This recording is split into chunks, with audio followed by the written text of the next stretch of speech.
go blow it all. It's fun, yeah, you know it, so let's go blow it all.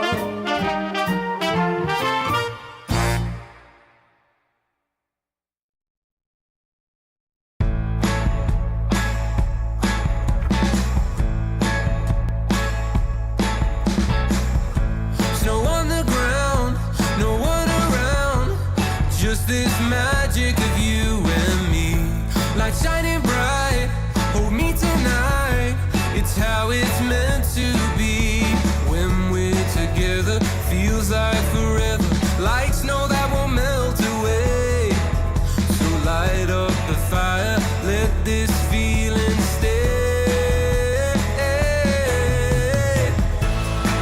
Let's all feel the love this Christmas. Let's sing out loud, make a little magic today. Let's all feel the love this Christmas. Yeah, Christmas is here to stay. Some things fade, but memories stay. Old songs playing on worn-out keys. Some things never leave. When we're together, it feels like forever, like snow that won't melt away. So light up the fire and let this feeling stay. Just let it stay. Let's all feel the love this Christmas. Let's sing out loud, make a little magic today. Let's all feel the love this Christmas. Yeah, Christmas is here to stay.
they're charming loud.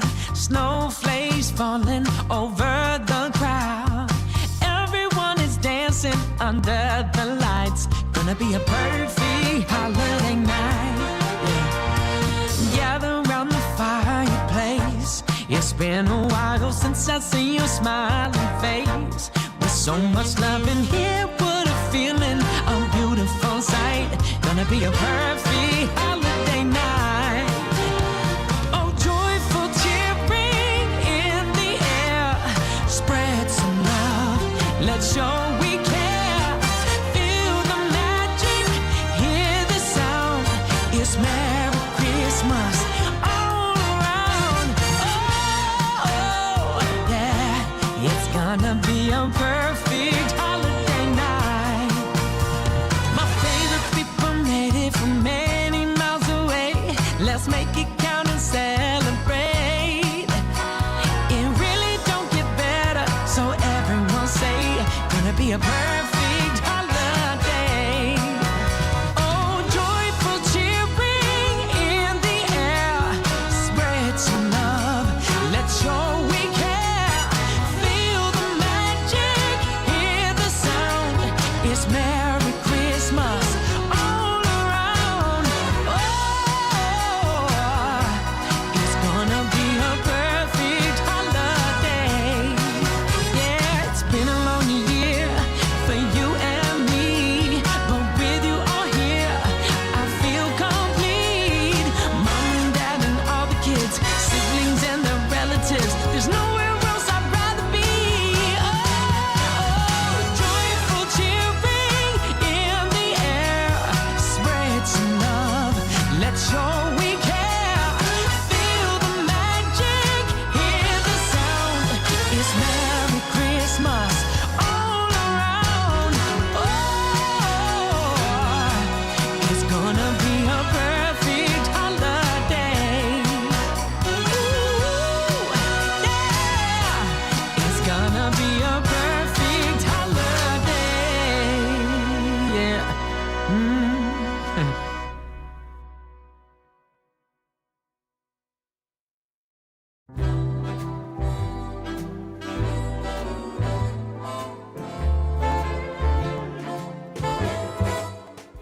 Our love was a chance encounter, a glance across the street,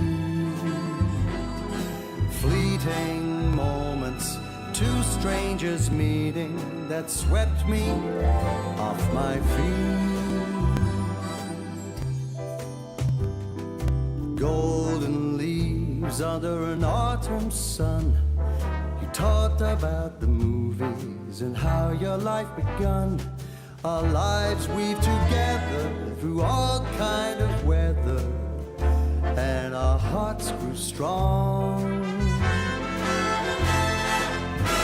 Our love was a chance encounter, a glance across the street, fleeting moments, two strangers meeting that swept me off my feet. The buzz of traffic, the bright city lights.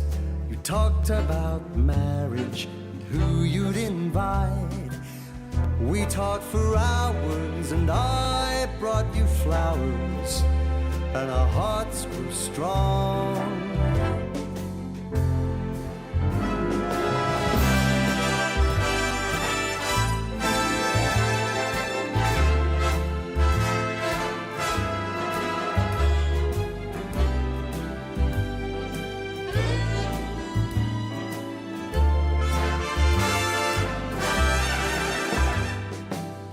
How can something so special be mere happenstance?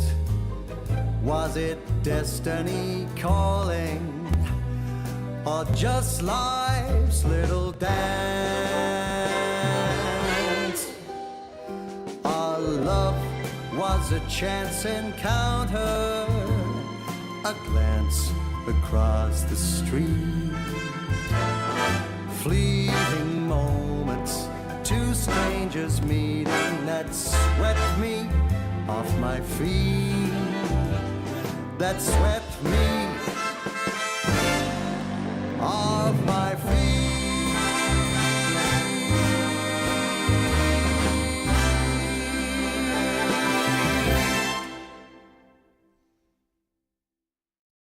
Underneath the mistletoe, Santa whispered in my ear, get on the party train. You've been so good this year, and every girl and boy must have some fun. Next stop is Christmas, oh yeah, the holidays begun.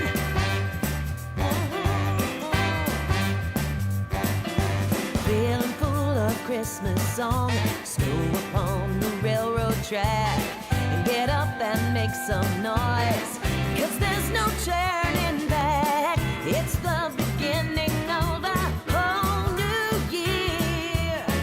Next stop is Christmas, oh yeah, the holidays are here. Hey, oh, the Christmas train is free. There's room inside for everybody, everybody. Underneath the mistletoe, Santa whispered in my ear, get on the party train. You've been so good this year, and when the whistle blows, I know you're near. Next stop is Christmas, oh yeah, the holidays are here. Next stop is Christmas, oh yeah, the holidays are here. Next stop is Christmas, oh yeah, yeah, the holidays are here.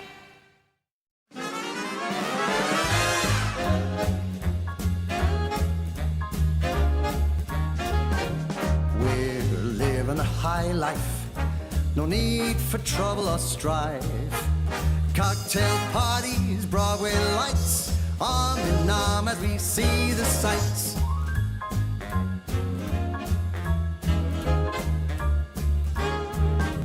Monday morning we catch a plane down the coast to Saint-Tropez.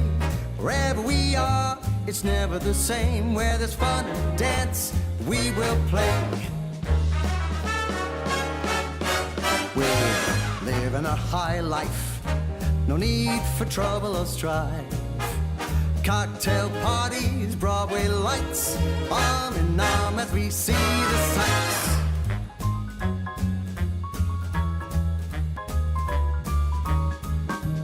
Friday night, we hit the town, eat caviar and drink champagne. A life of luxury fit for the crown, a lust for life that we can't contain.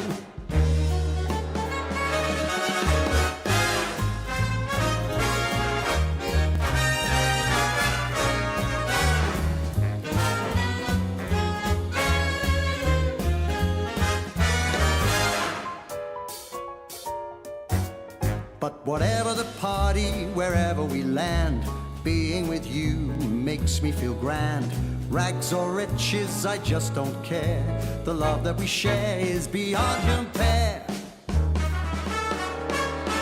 Because we're living a high life, no need for trouble or strife.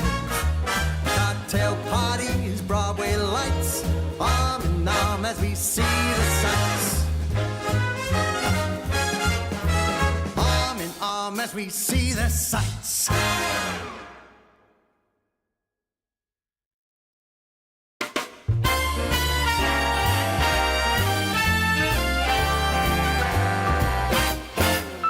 From young and old to rich and poor, there is one thing that I know for sure, guaranteed, someday you'll fall in love.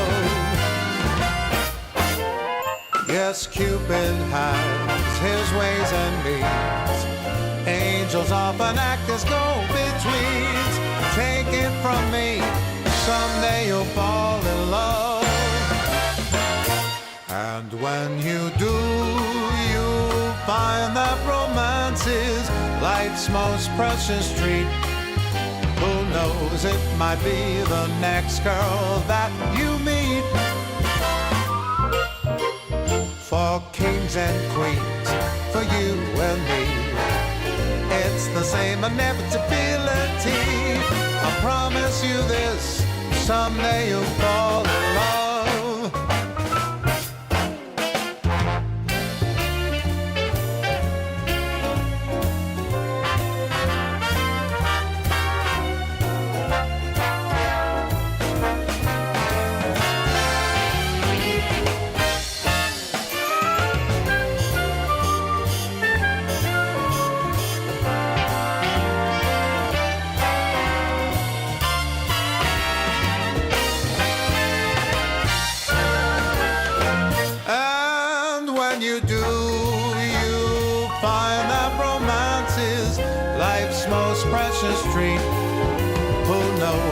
Might be the next girl that you meet.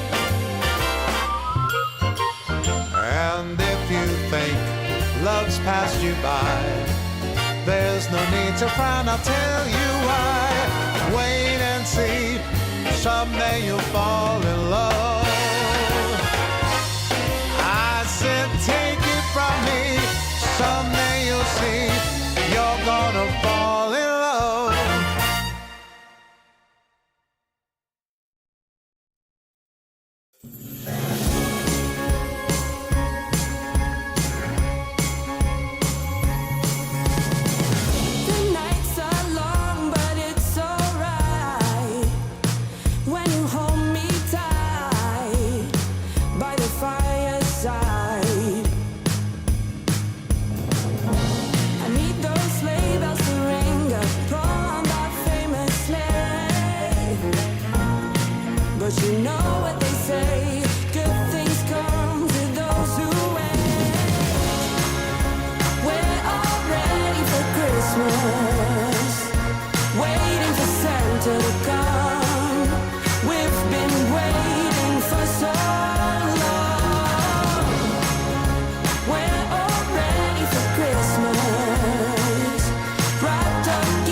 God rest ye merry gentlemen, let nothing you dismay. Remember Christ our Savior was born on Christmas Day. To save us all from Satan's power, we had gone astray. Tidings of comfort and joy, oh tidings of comfort and joy.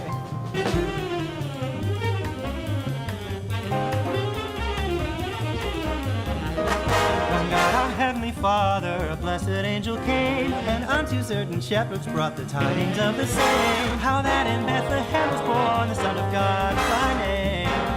Comfort and joy, oh, tidings of comfort and joy.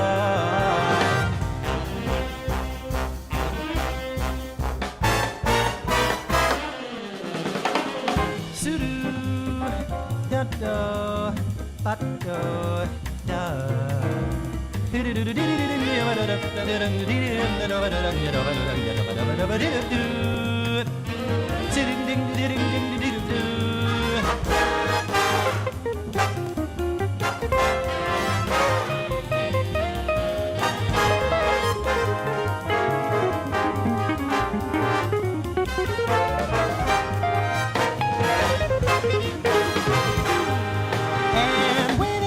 Bethlehem, where our dear Savior lay, they found him in a manger where the oxen feed on hay. Mother Mary kneeling down until the Lord did know. Oh, tidings of comfort and joy. Oh, tidings of comfort and joy.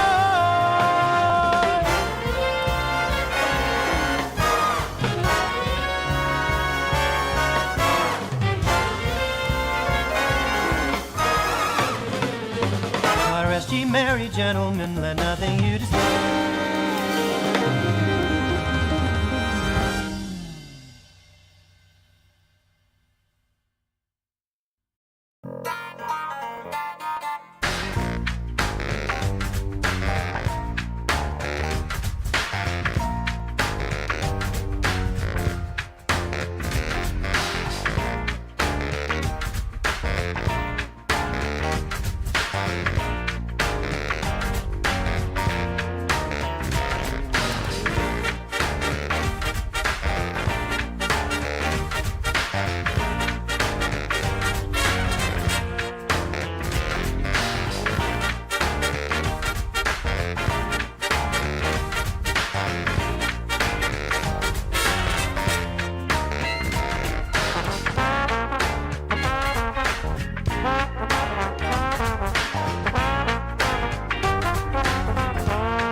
As we sit around the fire, we feel the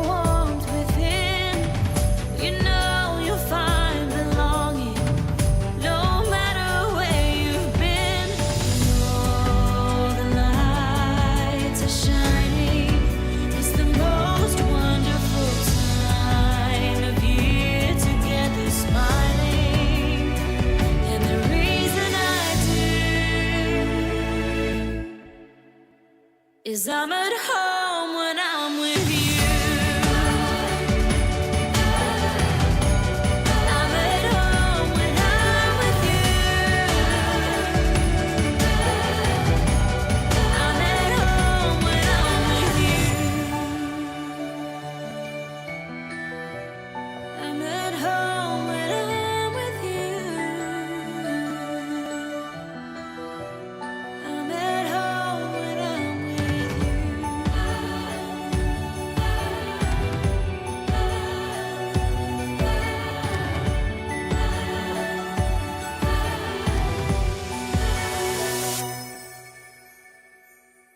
I'm at home when I'm with you. I'm at home when I'm with you. I'm at home when I'm with you.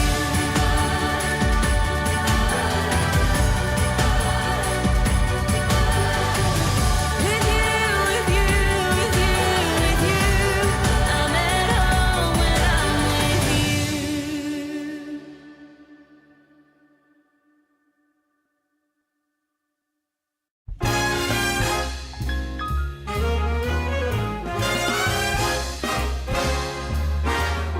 Rome, where the Colosseum roam, and the Grand Museum roam. Love is everywhere, so meet me up there at St. Peter's Square in Rome. On the 7 hills that's Rome, the Italian thrills, 'cause love is alive when you're roaming in Rome. Rome, where the Tiber flows, yeah, Rome. Michelangelo's in Rome, the eternal town of ermine and satin and all things Latin. Rome, like a symphony, is home to the bourgeoisie who put the Roman romantic. That's Rome.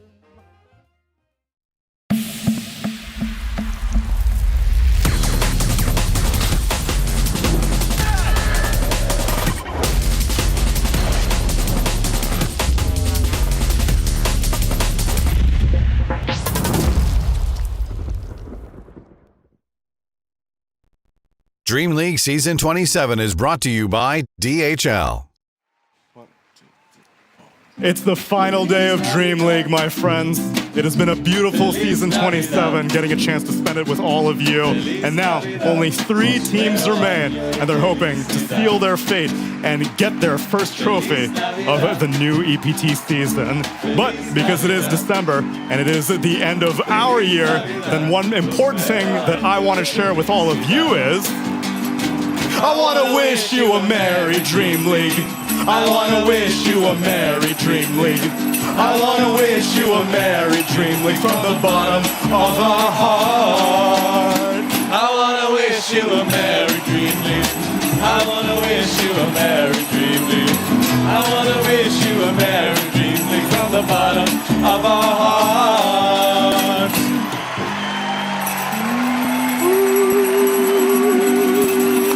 Merry DreamLeague to all of you. Merry DreamLeague to all the teams that participated. And Merry DreamLeague to my panel as well. Jenkins, Owen, and Quinn. I couldn't figure out a better way to spend my December with all of you. So glad that we were able to share this moment in the spirit of the holidays. You have a great singing voice, actually. That doesn't surprise me. I was a cappella. The backing, it was all lip synced. The backing track is really the hard carrying Britney right now. Spears, you Ashley did it. Simpson. The That's Ashley the one. Simpson. That's the one. I did That's a the little one. hoedown Quinn? afterwards. Jenkins. I thought that was lovely. That was a very Very lovely. nice opening. Thank the band's you. been great, genuinely. When you watch it from all online, it's like the band event looks cool from online, but in person, it's Something even cooler. different about The the others were event. starting the cast, and I'm like, I don't want the cast to start. I kind of want you to listen to them play. Can we just have a still concert need- instead? Yeah, exactly. Well, that's the thing, right? I can't wait until we finally have an event where there's the band and a live crowd. It's got to happen one day, someday in the Fingers future. crossed, fingers We're going to crossed. have an event. We've got to have the band here, and you guys and girls at home have got to be able to come along and get to enjoy them in person. I'll tell you that one tradition that we always have, regardless of the season of the Dream League, is between lower bracket finals and grand finals, we do get a little concert from the Pandas.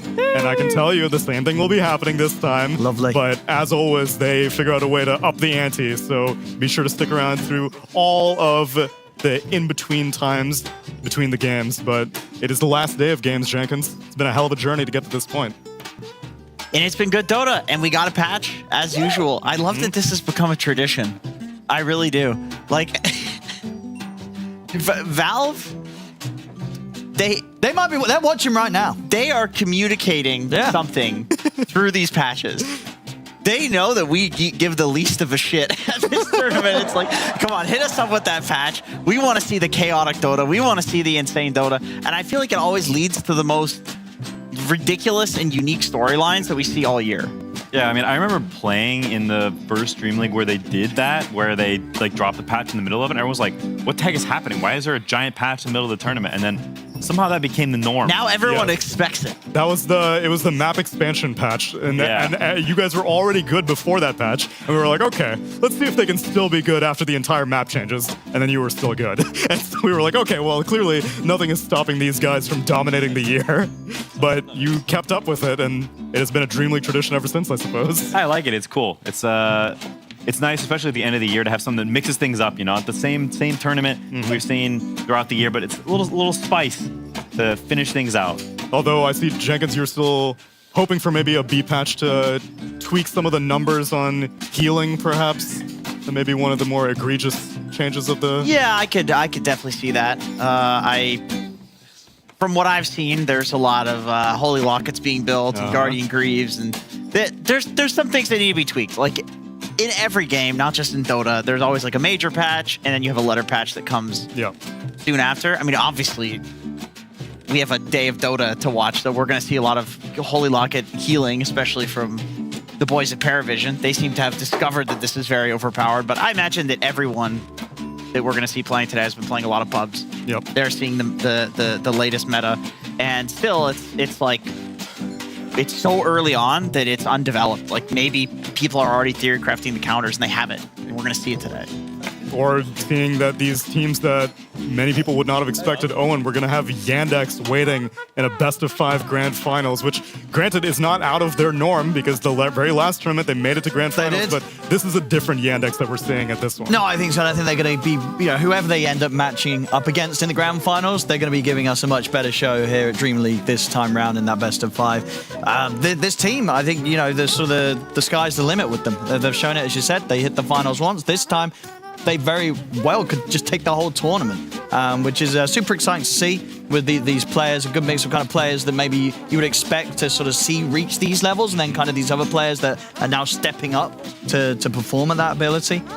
So it's just always great to have kind of another team come in and suddenly be this kind of tournament, grand finalist, tournament winner to just sort of add to the teams that we're already very used to seeing time and time again, get to every grand finals. And get to every single EPT event as well, because Dream League Season 27 is a part of, like I said, our brand new season of competition. And this is the very first stop on that tour. 1,100 points being doled out, and just one of 4 opportunities this year. Though yesterday had a fair amount of action as well. We talked about Yandex, but still, the fact that they were able to 2-0 Team Spirit Quinn, that was unexpected to say the least, and like wildly outrageous to say the most. Yeah, I mean, Spirit is like obviously the favorites there, right? They're like they're the GOATs, the 2-time TI winners. Yandex, in big matches, they've looked a little bit shaky. You can see it in kind of the Blast finals. They crumbled a little bit, especially I think Notice and Cherry Jr., the 2 newest players. And so I think going into today, I'm kind of like, how are they gonna look? Because in finals, they've looked worse. Watson and Malady have also never won a Tier 1 event before. Yeah. We got into a bunch of finals on the the roster last year, And now this is the second one they've been in. Can they break that curse and actually get the win under their belt? Because I think they feel a little bit of a monkey on their back about, For sure. we haven't actually won. We've got a bunch of seconds, but can we get the W? That's what I've always felt that about one of the, I guess, like 8 months ago, Bet Boom team. And before 2024, that Bet Boom Yeah. team was always so close to managing to make it to grand finals. Consistently a podium finisher, but never a trophy carrier. And then they finally broke the curse. Is that... I have questions about that. Like, the monkey on your back. Well, what is that feeling actually like? Is it like every day up until the grand finals, you're just kind of like in the zone, you're focused on Dota, but then grand finals day happens, you wake up in the morning and you're like, this is it. This is the last day. Like, is it some anxiety that creeps in on that last day? Or are you thinking about it the entire time? Like, can you describe the feeling?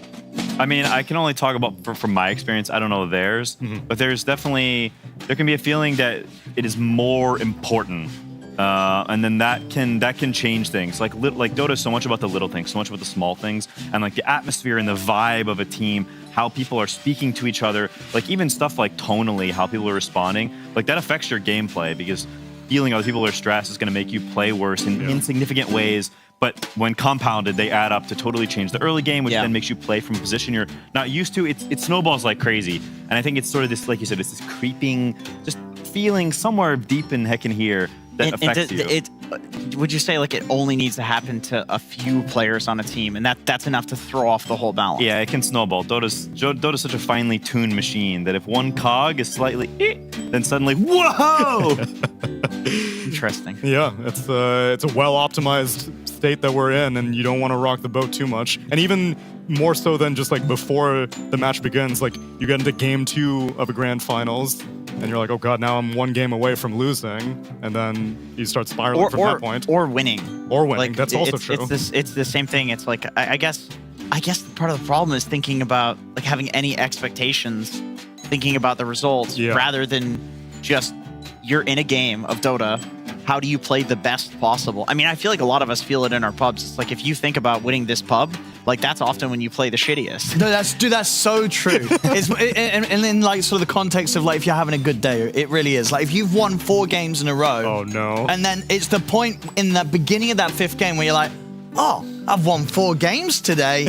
And then as soon as you have that thought, you know that game's going to be a loss. It happens so many times. It doesn't matter if you're 4 games into a win streak, for 6, 7 games into a win streak. Like, it will happen. As soon as you start to be aware of what's going on, it's over. I think we're tapping into something that's human nature here rather than like Dota related. And it just, it's really amplified in Dota because it's such a high pressure game. Like you said, it's such a well-oiled machine. We've all played for like a decade. Like everyone knows what to do, but it all falls apart when you start having these thoughts. Yeah, it's as soon as you start thinking about it, you got to think less, which sounds kind of counterintuitive when you're playing a game that has so much going on. But when you've played it for thousands of hours, it does feel, at least in pubs, I don't know if it's the same in pro, because maybe this is terrible advice, but maybe you do have to just think a little less about everything to just be a bit better at everything. No, I think that's very true. I think the players who are the best are the ones, like the best in those clutch situations are ones who just sort of understand everything. Yeah, and they just wake up and they just show up and they play the game and they just do the right thing. And they're not worried about all the intangibles. They're just like, I'm going to show up, I'm going to do my job, I'm going to play the game really well, and whatever happens, happens. And like, not just saying that in a coping way, but people who actually believe that, like deep in heck in here, that those are the players who clutch up. Those are your Toros and Collapses and Soxes and stuff.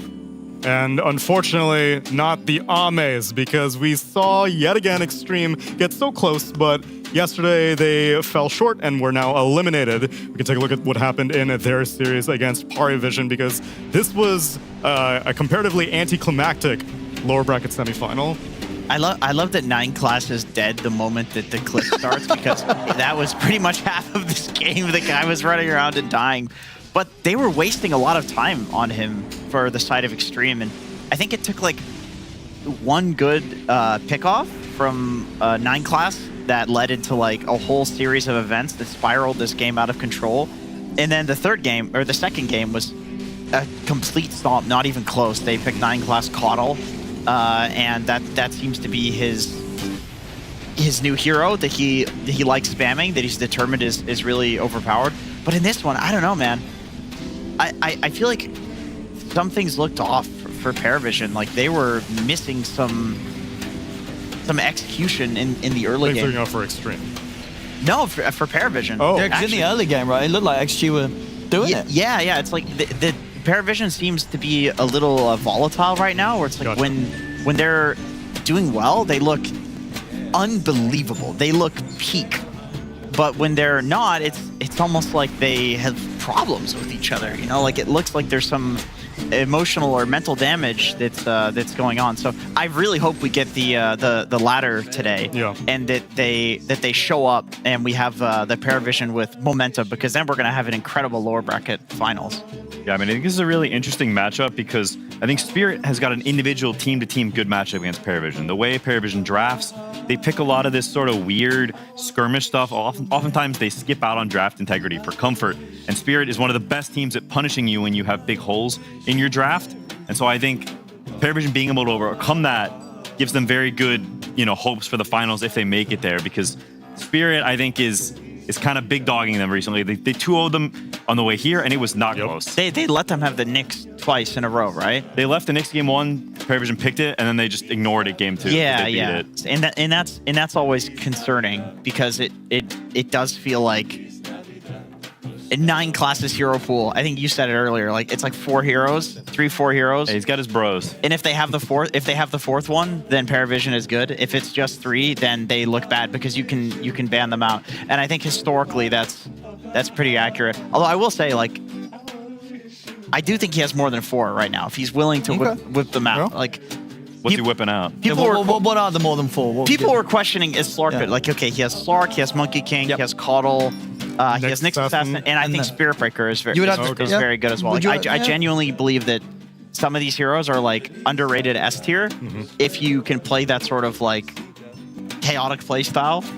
I really do think the chaotic playstyle is good right now. I mean, Soxa does it in half of his games as well. So, but being able to do both is important too, because of course you have the Caudle as well. Right? It's pretty stock standard 4 position, I would say. And regardless of how far they get to progress, they've at least secured themselves a fair number of EPT points and prize winnings as well, because now only 3 teams remain.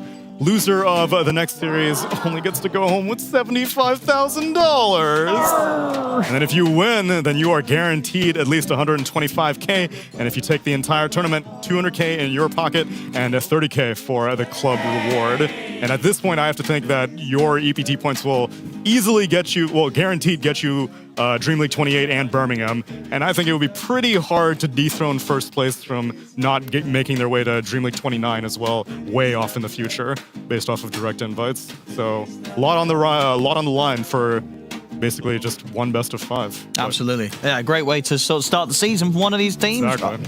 So very exciting and a lot to play for today.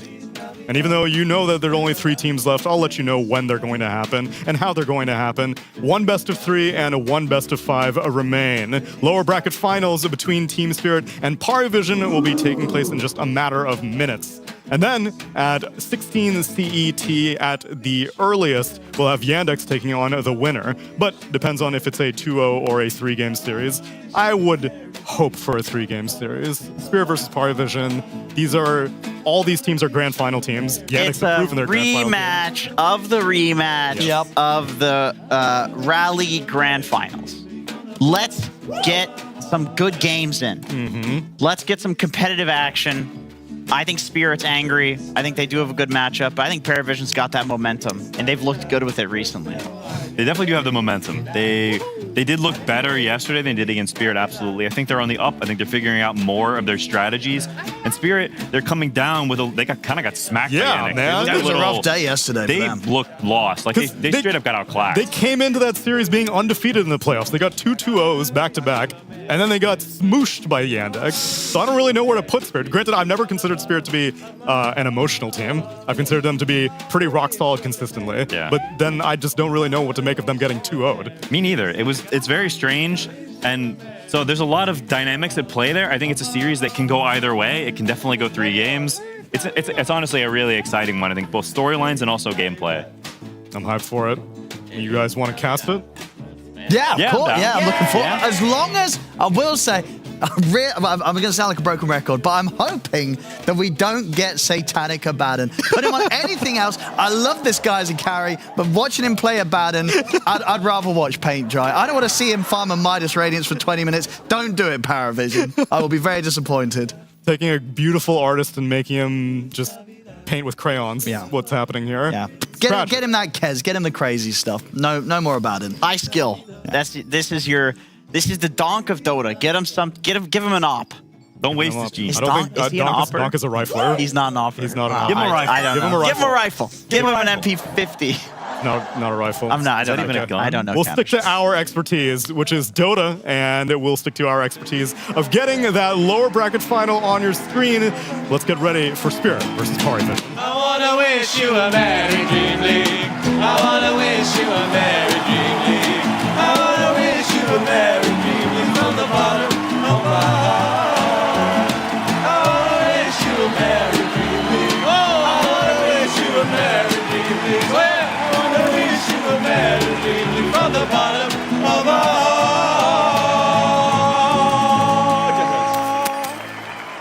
All right, we need to talk about the upcoming match, and I got a couple of clips for you guys. I know I've got some 9-class enthusiasts. Hello, Kenzu. It's Hello. good to see you on the panel. You just jumped That was right not into your it. time. need to introduce yourself or me. That was not your time yet, guys. We gotta Quiet. talk Dota right now. Look at these guys just jumping into my segment. Because look at this. Jenkins, I know you love this guy. Look at Mr. 9-class himself. You know, to a normal brain, this might look like he's feeding. But this is a concept. If you allow no one to get touched here first at the tier 1, he will die straight up. They might lose a tier 1 tower. But 9-class, he's so low level. He takes the first pressure, dies. Because he's level 2, Jenkins style, he respawns nearly immediately. So he can come for round 2. And this looks like a feed, but actually this allows him to defend the tier 1 tower. It allows them to kill the Leshrac, and it allows no one to have a little bit of a comeback in this game. Now this is satanic, and it's very important in your pubs, my friendos out there, that you actually pay attention to what your team is doing, like he is. He keeps looking, even here he's like, this bottom tier 2, I could TP there, but he decides against it. He farms towards his team, he joins them in the team fight, he has his big bro, no one who drops him the alacrity, and even after the initial fight is over, pay attention to their positioning, because they know that Mr. Birdman, Ame, he might come around, they hide, they walk behind the trees, boom! They wait for their initiation, they catch Ame on the bird, and with all of this, they then also later, they're like, okay, the Radiant side, they have Tide, they have Lesh, maybe they can Roche. So look at their smoke angle. They go top to Ame again, they were scanning Roche beforehand, so they find him back-to-back in a game where they're actually down quite a bit of gold, 4K, 5K gold, and after this, they kill Ame, they get a good static, and then in a few seconds, you have Dookie Duke, who drops an Observer Ward here that gives him the vision on Mr. X-Nova, so they find 3 kills. They have a good aggressive ward that then also gives them the Leshrac later after the kill. And then on top of all of this, they turn it into Roche. So this is a team that if you give them an opening and you allow 9-class to 9-dog it up, you're gonna be in a lot of trouble because you gotta be ready, Jenkins. Welcome to the panel. Thank you. Great to see you here, Lacoste. Yeah. Great to see you, Kezu. Great to see you. You're just excited about the Dota, which I am. I appreciate that. I respect Kezu.com/shorts if you want to see more content like that. That's the URL. Yeah, that's great. No, I love this guy's gameplay, but I feel like I've been hamming on it too so much. So, what do you think, Lacoste? What do I think? He's the GOAT. He's the only guy who can have this Herald item build work in professional esports environment because he had a mana boots yesterday, like no other items, 5 empty slots, mana boots. If I see this in my pub, I know the game's He's reporting. Yeah, he's getting reported for sure. Branches are expensive now. I can't fill up those empty slots anymore. I used to. That's true, but you also need to do something with that inventory. Where's the stick, the windlace, anything? Anything. Smoke, blood grenade. On Nyx, you don't need a windlace. You're hasted. With the You've watched so many 9-class replays. You don't need a windlace is a waste of item. It's a waste of your slot. Waste of your gold. He did have blood grenades. He was chucking them out before he died, so he could die even faster. He's trying to feed quicker. He did fast. Yeah. He did die 10 times. No, he said. Kezu said to the Herald mind, it's a feed. That's true. But welcome to Herald. But at the elevated level, it's enabling a mid lane invoker to have the maximum potential and not lose his tier 1, right? Was that the takeaway?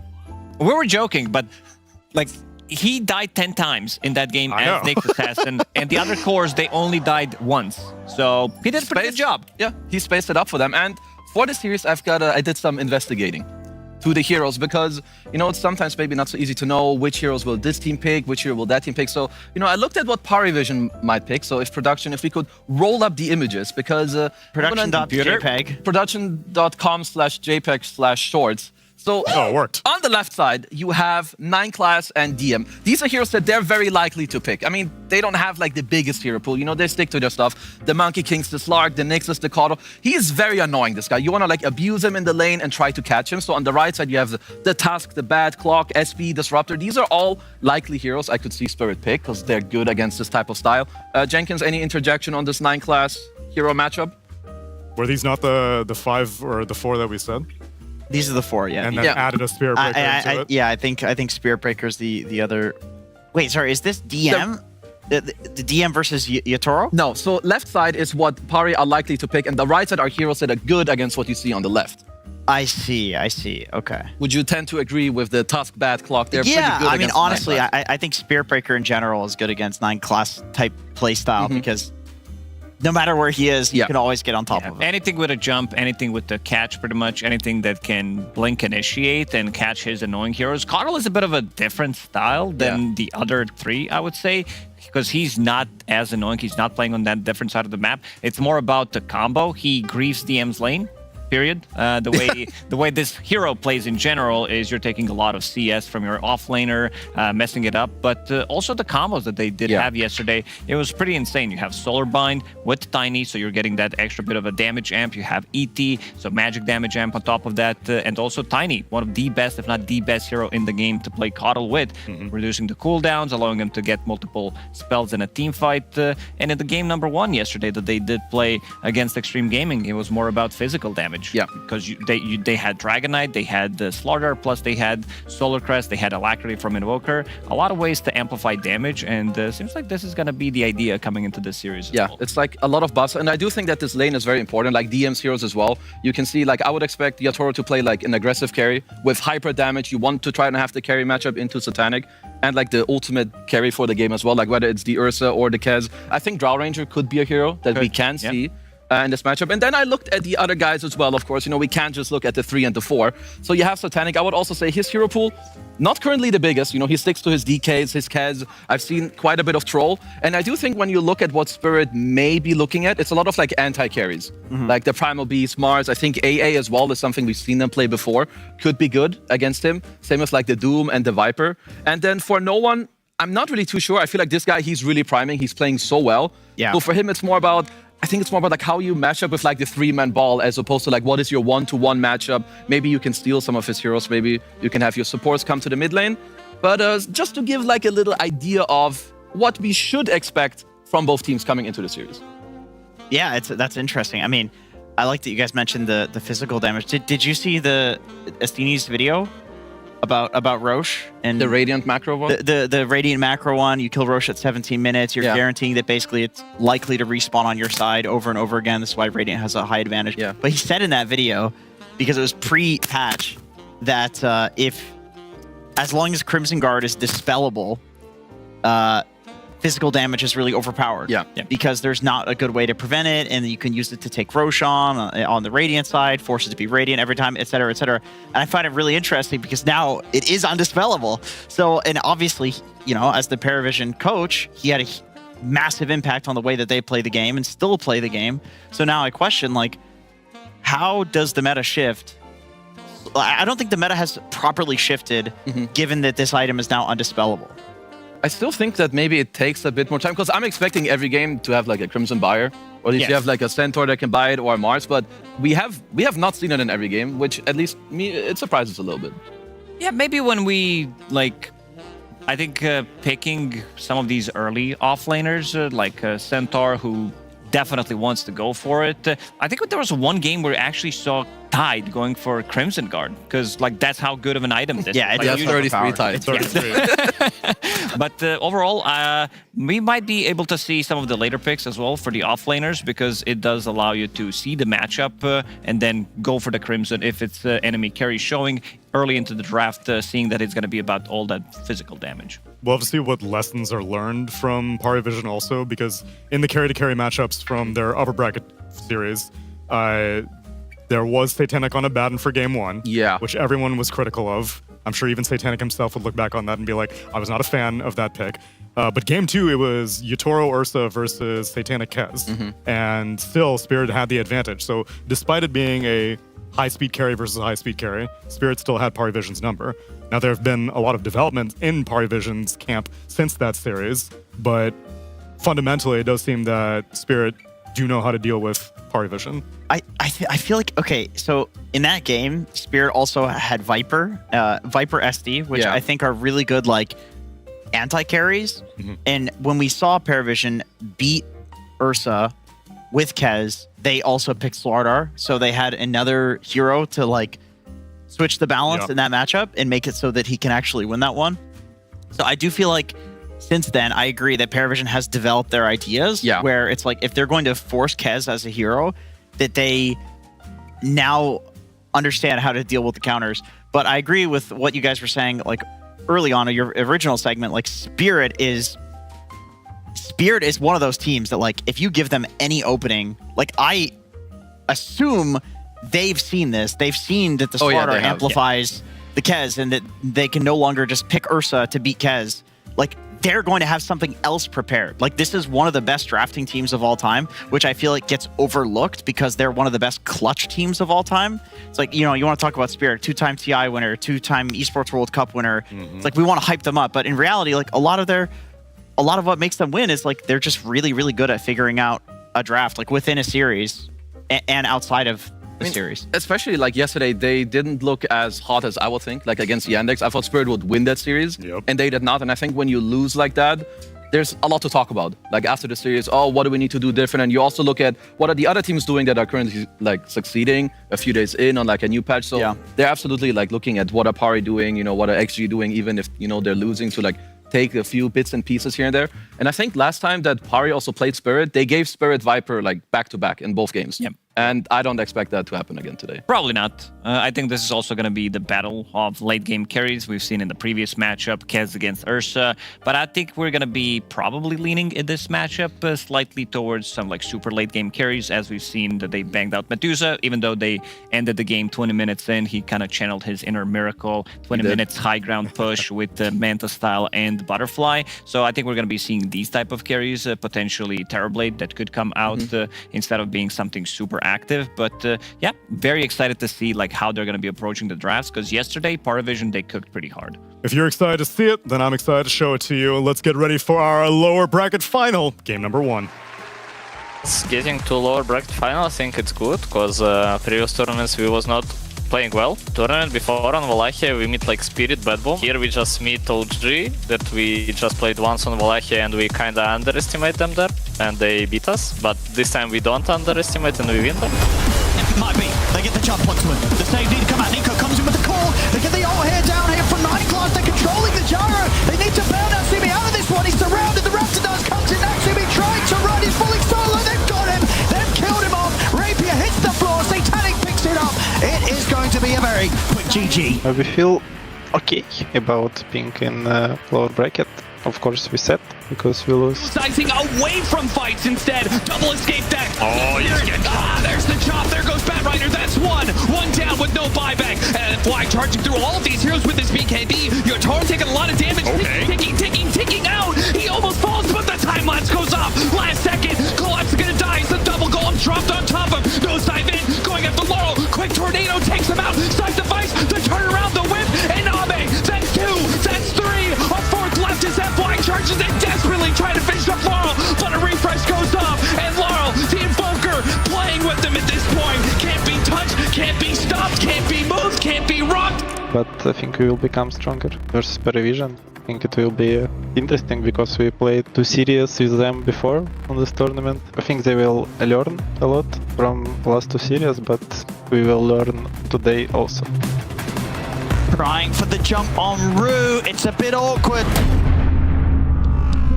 And now, oh my! Collapse just straight in with the Who Stomp. Completely destroys them, blasting onto Satanic. They tried their Paravision, they tried. About playing against Team Spirit, I'm feeling good because it's time for us to beat them because we lost 2 last hour series, so it's time for us to come back. Now, my question is, how many things have you learned from the Yandex series that you can exploit as Pari Vision? Because we've already seen that... What were you just doing? I'm playing with his... whatever this is. Take it seriously. Okay, sorry. Back to you, Neil.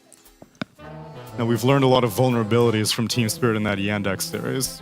Pari Vision have already shown that they already are weak to Spirit. It's 2 series that they've played, group stage and upper bracket playoffs. In that Yandex series, what did you see that you were like, yo, Spirit's not handling this particularly well? Or was it just an off day? And everyone can have an off day. I mean, maybe it was a bit of an off day, but what I saw was a lot of the like 3-man ball that Yandex did. I also think they had a good answer to like the Viper that Spirit beat Pari with initially. Like this mid invoker, they were playing through it pretty nicely. So because I do feel like Dota is a lot about how does your mid match up with the 2 supports. And I think also for this series between Larl and no one, invoker for me is like very high in the priority. Yeah, I agree. And I think Yandex is also willing to pick some heroes that like turn the meta on its head a little bit. Soxa playing Shadow Shaman, for example, is it's just not something we see at all. And the like chain disable, the ability to do damage with wards, like you could mention this hero against Viper, you can't slow the wards, right? It's physical damage. Like you just straight up don't care about Viper as a concept. Dazzle, same thing. Like this changes the game. Like you have to kill the Dazzle, right? So I think Yandex just has a grip on the meta that other teams don't, and these teams need to look at what they're doing. It's interesting because they played these heroes in traditional ways. Like Shaman was played as the way that a usual 4 position would be played. Dazzle was played as a usual 5 position, whereas 9 class will play the semi-typical heroes like a Monkey King and I guess some atypical heroes like a Slark, but he will play them in completely wonky ways. Yeah. And so we'll see if maybe Pari Vision want to go back to a little bit more traditional, because it proved to be very successful, at least with Soxa against Team Spirit. But we'll see which heroes they want to do that with as we begin the draft for game number 1. Spirit, they ban out the Slark, the Ursa, and the Timbersaw. Pari Vision ban out Primal, Jakiro, Dragon Knight, and first phase of Viper ban. Spirit get themselves a Slardar. Yeah, this is the hero that sways the matchup, carry-to-carry matchup to like whoever has Slardar, pretty much. It's the way for him. Like you have BKB piercing tool, it amplifies the damage so much, it allows you to pick up Roshan. You basically need like 1, maybe 2 hero pickoffs between 17-20 to be able to kill Roshan, then turn that into Tormentor. This hero just gives you everything, and seems like Pari Vision, they want to have this co-op. I think this is going to be used as a flex to potentially just follow wherever Slardar is going to go. So potentially we could see carry co-op if this is going to be Slardar on the off lane. But knowing Team Spirit, I kind of feel more that this Slardar is better when played from a mid lane. I do think it is, but that's why I like the co-op from Pari. It's not really the matchup you want to go for. But like you said, they could flex it into the safe lane.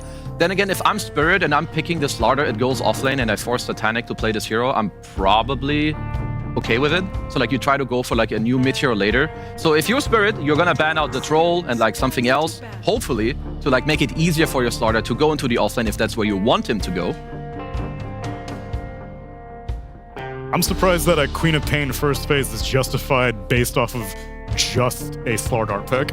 Do you not need to see more to protect a Queen of Pain? I like it. I mean, I think you guys nailed it. Queen of Pain enjoyers here on the panel. I'm a Queen enjoyer. I think it's still good. I agree with Lacoste. Like I think that Pari Vision. Okay, Spirit has to be worried about the flex, and because it really does dumpster Slardar in lane. Like, yeah, it's a really good pick. This is good preparation here. So even in side lane, if it is, let's say, off lane Slardar, carry Queen of Pain, there is no 4 position that can sway the matchup in Slardar's favor? I don't think so, honestly. Like, Quap is such a strong laner in a side lane in general. There's very, very little that can beat it. Let me look at the 4 positions, because maybe you're right. Like, maybe what you do is you counter it so hard in the game that it just doesn't feel good to put it as a carry. But the same is true for mid, so I guess you're not really looking at the lane. You're just looking at, okay, we've forced the Queen of Pain, let's hard counter it. Like, Pugna is really good against Queen of Pain, I would say, from a support position, where it's not like a huge risk to pick a Pugna, right? Yeah, sure. I do think it's very playable, like even if you have the safe link Quap. I mean, ideally Pari get it mid to mid into the starter, but obviously Spirit, you know, they have a brain. They'll try to make it not happen. If they do want to make the Quap's game harder, there's like Dark Willows, Skywrath. I think if you're like Pari Vision, you can just help the Quap by like having some sort of safe heroes. I think SD is quite good against Slardar. It's good with Quap. You could look for a Chen. We saw that in other games like in the previous days. It's good against Slardar, of course. You have the summons, you have your Hand of God, you also have Divine Favor, Undispellable. You can kind of counteract the haze. So it's one of the best abilities against Slardar. Yeah. Like you don't see the impact because it kind of the sound is like kind of fart, so you don't even like know. It's just like I need to hear one. like a culling blade to know that it sounds impact. But it is definitely one of the better ones. It gives them a lot of momentum, gives you pretty much any aura that you want to be buying from your position 5. And we've seen Paravision go, like even in the previous patch before the nerfs, the Satyr creep on Chen, going for the Hellbear facet, because there's so many other strategies that you can do with it. There was a game where they played with Enigma, and then you sacrifice this guy, forcing either a glyph, or with Eidolon, you're going to be losing the tower. Yeah. And there's also like the... Holy moly. Whoa. These guys are cooking today. This is some dude. Puppy influence. This also, is like, crazy. My bro Puppy loves his ogre. He does. It's a little crazy to like. I'm sitting here thinking like Spirit's insane for leaving in the Dookie Duke Chen and then leaving ogre in the pool. They're insane. Ogre. Yeah. OG was running ogre quite a bit, although they were picking it way late. Like Skem would get a 24th. He'd get a last sometimes. pick ogre. Yeah. Maybe there's something there. I mean, the Midas changes are something quite interesting, that if you don't need XP, it does give you a lot more gold. Your hero that functions on items. Sure. And it seems like the Ogre players have identified that this is good. So, I mean, I will trust them. I'm also seeing both teams are very much setting up for, hey, who's going to pick Kez first? You have the Slardar, you can Corrosive Haze. I have the Ogre, I can Bloodlust. Invoker is still available because we saw Alacrity plus Kez was also a force to be reckoned that with. was insane. Yeah. The amount of damage that hero does to towers is not okay. I mean, let's see. Because, yeah, the Ogre, I can't really put my head around it yet. Like, I guess the Shard is quite good later as well. You know, like, it's decent shields against, like, Slardar. Maybe they're looking for, like, a good Tricore with, like, Bloodlust, or they're setting up a carry that I'm not really thinking about, at least at the moment. I think for Spirit, Warlock, of course, seems great. I've liked Rue on Dark Willow quite a lot. I think it's an okay matchup against Ogre. It's okay against the Queen in the game. We're missing one hero that is usually banned, and that's Windranger. That is true. Very good against Slardar matchup in general. And good with Ogre in lane, too. Like, I was sitting here trying to think of a ranged hero that could pick with Ogre. I was like, a Shadow Fiend? It's got to be one of these mid-type heroes. And Windranger is just still there. Yeah, last time, I believe Yatoro got it once on, like, an 18 pick.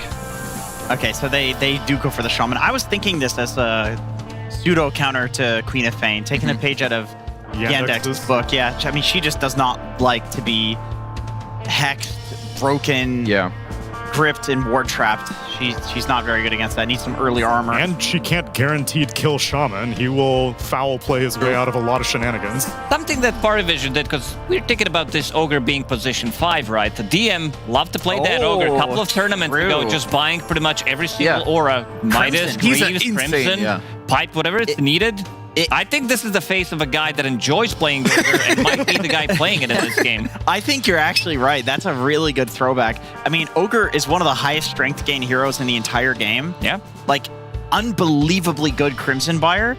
And if you're talking a hero that enjoys getting a Midas and getting a bunch of gold, I mean, offlane Ogre, you can get all these aura items, right? Like, Do you not need levels as bad? Because that was the other... I don't think so. As an offlane, you're just more about building the auras, being tanky, and that's not really involving the levels. Like your Fire Blast and your damage, it's whatever. Your other heroes are doing that for you. You're just a tank. So. Yeah, I do wonder what they'll show us here, because maybe they want to keep like the Quap Flex open, and you know, so they'll show us whether the Ogre is the 3 or the 5.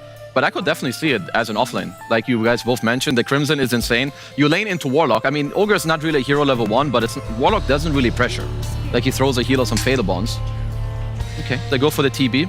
Does remove a fair amount of flex potential revealing that pick here, but they think it's confident Satanic can carry the game with it. Very good against Slardar. It's the highest base armor hero in the game. Yeah. The highest armor gain hero in the game, and Slardar, peels off your armor. So then now the decision is, do you send Slardar mid, deal with the Queen of Pain, and then get like a Brewmaster or one of the other anti-Terrorblade offlaners that seem to be so common?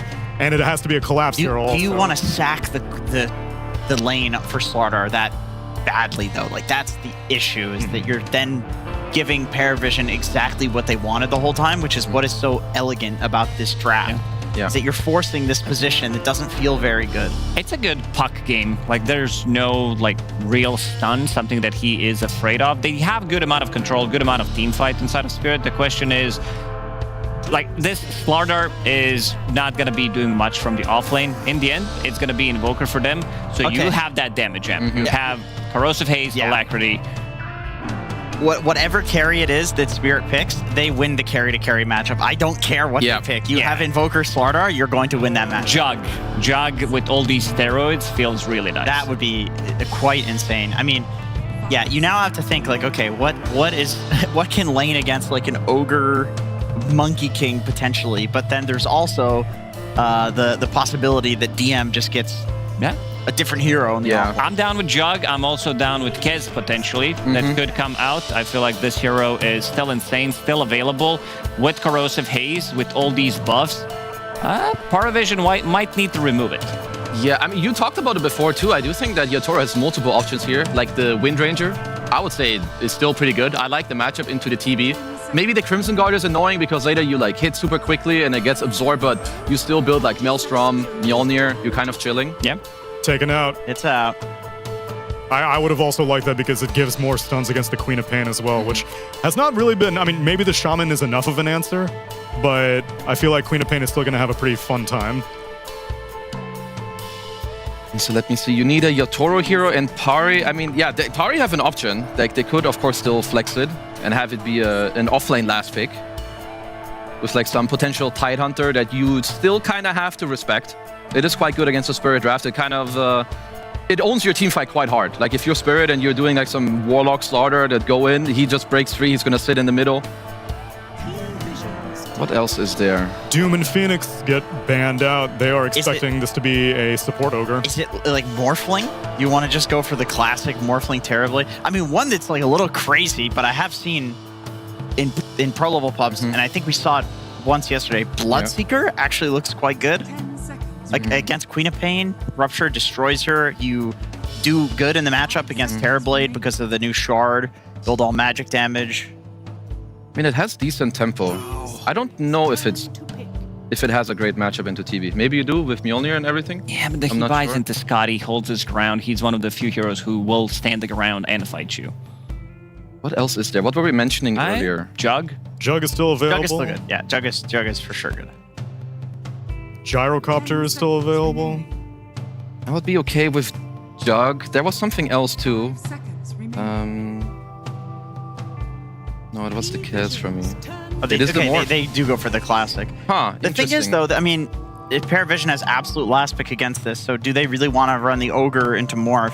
Is there some offlaner that could be picked that would just destroy Morph in lane? Well, I think there's a couple you could look at. I think, generally speaking, Tide is always very good against Morph. If you want to be like very annoying for laning, it can be Enigma. Or if you have like some GG from the 5. Necro, maybe. Holy like, you're playing against Invoker, Necro. though, but DM, let's see. I feel like this Ogre is going to shift to 5 now. Yeah. And they will pick a better matchup. The only 5 I could see is AA, but you don't really have like setup stuns. So I would prefer if you just pick an offlaner with some... I still feel like Tide is good. You don't like pressure the Morph in the lane, but your mid game is very, very strong. But let's see what he will They cook. do go AA. Okay, I was going to say, I've seen them run Monkey King AA before, and it's not a great setup stun in terms of like duration, but Monkey King is always looking for these opportunities, so it's like you have more chance to find these opportunities for Ice Blast. So how do you itemize on your heroes? Because I do think you want like some type of like setups. Do you go like Atos on Monkey or like Yule? Because this was the 1-5 I could see them pick, but I still feel like it makes your draft a little wonky. You have good map play in the mid game, like you have TB that shoves waves, you have 9 class who's annoying, so Ice Blast can be hit later, but I do feel like you rely on a couple items to get this going. Last pick for position 5. We've seen it yesterday 2 times from Yandex, picking Dazzle, which looked insanely good, Undying good, which was okay-ish, nothing too crazy. This AA, as you said, he needs some kind of a setup maybe DM is going to be that one, the offlane Ogre. This hero with the Crimson Guard is very, very good. Like we talked about how like so his strong. strength Yeah. gain is pretty insane. One of the best, I would say the 3 best with the Crimson are Undying, offlane Undying, Centaur of course, and this Ogre that we're going to be seeing it for the first time since the patch drop. He does go Yules, by the way. So, like, this is his current, what he's figured out as, like, this is the Monkey King build that works. So, yeah, I think they have good setup for the AA. I think that was a really good pick. Yeah. No, I kind of like it. I think it's a lot of back and forth, but I want to see DM on the Ogre impress. Let's see what he's able to do. Let's see it in our lower bracket final. Let's see it with Odie Pixel and Quinn.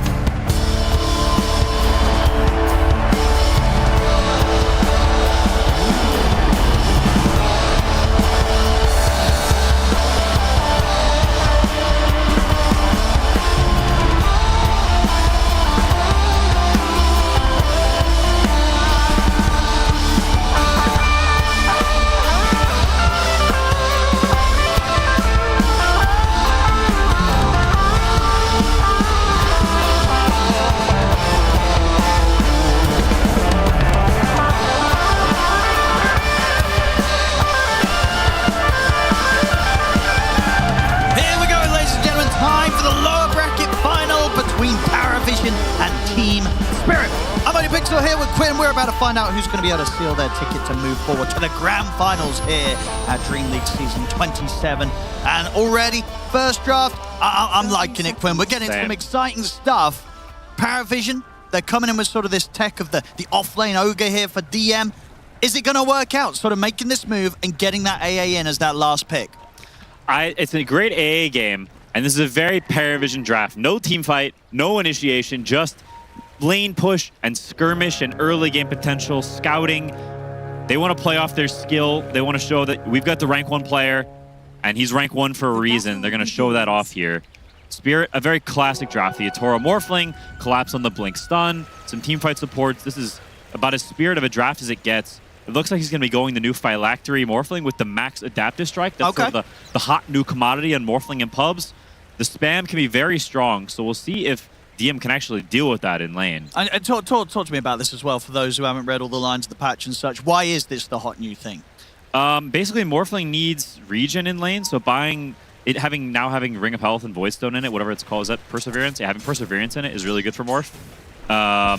And the W is buffed, so it has more cast range, and it actually has a stun now. So before people skipped it, but now that it stuns again, you can max it, potentially spam the guy out of lane. I've seen him go in pubs, so it looks like he'll be doing it here. And when you go this build as well, does the playstyle change then? Are you looking to be more active than you would have been otherwise with the previous kind of builds that we're seeing on Morphlings?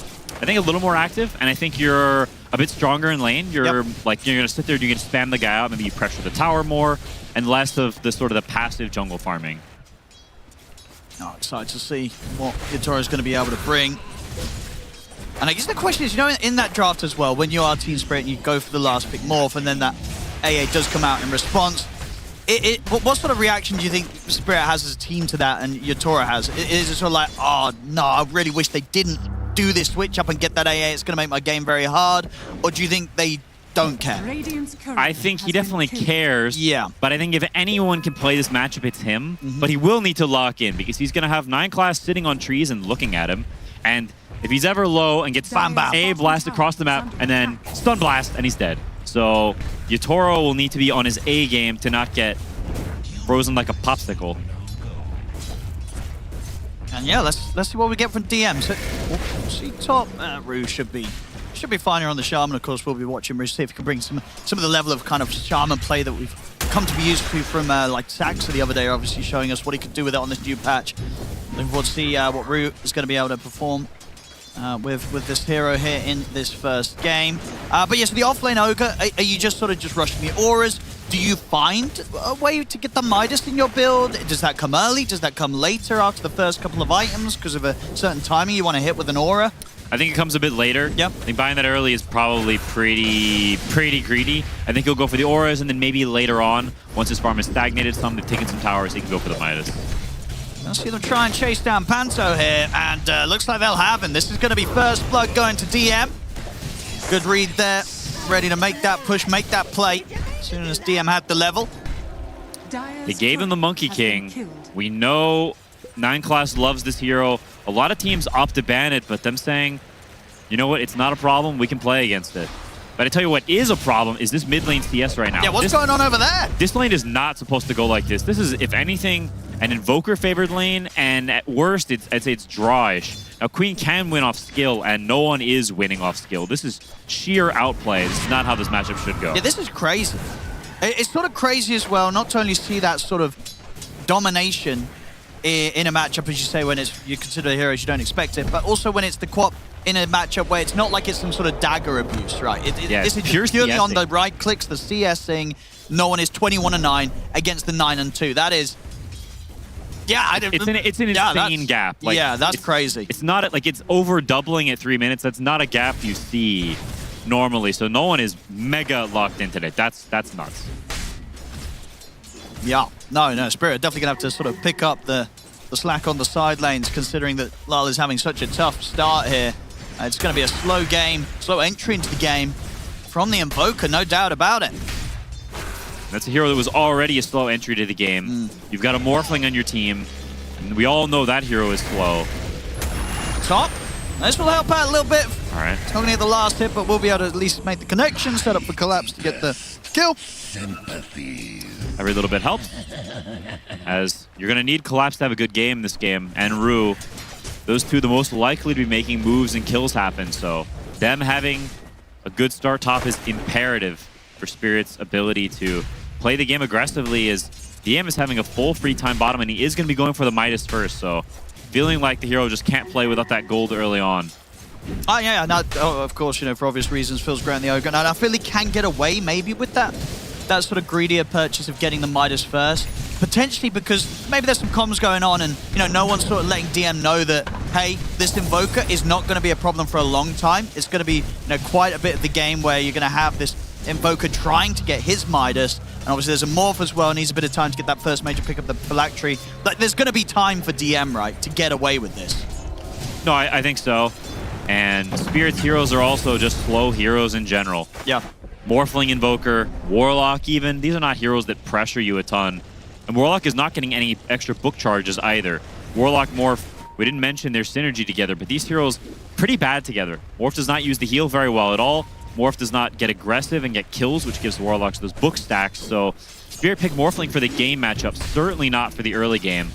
It's very good against the first 4 heroes, but the A and its synergy with Warlock is definitely a bit awkward, and their heroes are slightly on the too farmy side, I would say. One thing that Spirit definitely have going for them on that bottom lane is the fact that that spam from DM will be very easily dealt with. Just down to the nature of having that Warlock support down there, constant sustain to keep your Toros safe, keep him happy in the safe lane. See mid, looking for the jump here onto Lal. See Rue turning up, Sonic Wave comes in, is it enough to kill him? It is, they'll bring him down. See Rue try and turn things here with Panto, no one has got the blink back up, he's ticking down low, trying to deny to neutrals. But the last hit from Panto will come in first, so they do get the kill against no one in return. It's a good attempt to deny on neutrals. To be honest, that's not even that bad for Spirit. Laurel does go down, but getting that Queen of Pain death is going to force his TP somewhere, so you can be a little bit safer on these side lanes. Good aggression here from Collapse whilst he realizes that Satanic is alone. With the Sunstrike coming in, it's going to be very close to nearly getting the kill. It's not quite close enough for him to get it though. Now backup comes through. Okay, Rue with the Ether Shock at least will clean up the job, make sure they do kill off Satanic, but it will cost Collapse his life. Rue also likely in trouble. No one's able to come in underneath the town with the help of Takala's taken down. Of course, this is around the 7-minute wisdom. No one's going to be able to head over, and nobody is going to be able to stop him from picking that one up. Man, that's a pretty big mistake from Collapse. Like, you can't be pushing up like this when the Wisdom Rune is coming up. When you see Queen of Pain is spawning, the comms have to be there around. Quap just died. She can TP somewhere when she's up. She's strong. She wants to fight. But Collapse overplays his hand a little bit, trying to get this TP kill, and because of it, he's dead, Shaman's dead, and they don't get this Wisdom Rune fight, which should have been theirs for sure. That is a big deal. Yeah. It could hurt team morale as well, because that's like one of those moves as well that, you know, if Collapse is frustrated, he could be pinging his mid and be like, bro, you didn't call missing. And then the mid's like, I didn't need a call missing. The quad was dead. They were going to respawn. So and they start fist fighting. Yeah, you know, let's hope Spirit can keep their cool. You know, these sort of little early moves coming in from Paravision can shake you up as a team. Even some of the best in the world. See Panto caught in the mid here. Another kill for no one to get himself involved in. And of course, 9 class being pretty much, I think he's been in all of them, right? What is it at the moment on the Monkey King up? 1-0-4, yep. 9 class. He's doing 9 class things here, Quinn. He is. And you can see DM's not even suffering for it. Pretty much the same net worth as Morphling, Yeah, while he's his Monkey King is not even laning, right? His Monkey King is everywhere, ganking people, and at the same time, DM is doing totally fine, does a cute little rotation in mid. Now, staying in this lane at this point is going to start to get tiresome, I think, as he gets spammed by this Phylactery Adaptive Strike. It is going to hurt. So, he buys the raindrop, but it's slowly going to get ticked down. DM is going to want to find places to gank and make moves.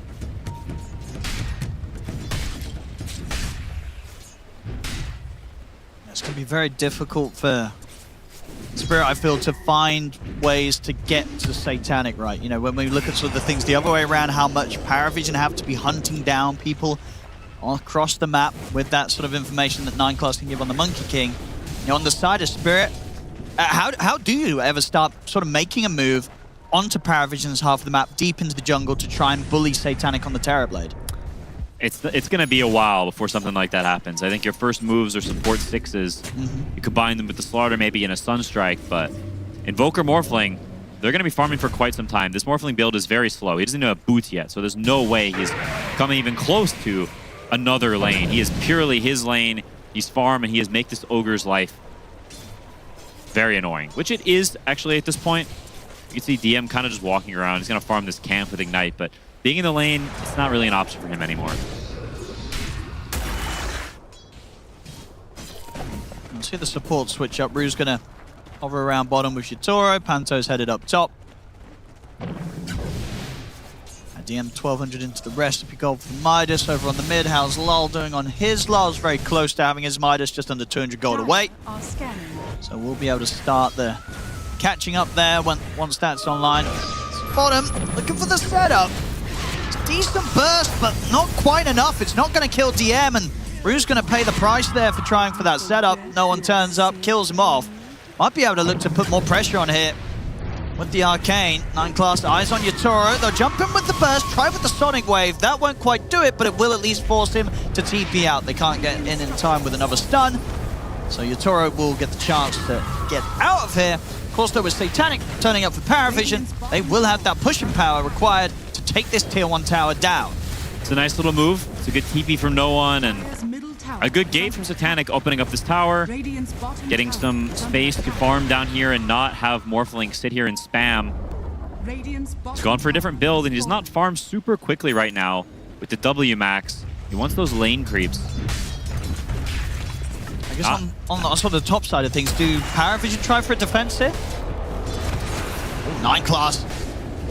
A little bit of a greedy attempt there to try and clear the wave. He will not get away with that. That's a rare death from him. You don't normally see him sort of give up these, it's almost a silly death. He kind of just jumps down into the middle of 4 heroes, gets hexed and dies. I feel like that was sort of like one of those moments where maybe because we don't see too much Shaman, he sort of forgets that there's an instant hex in the game. Yeah. Because outside of that, he's obviously being able to jump down and jump back up.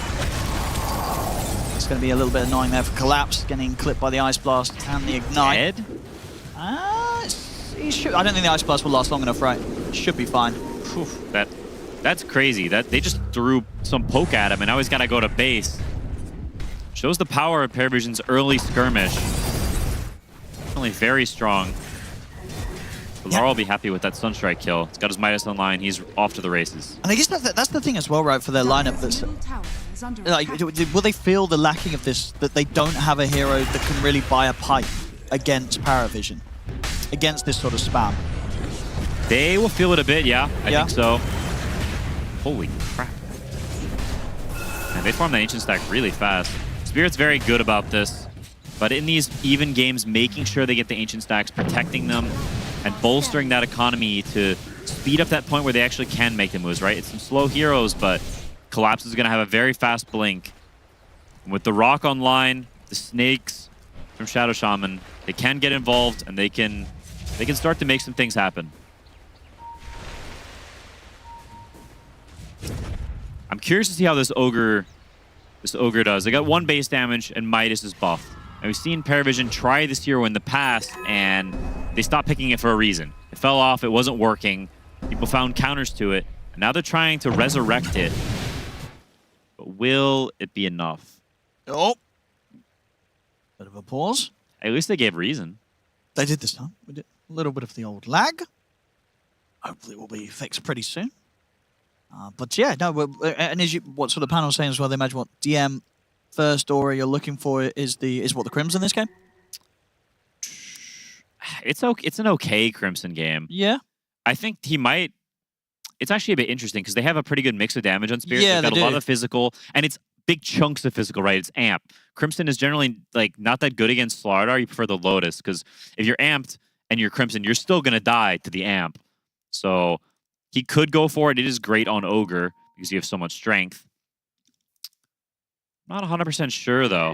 Looks like Dian doesn't know either. He's going to buy his wand now and has nothing else queued after, which to me says he's still thinking about it. Yeah. Right? Because he would generally... situation. You see a lot of players queue that stuff up pretty far in advance. Yatoro queues up his whole item build at the start of the game. Yeah, the continuation of Lyle's build on the Invoker. No surprises. Standard stuff for the Atos into the Aghanims after his Midas. And here is that smoke plate that we were looking towards here. Round collapses, Blink Dagger pickup. See what they can get here top. Paravision, though, are also smoked up and ready. Paravision have the numbers here. Oh, there's the jump on a no one. They get in with the instant hex. They've got the shackle as well. They're not able to lock him down long enough, though. No one's out of there. Rue will fall. Jump forward for 9 class with the Wukongs and the potential of the balance not even actually needed here as Panda just gets burst by the Sonic Wave. That was the move there where Spirit tried to make a play with the Blink reveal, dropping the Golem as well. They don't get anything, and Paravision end up cleaning up both of the supports. It's not the worst thing ever for Spirit, though, as they get mid tower in the meantime, with Laurel taking that because no one was up here. Mid gets left a little bit open, and Laurel also TP top and secure this tower as well. So they get both tier 1s out of it. They lose a couple supports, and they do use their ults. So they're going to have to be a little bit passive for a while here, but not the worst trade in the world. Definitely could have been better for Spirit, though. Farm does continue to go favorably for Yatoro.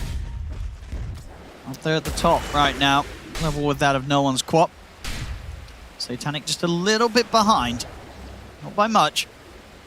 Still very, very close. Will have the luxury of finding himself the 14-minute Shrine of Wisdom as well, so levels are good on Satanic. I will say, I think this slower early game pace where Spirit gets out okay is better for them.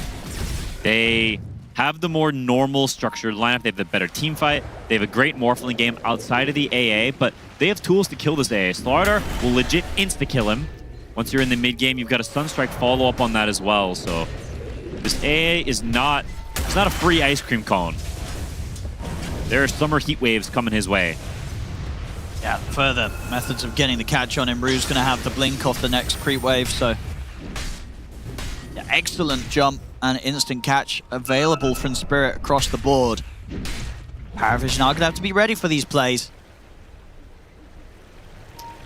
When they picked this kind of lineup against OG yesterday, they were running them over. They had this massive lead early with the Monkey King. And while 9 Class did get some kills this game... It did a fair bit in the early few minutes, but it slowed down. It has.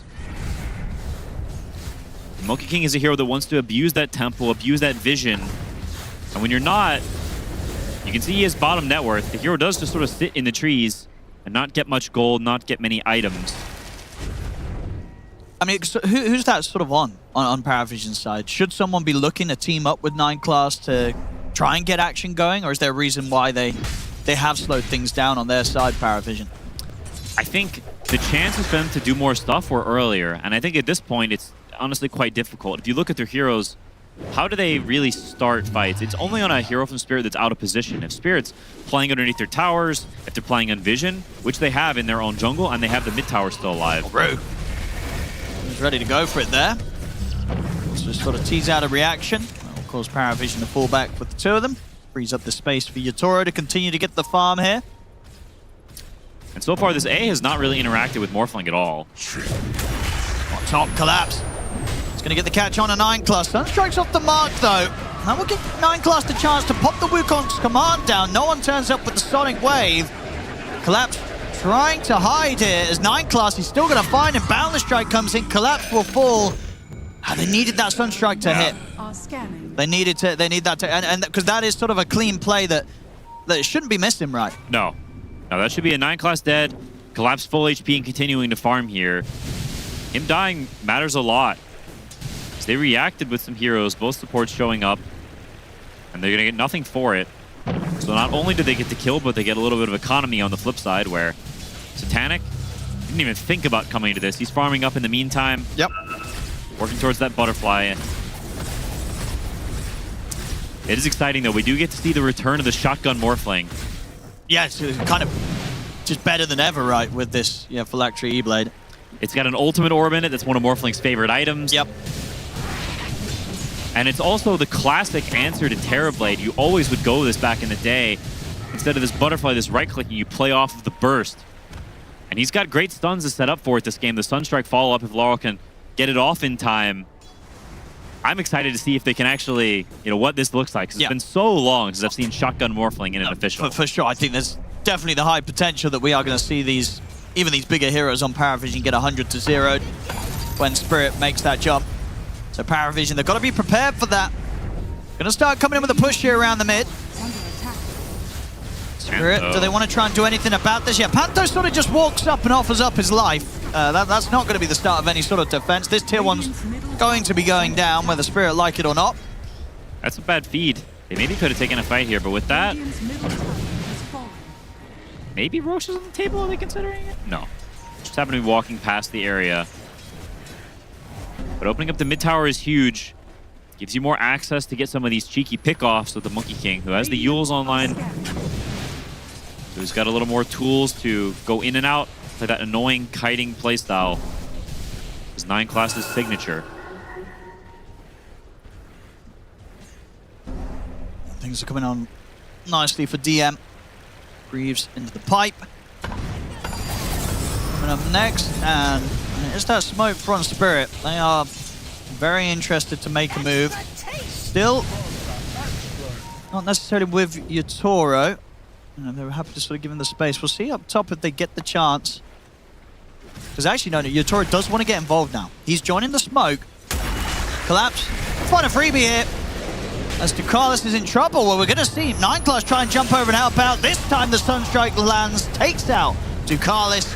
And they'll catch 9-class as well as both supports getting caught out here. Radiant's top tower is under attack. It's great spell casting, great kiting. The little things there. You can see the excellence. Slardar, very, very good against AA. That amplify damage, Slardar ever finds you, you melt in a millisecond, and off those kills, it's a free Tormentor. Paravision have to be careful. Even though it's very close on the numbers, very even on the gold, does feel that Spirit is sort of one fight away from being able to also just step into the Roshan and being able to take that pretty quickly around the sort of the offensive pressure of the Morph, Slardar, Invoker, and if they want even to drop the wards down as well. They can take that Roshan super quick. Option is definitely there. DM did go for the Greaves first and is going for the pipe next, so can get the cleanse on himself for the amplify. Some regen and heals for his team, not a bad choice. 9-class on the hunt. Oh, but Collapse a step ahead. Man. Blink there. The smoke put to waste. What a beast. And he's going for the Yules. It's a pretty bad BKB game, but it's a great kiting game for Spirit. Force Staffs, Glimmers, Yules. Needs to go in and out this game. This Paravision, they only have one stun, really. I don't necessarily even count Ogre stun. He's just a big blob. He won't get in range to cast it. So it's pretty much just the Monkey stun and then slows and follow-up damage, which they have plenty of. Yeah, we did see as well, no one was sort of holding off on what he wanted to invest into. Had about 3k gold. It's going to go for the BKB straight up. Do you think that is indeed what he commits for and is necessary here, or could he still be thinking of other things? It's interesting. It's both almost a needed BKB game, but you don't really want to buy it. It's kind of an uncomfortable position for Queen. It's a game where you're going to want 3, 4, 5 items to start feeling really, really strong, but without the BKB in this game, he can never blink in. He will just get insta-killed, so it might be a necessity, but you look at a Queen with Blade Mail, Kaya, BKB against a Slardar, against the Morphling, it doesn't look that strong. You look at his inventory, it just doesn't feel powerful. So even though no one is roughly on par with the other cores. I mean, this is the thing as well, right? This was after such a dominating start in lane. You know, you've got to remember what this sort of started off with in the mid matchup, and now you look at the net worth, right? Lal, he's in a better spot. He is. And Invoker, also generally a pretty good hero against the Queen of Pain. So the wards drop down, but Paravision are in place to very easily farm those. Yeah, not a worry in their mind. That's a free, whatever it is, 250, 300 gold. Spirit, though, are still sticking around. Yeah. So they can get that jump route. It's a bit far. Yes, CTP's coming in. They have the Cataclysm, the burst from Yatoro, collapsing with the jump. It's not enough to quite kill him immediately, though. DM will live, and now the blast is coming in onto Yatoro. He'll be able to waveform away. The 9 class is going to do his best to stay on top of him. The blood grenade down onto him. The Wukong's command laid down, and indeed Yatoro will fall. And that sort of move there, a couple of slip-ups it feels like from Rue, right? The Serpent Wars didn't achieve much. Then he tries to make that jump in for the Hex play.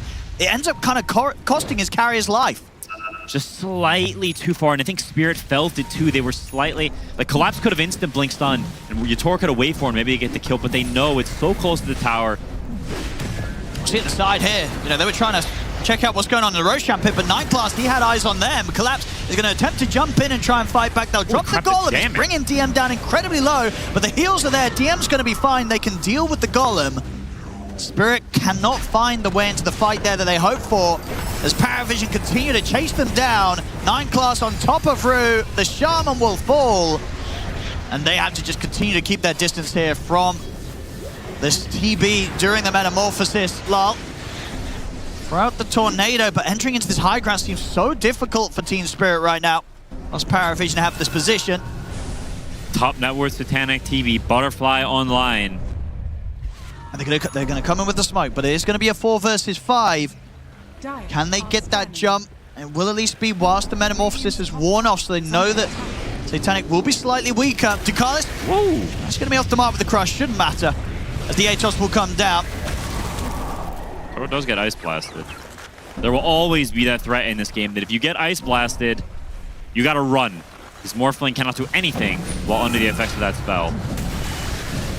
Well, sort of a turn of events, though. They've actually managed to find themselves in a position where they pushed Paravision out of the pit. Surely Paravision are going to try and say something about this, but it looks like they're not really in any sort of position to do so. And Spirit, with the speed that they take the Roche down, they are actually going to be the ones to end up getting the Aegis. It's a big deal. Morphling can play a little bit more aggressive, worry a little bit less about that blast. Potentially look to take over some more areas of their own. Under attack. Satanic will continue to farm. It is a pretty good TB game. He's playing against the Invoker, but with items, you can fix a lot of the problems that matchup causes.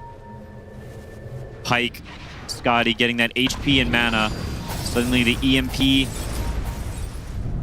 And Invoker spells in general are pretty bad against mobility. So once you have that movement speed and the Pyke up, it's very difficult to actually connect on your spells without the follow-up stuns of Rue and Collapse. And I imagine that's the sort of game you're playing as well as the TB. Like, are you able to get away with not getting the BKB this game as the Terrorblade? I think so. Yeah. For a while, at least. Maybe he buys it 5th, 6th item, but before then, I don't think he's looking too much at it. Wow, that was close. That was very close, yes, to Rue nearly finding the setup. And they would have had Yatoro around, so could have actually gone pretty rough there for Paravision. But the TP out in time from Satanic. Paravision able to move elsewhere on the map. The hour has arrived. Shotgun is completed. Let's have a look. As you said, well, this burst can look pretty crazy. It definitely can, I think. I haven't actually seen it yet, but it should. It should, after the changes.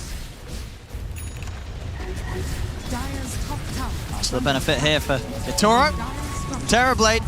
The Metamorphosis getting some pressure onto the tower. Fortification will come out. And Paravision Looks like they're not afraid to fight into this, despite the fact that Yatoro has the Aegis. Definitely not, and I think Spirit can feel it if they're around. Look how he killed that illusion. Doggone, They it's got it good. good, yeah. Holy. A lot of damage, and of course, relatively low cooldown on the E-Blade. They'll lose their ward. They wasted Fatal Bonds on the illusions, too. They are getting pushed off the tower. Paravision being able to push Spirit back a little bit. Depends how much Spirit wants to stick around with this pressure. They do have the Golem ready to drop. Serpent wards at the ready as well. They're all on a ward. Oh, he collapsed.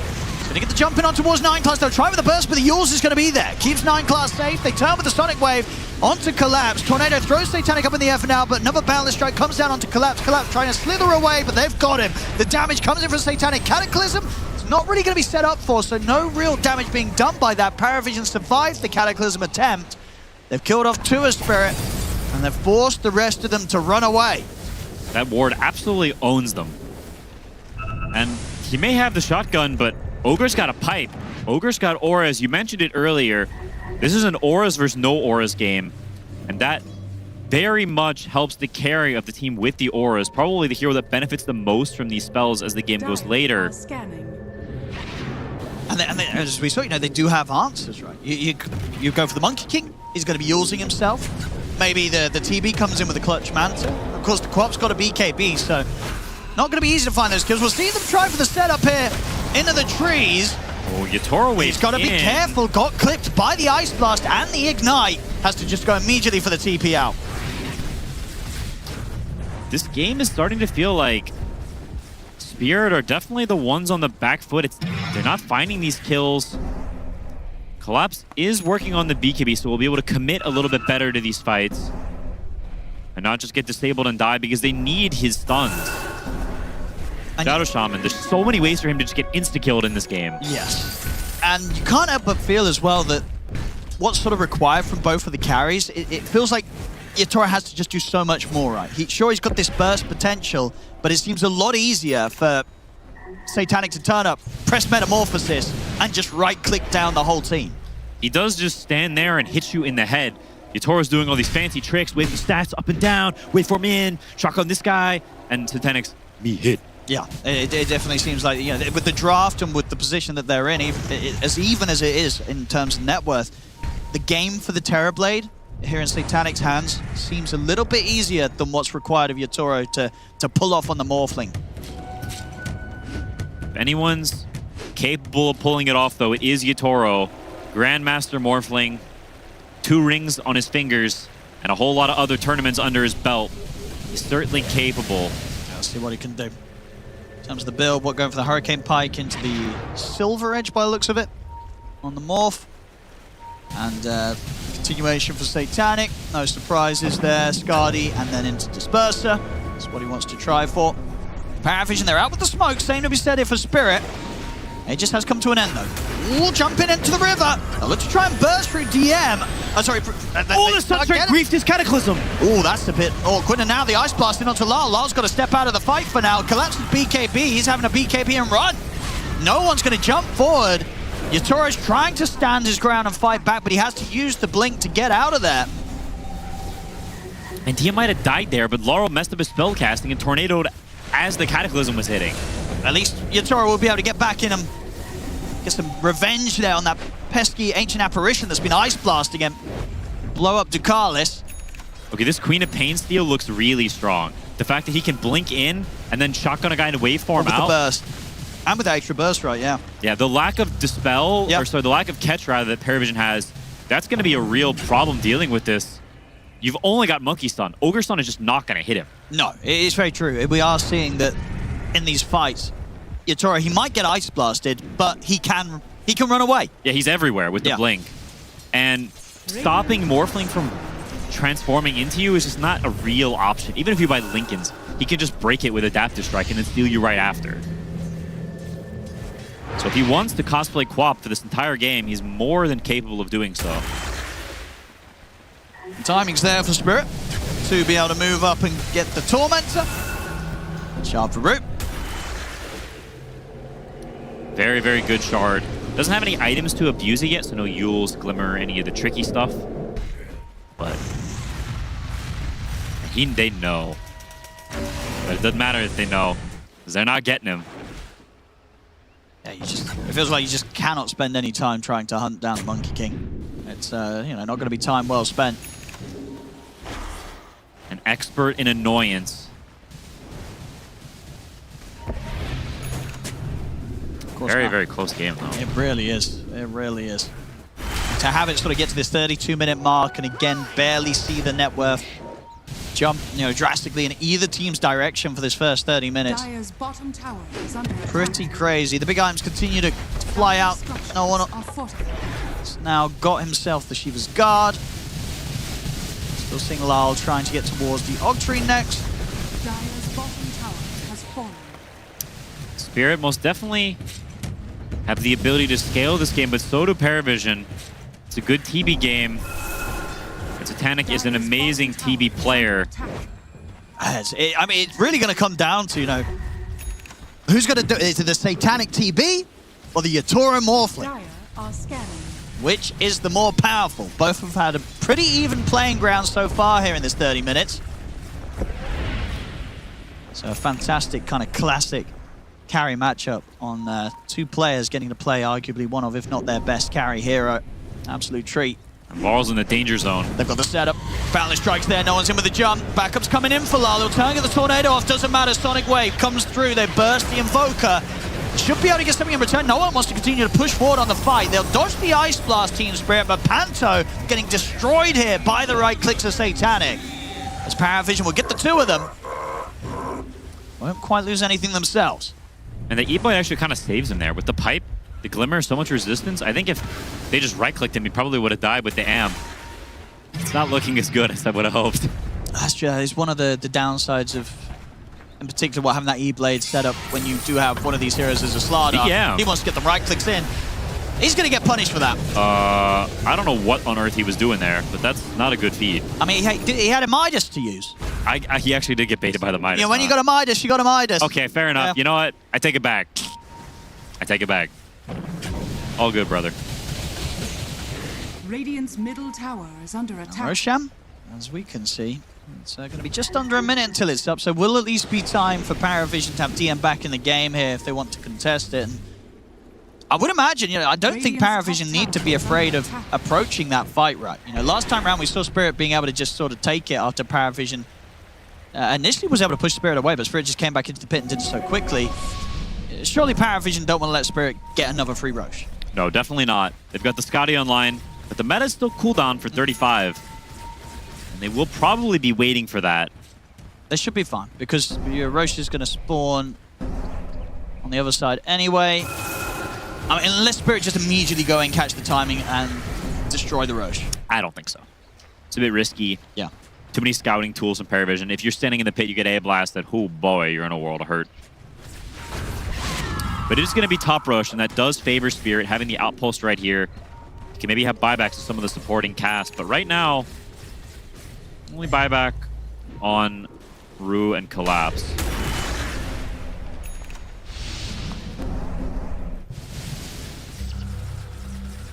No one is starting to build up into more items, though. Looks like he is going to get the chance to scale up into that beast mode quap in the mid to late game that we see sometimes.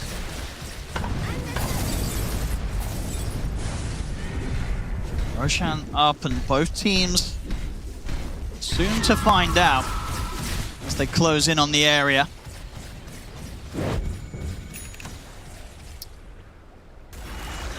Satanic ready to start it off. He's going to just walk straight into the pit.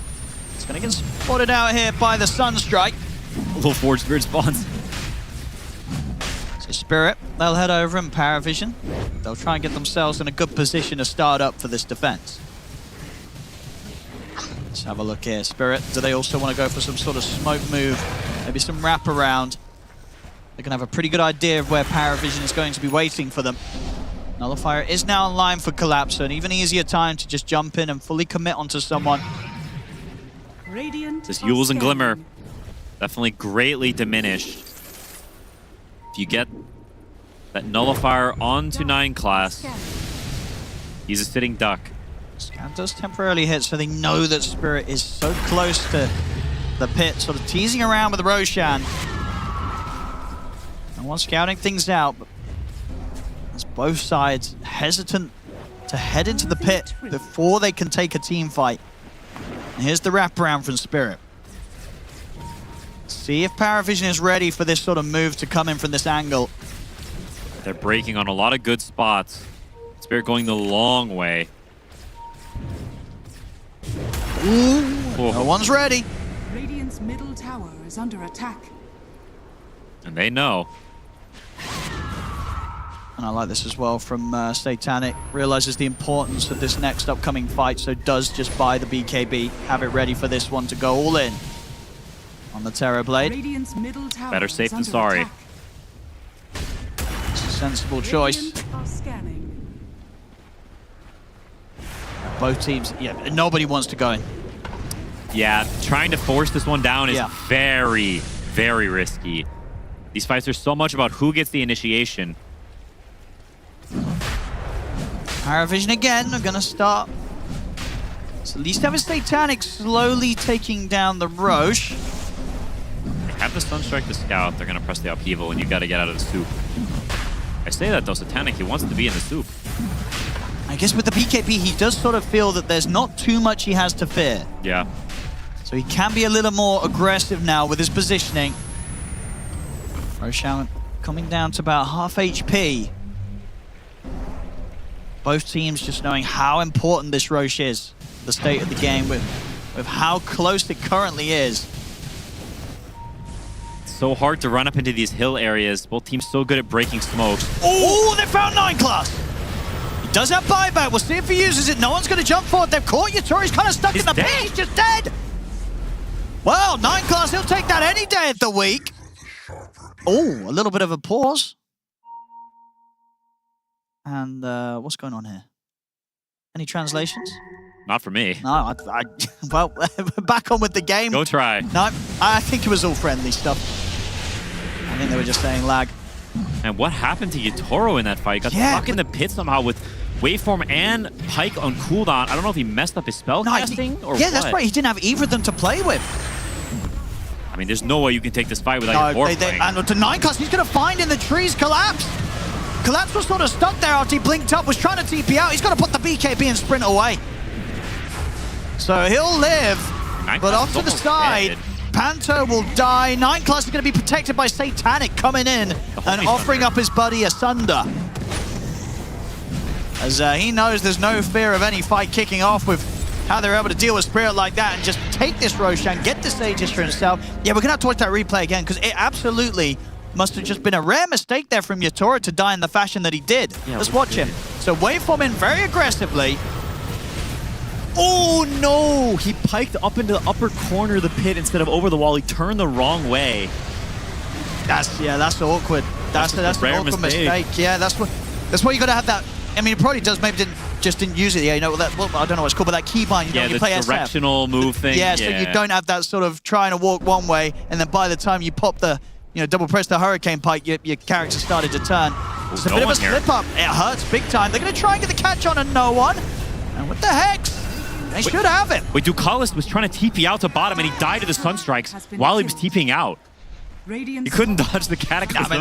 Yeah. Oh, well, so Lyle gets a bit of a bonus in that situation. Yatora back in action. DMZ too. They just chain fed 3 kills. Well, after a pretty sort of carefully calculated first 35 minutes, I'd say, of gameplay, things are starting to get a little bit crazy from both sides. First of all, we have kind of Spirit with Yatora making a bit of a mistake around the pit. And then just like that, Paravision, they might have got the Aegis secured on Satanic, but he's probably sitting there watching his teammates being like, guys, team, what are we doing? Hello? Why are we dying like this? You guys, just play her on me. I've got the Aegis. That's always the comms. Guys, I'm strong. And then what's happening? Oh, a long way. Yeah, maybe some sort of cursed Aegis here. They get it as a team, and Satanic's like, I pick up this Aegis, and my teammates just start dying everywhere. What's going on? They just got globally team wiped. It's like those pubs where Zeus has a refresher orb and just goes pow pow. Yeah, now they're losing towers here. The mid push is coming in from Spirit. Now Paravision, I think they're going to be a bit sort of saying to themselves there, what did we just do? They might lose 2 tier 2s for this. DD on Yatoro, that is it's a Monak-S. Yeah, that's both towers taken. Dire's middle tower. Paravision, they got to pull themselves together. They just got roached. They managed to make an excellent play, and then it just subsequently has gone very much downhill. You see, the Aegis power play is a 9k loss. You don't see that that very often. There's not much of a power play at all here from Paravision. Power play for Spirit, maybe. Yeah. Dire This is now the biggest goal lead we've seen so far this game. Yep. Right after they lost the fight and Aegis. Yep. Well, they still got 2.5 minutes. Maybe they were able to pick something back up, but during the rest of the Aegis time, but things continue to keep rolling in for Spirit across the map. They get the Tormentor here top. It's a 10k gold lead.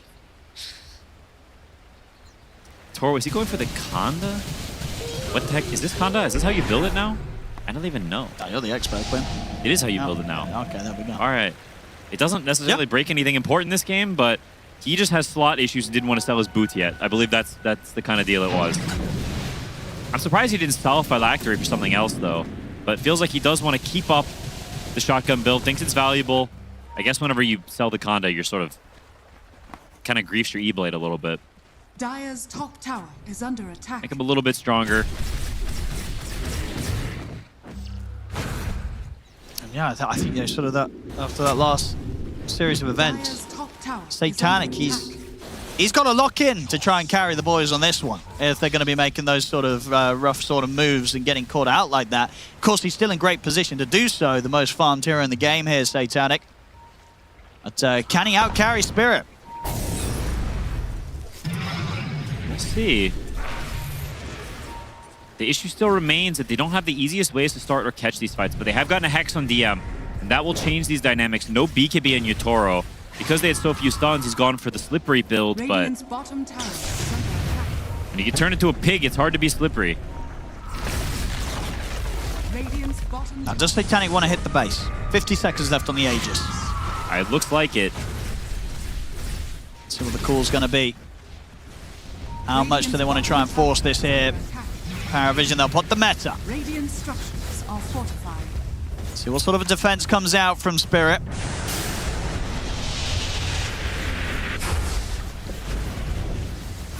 It's tier 3. Going down. Obviously, you've got to bear in mind the Aegis timing. 20 seconds.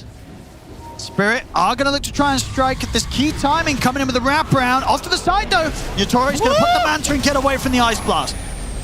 He'll escape. Tornado and Cataclysm, again, kind of coming in at awkward timings from one another. It does end up that the Cataclysm doesn't really do anything at all. And off to the side. I'm going to get the Yules onto Panto. Still get the chance to drop the Golem, but Panto will die for this. Satanic's going to turn quickly, destroy the Golem. And obviously on that bottom lane, damage was done.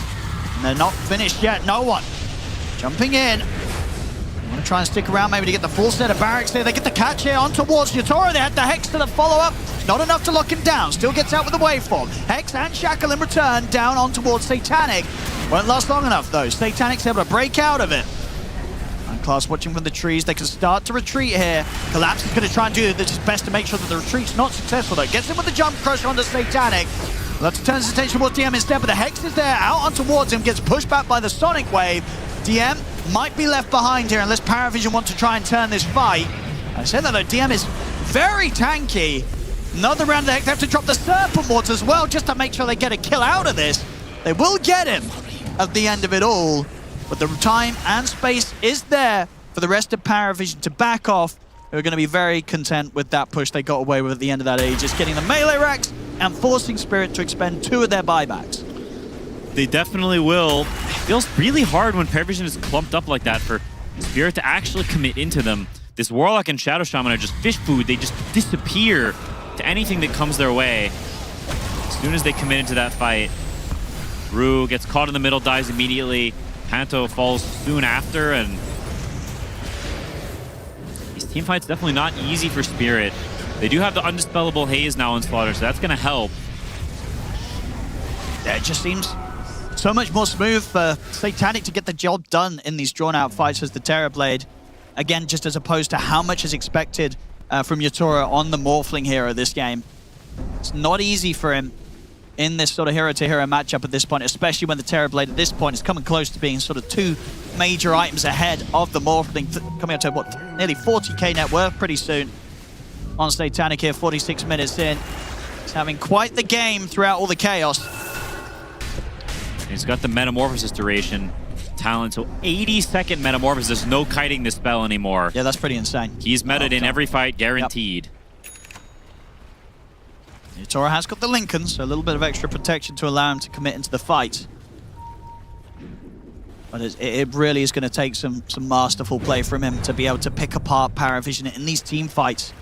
Dire's top tower. Super difficult game. Even though as a team they have this lead. Losing their melee racks here, Spirit. Dire's top tower has radiant. Got to try and regain control of the lane, see if they can set up for the next Roche, and see if they can find some sort of way to just catch this Terrorblade in the team fights. Satanic has been pretty much untouched in the last few team plays. They can't really stop the Terrorblade from doing the damage, getting the work done.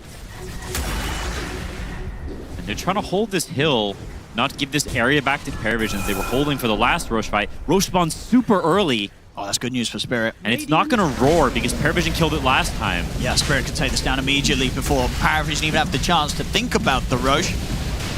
It's very fortunate for them that it's such a quick spawn. That means Refresher, Cheese, the whole 9 yards.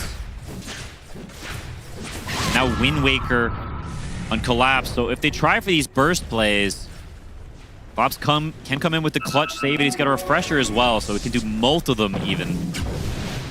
Yeah, really, they've probably got to have Collapse be the one, or someone has to be the one to get the jump onto the Terrorblade. Like, I feel like if you're jumping anyone else in these team fights, the Terrorblade is just going to kill you. Either that, or you need to find an open area where you can kite him and move around him and sort of hold him in place with Invoker spells, Tornado, EMP. We got the Refresher on Laurel, so we can do a lot of stalling to this TB, potentially kill the illusions or at least disable them, while Spirit finds others. They're very split right now. Collapse is running down to bottom lane.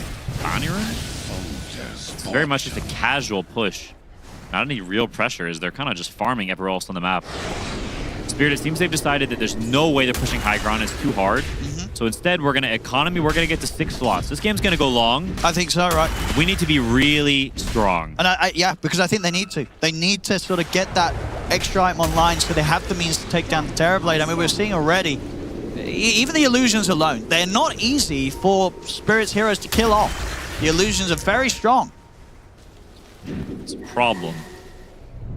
Pops gets the Watcher. Ooh, I think they see the ward with that gem, right? Yeah. Dire's middle tower is under attack. Yatoro is keeping them in base, though, by ratting this top lane. They're going to have to keep responding. He's doing it with the TB illusions, stealing from Morphling. It's kind of keeping Paravision pinned in. They want to deward that ward. The 9 class is stalking it.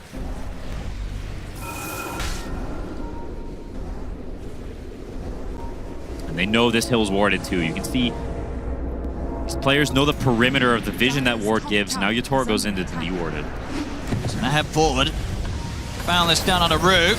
See them try and look towards Satanic, but Satanic's ready to turn. Gonna surround him. Cataclysm comes in, but again, for the most part, they're able to dodge it. Plus to push back Satanic. We'll see no one jumping in, pushing back the rest of Spirit and ready for the chase down. Law will be able to back off with the Ghost Ward. Collapse ready to get back in on towards no one. Yatoro, he's going to back off now that the Aegis has been taken from him. Outside of the Aegis going away, taken out of his hands. No one else to fall in this fight. That ward is a really bad place for them to fight. So clumped. They just run in and Satanic smacks them. DM though. Oh, it's a risky position. Rue's going to catch him. Gets him with the Hex, drops down the Serpent Wards. They bring the Cataclysm. There's nowhere to save him. At the same time, Collapse actually able to get the jump over towards Satanic. They've got the Tornado control. Satanic could be in trouble here. He slides out to the side. Will be able to use the Sunder to get back up to full HP as he takes their health at 9 class. Spirit. Have to give a bit of respect again here to Satanic. So back away. No one trying for the chase here. I mean, Spirit, they're considering maybe jumping again on towards Satanic, and there they are. They're in with the crush. Tornado comes in. EMP as well, but he's able to slide back. He's low on mana here, and his supports are getting torn apart here by Lal. Double kill for Lal. DM still wanting to fight here because they've got the buybacks in play. Both supports here for Paravision coming with the buybacks.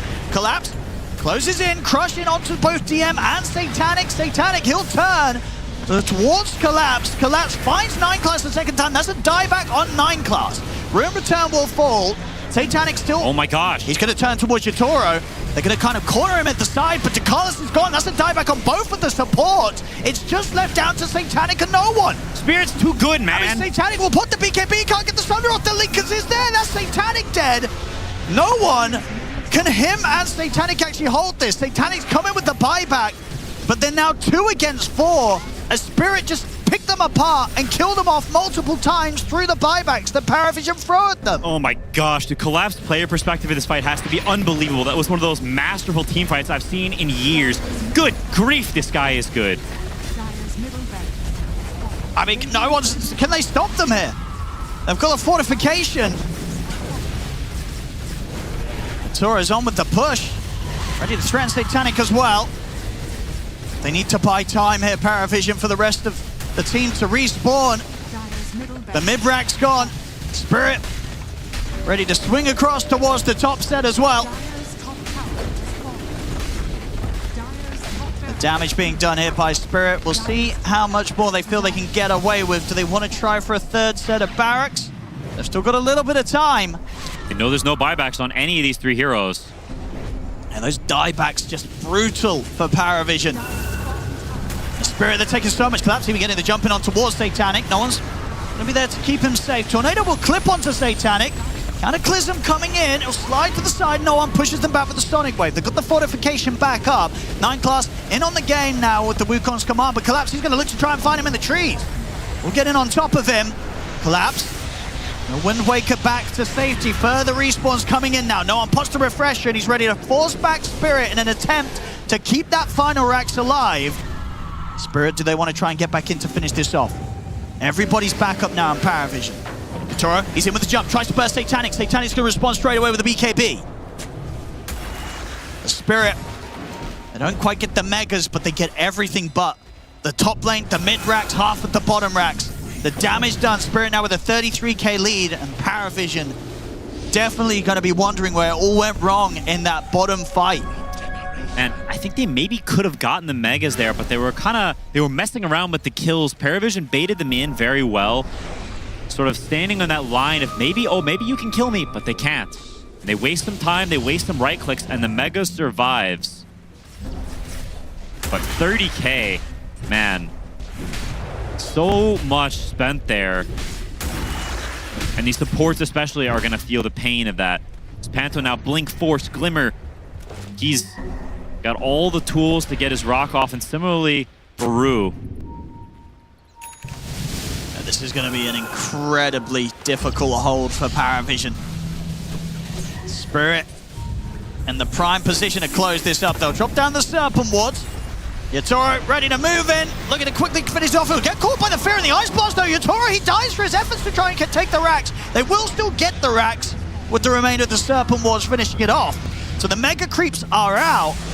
There is 90 seconds though for Paravision to try and put everything in to striking back at Spirit. They're chasing Collapse out of the base. Class will get back up into the trees. So indeed, they've been Mega Creeped. What's the quick call from Paravision? Are you running it down a lane? Are you going to get the chance to force out this buyback, or is it unlikely? It's so hard against Invoker. Shadow Shaman, they've got so many stuns, so many spells to repel you.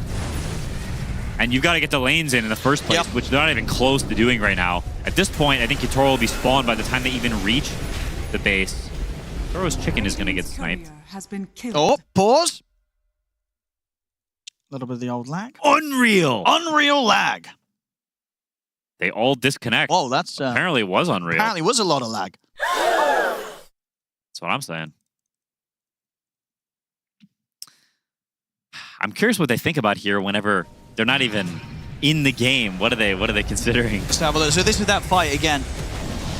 Just so many crushes. I don't know how many it was, but it was like 10. It felt like. So I imagine at this point you can see, right, why Paravision are using the buybacks, right? They still very much trust that around Satanic, they are strong enough to take this team fight. I think a huge part of this fight, though, is that Satanic got EMP'd. He has no mana in these fights to press any of his spells. He's just getting kited. They're going in and out over and over again. These crushes, just playing on the absolute edge, is actually crazy. I mean, because it was very close as well there for the game to be in an even rougher spot, really, if no one was punished, but no one sort of being able to be the solid rock in that fight, being the one to survive throughout it all, did mean that they had this chance to fight on in this game. Obviously now up against the Mega Creeps. Looking pretty close to impossible here now for Paravision Spirit. They know how close they are to putting an end to this game. And they have indeed been able to sort of wait out this death timer of Yatoro. Doesn't look like they will need to use that buyback. So it can remain in this comfortable position where their whole team does have their buybacks available. And Roche still a minute 20 seconds away. So they won't even get the Roche for it. Could have gotten lucky with an early spawn timer, but Gaben does not smile upon them today.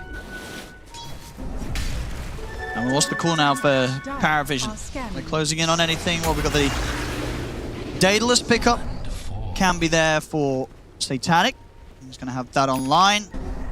4,500 gold on no one, so probably considering what his and what sort of big pickup he could go for. Is there anything in mind do you think that he'll be thinking of first?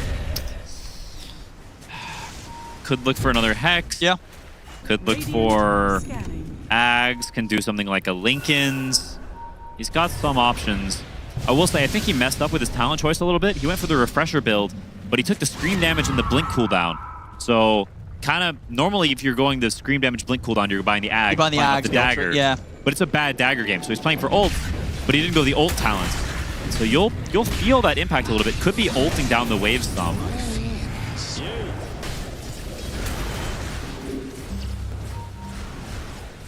I'm not sure what the XDs are about.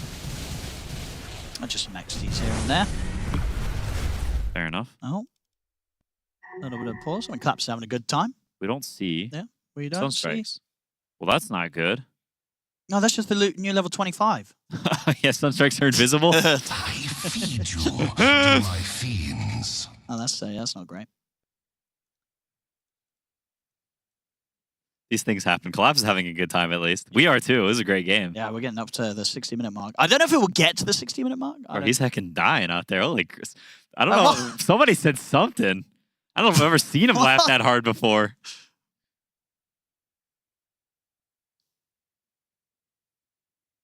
Yeah. All right. Well, plenty of time to laugh as Paravision is stuck inside their base, so it's a joyous time for Spirit indeed.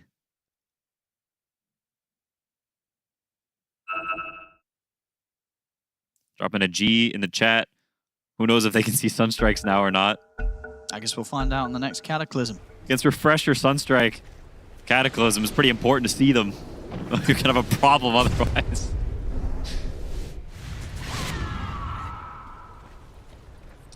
The Roche is up, so whenever they scout it, they can kill it.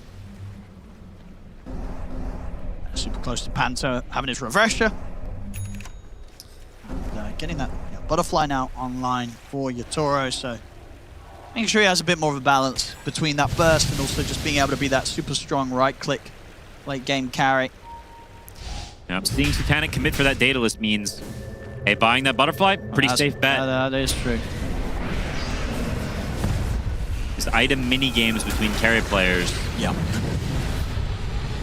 As Roshan will be there. Of course, Paravision, no interest coming out of the map right now. They've got to put everything into just defending that base. Spirit. Aegis is there. Refresher Shard, who's going to take that. Yatoro, he'll hold it for now. Well, let's see how much they go for the push. Isn't that something you ever think about as a pro team? Are you looking at the timer and saying, hey, it's 58.5 minutes, let's wait for the 60-minute items, or you don't really care about them at all? You are? No, you are. For okay. sure. I mean, it's not that easy for them to actually throw in this game. Sure. So you would say, what, get the lanes in good spot and then get those neutrals? I think so. You can keep Paravision out of the base, and there's also a mini game around, like, okay, the enemy team is going to try to sneak out and get them. So instead of trying to push, we're going to assume they're going to try to get them, and we're going to catch them on the way out. Also, definitely a real possibility here for Spirit.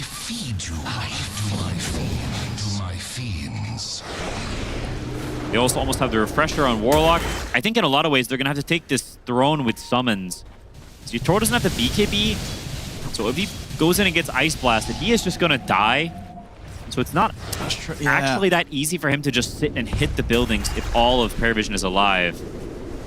And I mean, these sort of summons, the Serpent Wards and Golems are very strong, right? Because you only really have Satanic that can right-click and kill them very reliably. It's a bit more awkward for the other cores and supports. Yeah, you see the lines. No one is smoking down. Honestly, a smart move from Paravision. Oh, as I say that, keep his back. Oh, high class. Just gotta be careful. Anytime you step out at the base, Spirit might be there waiting for you. We'll see no one go with the BKB. He wants to try and burst through Rue. It's not going to be enough to kill the Shaman. Rue's fine. Not even close. Still had the Innate or Facet or whatever it is still remaining. And they've got access to all the camps, and that means get those neutral items. Oh, 9 class has been spotted. The refresher's going to be popped here as Lal able to drop that full combo in onto the Monkey King. And 9 class is gone. He got greedy. And just a little bit of gold short the buyback. 100 gold short, so he is out for 70 seconds. They still have the snakes, and they have 1 rock, not 2 yet, but with the Monkey King dead, looks like they are just going to finish up neutral items on Yator right now, so not looking to push right away. They still have some time of Monkey King being dead. Yeah, let's see what he can take. Imagine he got Deso too. He did not get Audacious though. Oh, and here comes that Serpent Wall push. And he's going to take the illusion right. We took that because this is probably the best hero to have the Rift Shadow Prism on, right? The more. Yeah, the Giga Illusionist cape. Yeah, I mean that's going to be something else that you can throw at the buildings here to try and end the game. No, that's huge. Maybe it's even better than Despo 2. There's a tier 4. Falls, still 30 seconds without 9 class Satanic. He's going to put the BKB off to the side. The meatball's being dropped down onto no one. It's caught by the stun, has to step back. I mean, these Forge Spirits as well coming in with the push. The tier 4's falling. Satanic's getting caught by the bash. The Hex, he can't get anything off. He's dead. Has to buy back. Yatoro will have to jump away for now, but the Ancient's exposed. Spirit looking to close this up. Paravision, can they push them off somehow? Sonic Wave comes in. As Satanic here with the second round of his life off the back of the buyback, desperately trying to hold Spirit back. They've killed Yatoro off once. That's the Aegis gone. Round 2 for him. The BKB for no one. After BKB comes to an end, he's getting caught by the Shackle. Yatoro is in with a burst, blows up Ducalis. Ducalis still has his buyback available. Hex down on the DM, Hex now onto Satanic. Satanic stepping back, Boundless Strike comes out from 9 class onto Wards, collapse, the Cataclysm comes in though. Lal cleans up the big kills with that one, as that's going to be the 2 of them dead for good. GG is called. Spirit will close up the first game. Man, what a game it was. Spirit, so many clutch plays. 62 minutes going the distance. These two teams both so high skill going into the late game. What a treat. Absolutely. Absolutely. And the way they sort of did it as well, this game, Spirit, there is this position kind of halfway through where it did look like things were going to be falling into sort of the hands of Satanic's Terrorblade, but things started to crumble around him. We did see, unfortunately, for Paravision, making some of those mistakes that they have done in some of the prior series. It did feel like that post-Roche period was a big downfall for them. Went from... It's like a 10k swing. Yeah, it was... I don't know, they just fed 4 kills back-to-back across the map, got a little lazy, a little complacent, and they cannot be complacent in this upcoming game too because they're on the brink. Absolutely, they've got to kind of tidy up their act because up against Spirit, anything less than perfection is going to be that you're going to have a hard time. Spirit looking fantastic there as they close that one up very safely and securely at this sort of post-60-minute mark. Excellent stuff there from the team. And yeah, Yatoro getting to have the last laugh here on his Grandmaster tier, carry Morphling. He closes the game down. Can't wait for game 2. Game 1 goes the way of Spirit. That's the kind of lower bracket final I want to see. 2 teams going head-to-head, neck and neck, bringing it to 62 minutes. But I do think that Parivision may be slightly kicking themselves a little bit because the game was pretty securely in their favor. And then in a strange turn of events, after they get Roche, after they get Aegis, is when things start going badly for them. And this was the change in 7.40, the cursed Aegis. That was not actually there. It's one of the hidden ones where you actually start losing gold. Don't take that one. Kill it. Kill that Aegis. You have to know which one it is. It's like the poison mushroom or the good mushroom in Mario. Although I will say, Spirit is a team that is notorious historically for taking these sort of pickoffs where you're playing against an Aegis. You would think that they want to dodge fights. You would think that they don't want to take pickoffs. Yeah. But they have such a good understanding of the map that they know Paravision, because they have this Aegis, they're kind of overplaying. Once a team takes the Aegis, once they take Roshan, they split up. And that's the thing. Like, you're playing against Team Spirit. We've talked a lot about their drafting. We've talked a lot about their early aim. All of these other things. They are still one of the greatest clutch teams in Dota history. Like, all time. They can make the hard calls. And they did it this game. They're so good because I agree. Like, also if you're Pari, you're quite happy. I think with how the early game went, the mid game, you have all these auras, but then like the mid game, like the stuff that Spirit are able to do with like coming back, building the right items. I love Yatoro's build with like, you know, the Kanda, he goes for the Phylactery, he has like the E-Blade, the Silver Edges and all the stuff to like play on kiting. You're playing against Ice Blast, you don't want to commit into the fight. What's up, Jenkins? Talk to me more about this item build. He wanted something Talk to me about the item this build. Phylactery, ever since the change, it's, you know, you don't need Vlads and Morphling anymore. It's extra bit of damage. You're also, he did go for like 0-3-2 build in the lane, because right now you're actually dealing the damage. You're the one, because with the change, you actually have a stun on both of your facets now, so it feels good to be getting those. And also with Phylactery, it's also extra bit of a damage coming out. Like the harassment, you saw that Ogre at one point, he wasn't sustaining through all of that damage. He gets close, get hit by it, and then going for the E-Blade. So now you have extra bit of a stats as well, because the build-up is much better. And then we are seeing the old shotgun build from Morphling, where he deals like 900, almost 1,000 damage with the 2-spell combo. More thoughts on the item build? No, but you sure? I have thoughts on the Aegis power play. Oh.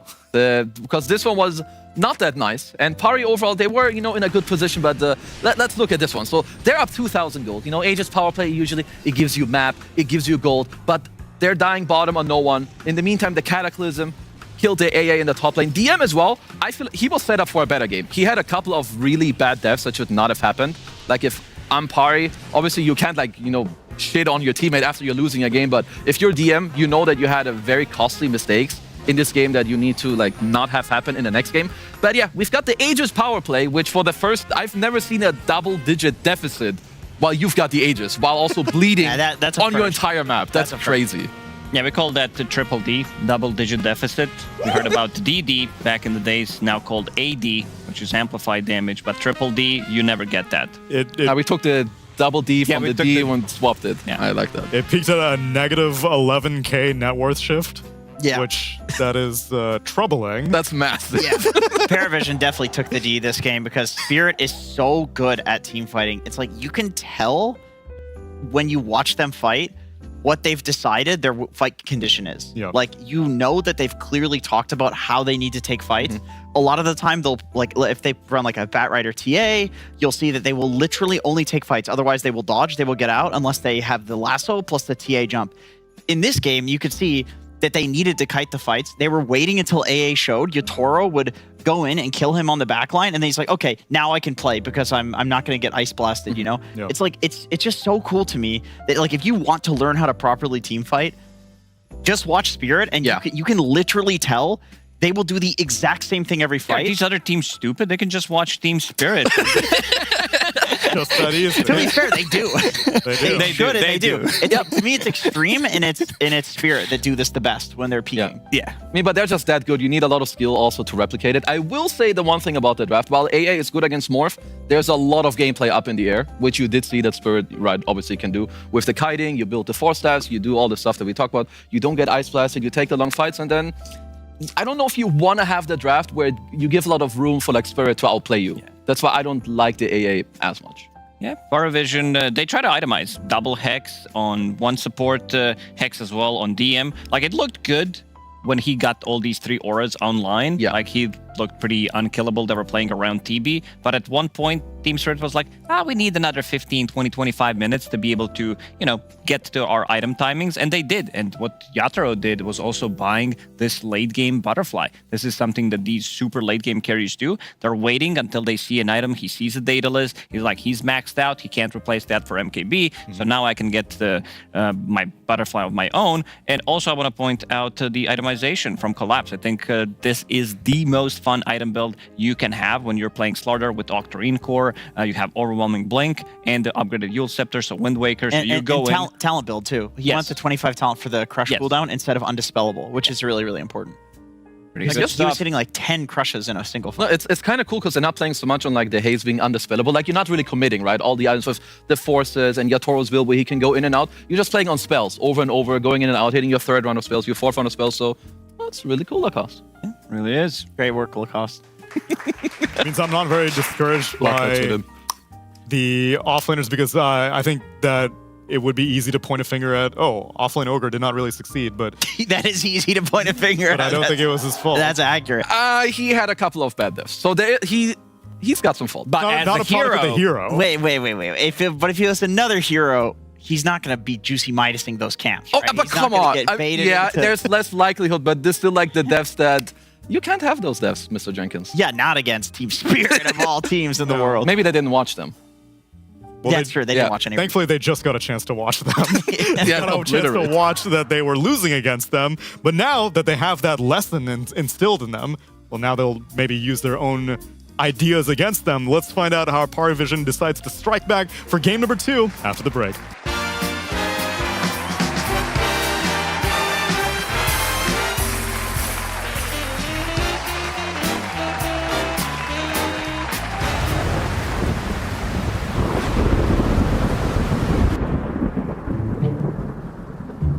No power, no pizza, no packages. Thanks, Razor.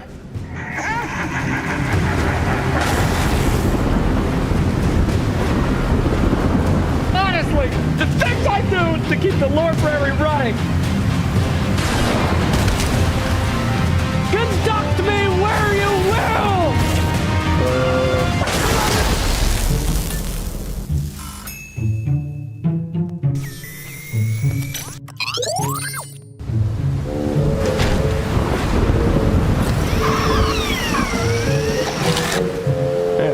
Afterlife. I'm good with it.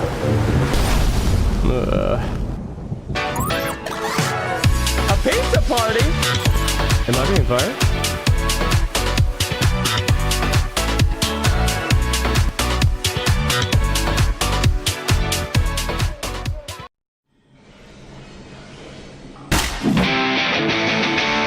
A bloody time.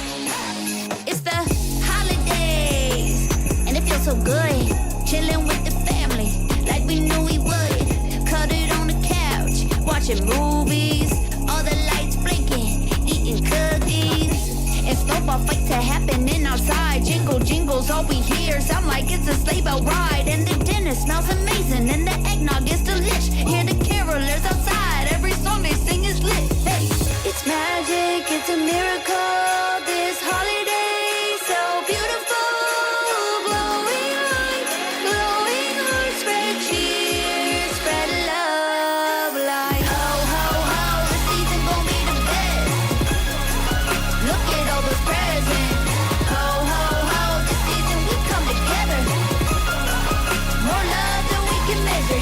Every single room is filled with good vibes. Grandma came to visit, brought the sweet pies. Time to just relax and feel the joy rise. Fix my dinner plate, make it supersize. Hot cocoa with the cousins, that's family love. Playing games, no complaining, let's live it up. We don't get this time together all the time, so it's special. Gather round, take some photos, we all feeling sentimental, yeah. It's magic, it's a miracle, this holiday, so beautiful. Glowing hearts, spread cheer, spread love, like ho, ho, ho, this season gon' be the best. Look at all those presents, ho, ho, ho, this season we come together. More love than we can measure. Ho, ho, ho, this season gon' be the best. Look at all those presents. Ho, ho, ho, this season we come together. More love than we can measure, yeah.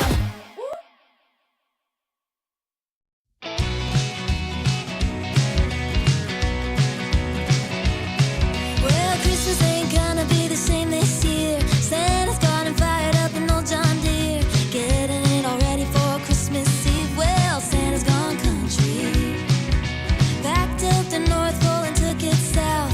Ho, ho, howdy, you should see him now. Traded that red for the camo green. Well, Santa's gone country. Santa's gone country. Who needs milk when you've got sweet tea? Santa's gone country, hanging backstage at the Grand Ole Opry. Santa's gone country, just like you and me.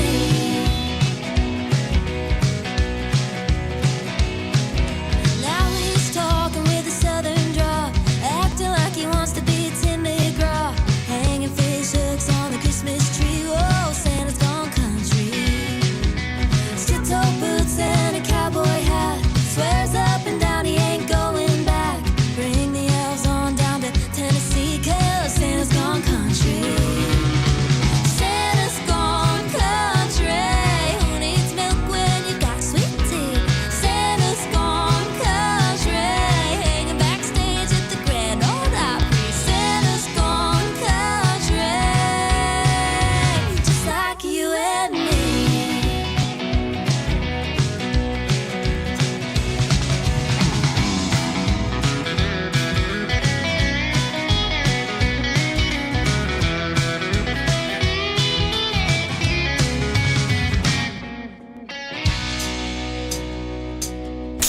Haters, step back! DJ, spin that.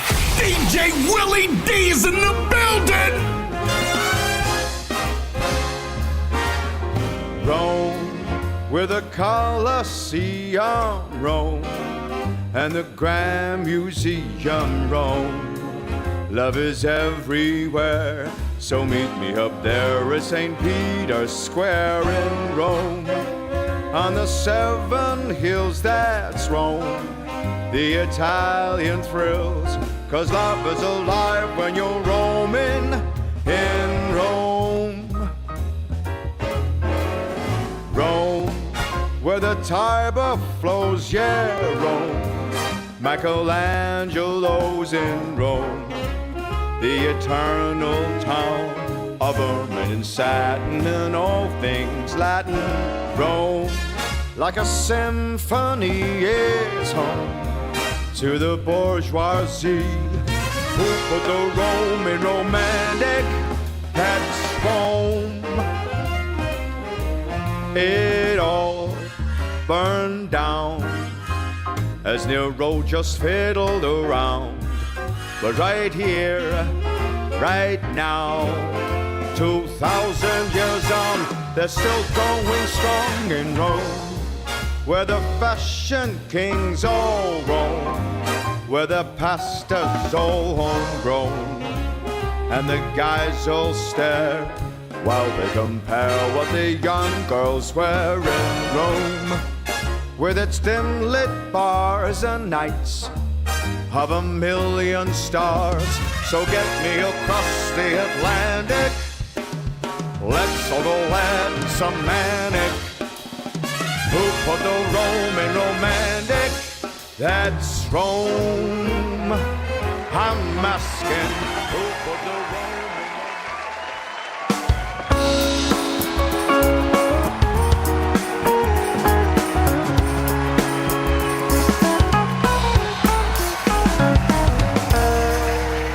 Lower bracket finals continues between Parivision and Team Spirit, where Spirit get themselves an advantage, which has been a recurring trend whenever these two teams have been facing off in a DreamLeague Season 27.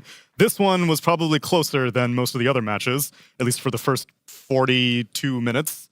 And then it starts snowballing in a direction that I'm sure Parivision were not enthused about.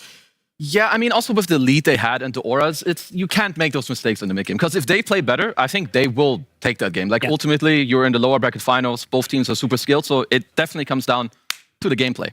5 seconds. So keep it tight this time. I think you have to. Against Spirit in particular, you can't have any openings like that. Yeah. That's just, it's too big of a mistake. And if you're going to, have one hero die off in a lane somewhere, like, everyone else needs to understand that Spirit, like when they smell blood in the water, they hunt. Like everybody on the other side of the map will immediately start moving to go for another kill, and they'll go for like the high risk pickoffs too. Like these guys are just killers. Those are the kind of maneuvers that win you TIs and EWCs. Absolutely. This is why they're always in a game, even though the goal deficit can sometimes not look like it. Yeah, that's why we say that they are the most resilient team. They always have some kind of a play, no matter what happens in the game, especially if you're pushing the high ground. Like, this is kind of their best territory, but they're also very good at surprising enemies, like this Aegis play that they did have. You don't expect other teams because you're like, they have Aegis, it's 6 versus 5. Not against Team Spirit. They're like, this is kind of our advantage, them not expecting us to go for this kind of a play. And that's the thing. Paravision knows this. Like, this team, of all teams, they've played against Spirit so much. They're from the same region, so they've played interregionally as well. Like, Spirit is going to do this, right? Yep. And I don't think that it takes more than one slap in the face, one reminder to remember this. So I really don't expect that to happen in game 2. Like, this is a blunder you make one time. Now the question is, like, maybe Spirit just stomps them this game and that's enough for Spirit to win the series. They do this a lot, but I hope Paravision can bounce back. I think they will need to remove, after seeing Tiny, after seeing what happened with Tiny yesterday, Team Spirit might need to remove Coddle as their ban, because it looked pretty insane. Like, with all the heals that you're providing, we talked about Holy Locket being like very strong item right now, and then lowering the cooldown on Tiny, it looked pretty insane. I don't think Parivision is the type of a team that will play this Tiny as a carry. It is still doable, but I feel like it's just going to be in the mid lane. Yeah, no, I think you're right, especially also with, if you look at the first phase already, they banned out 9 classes like Monkey and Slark. So Coddle could be one of the ones that are next on the line, especially because you have Tiny. But then the thing is, I have seen Kez really shred through heroes like Centaurs before, and Ursa's in the pool too, so you definitely have to also think about like the trade-ups of the other heroes in the next phase. But Coddle, definitely, if you were fine with the carry-to-carry stuff, he will bang it out. Yeah, it's weird because if you're Spirit in this situation, you want to ban the 9 class heroes, right? You also want to pick something that is countering Tiny mid, right? Like, what are the Laurel heroes? I mean, Huskar is a consideration for Spirit, so setting up for that. Something Paravision might look to ban out. So I have seen, like, people do like Ember against Tiny, but I saw no one, he obliterated nothing to say mid. I mean, there was a big skill gap, but that's a hero you can look for. I would also say when you're Tiny, you would love to have more teamfight backing you up, so I could see Pari looking for, like, Warlocks. Or even if you're Spirit, like, you can look for, like, the counter teamfight. Maybe you don't, like, dumpster the Tiny in lane, but make his mid-game hard. Like, when this guy jumps in, make sure that he doesn't get out to come in for the second round. Yeah. Maybe like a Earth Spirit for Laurel? Something like that. You back that up with teamfight and you're kind of chilling. Parivision, they take out the potential of a Yatoro Wind Ranger, and we'll see if Spirit, no, they actually let the Coddle go through, instead opting to ban out the Ursa. Yeah, I think it had to take priority, considering how well we've seen Ursas do in this matchup. You did mention Kez, which is still potentially a pick for Parivision. I think Parivision has some good options on their position 5s. Warlock still in the pool. Centaur, he doesn't like to play in the Glimpse. I also think Chen could be coming in very handy just to have those auras. This is how Parivision has been playing in the recent couple of months. Just Dookie Chen, very, very strong in general. I like it, because I really feel like anytime Spirit is dangling a hero like this, it's not without reason. If they're leaving a Coddle in the pool like that, it's because, or a Kez in the pool, you know Paravision's going to look to take it, right? They have a counter to it. I like this Shaman as a response to Kez. I think this is something that teams try to theory craft. It's also very, very good against these annoying heroes that 9 class does play, like Nyx Assassin, where you have the instant hex immediately. He doesn't get the carapace off. You can actually kill him. And this is something that Kez is like very, very bad against, like lockdown when he goes in. And with these 2 heroes, you have more than enough. And we might see the combo, the best combo in the game. Aghanim Scepter, Shadow Shaman, Centaur, right? In the card. Probably not, but yeah, there it is. There's the case. Okay, so Shadow Shaman, preemptive counter.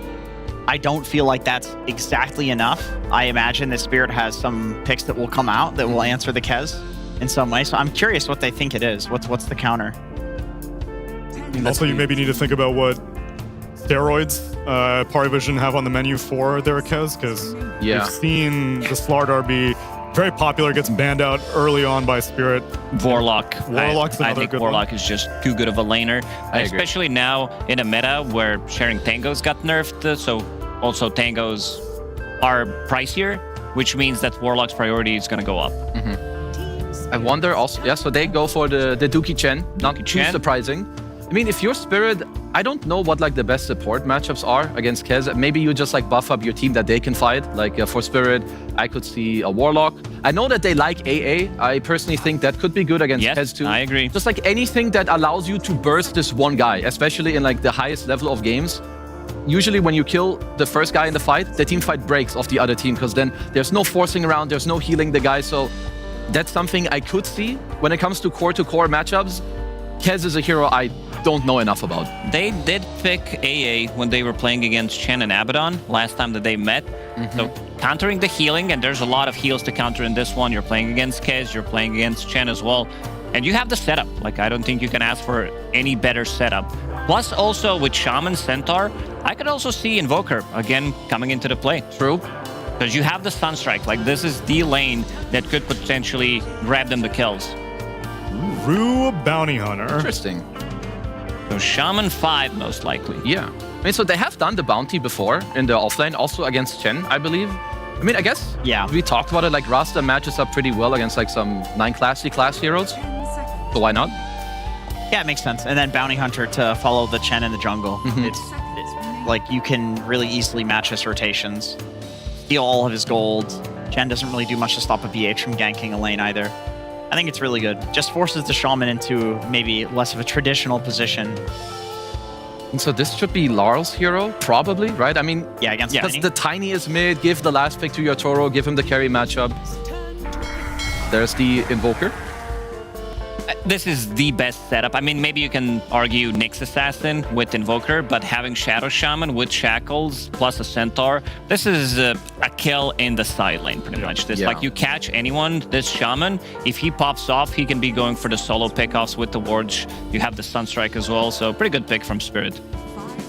The thing is, they won't be that kill combo in the same lane, though, because I'm anticipating Shaman will be laning with Yatoro's hero. Yeah, it's just the side lanes you have stun setup. Bounty Hunter stun also has been buffed. Might give you that extra bit of oomph to set up the Sunstrike as well.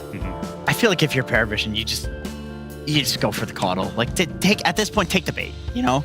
Like, you have tiny Coddle. Even Kez Coddle seems pretty good, like, reducing the cooldown on his abilities. It's only weird because then you're lacking Disable against Centaur. Like, Coddle plus Chen seems like a pretty shit support duo in terms of disables, but in terms of heals, it's incredible.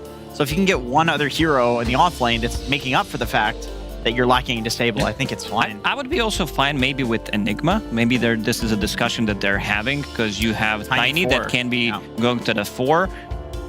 And this is something that they've done before. Chen plus Enigma buying multiple auras at the same time. So everybody gets like 2 auras, then you have 4 auras 20 minutes into the game. It looks strong even from the offlane.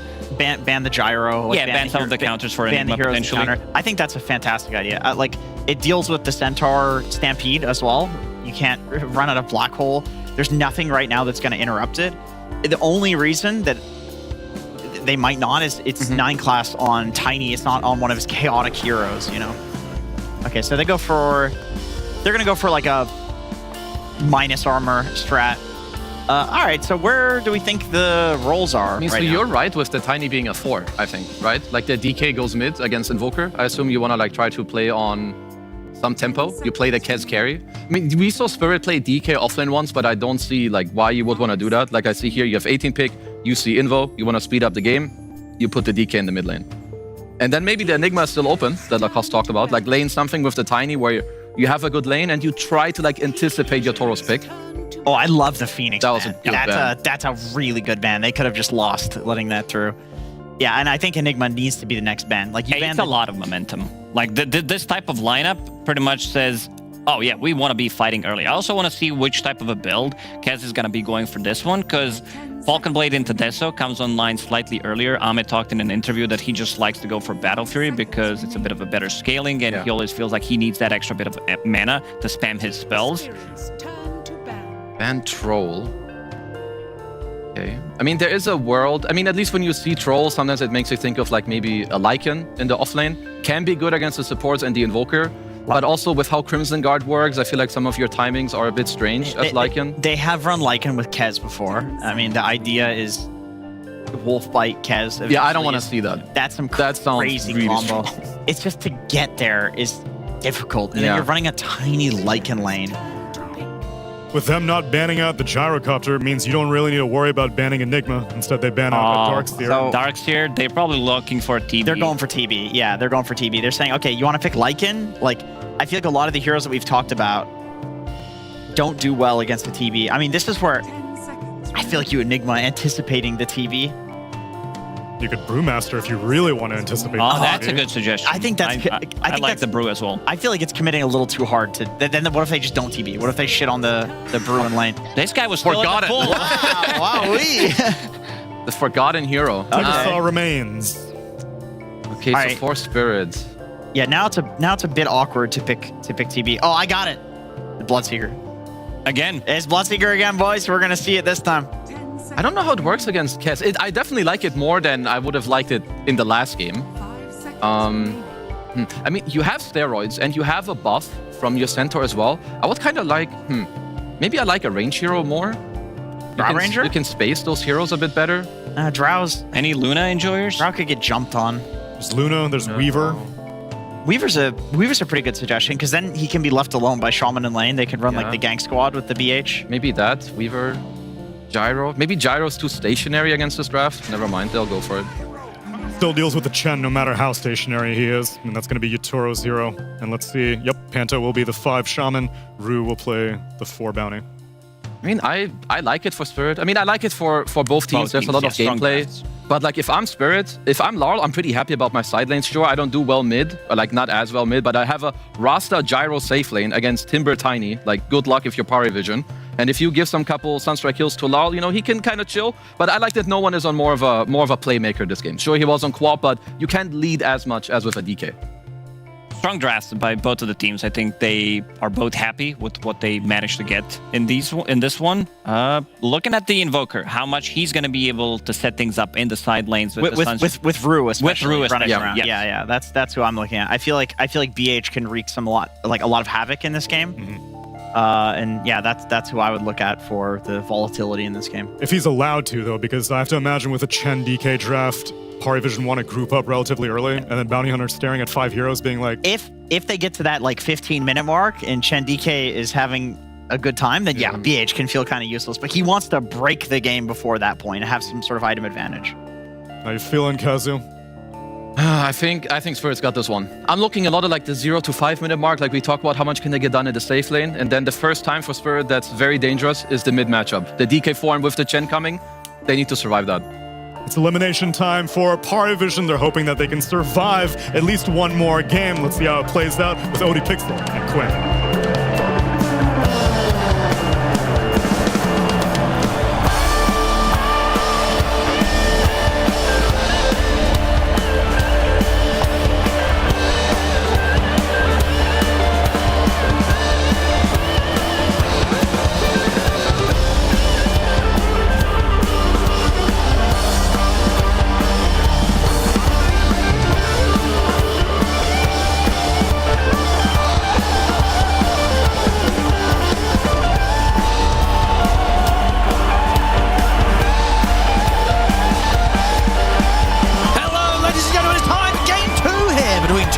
Paravision. I'm only Pixel joined by Quinn. Quinn, we're getting some change-ups. A little bit of sun trying to see how things happen. Not before the smoke was already popped here by Paravision, ready to see if they can make this early play.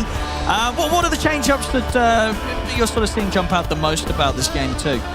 I mean, the Monkey King is banned. I think it's a huge difference. 9 Class is playing Tiny. This is not a hero that I think of at all when I think of 9 Class. That's true. Yeah, has he done it a lot in pro games? I'm going to get some stats up whilst you keep talking. I don't think there's many, because this is not a signature of his, for sure. Now, they do have Ducalis on his Chen, great on that hero. No One, DK, some classics, but Spirit, they've done some cool responses. And they might even get a first blood. That's quite a lot of damage. They get some body blocks here. Yeah, they're going to have him, and it's going to go the way of No One on the Dragon Knight. That was just a whoopsie from Collapse. Didn't get the hoof stomp up. A little too far away, just straight up misses it. And now first blood for DK, a lane that was already hard for Laurel, going to be even harder. And we saw how last lane went. Said it before we went live, but man, if last lane went like that, Queen, how is this one going to go with Dragon Knight as No One stuck it to him last game? No, absolutely. One thing it's definitely going to show is whether or not, No One's just sort of got Lyle's number completely, or whether just game one was a game one sort of thing where Lyle maybe just woke up, he was sort of getting warmed up for the series. Because obviously as the game went on, Lyle certainly was warmed up, coming in with some big plays towards the end of that first game to help close things up for Spirit. But yeah, the start was rough. Definitely. And also, Yatoro Gyrocopter is always a treat because he doesn't buy the normal items, right? We see Natsumi, he goes for the Daedalus, the Ags, some standard items, whereas Yatoro, he often goes for this Pike, Manta, turning Gyrocopter into a different kind of hero than we see from other players, and it's always fun to see different looks on classic heroes. Yeah, so having a look as well. It looks like, indeed, so on the Tiny 9 class, he hasn't picked it up for the last 9 months. But back in 2024, there was sort of a period of the first half of the year where he was doing it quite frequently back when he was on Tundra. So, been about nearly a year or so when he was kind of in that mode, but he did have a period where he was doing it a little bit back at the start of 24. I forgot he was on Tundra. What a weird roster that was. Ooh, DM! That hit? That was right on the edge. Very nice. I mean, it was right on the edge. But they get him at the same time down bottom. Satanic, he's going to be able to get Collapse. Man, we keep seeing this Kez in response to Centaur, and every time it looks so bad for the Centaur. You just kill him. You do. And Chen Kez, what a ridiculously monster lane. Rue's going to try to pull some waves, and that's all they can do. Is laning straight up into this is worse than a nightmare. I don't know what's worse than a nightmare, but this is. I'll see them bringing the Shaman over to just claim the water rune. Won't look to try and set up anything between the two of them there. No one, not going to really care too much anyway if these water runes get taken away from him. Does not really need them here as the Dragon Knight. He does not, and look at the CS. 14-11 to 5-3. It is not going well. No, it is not. But that, at least this time, is kind of expected, right? Because of how good the matchup is. Yeah. When it comes to the right clicks, comes to the CS. We'll see side lane here. And we'll get the chance to take down Panto here, caught between the towers. Yeah, it's a bit cocky, contesting waves in between against a Tiny. We all know what that hero does. He throws you back, and Panto gets thrown back. But yeah, this mid matchup, it's a rough mid matchup, and DK with the first blood. There's only one way that was going to go, and it's bad. See the setup here. Sunstrike. Not going to be enough here. Satanic, he's actually able to turn and maybe just threaten the bounty. Daru just gets cut up here between the two of them. You got to be careful when you try and make plays into this Kez. I feel it's very easy, or at least so it seems from a lot of these teams, to just underestimate how much the Kez can do just already on these early levels at level 3 when he's got a point in all 3 abilities. Yeah, it's a new hero. Despite the fact that it's been picked in Captain Sword pretty frequently these days, people don't have the same feel for it as they do with some more legacy heroes that have been around for years and years.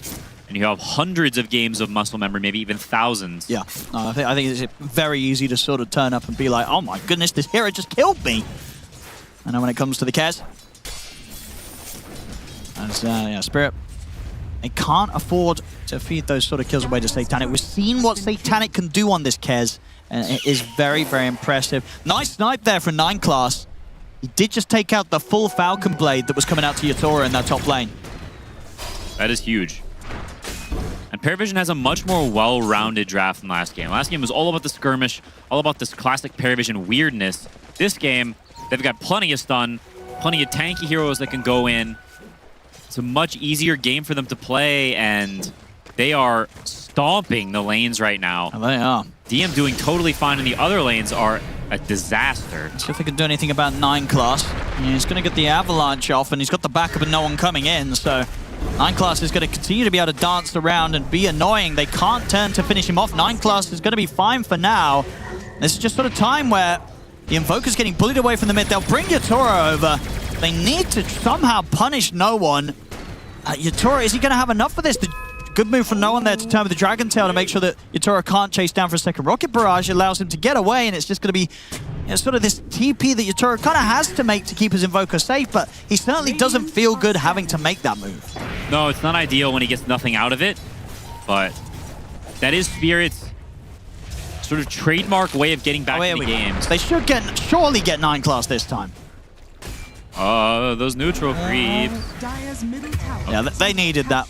I mean, ideally, La would have needed the last hit. Doesn't get it. Panto gets the kill. Same time, pressure's going to start coming in onto the mid tower here from Paravision. They bring the Chen over with the Dragon Form on no one, starting to get some of that early damage done. I mean, Spirit, can they do much to sort of take this off it? We'll see Rue try and grab the creep wave to slow down the push. That's big. The catapult's going to die off that. That was a huge play from Rue.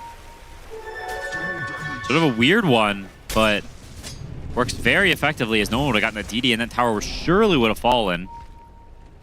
But I mean, they're seeing if they can catch like something behind the tower. And Laurel's game is rough, though. If you think the last game was bad, this game is... Is it actually rougher, you would say? It's so much worse. Okay. Because they have actual kill threat on him this game. And they might find him here. It's going to get rougher, Quinn. Yeah. He is over 1,000 gold from the Midas, and his mid tower is dead. Yeah, that's rough. But as we did see last game, he did make the comeback. He did. You know, so maybe this is just sort of part of the process for Lyle's Invoker. You know, he just gets completely stomped on in the mid lane, and then just focus on the recovery. He did it first game. See if he can do it this game. As you say, though, this time round, it's certainly going to be a bit of a trickier journey towards that recovery, considering how much more the side lanes are going in Paravision's favor as well this time. 3K lead here already, just 7 minutes in.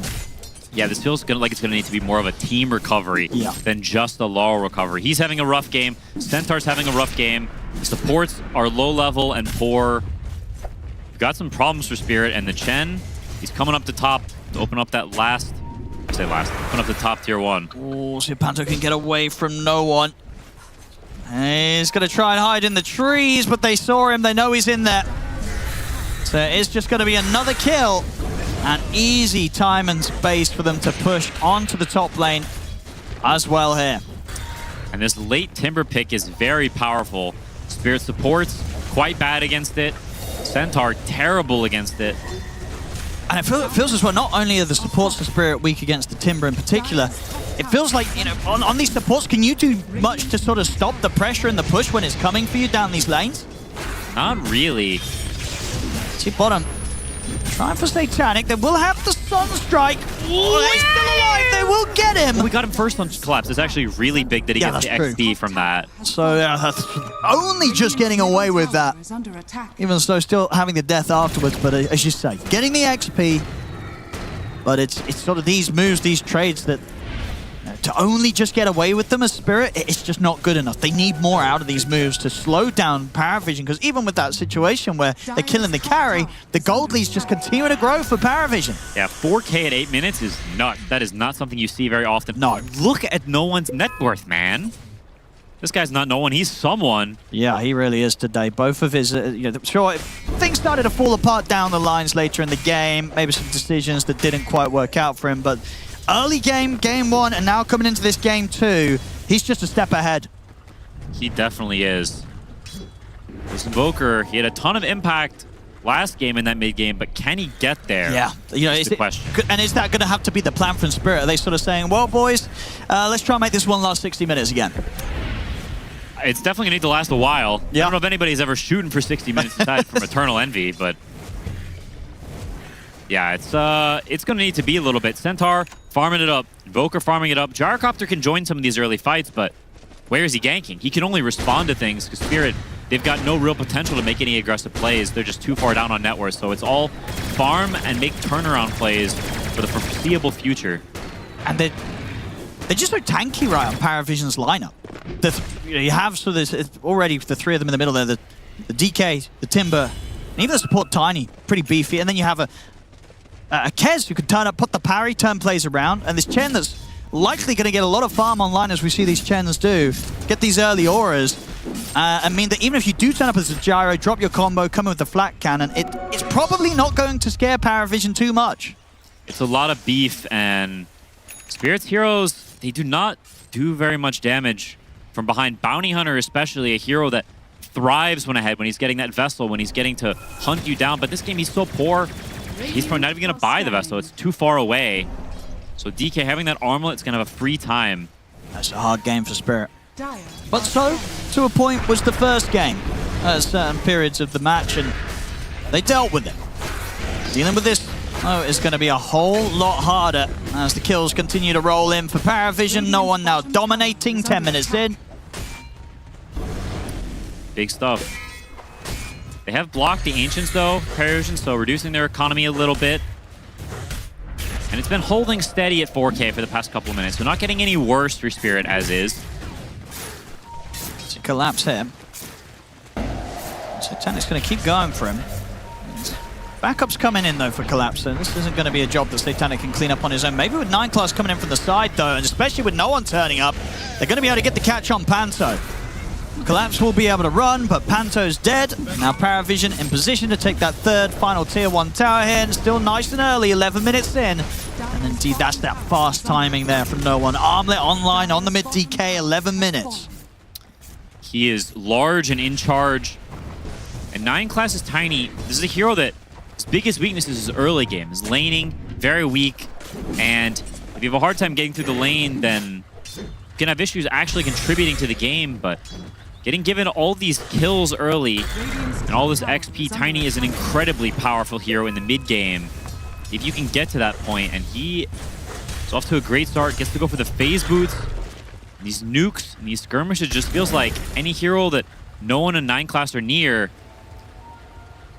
they're not long for this world. No, and definitely one of the reasons why it feels that for Spirit, I mean, at least, for the next 10 minutes, they have to just completely avoid any sort of fight. It's just going to be so hard for them to turn around any sort of play that Paravision run at them with.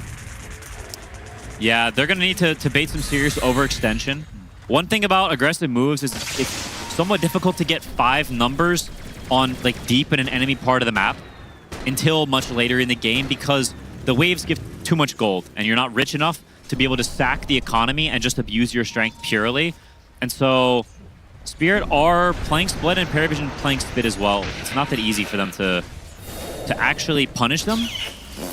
And Paravision also has a tendency to play a little bit slower, even whenever they have these good early starts. And they're doing it here. Yeah. And it doesn't seem like it's paid off so far. The Spirit, they're actually lessening the gold gap a little bit. You can see Laurel, he's starting to catch up. He's got the Midas online. That reduced cooldown. Dire's middle tower is under attack. It could be worse for Spirit. I mean, and as we say, last game, Lal did have a really tough time in mid, but as the minutes passed, he was able to kind of overtake. I can't remember which sort of portion of the game it was where he did catch up with no one, but maybe about 30 or so minutes in, he was back on level with the Quap, and might be able to just do the same indeed this game against the DK if this game continues to slow down. I see that Paravision dewarding their Ancients now, so getting that camp up and running again, but the damage has already been done somewhat as Spirit just getting that little bit more out of the map. Paravision just not opting to keep the aggression up. Feeling like it's too risky or not worth it.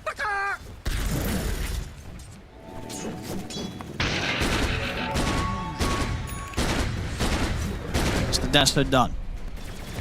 14 minutes in. Super solid timing here for Satanic. With that, and with the Blink Dagger on no one, you can definitely expect to see the smoke starting to come out from Paravision. No one just a couple of creeps away from having that Blink Dagger. Yeah, will definitely be huge timing. We've seen what this bird can do with a few items.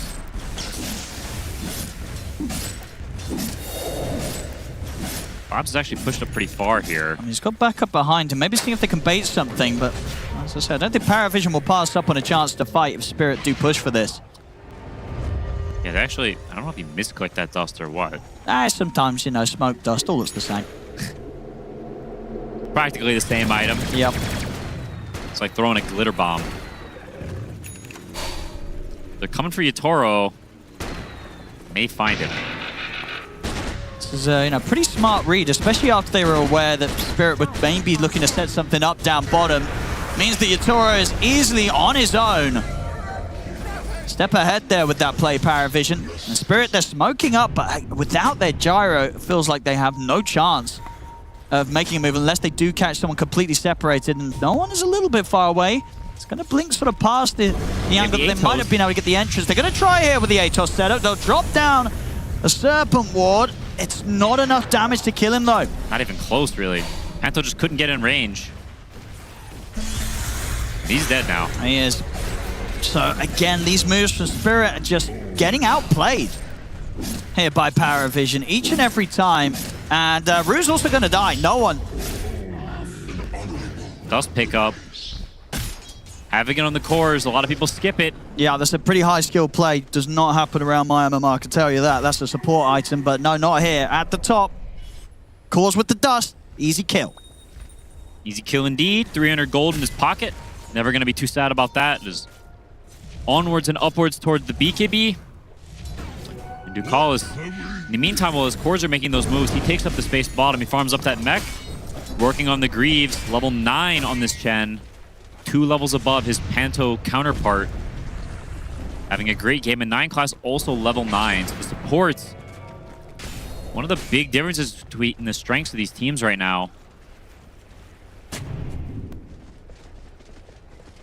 Spirit, still as you say, making enough out of the map to ensure that the gold difference doesn't grow. Obviously having Yatoro still managing to stay up there at the level of the farm of the other 3 big cores on Paravision's side. Are scanning.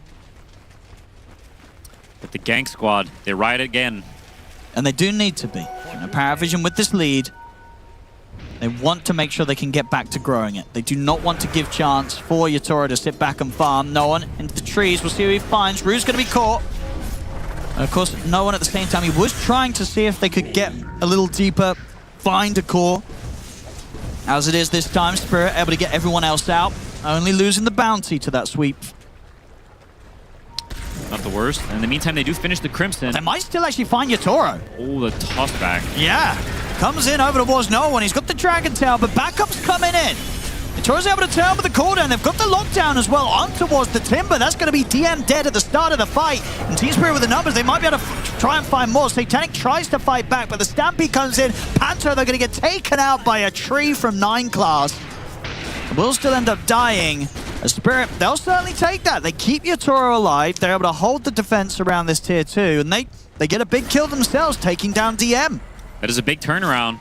Yatoro with that almost at the top net worth, and Laurel, he was down almost 3k gold earlier. Now, shortening it to 2, he's closing in. He's doing it again. It really just goes to show that, you know, when he's playing this Invoker with the Midas, it doesn't really matter what goes down in the mid matchup. He will recover. That's how it looks like. They're going to try to take the Roche, but Spirit, it looks like they might be interested in contesting this. I think they will be, especially if they can get Yatoro over to join them. He's making his way across the map, Yatoro. They need his damage. So who's going to make the call for where to start things? No Stampede at the moment. Paravision is starting to get a little bit scared. Gonna get a nice D-ward. Yatoro, some really good decision making from him. Runs over, scares Paravision off, then immediately back off to farming. Not wasting any time, but also sort of halting Paravision's movements. These micro decisions. See the gold lead continuing to get brought down as Spirit holding on and even taking some ground back. No, they're absolutely stabilizing the game.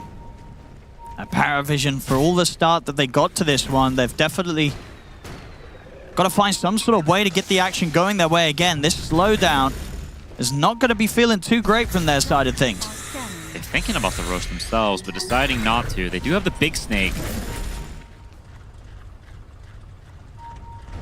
Now Spirit kind of clumping up a little bit.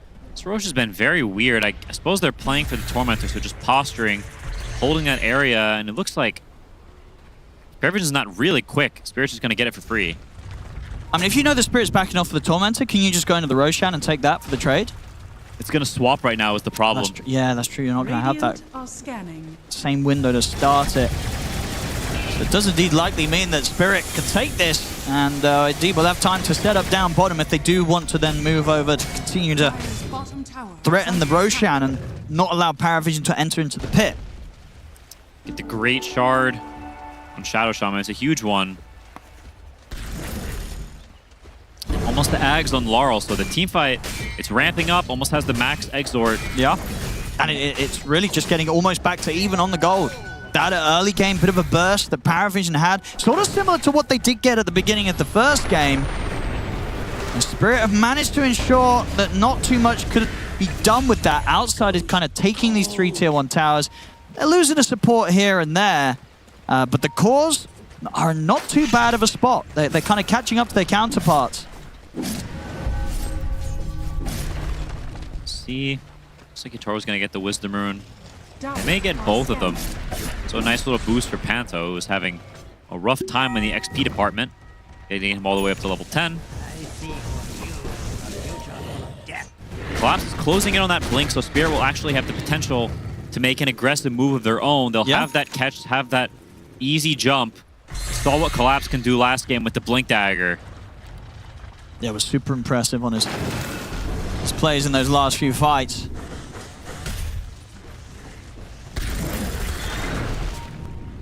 Paravision now going to head up into the triangle area of Spirit. Class going very deep. I'm surprised he doesn't get caught there. I mean, they're sort of pushing them back here as they try and start the Roshan at the same time, Paravision. It's not going to be a super quick Rosh, though. No, it's pretty slow, and Spirit knows about it. And Satanic obviously will speed it up a fair bit here with the Desto. This is definitely not a free fight, though. Execution will be very important. Does 9 class get a toss back? Both teams are coming out with the smoke. Oh boy. Yatoro, he wanted to get this haste rune, but 9 class is able to stop him from getting the pickup on it, and Yatoro will get stampeded out of this. Is it going to be enough to save him? It looks like it will. As Yatoro able to get out there thanks to the stampede. The rest of Spirit's ready to swing across. They'll get caught though by a 4-man avalanche coming out from 9 class. No one, he's in with the BKB, looking to take down Lal. He'll bring down the Invoker. Turns towards Collapse, but Collapse with the Crimson Guard up will be too tanky for him to take down. Ends up being the 1-for-1 trade though, with all things considered with the way that started, with Paravision getting the jump on Yatoro. Not too bad for Spirit. Sure, they lose their Invoker, but they've killed off Satanic on the Kez. They'll take that all day, every day. Yeah. Yatoro getting started on, but clutch Stampede and a clutch jump onto Satanic in the meantime, realizing Yatoro's going to get away, finding that little window and seizing the opportunity to clip the bird's wings. Oh, they really did that. Just it was so close to killing Yatoro, but the power of the Stampede proved to be a little too much that time round. They couldn't keep him controlled, despite the amount of stuns they had. Was not enough to threaten the Gyro. Kez wasn't quite there. They had the DK and the Tiny, but yeah, despite their early prowess, these heroes in this sort of middling phase of the game, the DPS is not quite what it used to be.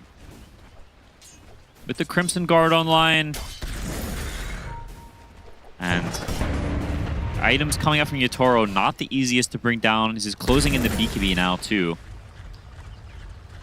So we'll have those added tools to just full commit to these fights and dish out his DPS. If you're Paravision in this sort of situation, right, you've got to be feeling this pressure, right? Like what are sort of the calls being made? As you surely can't help but feel, if you're in this position, that you kind of know how the story went last time round. And in this sort of elimination spot, you're going to be terrified about it happening again here in Game 2.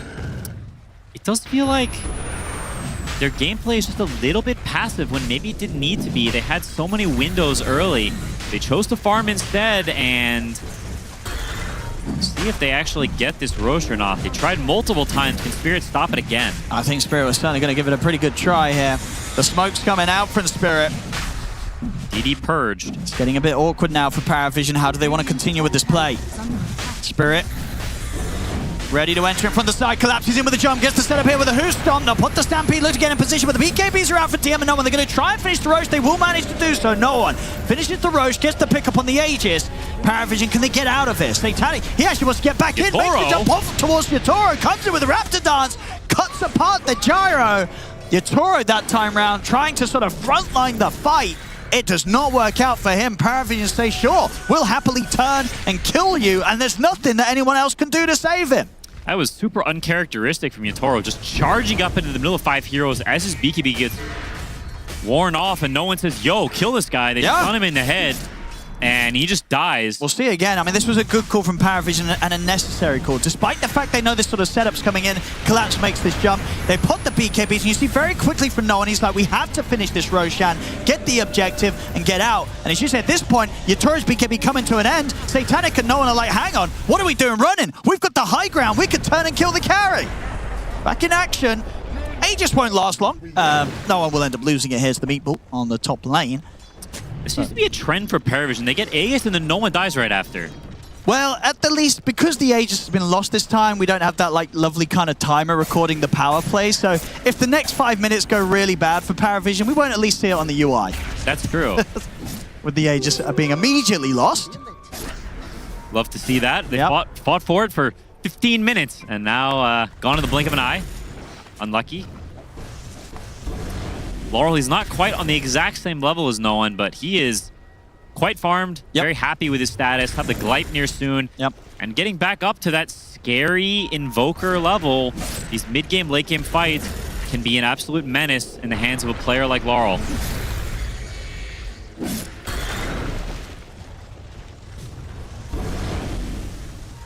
And Paravision, even though the Aegis no longer in their hands, they still are gonna be feeling like they gotta get the job done. No time to sit back.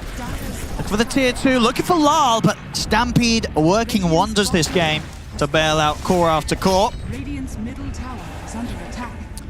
Now all the way back to even. From 4K up at 8 minutes to up 0 at 27. Spirit have clawed their way back, and we've got ourselves an even ball game again.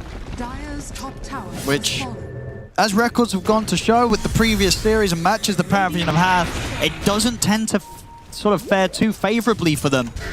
Well, they do find Yatoro, but Yatoro's got a lot of backup here. Hanto are ready to help out.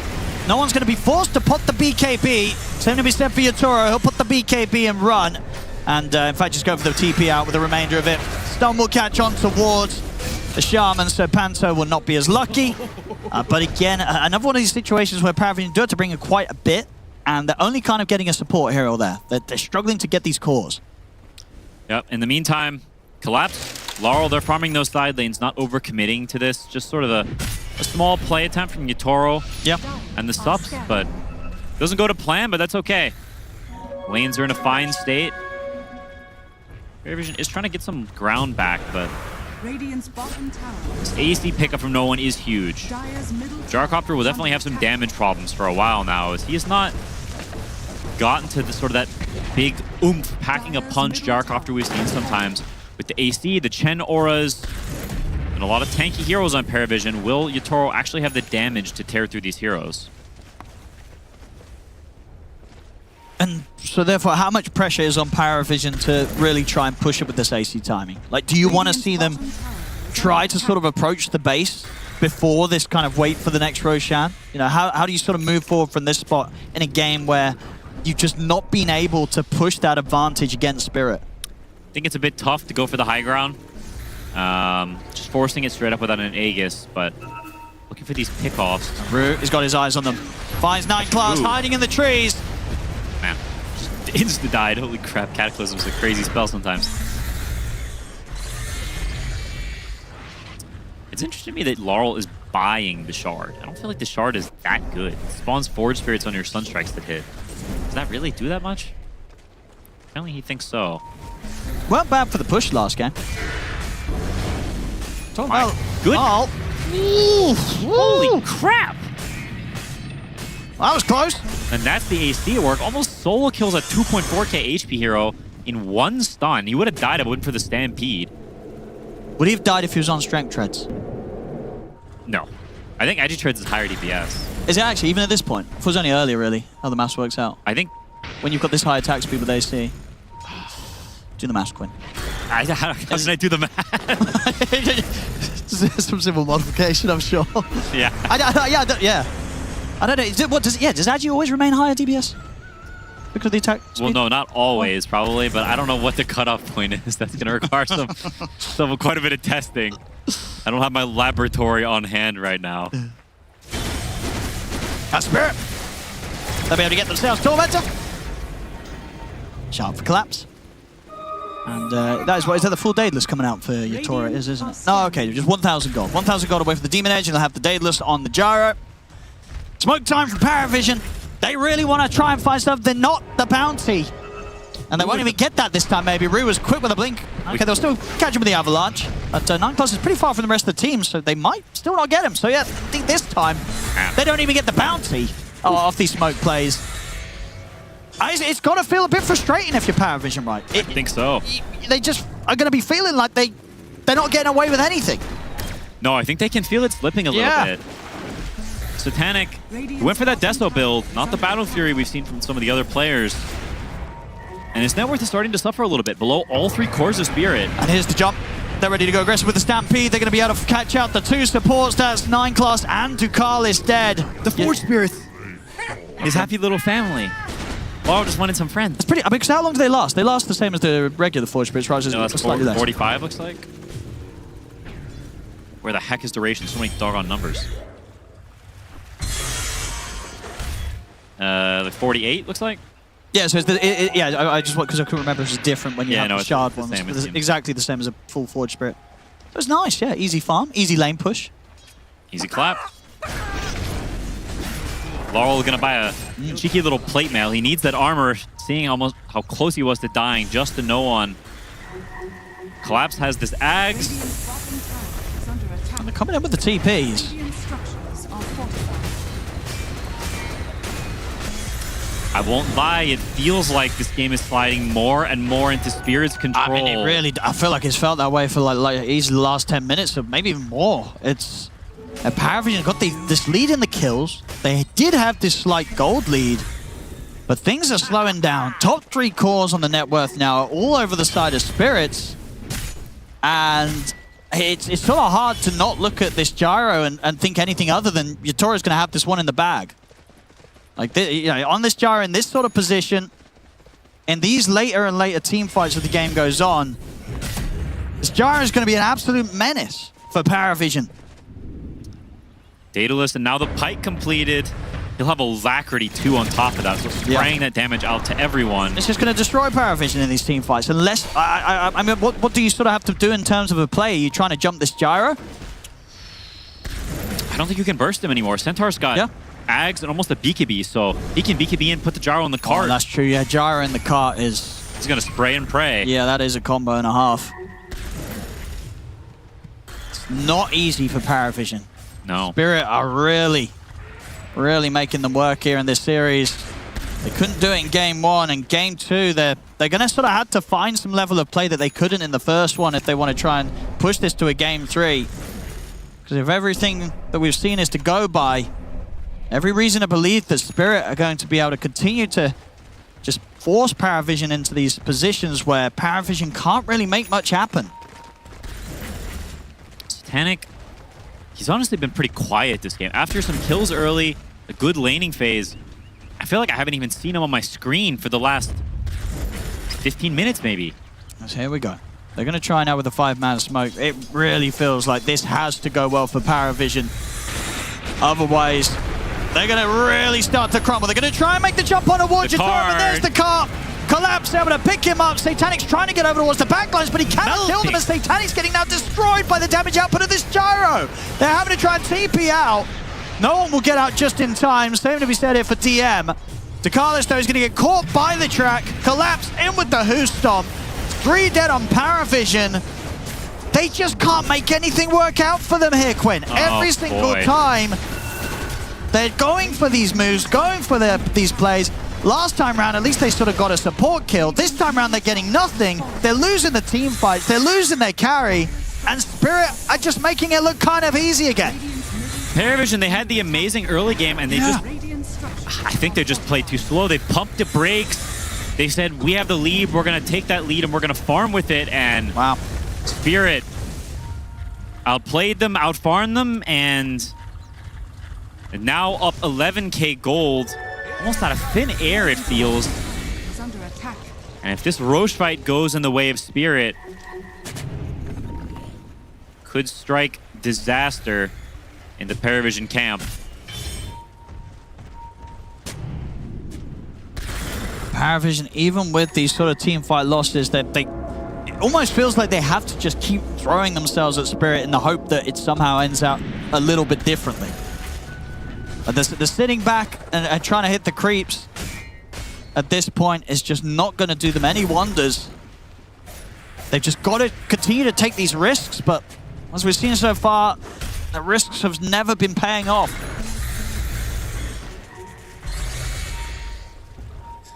Paravision know the Roche is alive. Huddling around that area. They're going to need to really talk about this fight carefully. They're going to try for the jump.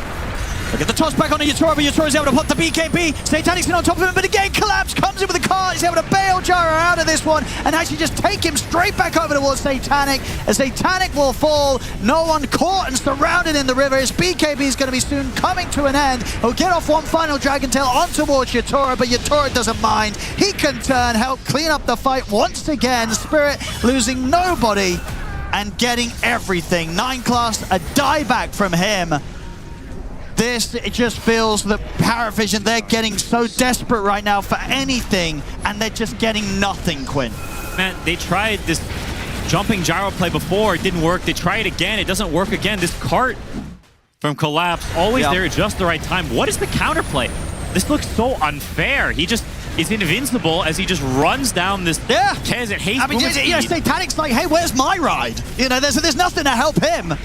Meanwhile, this gyro getting picked up, driven around in sort of five-star style there from Collapse. A Bugatti versus a Corolla. Yeah. Satanic, he's got a flat tire and his rear view mirror's broken. Yeah, so a rough one here for Paravision. And just to sort of have the game go down in a similar manner to that of game 1, where they had all these fantastic moments early on, but they quickly get forgotten as the game goes on, and Spirit just take full control once again. He got the heckin' Boda 2 on Gyrocopter. Oh, the Boda 2. He's got Boda 2. He's got that extra damage with Butterfly completed now. Satanic, he's not even close to MKB. No. This Aegis timing, I think Spirit want to end the game with this. Yeah, they're ready to move on to the grand finals here, Spirit. And they're one fight away from getting that ticket to it.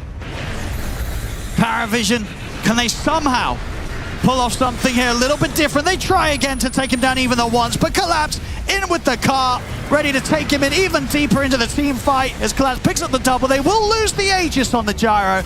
But can Paravision set up any way to punish him a second time? They can't. Yatora's got the BKB, turns towards Satanic. That's Satanic out of the fight for good. No buyback available on him. Yatora turns towards no one also to fall. Double kill for Lal as Paravision going to get held up towards the fountain.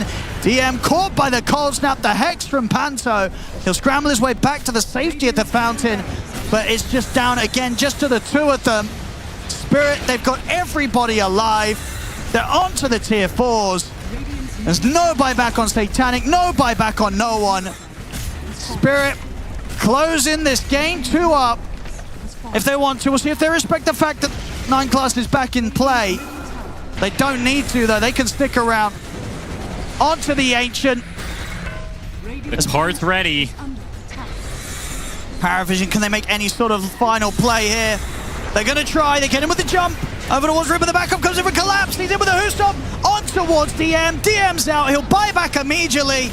But Spirit, they're looking to end the game. Fortification comes out. Doesn't matter. GG is called. Spirit will take the series 2-0 and are moving on to the grand finals. Man, Spirit had Paravision's number in this series. They lost the early game so hard. Wow. It was kind of ridiculous, and they just held on, holding the line, knowing exactly the items they need to farm for, and slowly, bit by bit, pulling the game back. What a team. What a deserved win. Absolutely. And as I was saying to you earlier, I feel that's one of those games where if Fla wanted, he could have dropped an easy mid. You know, both times he has a rough time against no one in the mid matchup, but then he comes back to dominate the late game as this Invoker, ends the game 9-2 and 15. Two very impressive performances, and just goes to show, I think this is going to have to be something that's maybe thought about in the grand finals for Yandex when they go up against Spirit. When this Lal Invoker comes into play, it doesn't matter if you pick something to kind of beat it in the lane. Lal, he's always going to come back and get the last laugh, it seems. Yeah, you're going to need to beat him in the game as well. Find some mid-game answers, or just ban it out if you think it's too strong. Yandex, they've got their work cut out for them. It's a rematch. Yeah, this... And for Paravision to sort of go out on a loss like this, it's definitely going to feel a bit sore, right? Because they have had some great moments in this tournament. And in this series in particular, right? Game 1, Game 2, the start of it, it looked like Paravision should have been able to hold up a bit of a better fight against Spirit today, Quinn, but they just couldn't. No, they had great chances. Good ideas in the draft, especially in this game too, but just not enough against the Titans. No, absolutely not. Team Spirit, ladies and gentlemen, moving on to the grand finals as they knock Paravision out 2-0. A tale as old as time. Spirit in grand finals. Who would have thunk it? Well, Paravision were thinking otherwise. At least they were hoping otherwise. Game number 1, they had a heavy advantage, and then it slipped out of their grasp post-Aegis. And yet again, I feel like this Aegis has been a kiss of death for Paravision, or it's just Spirit always knows that I am not afraid if your Dragon Knight has an Aegis. I'm going to go headfirst into this. And Gyrocopter does die in the end, but still, it's been... Yet again, you never securely have an advantage. Yeah, but they kill him like almost immediately after they take that Aegis. It's also on Transformation Hero, so not the biggest value. They've been insane. Like, these card saves from Collapse have been amazing. Like, every single time he puts him in the Cataclysm, it's a lot of damage on the ground. They have good amount of control. And then you have this card, and he's riding it to the battle every single time on top of Kez, who's trying to run away, but he just keeps dying to Gyrocopter attacking him. Yeah, I'm really impressed with Spirit. Like, when it comes to the gameplay, absolutely, like what they did, the card that Lacoste mentioned, like just overall how they play around the map and the team fighting. Whenever you go for something, they will delay it. They never give you anything for free. There's always like a couple heroes, they delay you for 10 seconds, 15 seconds. But I will say that Pari, they had a lot of openings. They had a super big lead in the early game. Then they just... Both games. Yeah, I feel like they then just kind of slowed down. It's like as if they stopped playing. And there is a quite big offlane diff in this game. I did not like DM's item build in this game. You have no auras, nothing against a Gyro. Sanj and Kaya BKB, right? Yeah, it's... Playing for yourself. It's not the one in this game. Or even this meta, honestly. I do not see offlaners favoring that kind of item build, regardless of what the opponent has. Auras have proven to be consistently valuable, really, regardless of lineups. Yeah, and it's like, it's Spirit. Like, you can give them these openings, whether it's gameplay, itemization, team fighting. Like, you make this happen, they will take the opening, and then doesn't matter. They'll just come back and beat you. I think openings is like a very good word to describe this series. Like, I don't mean to twist the knife more, but you can see the disadvantage of trying to fight Roshan when it is on the Radiant side, really the Dire side, the bottom Roshan. The bottom Roshan. Yeah. It's the Radiant Roshan, but it's on the Dire side. They have that advantage. Like, sure, Yatoro does go down, but it's like you guys were saying, everything comes at a cost when you're playing against Spirit. So they are able to get no one low. They are able to make Paravision expend resources in that fight, and then they're able to take the Aegis directly after because of the consequences of this. And then the next Roshan, I was worried. I'm thinking back to the Astini video, and I'm like, Roshan's going to spawn there again because they killed it there, right? 7 minutes. It didn't. Spirit ended up pretty much winning the game by that point. But it's like, that's another advantage that they would then have in a future fight where now and maybe that's the thing. Maybe they actually did have that advantage there because good teams will prepare to fight around where Roche is likely to respawn, which was going to be that area, which is Spirit's area. And it's like, this is not a team that you want to give any opening like that to because they're so good at taking it even from behind. Been very impressed with the comeback from Team Spirit in both of these games, actually. First game, it looked very Paravision favored in the first like 15-ish, 20 minutes. In this one as well, as you said, they kind of stopped playing. I was maybe expecting one aura item group up with Chen, because the early game rotations, Paravision, they did one hell of a job. Bringing in Chen, bringing this Tiny to the mid lane, completely dumpstering Invoker, taking his tower early on. Like, you have Dragonite with Armlet, and then Invoker has like Hand of Midas. And if they can group up and continue this pressure, but they couldn't. Like, you could see that every single time they make a move on the map, Team Spirit, they're getting something out of it. Maybe getting a pick off, maybe getting extra bit of a gold, extra bit of a stacks for Yatoro, who was like also very active. Like, he was joining in some of these fights, knowing that your Shadow Shaman, who's under-leveled, your Bounty Hunter was level 3, almost 10 minutes into the game. Like, somebody needs to be able to do something. Having extra bit of a global presence from that Sunstrike definitely did help to set things up.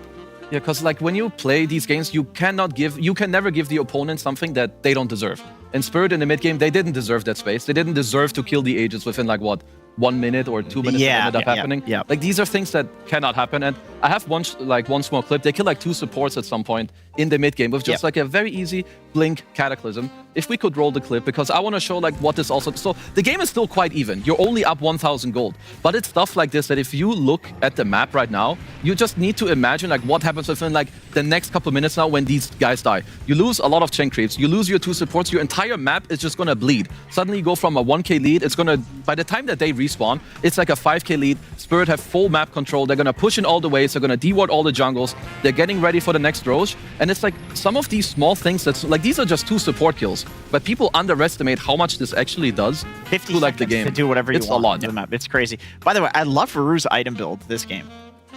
He went drums, blink dagger, because that is actually in his eyes, it's like they're looking for good opportunities. It's not so much about like when they get into the fights, can he do more? It's like, okay, no, we're gonna need like a really good fight. So I need something that's gonna give me the positioning so that I can, you know, get in, bait something, blink out. Like he has to basically play like a maniac in this game in order to set things up, and the blink dagger like lets him do that. Yeah, you're right. They actually use it like when you stampede your opponent and you blink on someone, you deal damage. Then they can't blink out anymore. Yeah, I just realized. It's not bad. Cool build. Very cool build. What I've been consistently encouraged by, regardless of the rosters for Team Spirit, is that there's something so embedded in this team's DNA that whenever they lost Toronto Tokyo for Laurel, I was like, okay, maybe now they won't be as clutch. Still was. Whenever they lost Mira for Rue, I was like, okay, maybe now the variables have changed too much. Still clutch. Even Miposhka for Panto, still clutch. It's a still same idea. Like, I think it's not gonna say easy to play for Team Spirit, but they create this environment which makes it very easy for you to fit in, because all the ideas how to play the game are like, this is a team that is a mix of the old school with some like new blood, new ideas as well. They're very good at bringing some old school ideas back into the mix as well. That was why I thought with Miposhka being the last of the old school, because now who's the oldest school player on this roster right it's now? It's Yatoro and Collapse, That's baby. so weird to think. I The know. Submarine 2020 boys are now the old school. You can maybe like Silent, I guess, has a lot to do. He's like super OG as like the coach, so I guess he helps. But it helps like Collapse and Yatoro are like what, 2 of some of the most clutch players you have in like all of Dota. I'm sure they make a lot of good calls for the team. I think Silent is 100% a lot of the ideas. Like the reason that you see these like, you know, dangles where it's like, okay, go ahead, pick the coddle. Yeah, go ahead, pick the coddle. See what happens. Like that's Silent. Like I know that's the type of guy that he is, and I think that opens a lot of things up in the gameplay for the players, that they can just like focus on playing the game because they know they're always going to basically get a good draft. I think it's pretty similar to how teams function under Zhao 8's banner, where he's the one who's dictating kind of everything. But no matter who's playing for the team, because the roster did change a lot, he did change many teams, but the idea is still the same. Even though we're seeing some like slight changes recently, how fast they're trying to play, so far at the DreamLeague. But yep, Spirit, a team that is super good at adapting to any kind of situation, and they're going to be facing against Yandex next. And this is, they want revenge because they got stomped yesterday. Yeah, I have to imagine that Silent is engineering something quite revised compared to their upper bracket final, although that does mean that we have to close the book on Paravision. I am curious to see if this was a encouraging enough coaching stint for Puppy, if he got the bug and he's like, yo, this is actually pretty fun, maybe I won't miss playing as much as I thought, or if he just saw them playing and was like, god damn it, I could do so much better than this. I think he's happy. He's had a couple of, like, it's obviously been like going downhill for him. And I heard it like in their videos as well. Obviously, they speak very highly of him. The guy's a legend. And I'm pretty sure a lot of the things he said, they did end up doing. So it's a pretty good performance still. For sure. I think Puppy is still not done. Like, he still has insane amount of things to offer to whether he's going to be playing or coaching. But chasing that high from Dota, I think this might be his next big thing, because it definitely feels like he's fitting in nicely. Even though they lost, I think the result that they got is still pretty good.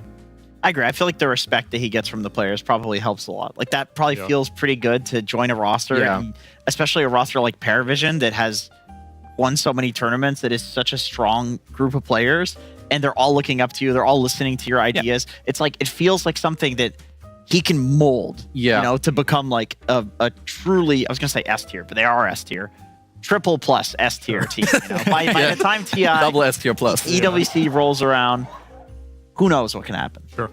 No, for sure. Like, also, you can tell on the cameras, like, when you just do something new, and you can like see when they're sitting together, like, he starts talking and everyone is like, okay, like, boss, I'm listening to you. Yeah, like this. Yeah, it's like, what should I play, brother? It's like, you can just tell, you know, they're like all really into it. They're all like really motivated. It just feels good.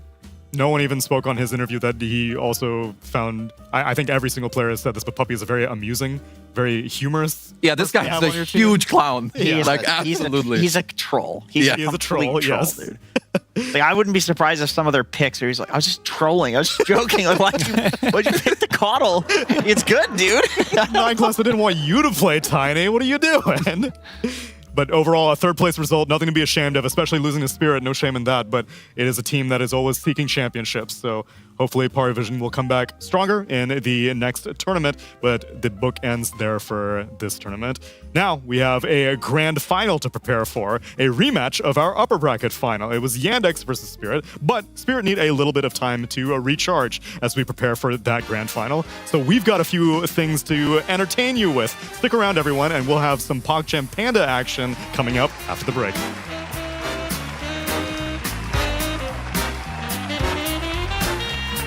Dream League Season 27 is brought to you by DHL.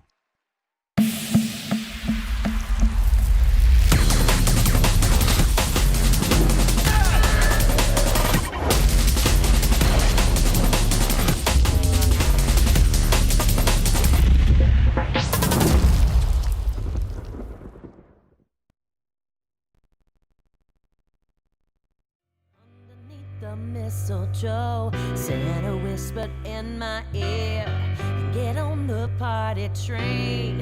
You've been so good this year, and every girl and boy must have some fun.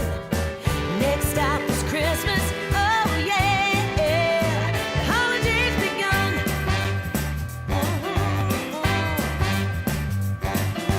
Feeling full of Christmas song, snow upon the railroad track, and get up and make some noise, 'cause there's no turning back. It's the beginning of a whole new year. Next stop is Christmas, oh yeah, the holidays are here. Hey, oh, the Christmas train is free. There's room inside for everybody. Underneath the mistletoe, Santa whispered in my ear, get on the party train. You've been so good this year, and when the whistle blows, I know you're near. Next stop is Christmas, oh yeah, the holidays are here. Next stop is Christmas, oh yeah, the holidays are here. Next stop is Christmas, oh yeah, yeah, the holidays are here.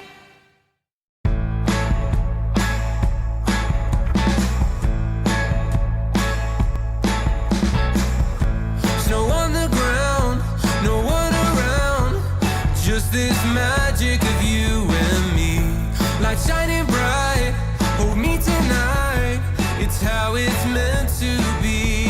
When we're together, feels like forever. Like snow that won't melt away. So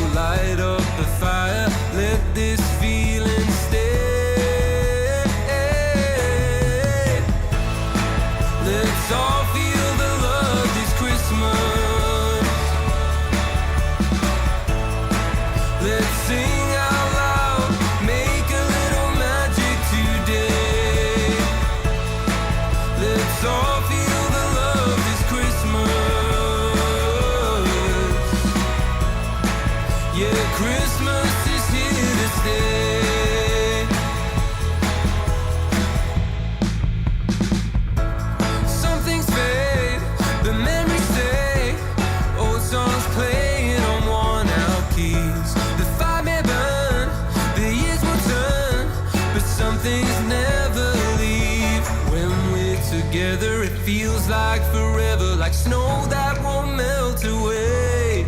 So light up the fire and let this feeling stay. Just let it stay. Let's all feel the love this Christmas. Let's sing out loud, make a little magic today. Let's all feel the love this Christmas.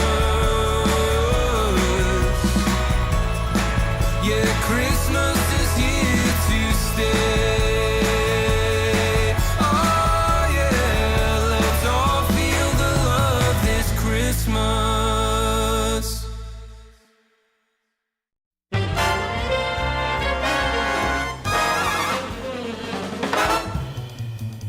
God rest ye merry gentlemen, let nothing you dismay. Remember Christ our Savior was born on Christmas Day to save us all from Satan's power. We had gone astray. Tidings of comfort and joy.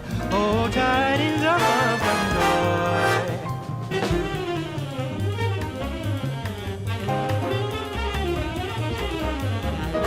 From God our Heavenly Father, a blessed angel came, and unto certain shepherds brought the tidings of the same. How that in Bethlehem was born the Son of God by name. Comfort and joy, oh, tidings of comfort and joy.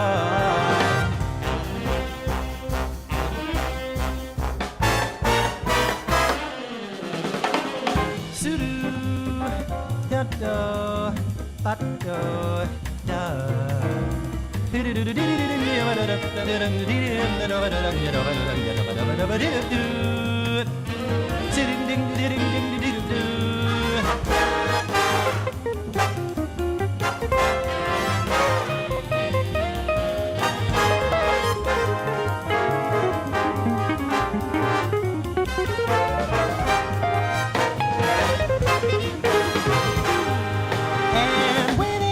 Bethlehem, where our dear Savior lay, they found him in a manger where the oxen feed on hay. On Mary kneeling down unto the Lord today.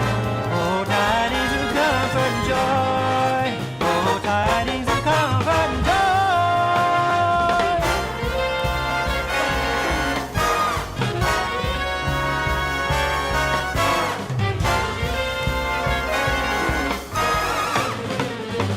God rest ye merry gentlemen, let nothing you dismay.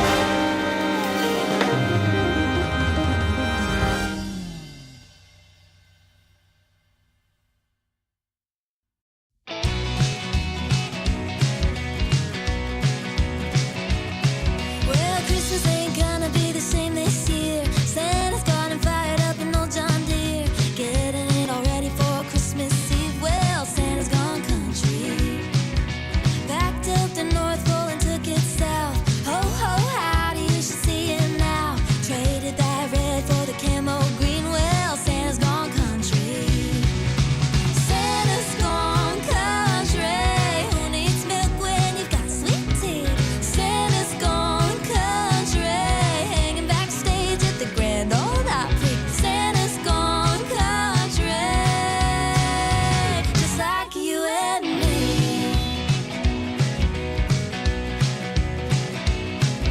Now he's talking with a southern draw, acting like he wants to be Tim McGraw, hanging fish hooks on the Christmas tree. Whoa, Santa's gone country. Steel-toe boots and a cowboy hat, swears up and down he ain't going back. Bring the elves on down to Tennessee, 'cause Santa's gone country. Santa's gone country. Who needs milk when you've got sweet tea? Santa's gone country. Hanging backstage at the Grand Ole Opry. Santa's gone country. Just like you and me.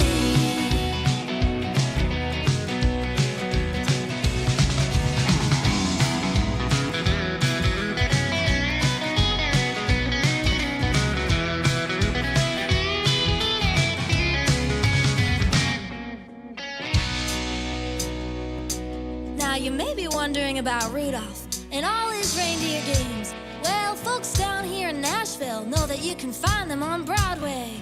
Honky tonk rocking the night away, 'cause Santa's gone country. Santa's gone country. Who needs milk when he got sweet tea? Santa's gone country. Backstage at the Grand Ole Opry. Santa's gone country. Don't so Mrs. Potter's got a crush on Dolly. Santa's gone country. Just like you and me.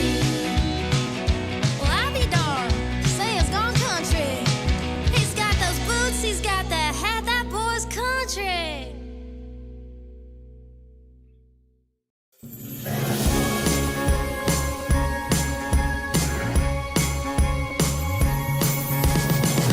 The nights are long, but it's alright when you hold me tight by the fireside. I need those sleigh bells to ring upon that famous sleigh. But you know what they say, good things come to those who wait. We're all ready for Christmas, waiting for Santa to come. We've been waiting for so long. We're all ready for Christmas, wrapped up, keeping warm. Don't let it miss us. We're all ready for Christmas.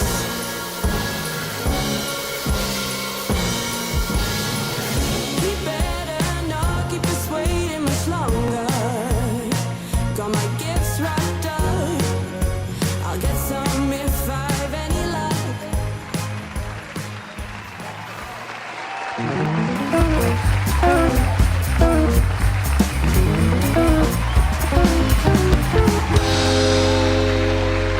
Thank you so much to the PogChamp Pandas. Yes, we are back here at DreamLeague, getting ready for our grand finals. Now we need to give a little bit of time for these pro teams to rest up, get ready for that grand final. So I thought I'd do another rendition of the PogChamp Pandas challenge here, where we're gonna play a little game you guys at home can play as well, of course.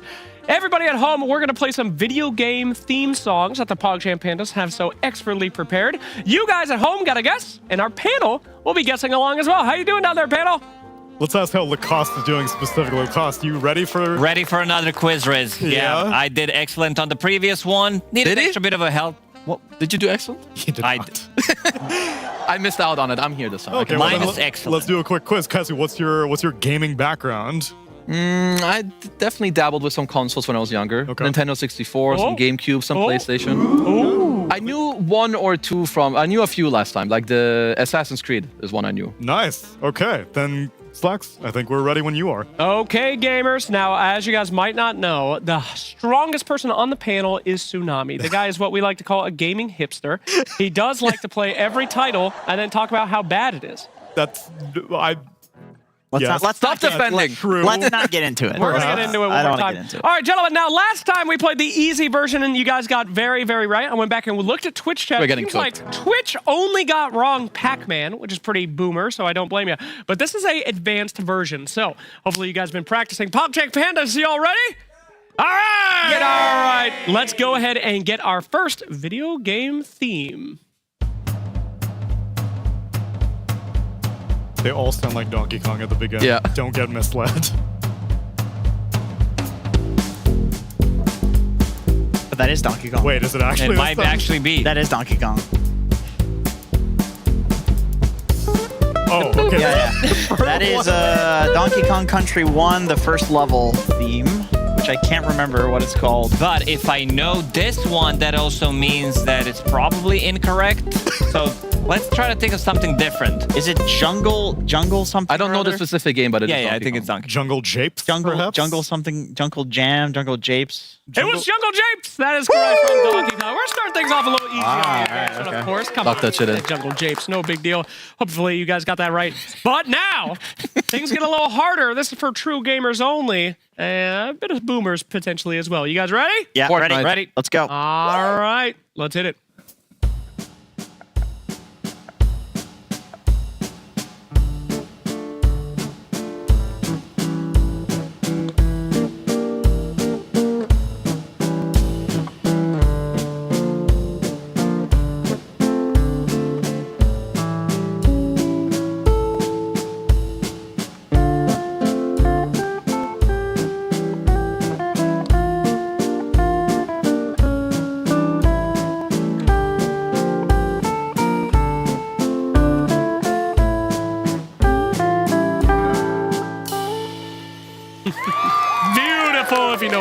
I'm cooked. Warcraft 3 Reign of Chaos. Oh! No. Fortnite.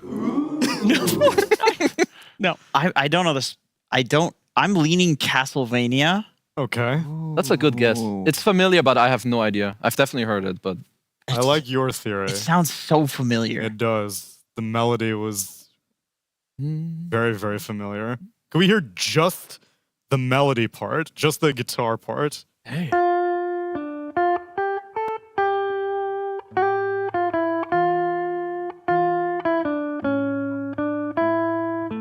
Rayman. Rayman Legends. Like, it's sad.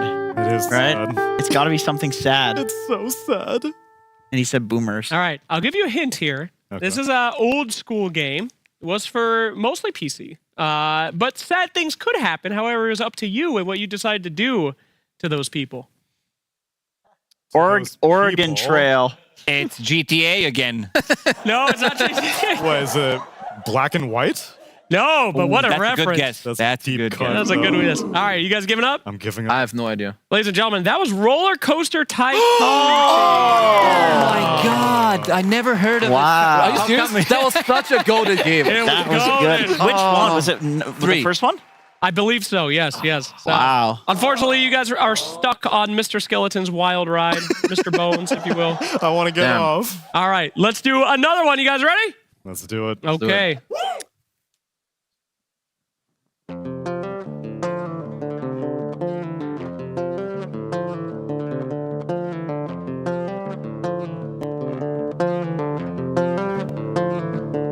It's a banger. I don't know what it is, but it's a banger.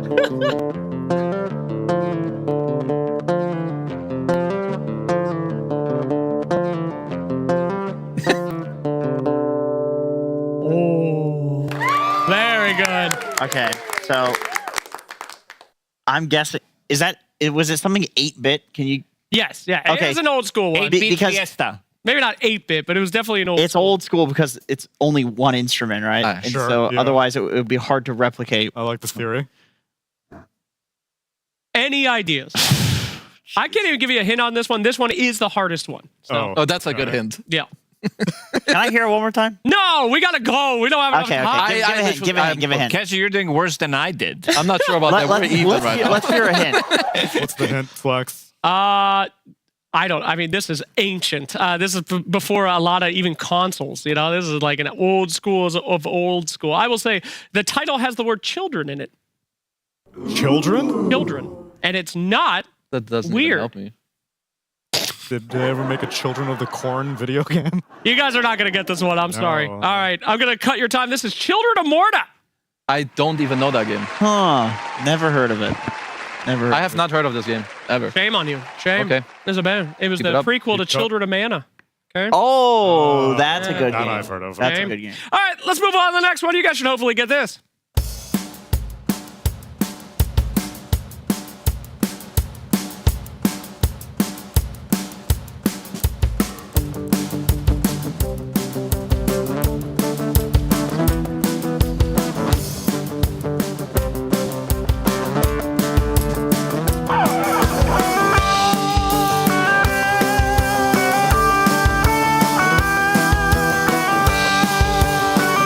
Guitar Hero.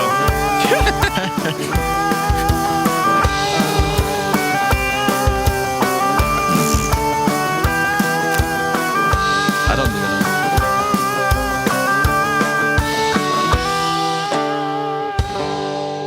Tsunami, you're on this one. Please. I have been completely out of my element on these. It sounds like it would be like a 90s sitcom theme or something like that. My guttural instincts are leaning Mega Man. That's what I'm leaning. You're definitely in the right time period. Okay. It sounds like Super Nintendo. Yeah. Oof. Is it? What's the game that Ness is from? All right, you guys are not going to get this Earthbound? one. Chat, I hope you guys got it. We got to move along. We're running out of time. Ladies and gentlemen, that was The Sims. Daria, I mean, so angry. Really? That was The Sims, my friend. Oh, she's pissed. I like that. All right. No Let's way. move along. All right, you guys are definitely getting this one. Hit it, boys. You keep saying that.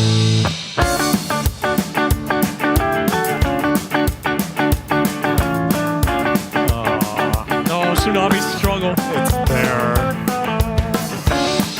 shit. Oh, no, I know it.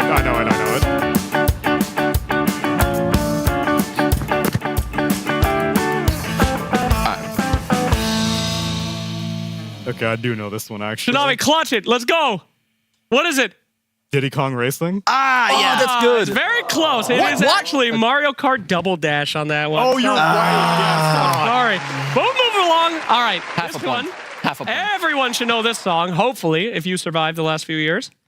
We'll find out when the boys are ready. They're going to go and get this bad boy up. I thought Diddy Kong as well, to be fair. Diddy Kong Racing, goated racing. That is a goated game. game. Especially because I know you love Diddy Kong. I would have thought that.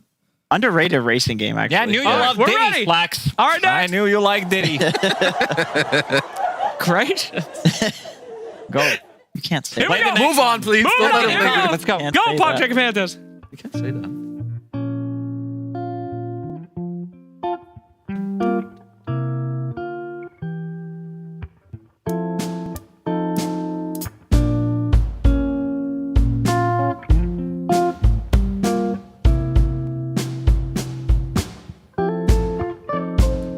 Oh, I know it. that part got me. Kazu knows it? I got this one. Kazu knows it. Clutch it. Let him play.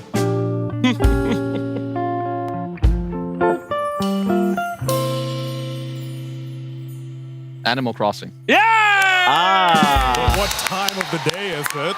That's daytime, no? Is that daytime? I don't even know how many different times there are. It is the beautiful daytime song from Animal Nice. Crossing. Unfortunately, Well we have a done. lot of fun packed in for you guys for this break. So that's all the time that we have for our game today. You guys did absolutely horrific. Great job. Thank you. Great You job. did too, but the did good. Pandas Pandas, were great incredible. job.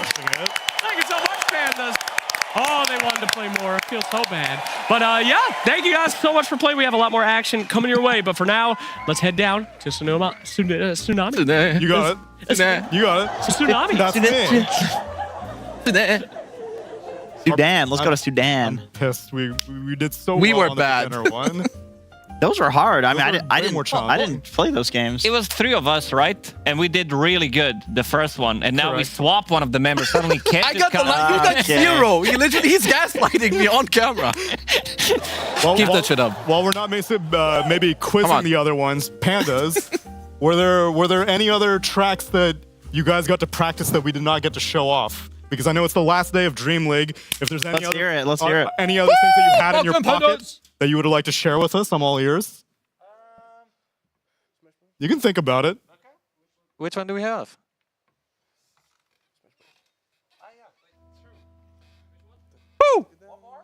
Yeah, let's go. One more. We'll take 4 one more. Let's Let's go. on. Let's sneak another one in.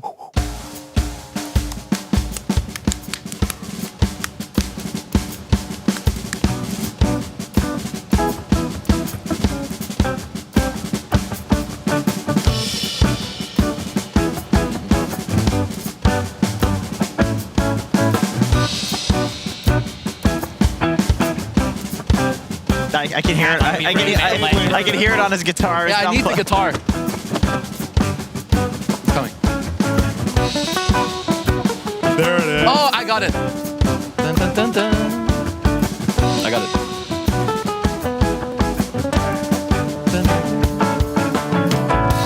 I've only heard that one on Smash Bros. Does that give you a hint, Lacoste? Smash Bros. Super Smash Bros. 3. No, as No. the song is featured It's a there. character, or it's Oh. characters from Smash Bros. I don't even know how many hints I can give. Okay, I What knew it was from Smash Bros. The character. Let me see. if you heard it by hearing. Wait. I don't think I don't. What? Oh, I know who it is. Okay.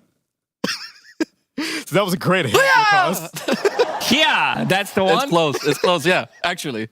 It's Hia and the Friends. You and the Friends, that's right, correct. A Super Nintendo classic, You and the Friends. No, it's Legend Good of old Link. Zelda. Oh, yes. It's Link. Yeah, that was the one. You did a good imitation of that. Yeah. Oh, no? It's Final Fantasy. Wait, it was not? What? Final Fantasy?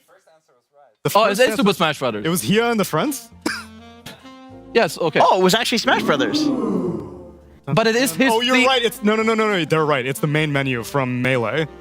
Yes. Oh, so my first instinct was also right. Okay, it was actually Smash Brothers. Never mind. Oh my I God. thought it was. The problem with Smash Bros is that there's all of these characters from other games I feel so and ashamed. all of their themes.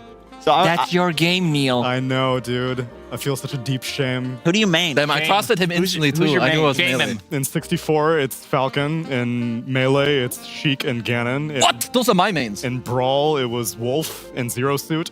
I didn't play Smash 4 because it was garbage. And what about Ultimate? And then Garbage. Ultimate, it's Mewtwo and... Oh, that's cheap. Well, he's a Mewtwo guy. That's cheap. Yeah, Mewtwo. I forgot who my secondary was, but yeah. Guess my main.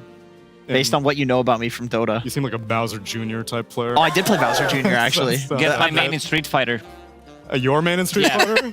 Ryu? No. Ken? No. E Honda? E Honda. E Honda, classic. The 100-hand slap? Yeah.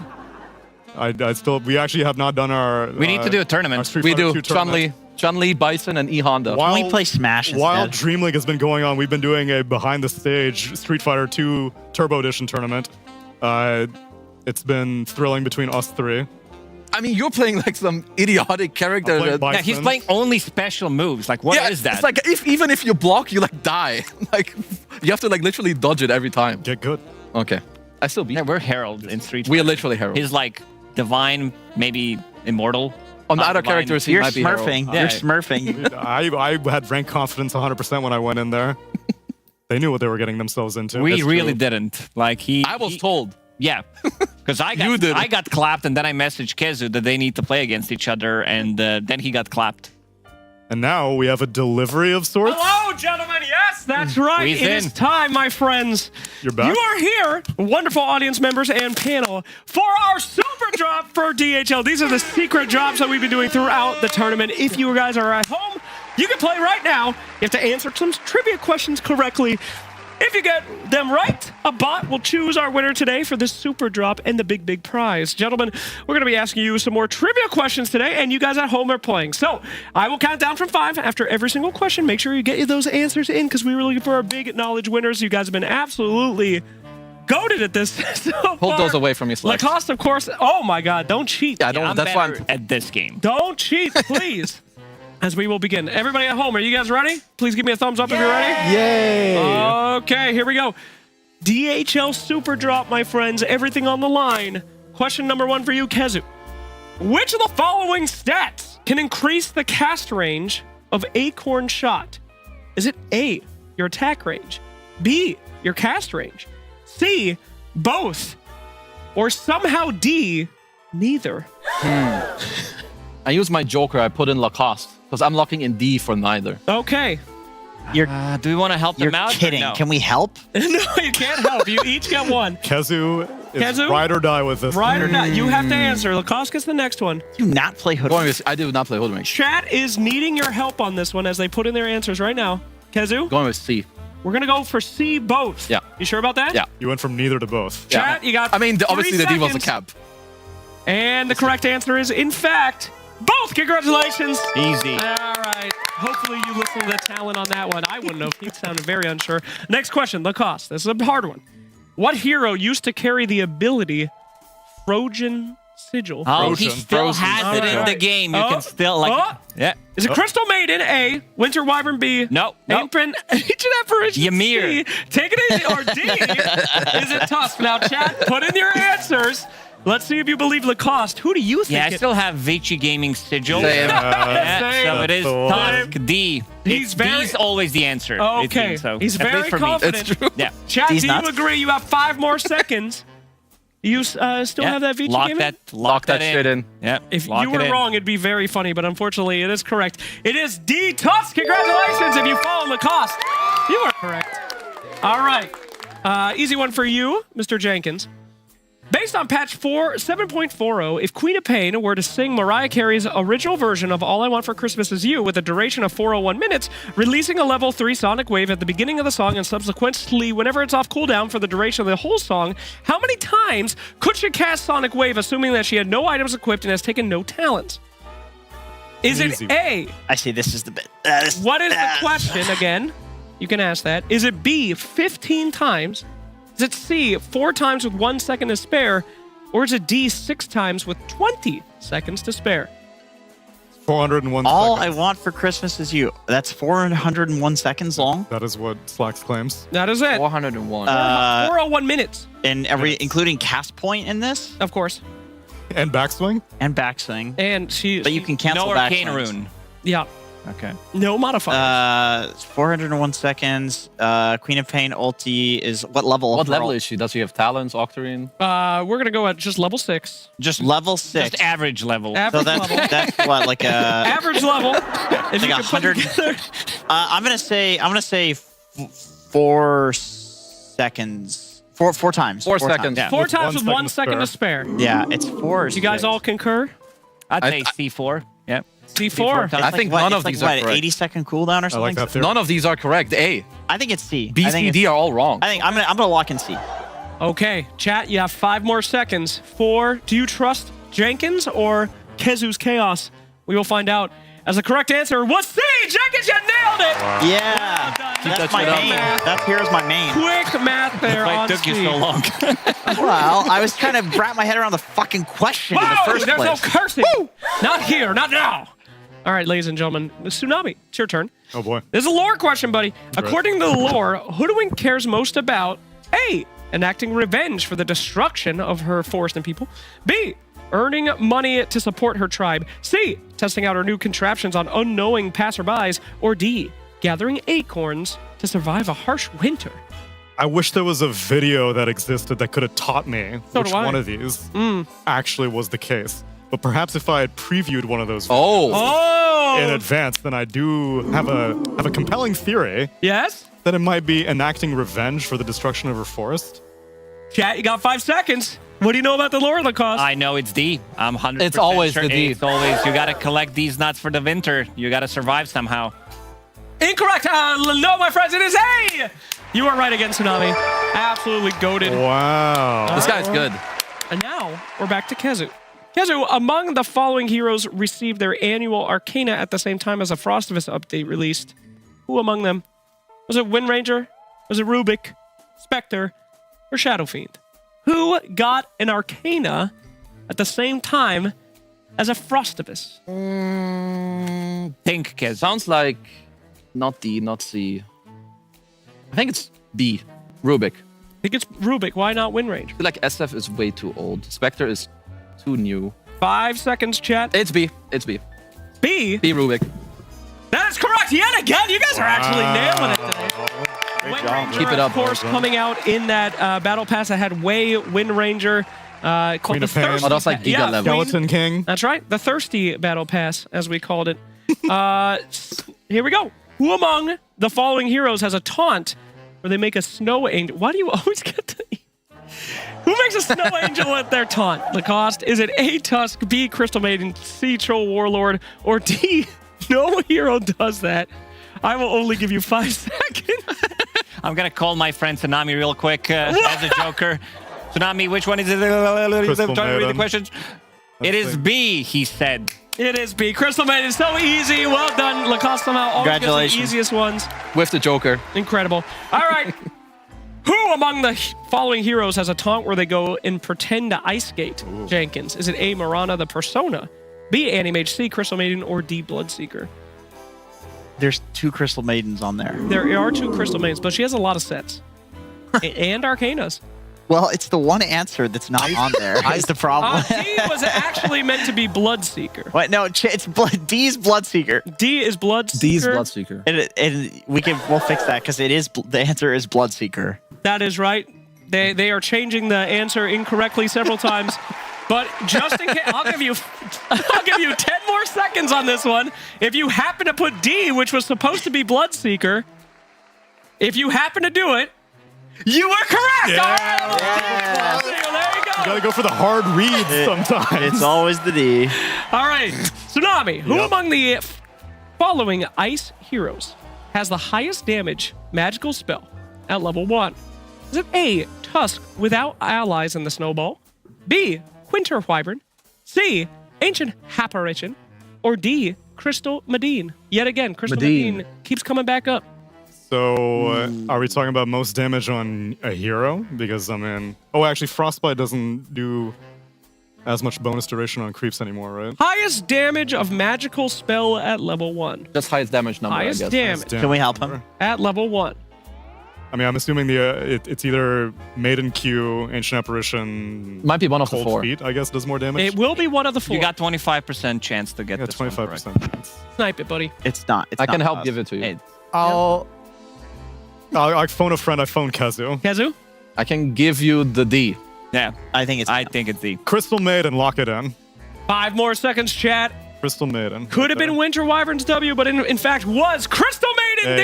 There you go. Let's go. All right, guys, we have 2 more questions and 2 more minutes. Back to you, Okay. Kazu. What was the last Frostabus to include a custom game mode? Why is it always this dumbest A. Frostabus? Frostabus 2012. B. Frostabus 2024. C. Frostabus 2018. Or D. Okay, so I never Frostabus played 2014. any of the custom You games. haven't since we started this quiz. That is correct. That's right. But what was the first one to include a custom game mode? The last one to include a custom game. The last one to include a custom game mode. I would guess 2018, but I have no idea. 2018. He's saying C. 5 seconds left. Anyone know better? Didn't they release one in 2024? It was It just was Steve! Why? Boys! Has it been that long? Literal RNG. Literal RNG. God. All right, and Lacoste, the final question. If it's not an easy one. This one you should know about. What was the item gifted during 2023 to Dota accounts that were misbehaving and smurfing? This is the classic. Was it A, a highly toxic lump of coal? B, a sternly written letter by Gaben? I would C, love that. a highlight package of their worst plays? That sounds hype. Or D, C and D are like their very chat toxic, history. but we're gonna go with A on this one, Slacks. Chat, 5 seconds. I know many of you are watching right now because you got one of these and can no longer play. Ladies and gentlemen, was A, the highly toxic lump of coal? The Mason clip of that is still one of my favorite clips of all time. Absolutely based on that one. And congratulations, guys. You did absolutely great. If you guys at home were listening and you followed their advice, I think you got almost every single one right. So congratulations to our winners. Congratulations and thank you to DHL for sponsoring this event and all the wonderful work that they do for Dota. Couldn't ask for a better sponsor to deliver great moments. In fact, we have a delivery for you right now, gentlemen. No way. Delivery? Oh, Are no, you for you're real? kidding. That's right, my friends. You guys voted for your favorite hero to be featured in Tales from the Oh Lord's my First God, Time. finally. And we finally got this, a big surprise. We have not been advertising it on the show every day. This is Hoodwink's introduction, as you guys voted for, and you can still vote right now. Let's take a look at this incredible lore video, lore nerds.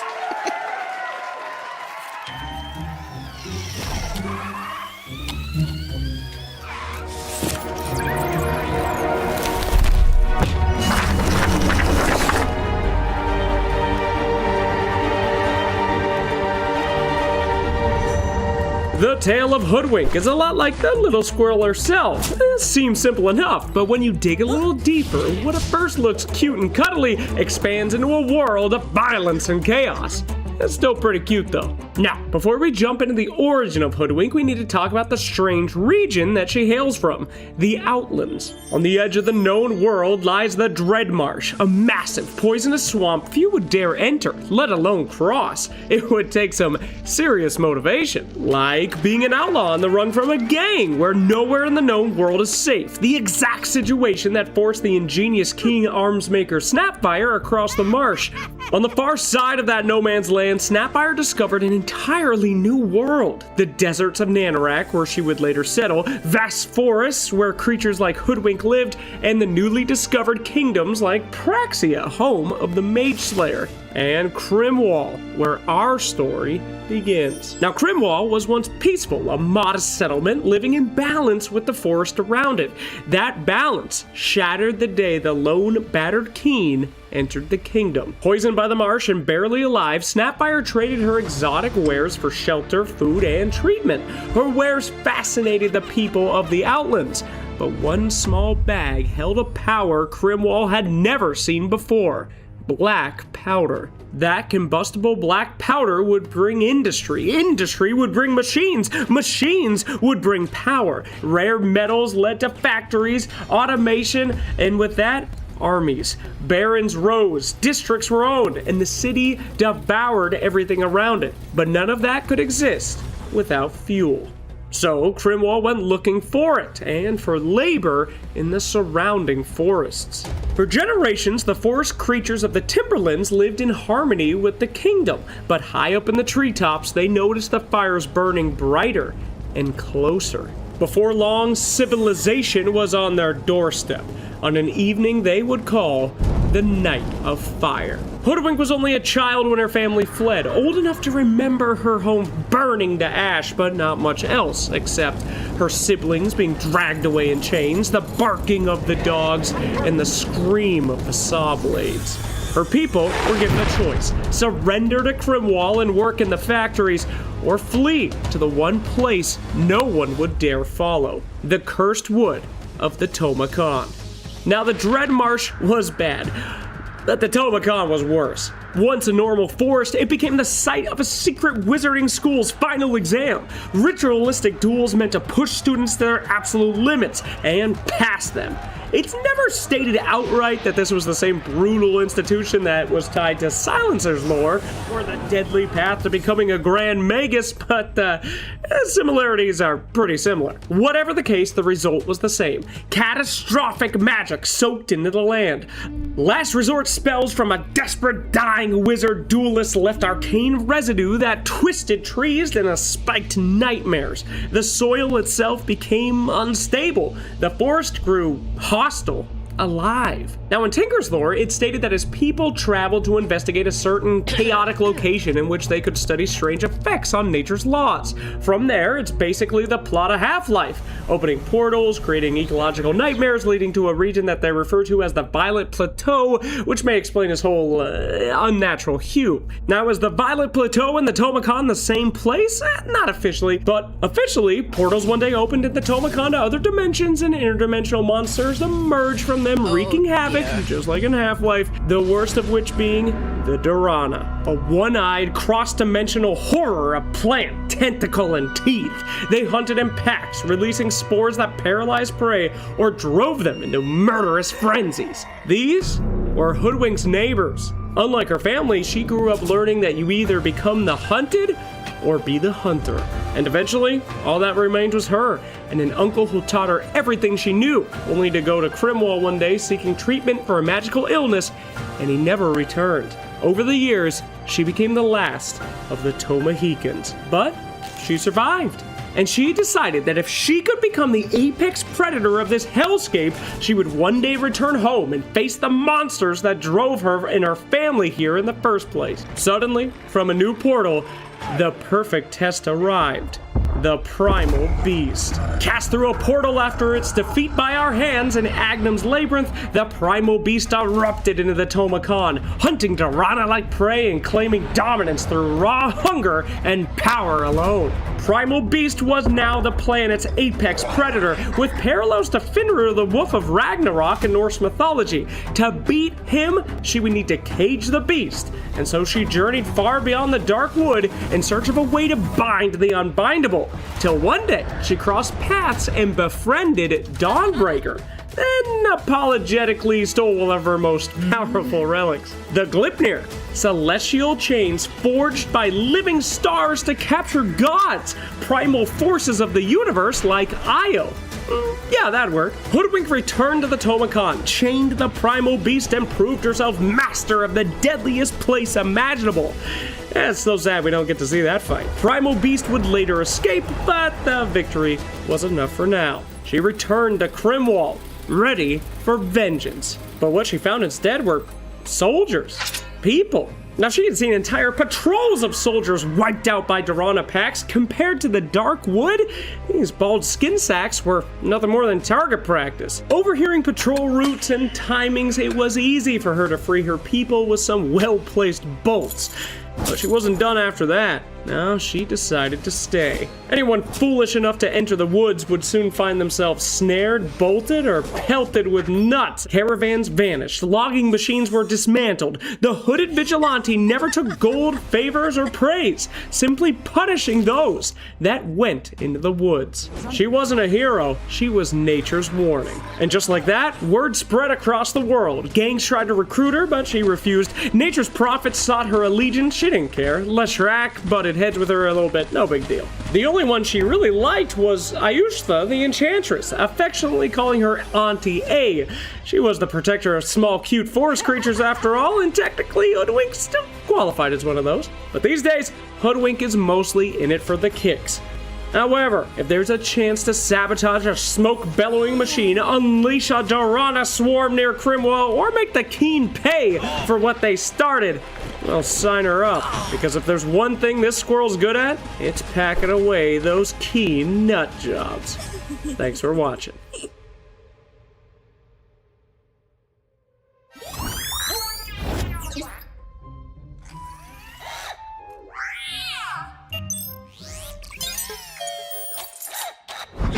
Where has that bot gone now? Oh, brilliant. Trapped by cardboard. That's gonna go on your performance review. Huh? You can't silence the lore! Thanks for watching Tales from the Lore Keeper Episode 3, brought to you by DHL. To welcome our new year, we're going to be releasing Tales from the Lore Keeper Episode 4, Razor, in the following weeks. And this is your last chance to vote for the character that's going to be featured in Episode 5, airing at Birmingham 2026. Please choose between Silencer, Lone Druid, Ringmaster, Dawnbreaker, and Way. Go to esl.gg/lore to vote.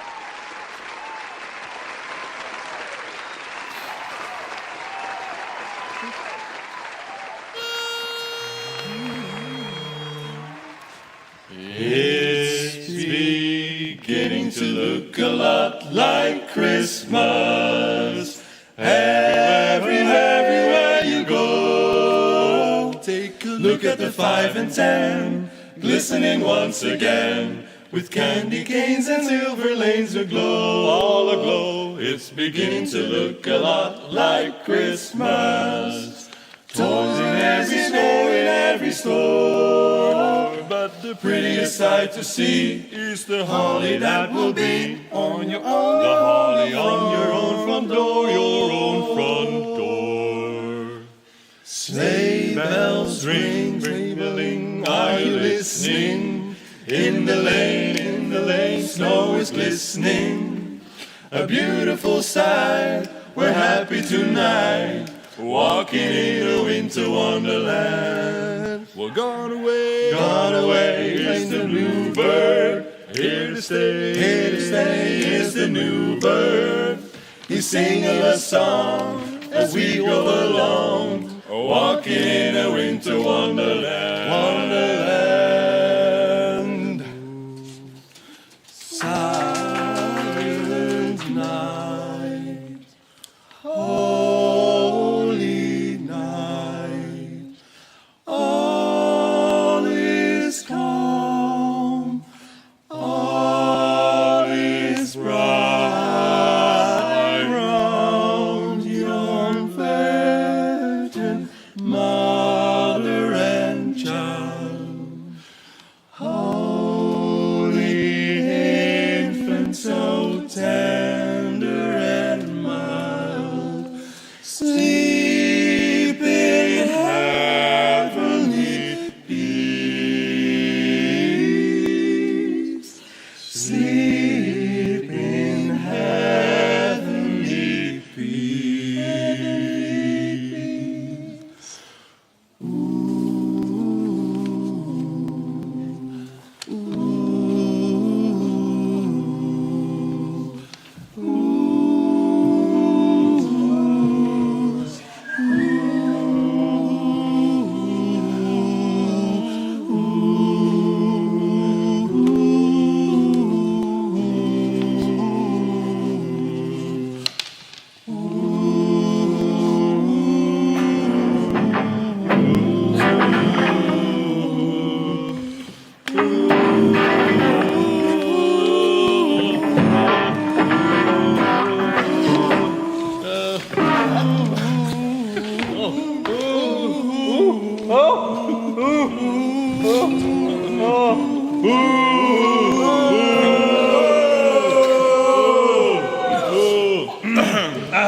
Okay. That was good. Okay. Let's try it again.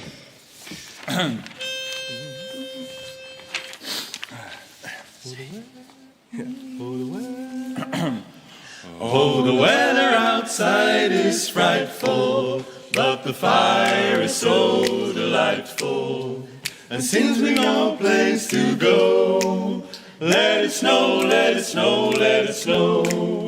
And it doesn't show signs of stopping. And I got some corn for popping. The lights are turned way down low. Let it snow, let it snow, let it snow. When we finally kiss goodnight, how I hate going out in the storm. But if you really hold me tight, all the way home I'll be warm. And the fire is slowly dying, and my dear, we're still goodbying. As long as you love me so, let it snow, let it snow, let it snow.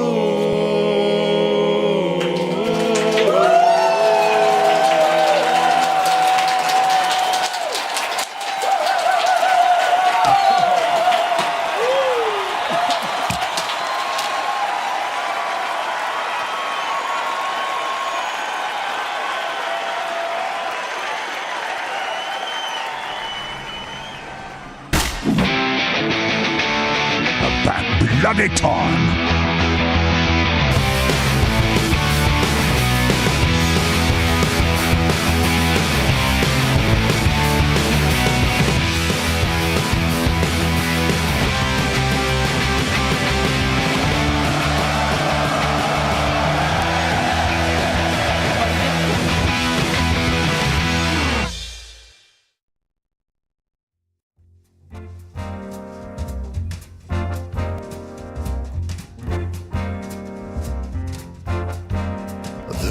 Day of Christmas, my true love gave to me a partridge in a pear tree.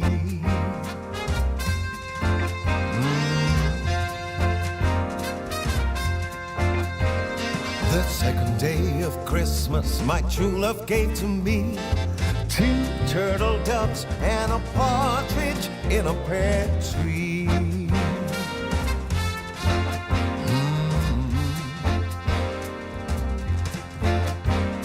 The third day of Christmas, my true love gave to me 3 French hens, 2 turtle doves, and a partridge in a pear tree.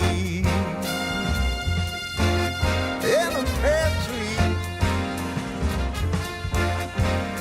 The fourth day of Christmas, my true love gave to me 4 calling birds, 3 French hens, 2 turtle doves, and a partridge in a pear tree.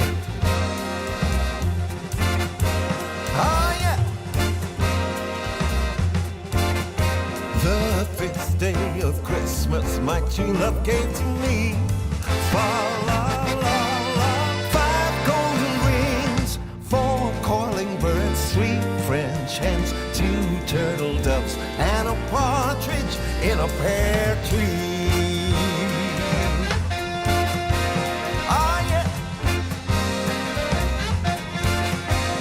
The sixth day of Christmas, my true love gave to me 6 geese a-laying, fa-la-la-la, 5 golden rings, 4 calling birds, 3 French hens, 2 turtle doves, and a partridge in a pear tree.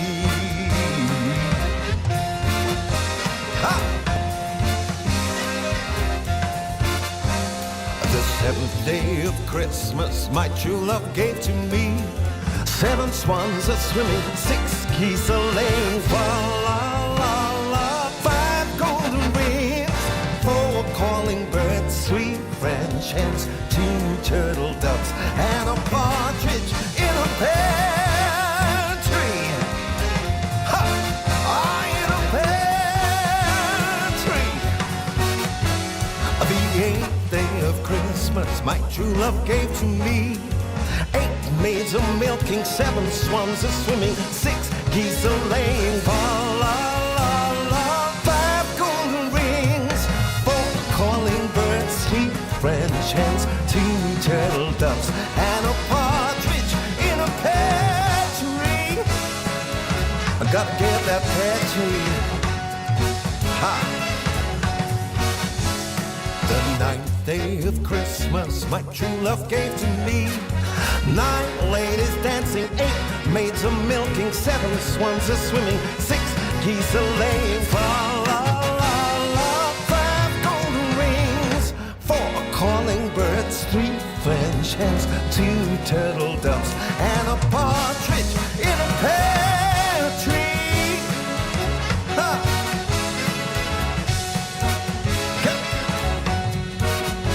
The 10th day of Christmas, my true love gave to me 10 lords are leaping, 9 ladies dancing, 8 maids are milking, 7 swans are swimming, 6 geese are laying, fa la la la, 5 golden rings, 4 calling birds, 3 French hens, 2 turtle doves, and a partridge in a pear tree. Oh, in a pear tree. The 11th day of Christmas, my true love gave to me 11 pipers piping, 10 lords are leaping, 9 ladies dancing, 8 maids are milking, 7 swans are swimming, 6 geese are laying, fa la la la, 5 golden rings, 4 calling birds, 3 French hens, 2 turtle doves, and a partridge in a pear tree. Ha ha. Yeah! The 12th day of Christmas, my true love gave to me 12 drummers drumming, 11 pipers piping, 10 lords are leaping, 9 ladies dancing, 8 maids are milking, 7 swans are swimming, 6 geese are laying, la la la, 5 golden rings, 4 calling birds, 3 French hens, 2 turtle doves, and a partridge in a pear tree. Gotta love that tree. Ha!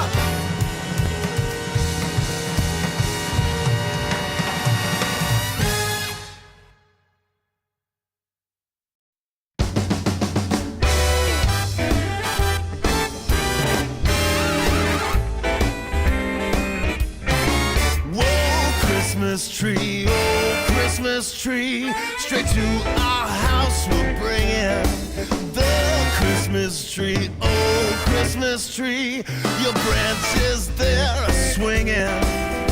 It's the time of year Santa's bringing toys to all the good little girls and boys. Oh Christmas tree, oh Christmas tree, everybody's singing.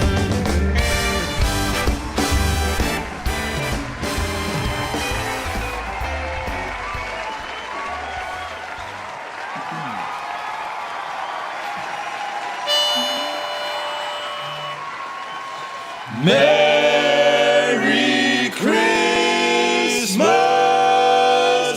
to you.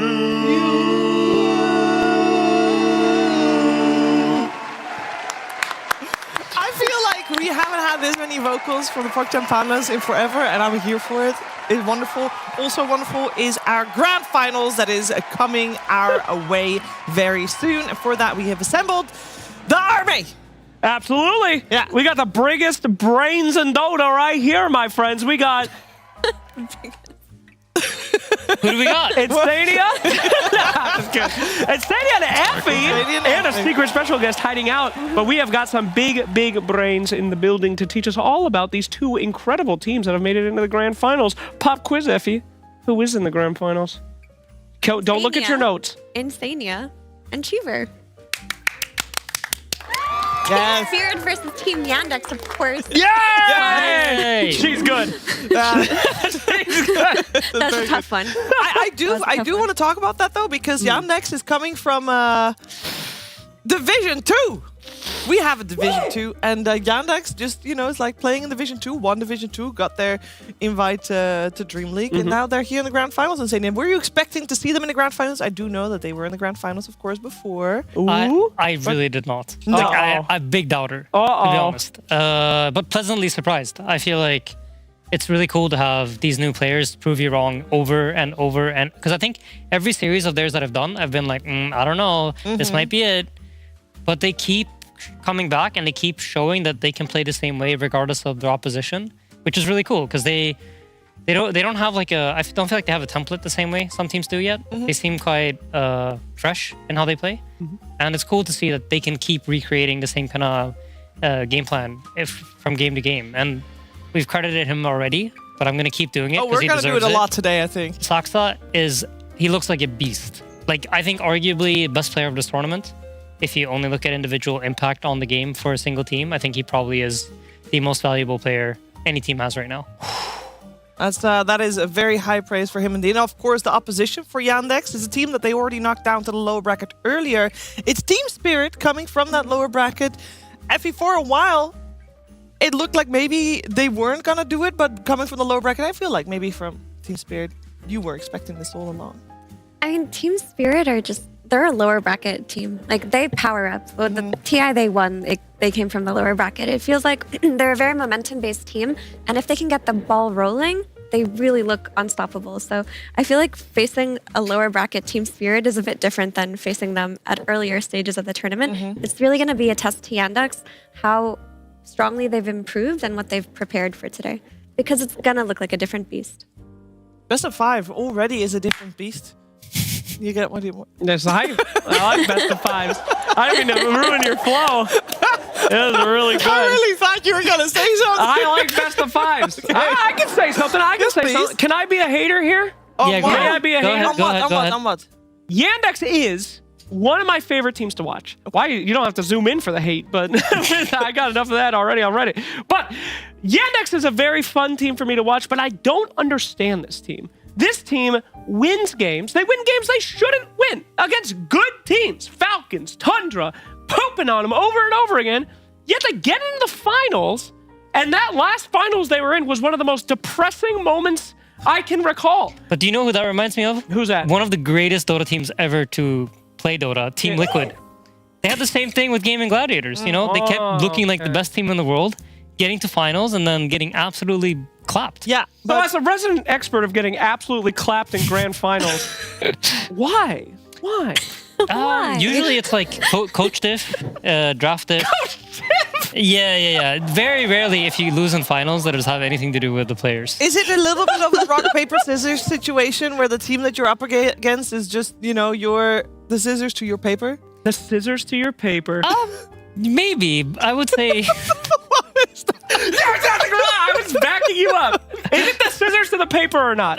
Maybe. Who knows? I think like sometimes it's just grand finals is a different beast. Yeah. You know, at that point, especially I think when you come from the upper bracket, you have time to get into your own head. You have so much time to get into your own head. Too much? Maybe. You have time to think about the series. You have time to think about how this one's going to be different from the last one. And then you think that 6 times in a row, and it's no different from the last one. But the 7th one, that's when you clap back. No, but I think for us at least, it was a learning experience. And I think we went to Peru and we played kind of like maybe a slightly weaker roster of teams. And we finally got the win in the finals. And I think that kind of helped us realize from like a psychological standpoint that we can do it. We're not just like cursed. There's just... we can win. The mental block was gone. Yeah. I would say it's probably still too soon to say that Yandex has a mental block, but I think there absolutely is a different degree of pressure to the grand finals because every other game, when you win, you're rewarded with playing more Dota. Whereas in grand finals, that reward doesn't come. Yeah, you know, that's it. Now's the time. I think we pay them though and stuff. Do you pay them after they win the finals to play another series? Pay them and stuff. Oh, you meant like before? Yeah. Oh, okay. Sorry. Yeah. If you win grand finals, we do give you a lot of money though. And points. And millions of... And attention. And we're going to give the teams even a little bit more attention right now. Or rather, Purge is, as he will say a lot of smart stuff about this matchup. That's right, Shiver. Lots of smart things incoming. But it wasn't by me. It was by these players on the Yandex side. And this is something that Team Spirit is going to have to play up against really soon here. I have some clips here from the previous time that they played here in the winner bracket, and let's jump on into those. So check this out here. This is the a 5-minute 40-second game time here in game 2 of Spirit versus Yandex. Yandex basically taking their opportunities and running with them consistently in this early game. A nice counter dive basically against the Spirit Breaker, but look what they did with this. There was a charge coming mid that maybe would have gotten a kill on Ember Spirit if executed perfectly or something, but instead what they end up doing is they rotate heroes over and they are ready to dive themselves. Really nicely done by the Ember Spirit to get in front of the Earth Spirit so that he doesn't get the Rolling Thunder off. You might think this clip is over, but it's not. The second that they get this kill, he throws the Remnant, he TPs back to the fountain, and he gets back here with full HP and 3 new bottle charges. And this is going to allow him to clear the creep wave and take the tower, which is very impressive. So they get this tower at 6 minutes into the game, which is fantastic. And then as they continue laning here, Shiro Jr. is going to be pressuring. Laurel will take in the creep wave. We're only a minute past the previous engagement, but he basically gets into a bad trade on Laurel's side. He rolls the only way that he can get away from him, and he's going to get ran down here by Shiro Jr. Now, there is going to be a Spirit Breaker charge. He did retreat to the direction that the SB was, but being able to grab yet another kill really impacts their game in a positive way. And immediately after this, what they do is they start moving into the enemy jungle, which is very cool, because what this does is in the same moment here, over to the south, you have the Spirit Breaker pulling creeps into an aggressive fashion, which means there's going to be rotations from other heroes. A nice Shackle is going to lock down the Kez. He gets a little bit lucky with his roots catching Kez as well, but they end up taking another really aggressive fight in the middle of the enemy jungle and clearing up the Spirit Breaker again, and also the Earth Spirit means that they've just been getting kills after kills after kills and compounding this in a really big way. And you might think that that moment is over, but like this is what's so sick about this team right now is that immediately after that fight happens, look what he does. Stox is looking for another place on the map to get a kill, and he ends up doing it in a way which looks like Grief from his Nature's Prophet here, but he ends up surviving this and getting another kill on the side. And you might think that this clip is done. No, it's not, because the Spirit Breaker's like, okay, well, we're going to get like the one cleanup kill here as he charges in on the Shadow Shaman, who almost dies, but he gets the Shackle off to heal up as Shiro Jr. shows up, gets another Hex, and that's another kill. So this is like 3 minutes of just absolute destruction from Yandex. They were outplaying Team Spirit. They cannot let this happen in this upcoming series, and I'm sure they're going to be thinking about this game for a long time. Thank you very much, Bert. It feels like it was not, obviously it was a victory on paper, but it was also very much a moral victory over Spirit, because I feel like that's going to make you... Spot. So this is your spot. Is it? Slax is griefing our spot. Wait, who goes I'm where? going over here, yes. I mean, I always go here. Where am I? Sabotage. I always go right here. Okay, you can have your spot, big boy. It's all yours. We saved it for you. We saved it for you, sweetie. That's all yours. Thank you. It's okay. Completely lost my train of thought. Oh yeah, so there. I feel like there's definitely some mental damage on the side of Spirit, because it's gonna make you doubt every rotation you're gonna make, because it feels like Yandex was just ready for every rotation from Spirit yesterday. I think that was yesterday. I think today's Spirit is different. Yeah. I think when it comes to finals, Spirit is probably one of the most clutch teams. I think when we talked about like us in Liquid, I think we were maybe on the other side of that spectrum. I would say Spirit's like very clutch. Usually for finals, I think they're quite good. I think Spirit has a thing where if they know what they're going up against, they are almost always the best team in the world. If they can like predict the draft, lay out the game plan, and they're like the plan that they lay out is correct, they will win almost always. So I think now that I think they've played Yandex twice. Well, no. Once in this event, at least. Yes. And I think they played them in the last event, too, if I'm not wrong. No, they played... Well, it was the Fisher Playground that they played. In which case, it was 2-0 for Yandex. But that was a long time ago. But Spirit was not at last. They were not. All right. Well, either way, they played them now. I think they have a bit more information on them. Yep. And I think the edge that Yandex did have over Spirit is that, like I said, when Spirit's not prepared, they don't know you, they don't know how you play. I think they struggle a bit more. Yeah. Effie, do we feel like we have enough information about Yandex to predict their whole draft? Do you think Spirit does?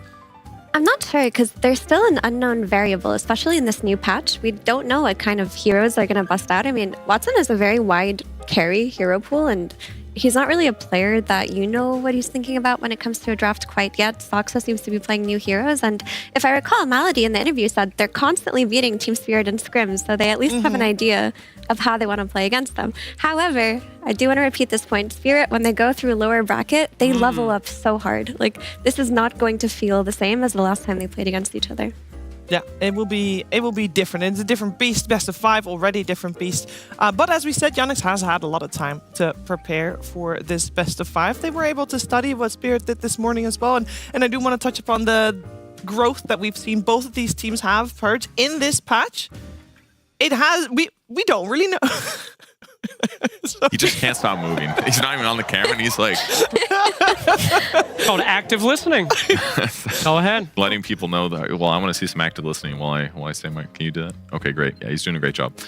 Yes, they've leveled up quite a bit through the patch. Before the patch, they were doing fantastic. After the patch, it's tough to adapt to the new meta stuff. You have to, like, throw away the useless things that aren't there anymore and grab the new stuff and embrace it and not get eliminated from the tournament. Aren't you supposed to leave your eyes open usually when you're listening to somebody? No, how am I supposed to know you're not sleeping? Not actively. Kind of seem like you're sleeping. Keep talking. Sorry.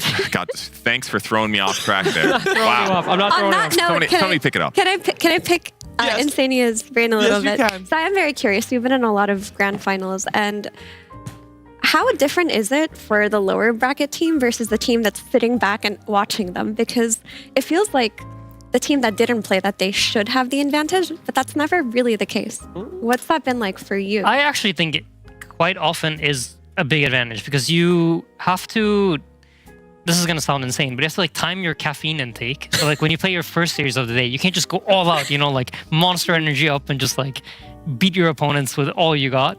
You have to think about like, I'm playing 5 more games after this. So there is, I feel like it's definitely a thing, like fatigue and how you handle that as you play like all these games. Luckily, Spirit had quite a short series this morning. Yeah.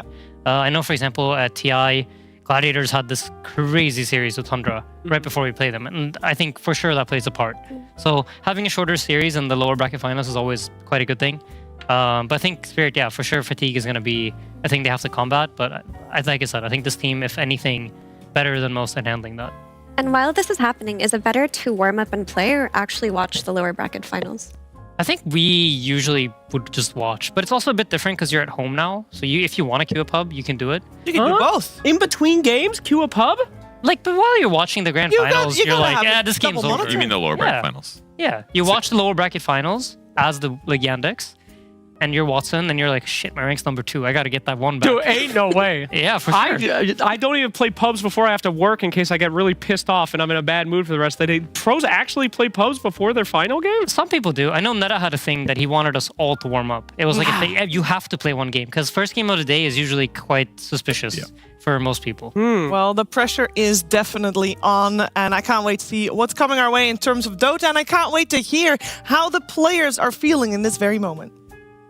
I think we look strong because we just play better. Like even in the past tournaments, we have many close games. Like this tournament, the one against Tundra, so we could have gone either way and could have lost. But we are for some reason clutch in like the big moments. Pressure for 33 is on its way. That might surprise Yandex in their entirety as they're trying to hold on to just the fountain here. 33 hits the back line a little bit. Notice they managed to get the Hex onto Pure. Pure needs some help. 4-step and he's away. They go to Whitemon instead, and Whitemon gets casually 3 shots. He's on the finger. Managed to get the shackle on the BZM. BZM, the shackle lasts just long enough. They get him. He falls. A buyback to be used. Now it's Pure and 33. Both getting low, and the one dies. 33. He falls. Half HP for the troll. No way out. It's the Tinker, man. It's the Tinker. He's the carry. They got him in the shackles. Can they lock him down long enough?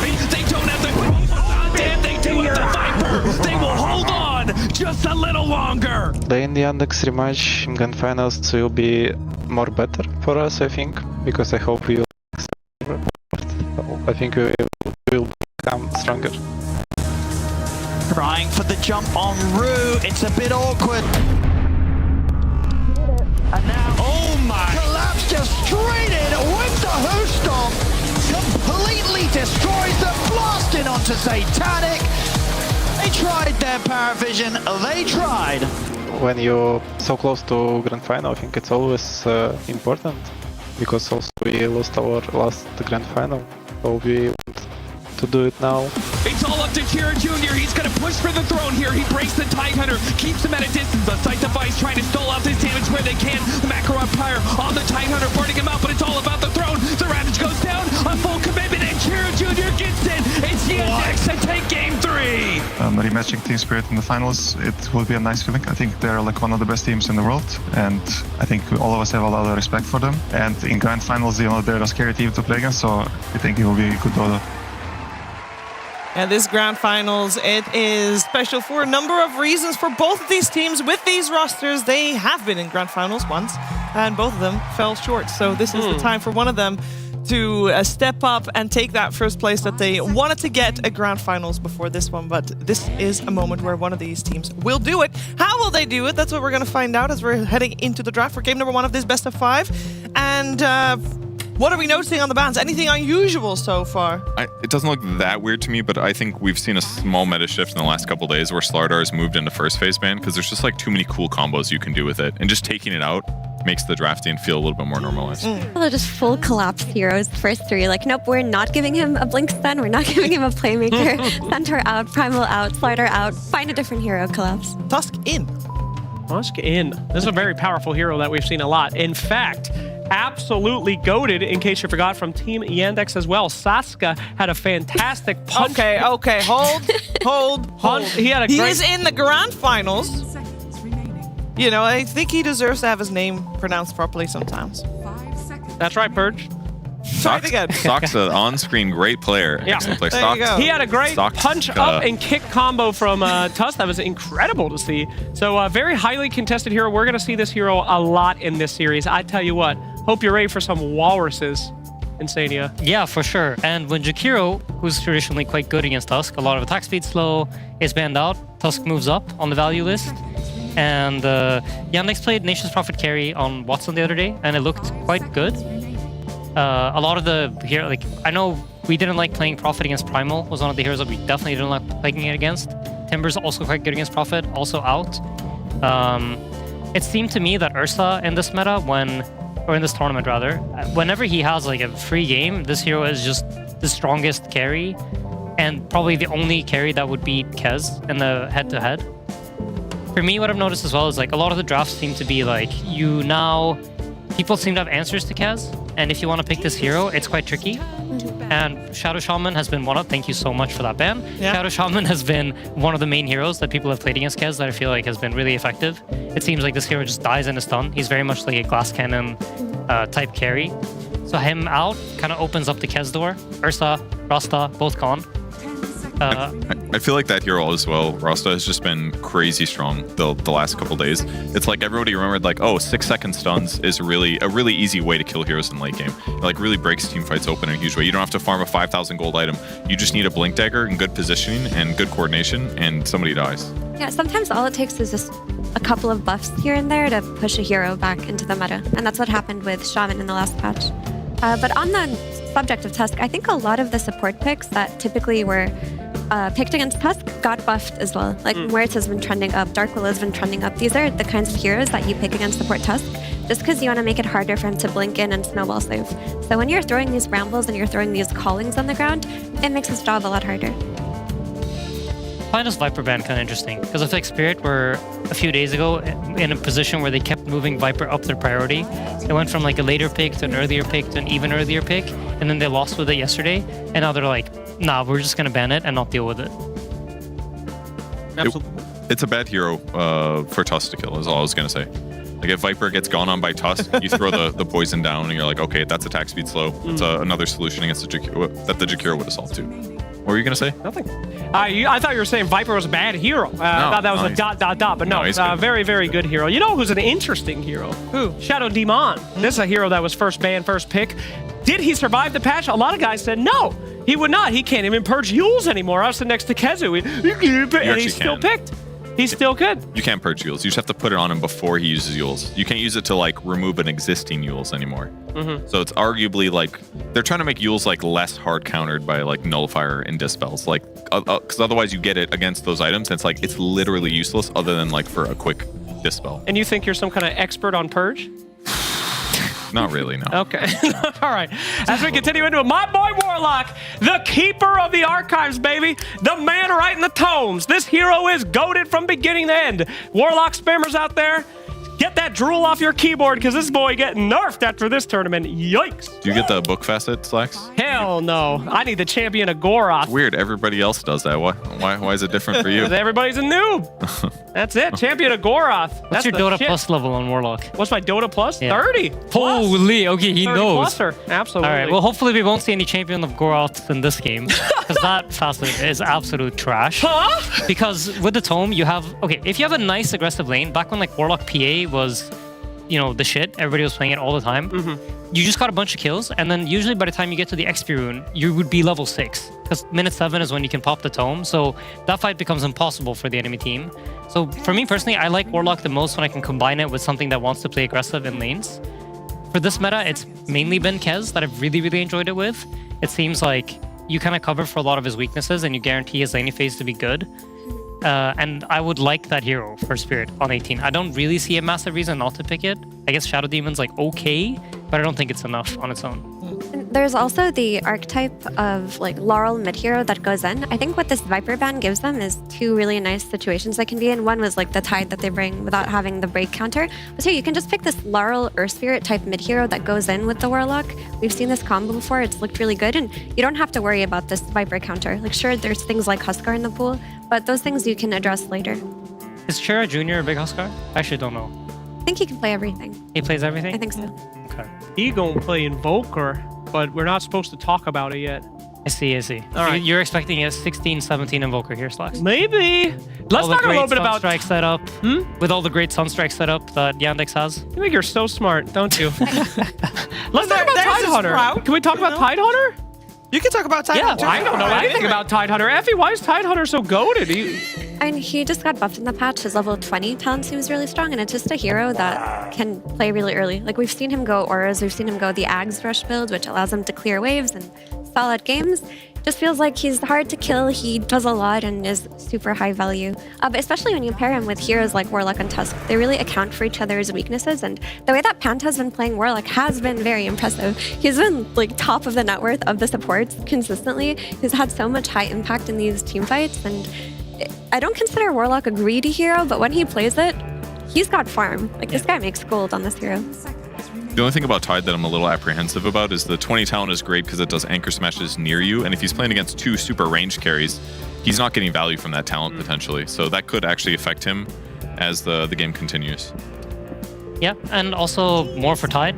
We saw 2 breaks getting banned out from Spirit. They banned Rasta Hex breaks on 15 and Viper, obviously.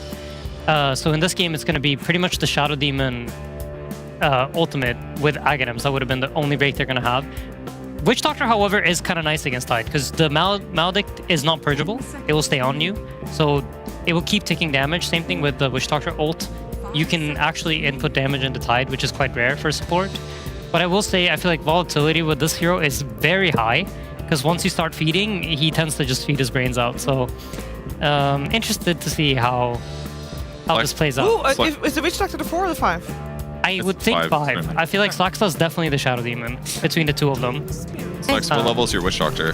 I'm a level 30 Witch Doctor as well, my friend. I am a Witch Doctor spammer. I can tell you, Witch Doctor is goated versus Tidehunter. It's that Maledict, baby. Give him that Maledict. What? Yeah. This guy actually really, really good against nobody else. I really just went to just Tidehunter on this one. Pretty cooked if Tusk can get on top of him, and Warlock obviously can cancel that ultimate or anything else. So, yeah, it's I don't know. Effie, what do you think about this? This is a hero we hardly ever see. I mean, he tried it once before. Did he? It didn't look the best, but there was a really good idea there. He got kills on the laning stage, but I also think that level 10 talent that Witch Doctor gets is also very anti-Tide. He gets bonus duration on the Maledict, and that extra burst of Maledict will usually be enough to kill him. The issue with Witch Doctor is that I feel that he does get early game kills, and he does win his lane, but if you start losing, you really lose with this hero. He does not provide that much. I mean, his heal is quite negligible, I think. And I was theory crafting maybe Holy Locket max heal Witch Doctor since Holy Locket is so OP, but nobody seems to be going this direction. I don't know. Melody's been having fun. No, you definitely know. He's been playing unusual heroes. He's having a good time. Like, he's playing Undyings and Witch Doctors and Dazzles. they will need something to like help DK in the laning stage. If it's like Prophet mid and they want to do like this gank side lane playstyle, I mean, it gives them flexibility, I guess. So if you didn't have a strong 5 that could help pressure the tide, it could really make their lanes feel more static and give Team Spirit the better matchups that they want. I mean, Dragon Knight into Invo, really tough matchup for Invo. I think we saw it in the previous series as well. I think no one kind of handed it to Laurel. He was like completely slapping him, and I feel like if I was no one in that series, I would be really mad that they lost that game. So I probably expected DK to go mid and for the Prophet to stay on safe lane, just because of how much of a one-sided matchup it is. But I think Prophet into Invo is also fine, and DK can pretty much lane into anything, so it shouldn't matter too much.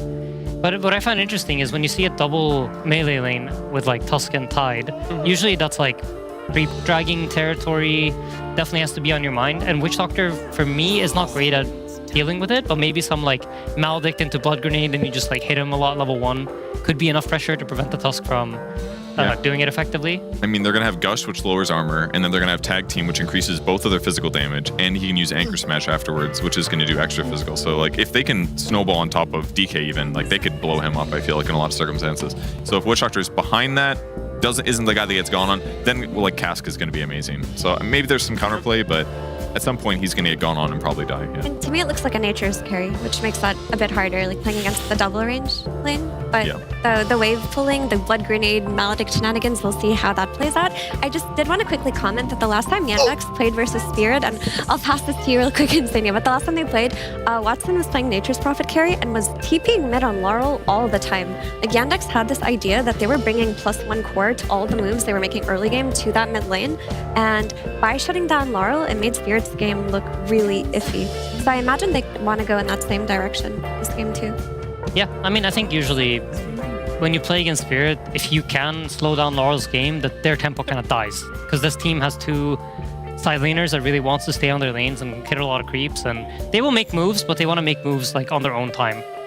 So Laurel usually is like the guy that fills out the dead space in between. But we got a PA. There we go. I forgot to talk about this. Staring at me like, this is a PA, baby. I need that big brain talk. I ain't seen this hero in a long ass time. What is this? Now, a PA Warlock lane is pretty goated. It solves a lot of those issues, does some high damage, you know.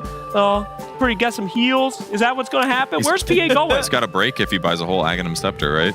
PA versus Axe. Oh dear, oh my. This is looking real good. Does the PA change who you want to run mid and who you want to run? No, it doesn't. Why are you laughing? What did you say, Effie? I'm so sorry. Never mind. She rudely interrupted you. I was just wondering if they would want to switch up anything because of the PA, but they're happy to just run the Axe against it. Yeah, I mean, I think Axe with the Blade Mail build is quite good at killing PA down the line if you get there. But I feel like when you play against Warlock, PA, you kind of need to figure out the lane first, because that part is definitely the trickiest part. These 2 heroes are extremely strong together on lane. The Warlock heal combined with PA jumping in, a lot of daggers, a lot of slows. You definitely do not want to feed kills away, because if you start getting some kills away, Warlock gets like, I think 2 or 3 charges on his tome. He's level 6 on the XP rune. You're in for like a snowball treat. That's not going to be fun. I do. The new PA got some changes where she has charges on her blink, which makes it so that she can weave in and out a lot easier. Yeah. So it'll be harder to kill her when she can blink twice or punish them after they go for a kill. But PA's still in a position where her Fan of Knives got, relegated to Aghanim Scepter. It's more expensive. It's harder to play against these heroes that you need to break. But I'm curious to see how this goes. Who's the 4? Who's the 4 with Axe? Is that Witch Doctor? I think it's Shadow Demon. But there is reason to swap it. You could put the SD on the safe lane to try to prevent creep dragging, but I think with Prophet, Witch Doctor, they're probably gonna only pull a little bit and then look for kills, like you pointed out. They have quite a lot of damage to burst this squishy ranged Nature's Prophet. A lot of questions need to be answered in this game 1 of this best of 5. And to report the action, we got the best. We got Cap and SPG. And first, some of the ultra best in the music department. It's the Pucktown Pandas.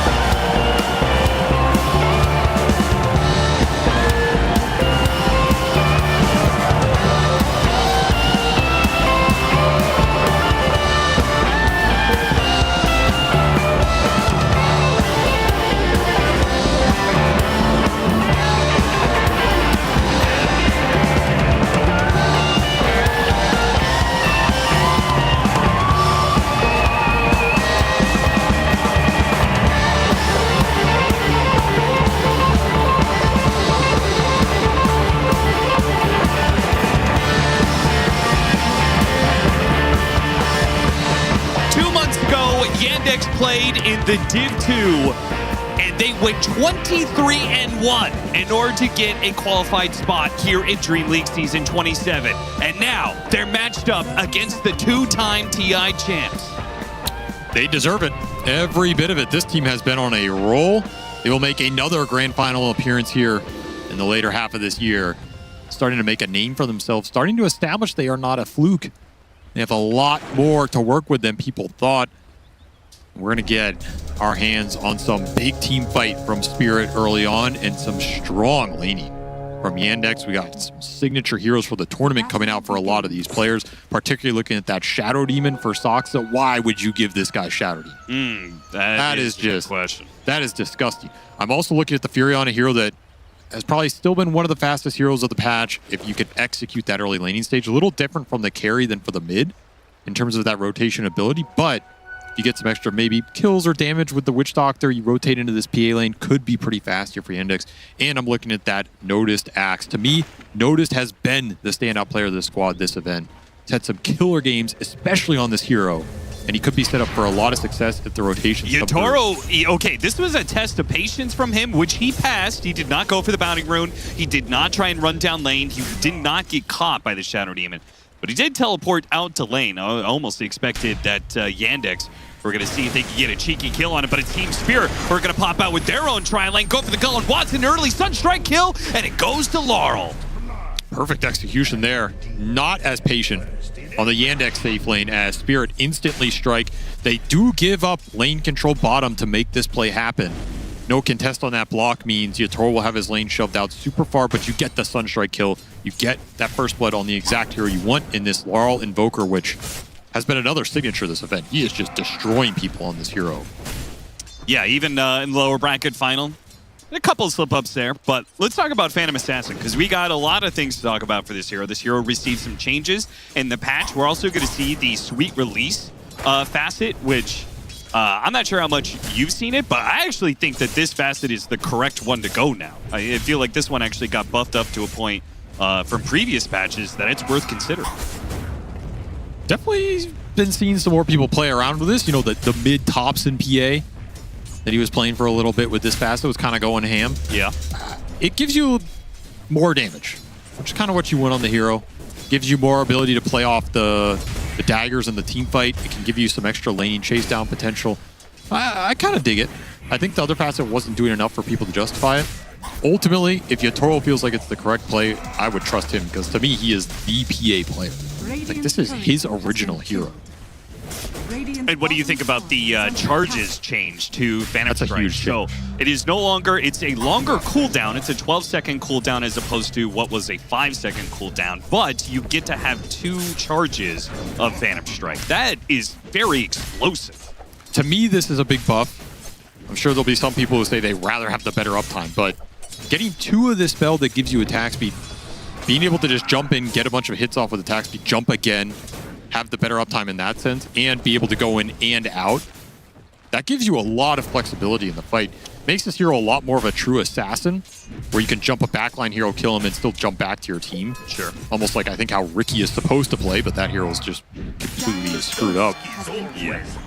And I think it's a perfect fit for Yatoro. Yatoro wants to be on a hyper late game carry. He wants to be on a traditional agi carry, and to be honest, if he had his way a lot of the time, where he can scale that physical.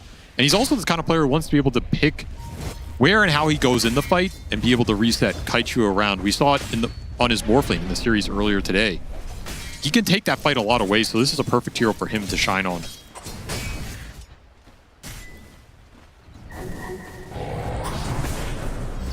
Pretty quiet laning phase other than the first blood.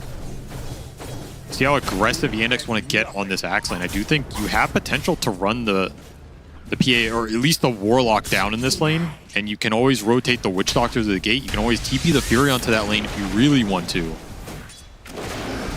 and just TP back top off of a kill. So if that lane is super far at bottom, I think there is some kill threat for Yandex there. They can also just go the route of stacking with the Shadow Demon, but we haven't seen it as much. People prefer to play for a bit more aggression with the Disseminate. Mid lane's basically going to be a wash. This top lane, I don't know if I love for Yandex. Witch Doctor, like every single time we're seeing him, Maledict the Tidehunter, but it's not like Furion has this explosive damage to follow that up and really capitalize on Maledict, right? You want fast damage that takes advantage so the following ticks of Maledict get, you know, as much damage as possible. But here it's just kind of like a Sprout, 1 or 2 right clicks, which Collapse mostly ignores because he's got this block. That's why I almost want to see the Furion rotate, even though it's a safe lane one, because you don't have lane synergy up there. You have no threat on this Tide, which feels really bad for the Witch Doctor. I mean, look at how far this lane is. Oh, look at these denies. Yutoro has been punishing Notice big time. That was 4 denies between the two of them. He misses. That's a disaster of a oh my God, is he going to get a single creep out of this? All right, got the range creep. One of them.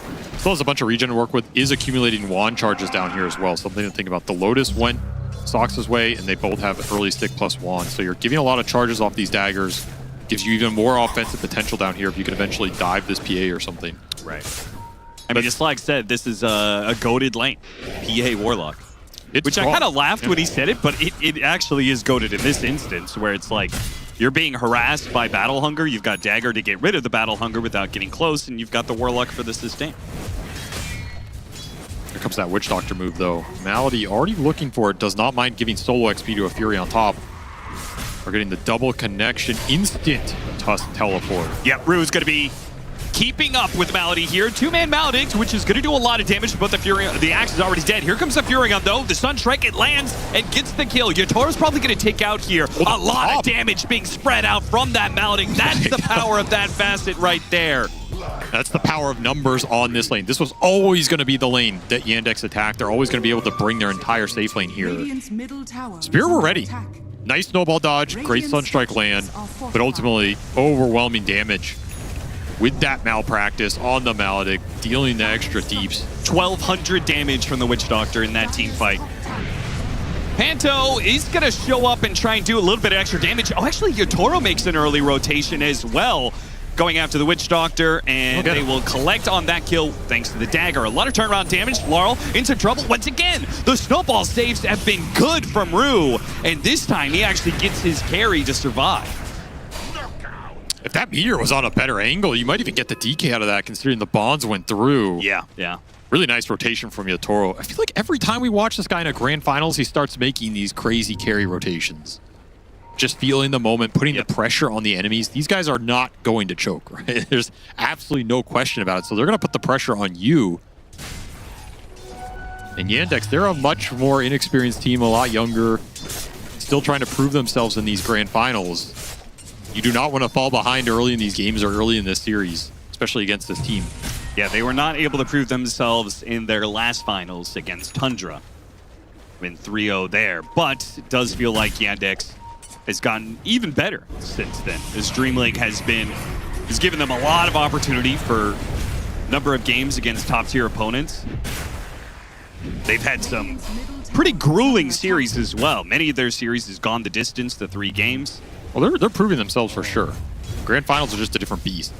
Until you can get that monkey off your back and win that one, sometimes that first one can feel so elusive. Of course, Sox, the TI winner, will give you some experience here, but I feel like the rest of the squad is still searching for that first, big win against a big opponent in a finals with this squad. Midas already done for Laurel. He's cooking this game. This is a strong start for a hero that Spirit have gone back to time and time again.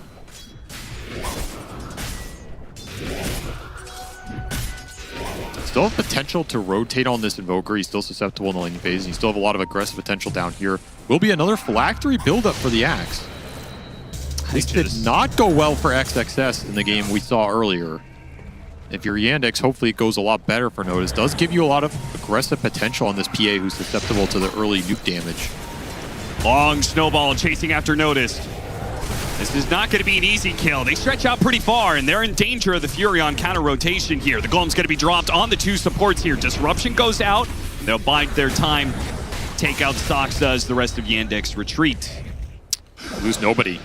Panto TPing to base, survives the Battle Hunger Maledict, and with Collapse showing up, that is not a fight you can TP the Furion into. Even though Wrath bounced through, Tor just went into the trees and dodged it. And they just sit the Invoker mid.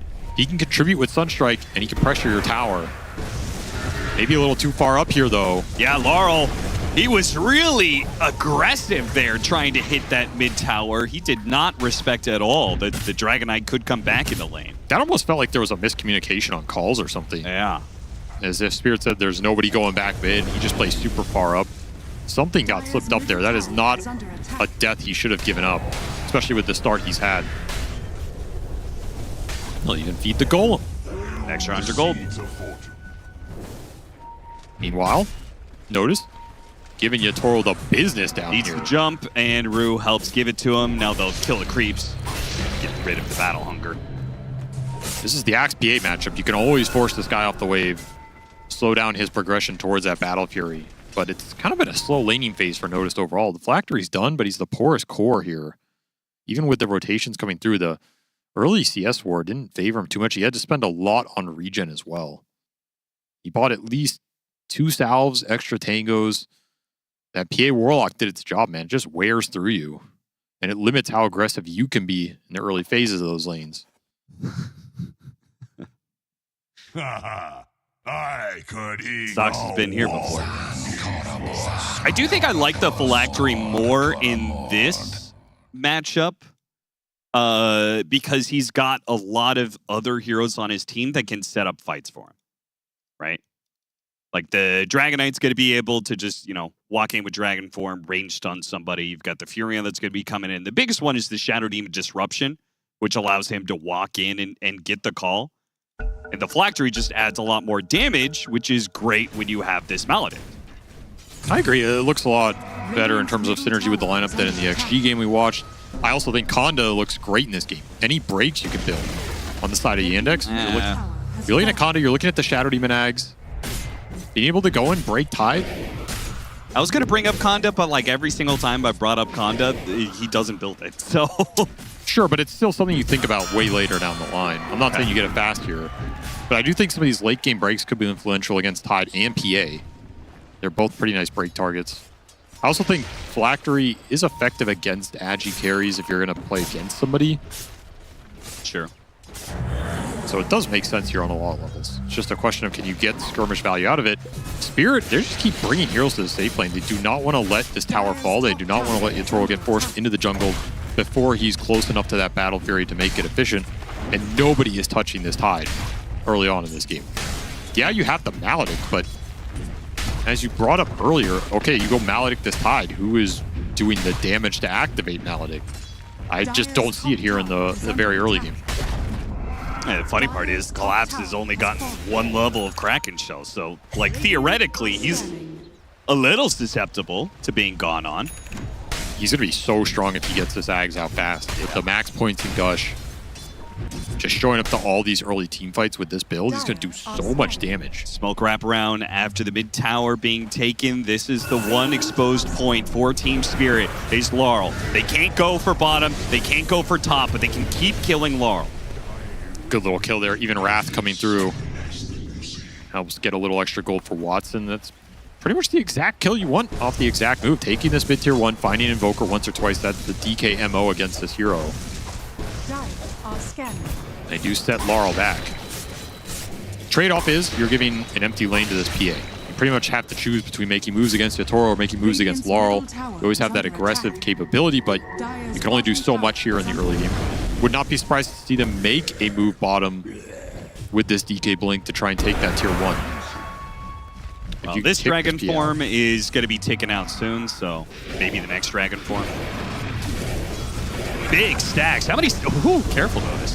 How many stacks have we got on these sides? It doesn't feel like with Team Spirit placing most of their supports in the bottom lane, they are not going to have nearly as many stacks. So Yandex are going to get the better of the economy in that regard. Super big, those 2 cores there, as Spirit trying to amp up the aggression here. Again, brought the PA mid. Kind of interesting. Maybe Yatoro worried about getting ganked bottom, or worried about his Invoker getting ganked again. Yeah, there was a lot of heroes off map because they were clearing out that Ancient stack, so maybe he thought it was a smoke gank to him. Wouldn't surprise me because I think that is the next natural move for Yandex, is to make another smoke play with this DK into that bottom lane. Threaten the tier 1 with the Furion poured in. If you're just sitting on that wave, you're going to get called, you're going to get cast off of a DK stun lead. So Yatoro definitely a little scared about where he is on the map right now and where he's able to farm in. I mean, Chiro Jr., he's not scared at all. He's starting to take away space on his own. Again, heroes are off map for Yandex. Spirit scared to show on waves right now. They have 3 cores jungling.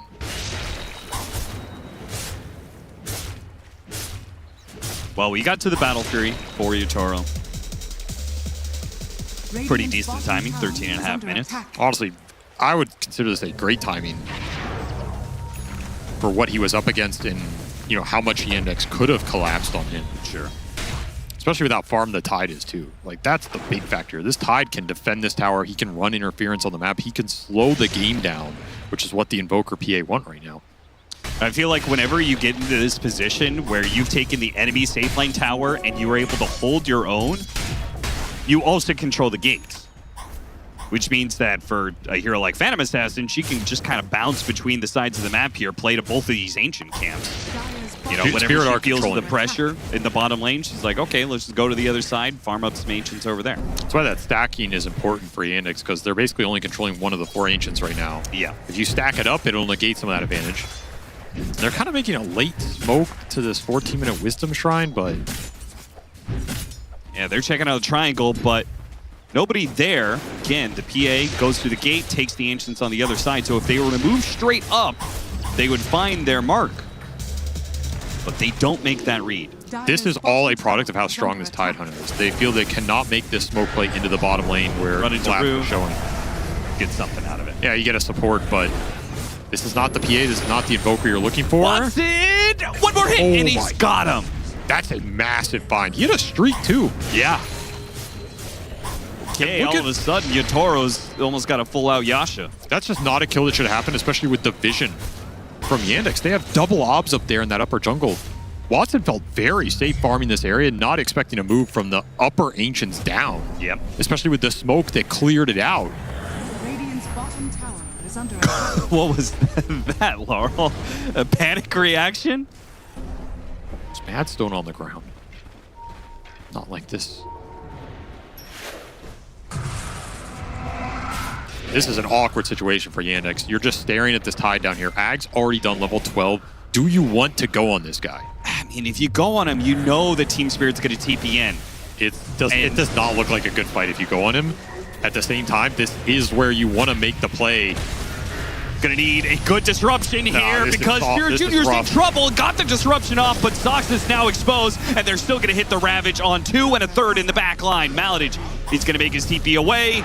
No crits for Yatoro, so successful TP out. But yeah, Yandex just kind of feels forced to make a bad move. That almost felt like a defensive pressure scenario where Spirit were just waiting for Yandex to throw on this bottom lane. Yep. They put him in a spot where there was no clear move to make. They lost their Fury on top. They're feeling like they're falling behind in this game, and the one move that they have is into this unmovable target. You could see the indecision. That was not a clear smoke and a jumping Tide. Let's see if we can kill him. That was, we're going to linger around here, and then we kind of just get jumped in. Oh, this fight looks pretty bad, and it was bad. That Witch Doctor Ward is not enough to clear through this Tide Hunter on its own. Well, now the next question is, like, I understand that it was a move that didn't feel great, but shouldn't you kind of go back to it now that Ravage is on cooldown? Yes, now you should just run at this tower and absolutely kill in this time period. You don't necessarily need to bring DK in that move anymore. Spirit are likely going to abandon it, but it served its purpose for Spirit, which was to slow the game down, get the heroes to some key timings, and protect all these ancient camps, which again, PA continues to farm this top ancients. The Tide cleared out the bottom ones, and the Invoker is clearing their triangle. This is where this gold lead is coming from right now. And would not be surprised if it's contributing to the experience lead, which is also favoring Spirit. Yeah, unsurprising given how much Yandex has grouped up, run around together looking for kills. A lot of Tumbler toys. People still loving that item. SNY almost done for Yatoro. Will be done even faster as he clears out through the Ancients, and Collapse is looking for a Blink Dagger in time with his next Ravage. Seems like a threat net down here. You do have 4 points in the Malik now. Teleport in if they can hold him inside for the ward to go to work. Oh, he got stuck off the They got Tumbler. Chiro Jr. on the other side. It's fine. They got it. Nice pickup. That'll delay the Blink Dagger and make that Ravage coming up. That timing is not going to quite sync up for him. Just a big kill to open up the map. You had to get this rock out of your way. Especially with this bottom tier 1 going down now, you can kind of farm out all of this area. Your Furion can sit in your triangle, and suddenly you can shift that net worth back your way while maintaining threat around the map. You have to get value out of the Witch Doctor like that. I mean, this is why you pick the hero, so that you can threaten Tide and kick him out of areas. Yeah, you always say you don't like Witch Doctor because he just provides damage from a 5 position. So if you're going to play Witch Doctor, you kind of have to get kills. There's no other way to play it. You can play the heal Witch Doctor, we just haven't seen it in a long time. Yeah. His stun is very unreliable. It's very low cast range. The hero's very slow. The one thing he gives you is he can give you that extra damage amp, but you need damage to enable it. It's a very tricky hero to make work in competitive gameplay. Hopefully it fares out here. For Tormentor, both teams here very early. Very early. More awkward for Yandex. Like they move the axe up there and then they TP the axe out, and now are you going to run the axe straight back there to contest it? Yeah, the earlier Team Spirit plays for it, the worse Yandex is going to be because their only ward that they have is this one right in front of the tower. Still a very good ward. It is a very good ward, unless Team Spirit's already kind of set up on Tormentor. The only way you're contesting this is if you just smoke 3 or 4 people. Do have BKB on Dragon Knight, so you have the capability to take this fight. Shiro Jr. very strong on the front line with Essence Ring on top of that on top of the BKB with all the armor. Buys time for Watson to TP in. I really thought Team Spirit was going to be playing to this with the Ravage. Maybe they still will, but Yandex is going to be there first. They already have a greater healing Lotus on Collapse, worth mentioning here. That's a lot of extra HP against a Maledict lineup. Jump on a Collapse, force him to use a Ravage here. Nobody else is here to take advantage of the Ravage, and with the Maledict, they're going to kill this Tidehunter. Snowball pickup will delay a bit. In fact, it'll dodge some of the Maledict damage as well. He blinks away after the Snowball, and it looks like he's out. Oh, what a Cataclysm with the Golem. Okay, a lot of it was dodged there. Yandex do not take a whole lot of damage. That looked for one little moment there like the Golem stun was going to set up a Cataclysm surprise move, but Yandex, they get out of the way, they take that fight, and they can go back to taking the Tormentor. Team Spirit will have to give this up. Nice Delta split plus. Witch Doctor Shard dodged it. Disruption dodged it. Your 2 supports are safe. BKB on the Dragon Knight means he can tank anything. That secures you a Shadow Demon Shard. The better one to get here. You already had the Witch Doctor, but this is a really good cleanse game. Throw that on the DK on the front line. He can just chase people down. I do kind of wonder what the communication was like there for Team Spirit. I mean, Tormentor is already spawned. Maybe the rest of the team... Yeah, look at that split. It almost looked incredible. I do agree. It's a little awkward. Like, this Tide isn't a free front line in this game, and they know that. You're worried about the taunt off the call. You're worried about the Maledict damage adding up. You bail him out, but the fight's not great. You have to Ravage early. And there was also no rush to get to Tormentor because we saw earlier Panto was set up in that area, and they had a ward down. So it's not like the, Collapse is like, I got to get to the Tormentor now because Yandex could be doing it. I just don't think that's the... I honestly don't think that fight is that easy for Spirit to take at this point in the game with the Dragon Knight BKB. It's hard for your Tide to frontline. Yandex have probably slightly better single target damage unless you can land like this sick Invoker combo. But I guess there is a world if you just hold Tormentor high ground and they walk up the ramp and you can just Ravage Cataclysm. And obviously, they're all going to die. Yeah. But in theory, I don't know how often that play should happen. I feel like the fight was very possible because they had this Ags for the Invoker, right? Like, that first Ags reveal could have been so powerful with a Blink Dagger reveal on Tide. But as it is, instead, Collapse, who is having such a great game, has now died back-to-back in this top lane. And it looks like Panto's going to get run down as well, with those 2 dying. And the Dragon Form used probably means that Yandex get this off-lane tower. They take over the triangle. A lot of things just swung Yandex's way over the last 2 minutes. Gaining some momentum on this axe as well. VTP is bonded right now, but he's going to chase these heroes out of here. Oh, man, he actually caught with Blink Tumbler. Yeah, it just gets that distance, but the rest of the team a little bit too far away. They don't know what's lurking in that high ground. This is definitely the part of the game where Yandex are going to take over. Just a question of, was the early game so good for Spirit that they're able to push through this mid game and get to the late game, where I don't think we've really seen them lose late game with Invoker. Yeah.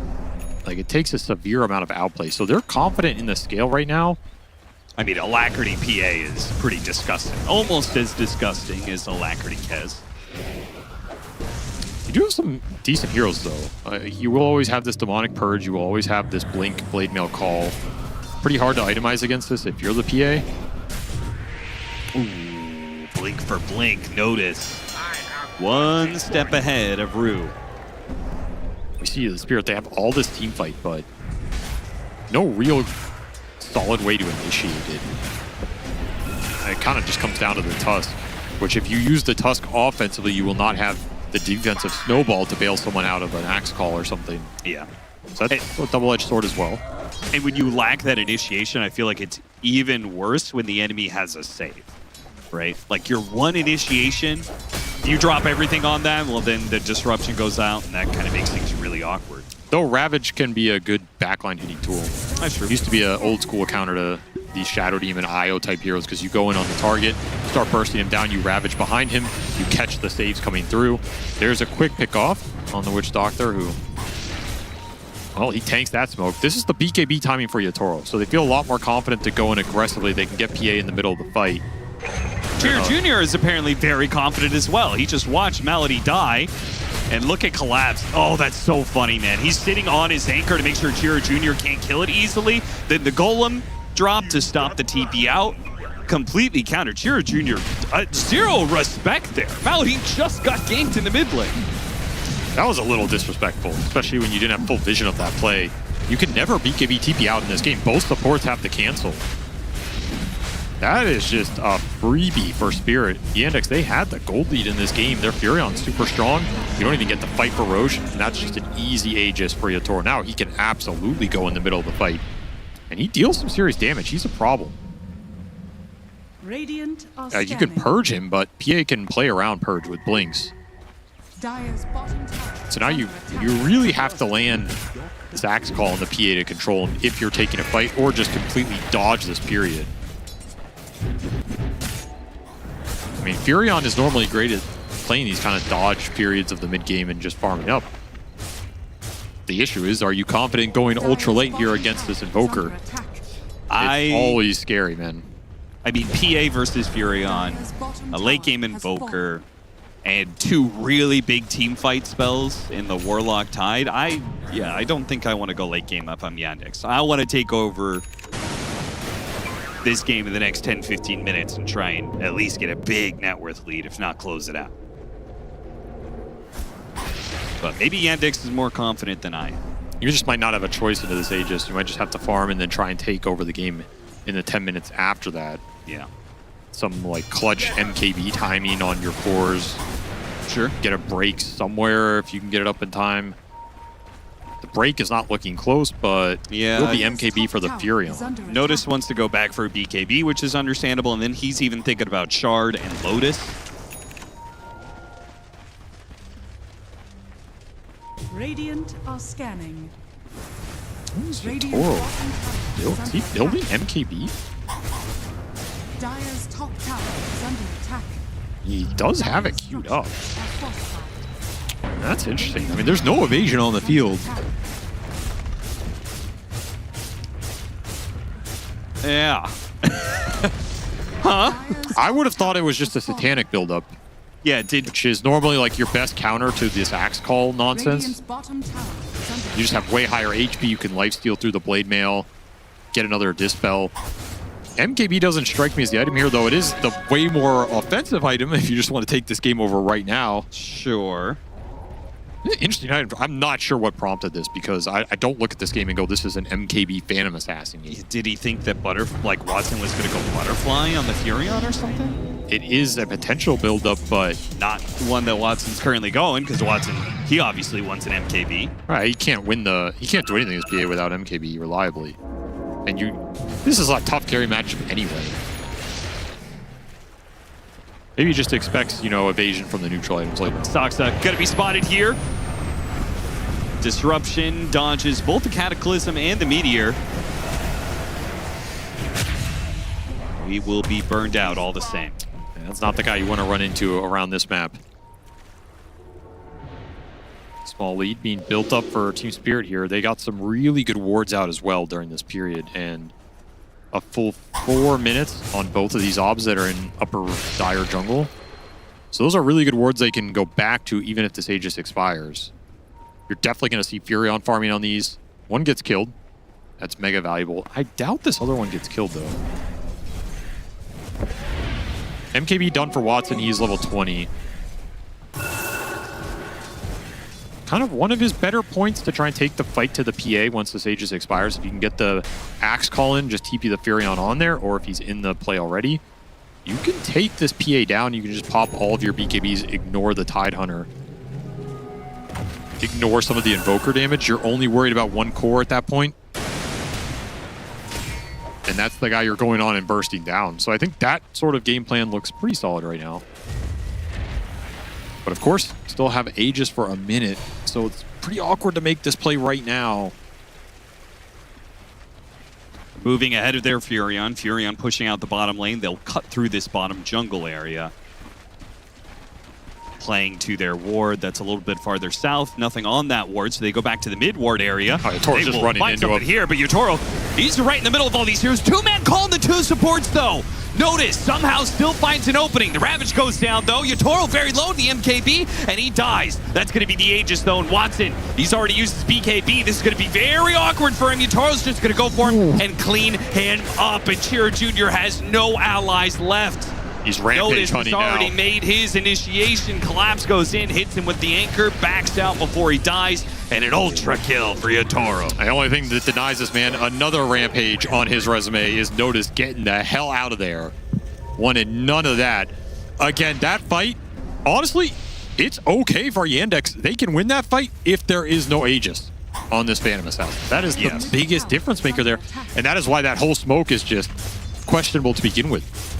Because how is your Furion going to kill this PA twice and survive the entire time unless you are axe calling the PA? Yatoro just ran into them. He knows if he breaks this initial play, it's great. You lose your supports, but Yandex lose theirs to the PA cleave. Yeah, that situation, like no PA. Watson's just probably able to keep the fight going against the Tide, kill him. Potentially go to base, come back. I mean, there's still a lot of HP on the Dragon Knight too. Just he gets kited down at the end.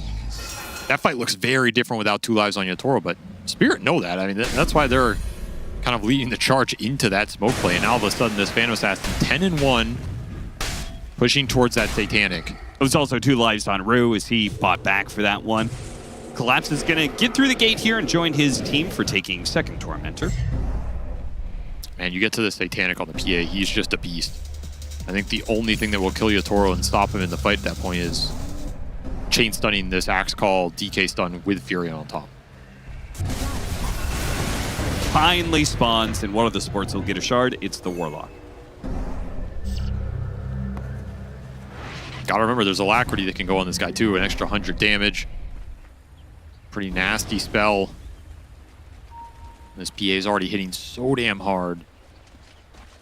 And I'm trying to think if there's a way Yandex can stop the snowball save going out. You have to consider that. Like, if you go in and get the Axe Call on this PA, someone needs to check the Tusk, because if the Tusk blink snowball saves him, you're probably screwed in that exchange as well. Yeah.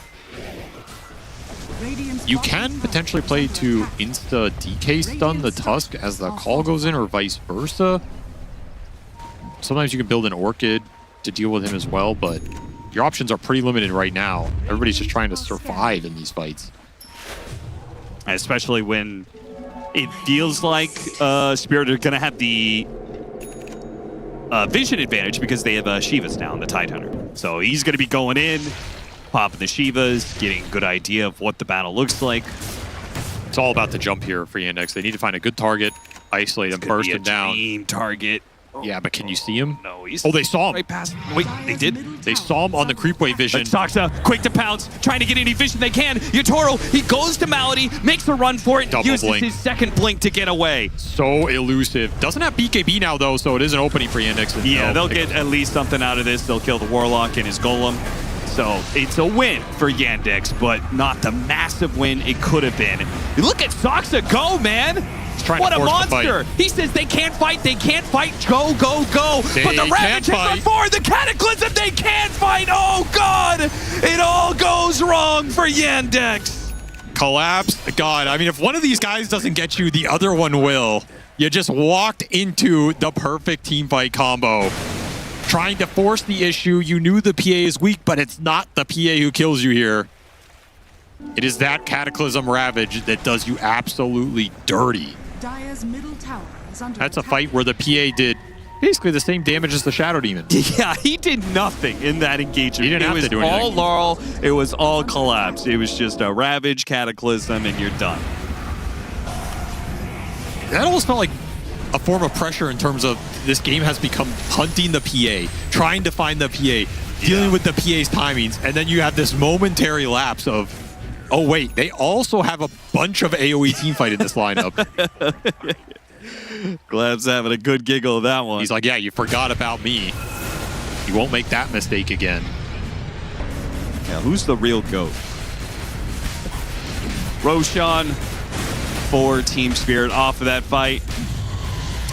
Well, Yandex, time for Miracle. Plan C, Plan D, Plan F, time something, I don't know.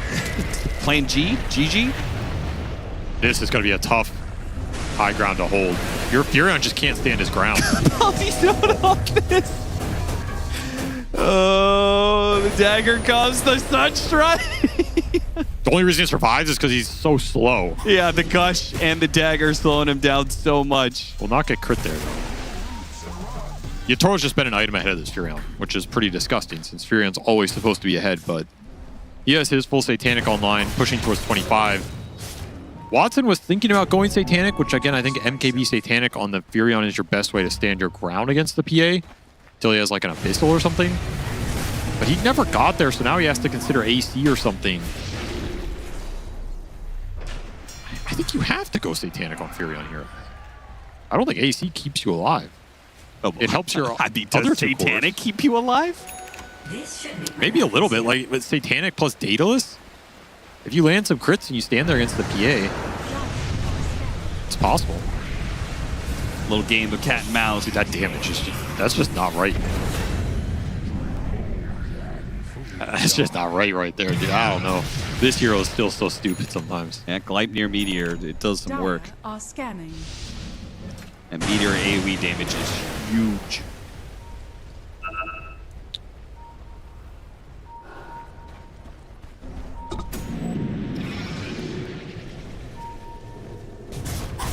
So pretty much the game plan for Yandex is you just have to be thinking about what Ultra Late looks like and if you can get there. Refresher on Axe.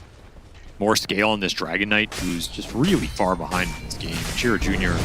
felt like since he got ganked on that triangle, like he tried to BKB with the anchor. Since that death, I don't think he's had anything go for him.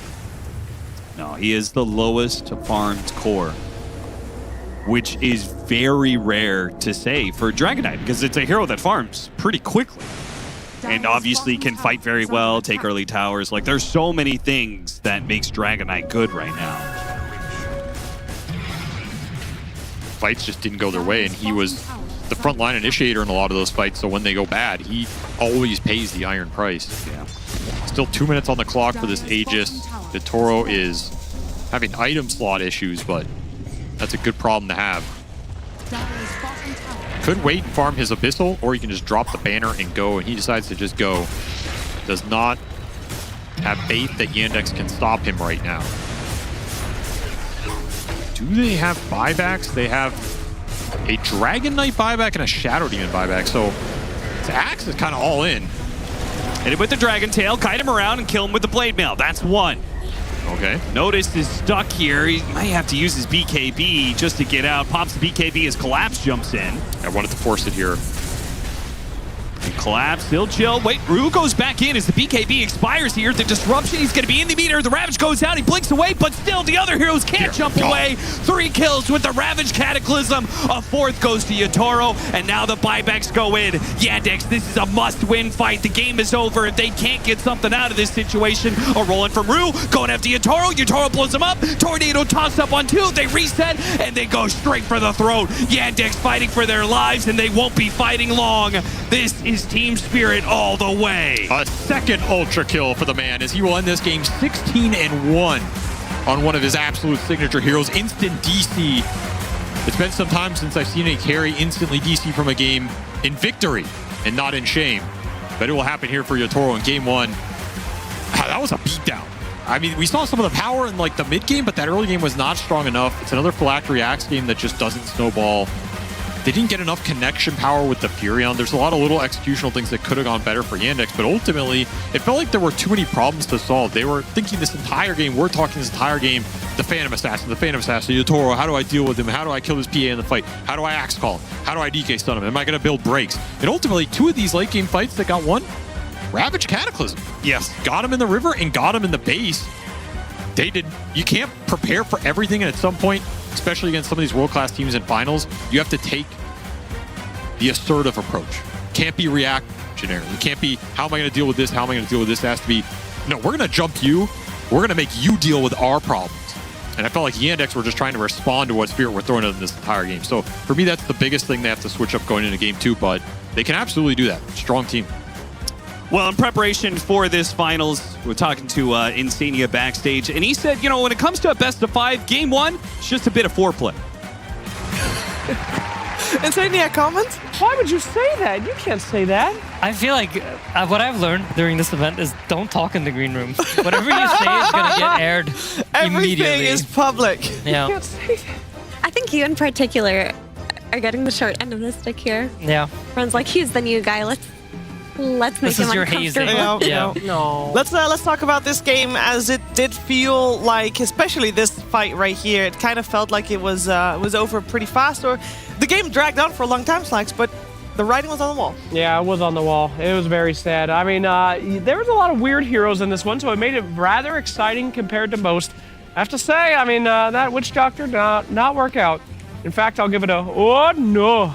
It was not in the bag. You can't say that.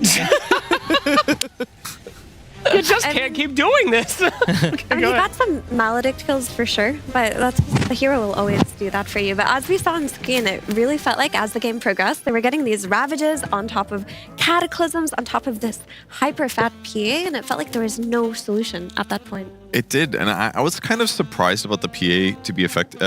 I was surprised it was effective, but I think it was just one of those cases where Yatoro's picking a hero that he's kind of into, and he had the lane that he needed, and then he just didn't die. And they did win some team fights, but it felt to me that that game was more or less advantaged through Ravage Cataclysms. Like that was actually where they started making gigantic gains in net worth. I feel like that was like the game closer was like the Cataclysms and the Ravage. But I think what was really impressive for me was the way Yatoro was moving around in the early game. Like first 10 minutes, this guy was mid, level 4, together with his Warlock. They were like really amping the Warlock. He was getting all these book charges. They were trading kills. They even like made some move on their lane where Watson TP'd in and turned the fight around, and like 2 of them die, but they get 1 kill and they get a book charge. Then they go mid, do it again. They really were trying to like prove how bad like the other facet of Warlock is. And I feel like they did a really good job of that. Yeah. Very good, Birch. There was one big fight where everything kind of clicked even more so for Spirit. I didn't show the Ravage Cataclysm. I do have some clips. I didn't show the Ravage Cataclysm ones. They're very cool, but the previous 2 fights, which were relatively impactful. This one near the tier 1 tower was fantastic here. It was Shiro Jr. trying to cut the creep wave a little bit, and they did a little bit of setup. Really early ags on the Tide. That allows you to disable your opponents from early on. They did their first round of nukes. Great disruption from Soxa coming from the side, but he's going to pay for that with his life. And then being able to save the Ravage until after that just made this team fight and skirmish so straightforward. So that fight was pretty big. And here's the other one. Still only 2K advantage here for Team Spirit. Amazing call there by Notice catching both heroes on the back line, which made the fight look pretty good. And the first Aegis gets traded for Watson's BKB, but being able to run him down afterwards with PA respawning was really what kind of like solidified this second team fight. Jiro Jr.'s BKB is running out at this point too, so they get to run him down. So just kind of getting a nice 4 for what, 2, and there was a buyback for Tusk. So those are the 2 most crucial fights that I saw. Yeah. Up until there was Ravage Cataclysms. I do think picking PA in this position is just very impressive. Like, obviously, Warlock PA, that's a really old school lane combination, but since PA got nerfed a few patches ago, not many people are willing to touch her. The fact that they talked about this and cooked this up and executed it in such a way was really impressive, because at some point it did look like Axe was getting a lot out of that offlane, but Yatoro was like moving around, he was baiting spells sometimes, he still managed to find his farm. And when you look at that hero versus what Yandex had, it felt like it fit all the bills, right? Furion, it jumps on it. Furion hates carry-to-carry matchups where he gets jumped. Like, he jumps the backline, and SD and Witch Doctor, they can't defend themselves. It looked like a really good pick. Yeah, I mean, absolutely. I think that's like one of the things that is really cool about players like Yatoro, Ame, I would say Satanic too. They sometimes like see these heroes that are not in meta, but they see the right angle for it. Like, this is the one game where it's going to be good. I'm not saying it's probably not going to be PA every game, but it was really good this game. And I think especially with Warlock, like, obviously I'm thinking about it from Warlock's perspective. It's like the best feeling in the world. And it was not Witch Doctor's game. Oh, no. Nope. But hey, his lane was not too bad. I mean, yeah, he did his little job there. He kind of put his pressure, if you will. Can I just say, as a level 30 Axe, we're going to go for the item that is not Blink Blade Mail for... now, everybody goes Phylactery! I don't care about Phylactery, okay? Axe is... What is it called? Axe is on a race against time to get Blink Blade Mail, especially against a PA. I know it can be good in games, but Blink Blade Mail Crimson is that hero. Without those, you can't be getting that other thing that quick. Effie? 100%. Yes, what he said. It's not the blame on PA. I'm just saying, like, I'd like a little bit. If they're gonna pull out something like PA, adjust your build too. You know, get a little crafty. It's for laning reasons, but we don't need to get into details. It's laning. What do you mean? It went great. Yatoro had to move around and like, okay, so this was, it's so genius. Because you know, you want to get book charges on Warlock, but you can't because this Axe and SD are laning too well. And then you're forced to move out of your lane and do other stuff and find the plays elsewhere, which I think is like truly mark of genius from Yatoro. Sorry. No, it's fine. I will talk about this first 10 minutes till the end of time. That's fine. We can talk about it later again because we got another game coming up. But as you know, I mean, there's a lot of stuff happening during DreamLeague that are not always Dota related. Better yet, the competitions that are here, yes, there's multiple. Not all of the competitions are within the game of Dota 2. Previously on Esports Career Shuffle. It's been 2 goddamn weeks and Skeeter still hasn't figured out how to use the microwave. Keeps going on about how it makes pretty lights when you put spoons in it. Skeeter, this thing with the microwave, not good. You're out. I was this close to solving the mystery of the magic box. Now, only 2 contestants remain. Who will survive and who will be unretired? Find out on the season finale of Esports Career Shuffle. After spending 3 weeks as talent, I gotta say, this is easy. Just because I was on Team Liquid for a bunch of years doesn't mean I don't know how to do basic stuff. I mean, I've watched my private chefs do it like at least 10 times. Hello, this tea sucks. It's been almost a month at this point, and I don't understand how these people function. It feels so simple, like you warm up before a series. It's common sense. All these maniac talent do is just play Among Us on their Steam decks for 14 hours a day. This is about Quidditch. Oh, Neil, that's pretty sus. And that's just the panel warm-up. Trust me, you do not want to warm up with the casters. Now you, with emotion. No!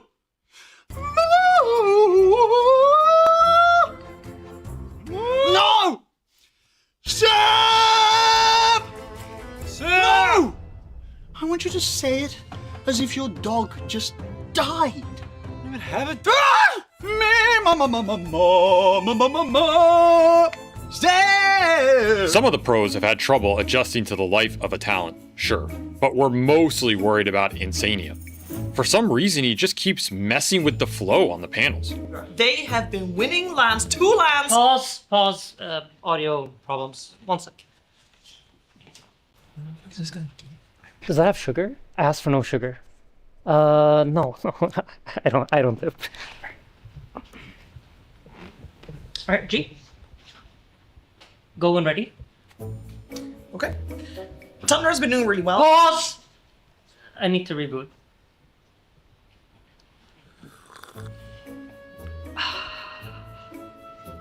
Ready? You ready? Yeah, ready. Alright, G. Thunder has been doing really well. It's easy, man. You can pause whenever you want. They don't care. You gotta be loud, man. You gotta loosen up, man. Get loud about it, you know? I just don't think that's my job. I'm here to be an analyst. Yeah, analyze loud, man. I mean, okay, it's life or death, you know? You're out there, your dad's about to buy the wrong item, and you gotta tell him not what to do, right? What? Don't buy the Dagon, Dad! This is like some psychotic fever dream. These people have no clue what's going on. I'm paneling with Crusaders, and I don't even think they know that Largo exists. Who the fuck is Largo? I feel like I'm finally starting to get it, you know? Except that one guy that looks like a custom character from a cutscene. But maybe that's like normal around here. I don't know. So if they had Whitemon, you think it would have been different in Hamburg? Do you know what the D in Dota stands for? Actually, it's a big... What is that guy wearing? Right, so you take Tundra, you got all these people with big D energy. What guy? That guy. There was a beekeeper. Bro, are you okay? I'm losing it, man. I am seriously fucking losing it. And with that, the final quorum of the Cabal began. You both have had long journeys as talent, but only one of you gets to stay. Quinn, you have struggled to adjust to the life of a caster, and our fellow talent have agreed that you are neither funny nor loud.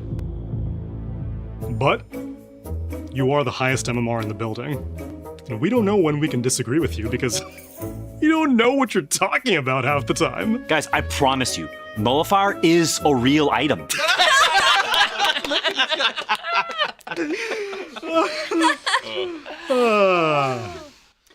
Insania, you lack the competence to do literally anything someone at your age should be able to handle.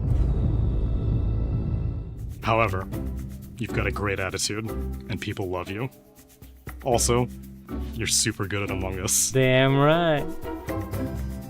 Thanks, guys. I honestly could not have done it without you. Lock that shit in, brother! Lock that shit in! Who are you talking to? Whoa. Okay, anyway. The time has come, gentlemen. The Cabal has chosen who the winner will be, and who will be banished to North American servers. Quinn, you're going back to NA. No! Please, that bullet on anecdote is killing now! Congratulations, Insania. You have won the grand prize, and you get to stay on-screen talent forever! Forever? What? No. One of us! One of us! One of us! One of us! One of us! One of... Hey, you good, man? Yeah, yeah.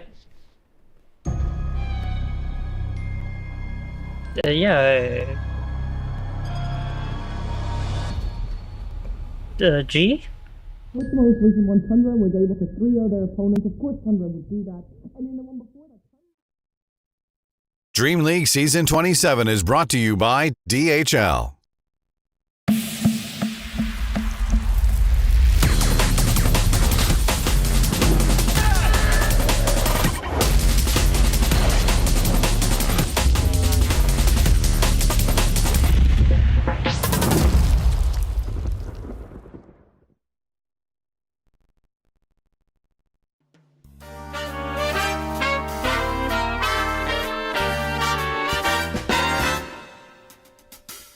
Easy does it, what's the rush? Hey, why not travel slow? Let's just take our time and then we'll see. Easy easy does it, makes it such a nice long way to go. Day by day we'll have fun, you and me. You know some things don't move by force. Let's let love run its own sweet course. Easy does it naturally. Haters, step back! DJ, spin that. DJ Willie D's in the building! Rome, where the Colosseum, Rome, and the Grand Museum, Rome. Love is everywhere, so meet me up there at St. Peter's Square in Rome. On the 7 hills, that's Rome. The Italian thrills, 'cause love is alive when you're roaming in Rome. Rome, where the Tiber flows, yeah, Rome. Michelangelo's in Rome. The eternal town of ermine and satin and all things Latin. Rome, like a symphony, is home to the bourgeoisie who put the Roman romantic at home. It all burned down as Nero just fiddled around. But right here, right now, 2,000 years on, they're still going strong in Rome, where the fashion kings all roam, where the pasta's all homegrown, and the guys all stare while they compare what the young girls wear in Rome.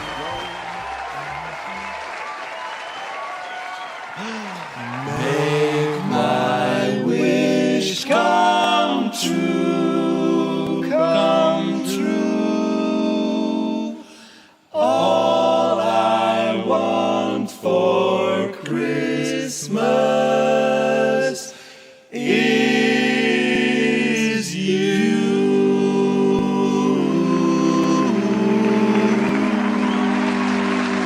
Love it. Welcome back. You're watching DreamLeague Season 27. Those are the PogChamp Pandas, and we're in our grand finals. We are heading into the second game of this grand finals, and we got Team Spirit up 1 game over Yandex. And, well, it's just game 1, foreplay, as they say. What? That's what Estania said. So it's a warm-up. That's what other people sometimes say. Thank Warm-up God. game. Okay. And we did see Yandex be very successful against Team Spirit yesterday, so I would imagine they have more left in their tank other than the game we just saw. What do you want to see from them this game to turn it around? I think I want to see more activity around the mid lane that goes in their favor, because when they beat Spirit the other day, that is how they did it. Yeah. Like, they were just bringing the numbers, they were bringing their cores to that mid lane, and they were making sure Laurel didn't have a game. Because it does feel like when Laurel's playing recovery, Spirit have a lot less moves to make on the map. Like, Watson was active in that last game, but he was active on the enemy safe lane instead of the enemy mid lane. Uh-oh. I find they it have really made a mistake. Yeah, I was going to say the same thing. Did they forget about this hero? What's happening? Go ahead, Stadia. I mean, this is like a hero you cannot give collapse. It is. He has said in many interviews, this is my favorite hero to play. This is my most skilled hero. Do not give me this hero in interviews. That is bad. As a victim of his Primal... Like, when Primal Beast was released, he was very, very strong. And nobody was playing him because he was that strong, except Collapse, who was like, I'm gonna shit on everyone. And I was a victim of him playing this in pubs. I think he played it probably like 50 games in a row or something. Yeah. And I was queuing into him a lot at the time and just getting absolutely smacked around. So he absolutely is one of the best primals. I was in the green room saying things about Laurel's Invoker. Yeah. And his spellcasting in the early game. Which was not very much on point. Later on, very, very good. He went from like bot Laurel to prime Laurel towards the end. But I'm still surprised they decided to ban it. I feel like while, yeah, cool flashy combos and all this stuff, it didn't really feel like the impact was that high that you would trade a Collapse Primal for it. However, Shadow Demon does have a pretty good matchup into Primal Beast. You can always disrupt the target that he's bashing into the ground, so even when Primal gets BKB, you have a way to counter it. Also, if you put the Purge on him, he can't charge away. And you amplify damage on him with your W, so this tanky hero can die. I think the idea with the Invoker ban is that they don't want to give Laurel heroes that are hard to pressure from the mid lane. Like, if he's on his typical melee mid, if Invoker is taken out, and it's not a good game for a puck or something like that, then there are more heroes in the pool to address it. Whereas Invoker does feel a bit hard to bully out right now. He's looked quite stable the last few days. Yeah, and he's a good hero to play recovery on. I feel like Laurel maybe isn't like the most oppressive laner usually in how he plays. And when people try to like pressure him, having like a nice recovery way into the game is quite nice for him.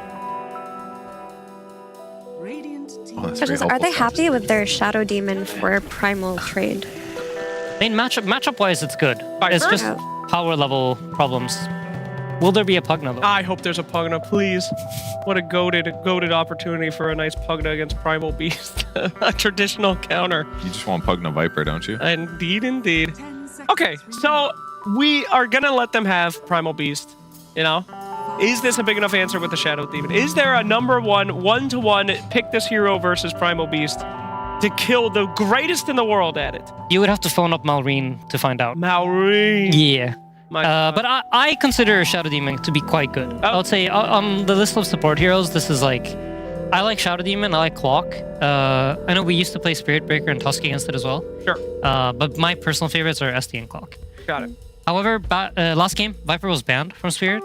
They let it through this time. They deemed the Jakiro to be more of an issue. I guess they want to allow Collapse. I mean, this is kind of like, it shows you how they prioritize. If it's between letting Collapse have a rougher time or Laurel, the choice is easy for them. They would rather enable Collapse and let Laurel have a bit of a tougher time. And maybe they think if they ban the Jakiro, they force the Stranger support picks out of Melody. Like, he hasn't been playing the most traditional heroes when things like Jakiro get banned out. But this Viper pick early on, to me, is along the lines of how they beat Spirit last time. Yes. It's like, just suffocate the mid lane, make it as difficult as possible, because, yeah, when we do talk about Spirit, the Shining Stars are Collapse and Yatoro, but if Laurel doesn't have a good lane, they don't have tempo. Often Spirit will play the tempo through the Laurel plus Rue combination. And if you take that away, it makes it a lot easier. But Team Spirit do end up taking the clock themselves, potentially to just protect this Primal Beast, so he doesn't get counterpicked as well. But it also helps them initiate fights early game, pre-Blink Dagger on Primal Beast. That part's kind of nice. You can do a hook shot into follow-up, or as the game continues, you can blink with Primal and do the ulti grab into hook shot. So they've got some nice layering and good ways to stop the Yandex heroes from moving back and forth. Prophet's going to be able to jump in aggressively. You can kind of keep Viper a bit locked down, which is not really his preference. He wants to move a little bit, typically, during team fights. So I feel like it's a decent response that gives him good kill potential and good control over starting fights and playing fights the way they want to do it. So they also did this in the last game, but I feel like their duos kind of make a lot of sense. Like Prophet, Clock, they amplify each other. Like Prophet likes teleporting into action, and Clock likes having damage on top of his spells. So these two heroes like playing with each other quite a lot. Also, vision tools against Shadow Demon is quite nice. You can find these saves before they get their spells off. So like, you shoot some rocket, Primal jumps some target, and then you immediately hookshot on the SD. Kind of prevents like the save from coming out. So they're finding ways to like enable their Primal whilst also enabling their Prophet at the same time. I do, however, think Shadow Demon in the laning phase does quite okay against Clock. You can kind of like disrupt yourself and just man up with an innate ability. Plus, you can one-shot the cogs with the Illus. Oh, that's cool. It also, I thought about that. It also just doesn't feel good to go on a Viper if you're a Clockwork too.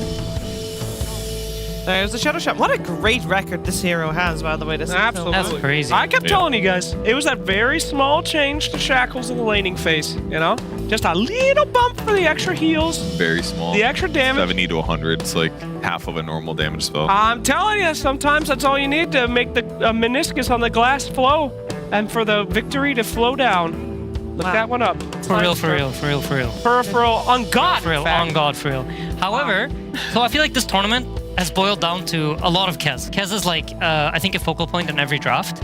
And the reason that people stopped picking it for a bit is because there started becoming more and more answers. You kind of don't want to just like throw it out there. And now we're seeing like the next level of that, where you pick Kez together with the answer, and I think Ursa's banned exactly. So they're trying to find ways to re-enable the Kez again, and they do that here by taking the Rasta and the Kez. So traditionally for Yandex, Saksa would be playing both of these heroes. Both Rasta and Shadow Demon are his heroes. So it's interesting to see which one Maldi will take. I feel like Maldi seems to have a bit of a filler position on this team, where he will just like kind of play whatever. Yeah, I mean, he talked about that in his interview, that in the game that he got to pick last. I don't remember what hero he played, but he's Dazzle. like, yeah, Dazzle. He's like, I got to pick last. And the last game he picked second to last on his draft here. Yeah. I don't know what looks best though. Do you guys think that this Nature's Prophet should just go mid versus the Viper? Like, there aren't really good matchups left against this Viper with the Invoker taken out. Could go mid-clock. Could go mid-clock. Actually, I didn't even think about that. That's Go mid-clock. Maybe there's a reason mid-clock you didn't is think about that. absolute dog shit against everything. What the hell? But he could. Go mid-clock. No, I mean, for sure, mid-Prophet against Viper quite strong. I think this is a very nice pivot that they've done, because they were in a position where like Laurel will do fine on this mid-Prophet, and if it gets too hard, you can gank side lanes, and you can just pick a very high armor hero for Yatoro, because this is how you play against Kez. Like, this hero is all physical damage, and if you have a hero with tons of armor, it already simplifies the process. We also saw Yatoro play this Morphling earlier today. You know, he was feeling himself. He did well. Push it along. He played the shotgun phylactery Morphling. I don't know how I feel about that though. Like the shotgun itself, it felt like I don't know if it was that the Yatoro wasn't calibrated. You know, like he hadn't like calibrated to the exact damage output of this combo yet. But it looked a little bit suspicious to me watching. I don't know. I felt like he carried that game at least. I mean, he definitely carried the game eventually, but I feel like when you looked at like the first 20 minutes of him using his spells, I didn't feel like it was like the Yatoro degree sharpness that I expect to see from him. So I don't know how practiced this like shotgun is for him.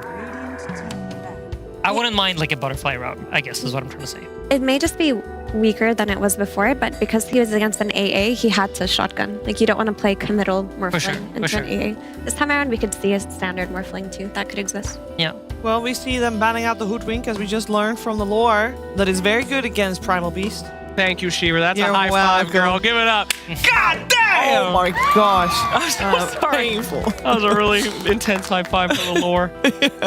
Love lore. We love lore here. Yeah. Okay, so you guys are saying that the counter to Kez is armor, yeah? Now we have Clockwork, who can buy the chainmail facet, continuously eat chainmails, buy a blade Where's he getting mail, those from?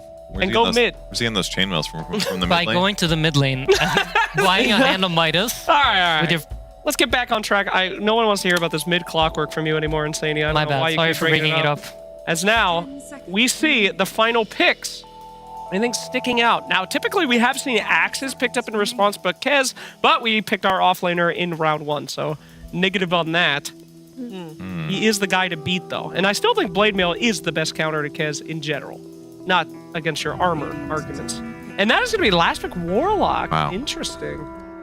Heals are good. Can't defend himself against Kez very much, but does provide really good team fight, which they were kind of lacking a little bit with their last 2 picks. I think they just wanted to make sure Morphling has as comfortable a lane as possible, which Clock will not secure it the same way that Warlock does. But now you have this Clock 4 who's freed up to play with this Nature's Prophet. Either go to the mid lane himself or just set up on side lanes. Rue is in a more playmaking position this way. So they do get a lot of team fight, which they are somewhat lacking when you run like Prophet Morph dual cores. You don't really have that much team fight coming from either of these 2 heroes. But I'm not really that big of a fan of the Warlock pick. I feel like it doesn't really synergize that well with Morph. You know, like PA Warlock, you can get kills. Morphling is more of like he's like a tower. He just sits there and he just is a permanent fixture of the safe lane. You cannot force him off the lane.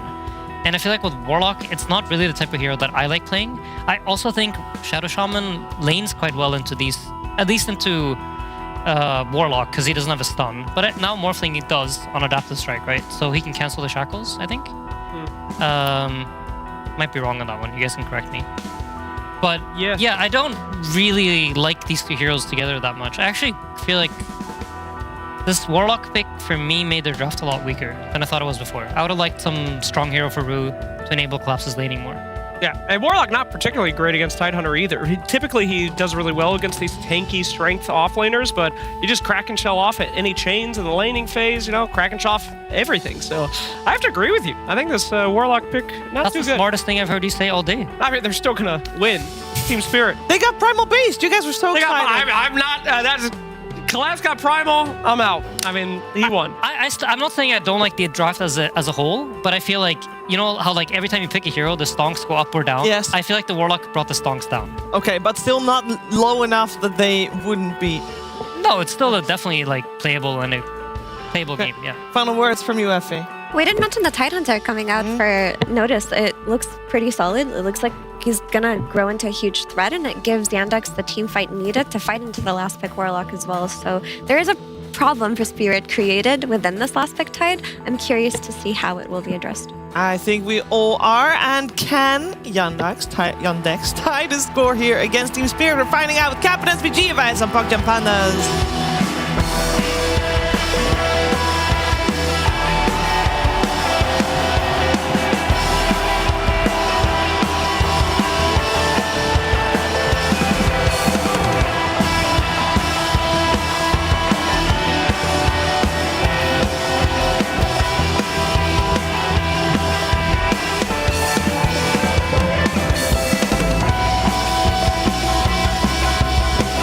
It wouldn't be a Dream League 27 without some Kez action, and that is what Yandex is going to fall back on in order to even out this series.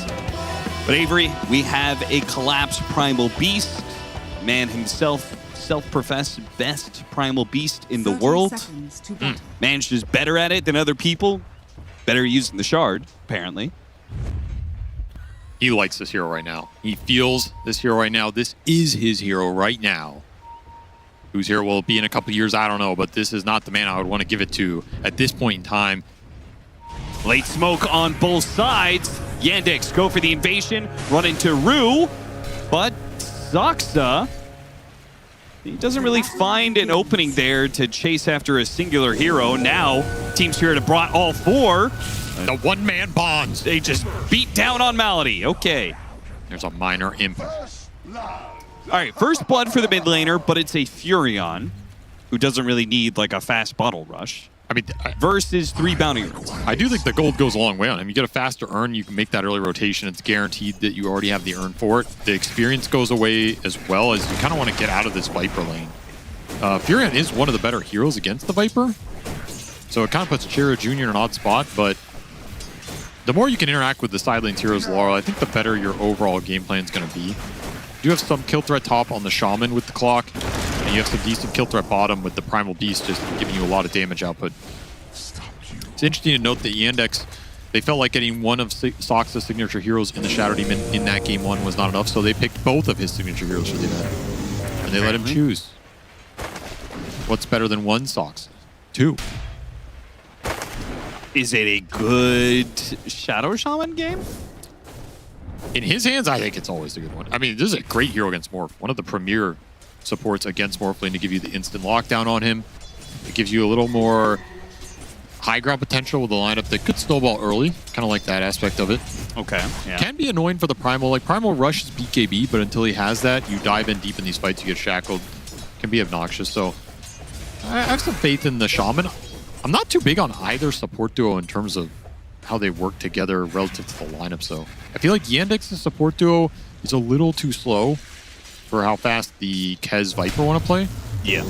And I feel like Spirit's support duo is a little awkward in terms of the laning power plus the damage they offer on their own for a tri-core that, outside of the Primal, would ideally like some heroes to kind of go in and set stuff up. So I could see both support duos, if they fall behind an XP, being big liabilities here. Which is why, again, I look towards the playmakers in this game, which to me are maybe that Shaman for Soxa later on, and the Viper if he snowballs, and for Spirit, I mean, all eyes on this Primal Beast. If he starts making plays, it's going to bring the whole lineup together. Currently, he is struggling with the harassment that the Shadow Demon puts down, combined with the kill threat that Kez is able to put in, but Panto's keeping him alive for now. And it's also hard for Yandex to get aggressive because there is that threat of the Furion counter rotation. Which is going to come out here early because Laurel is getting absolutely abominationed on in mid lane. Abomination. I had to come up with a new adjective to describe this level of destruction because it is bad right now. What is the abomination here? Is it Chira Jr. because he's destroying him so badly? Is it Laurel because he's getting beat up? Or is it Laurel's CS score? Is that the abomination? It's everything. The lane kind of got pushed to Chira Jr.'s hill with the Sprouts early. There's a nice little pickup for Yatoro.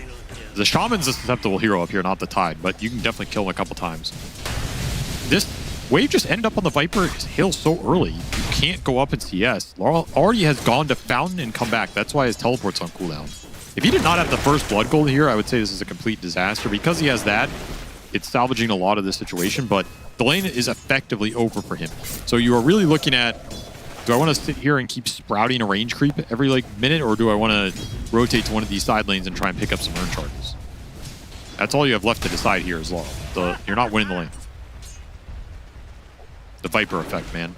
He plants a tree but doesn't have tangos, so that's a little sad. Yeah, he had to hide behind a tree to limit the attacks that the Viper got on him. Otherwise, might have just died. He also has no water TP rune scroll. with no bottles, so it's not going to be that effective. He didn't buy another TP scroll, which is normally okay, you're saving the gold, but now puts him in a position where if he does want to TP to a side lane, he can't get back. Yeah. Oh, he missed the last hit with the Sprout, man. This is not prime Laurel right here. This is prime food for Chira Jr. He's licking his lips right now. Thinking, I've already won this game. I'm level 5. This guy's level 3. About to hit 4. All right, we'll just look away from this lane. We'll see what the Furion decides to do. Lane's going really well for Yandex early, though. Nice disruption dodge. Malady, really quick reaction there, but that is the opening that Laurel's been waiting for, praying. Probably been begging his team, please guys, get a kill somewhere. I need to get the hell out of here. Watson manning up to take him down. It will manage to get the clockwork there on the other side of things, and Yatoro will take some damage on the way out. Watson gets low. Can they finish him off? They do. With the trample, it's a double for Collapse. That's mega worth it for Laurel. I mean, it's not amazing for his game, but considering what was happening mid, if you can enable your Primal Beast, he might just carry you through some of this. So that's a huge pickup for Spirit in this bottom lane. As Malady gonna try and get the kill on the Primal, and he's got him here. Yeah, he is. Actually, I don't know. That dodged a lot of the damage. Actually, Collapse kills him too. That disruption was so self-grief. It's insane. He basically dodged. If he just right-clicks him once more, he's dead. He had one stick charge. He was dying to Blood Grenade plus the 7-8. He dodged out most of the Blood Grenade damage, gave him another stick charge. That was not his finest moment, put it that way. That was just an abomination level self-grief.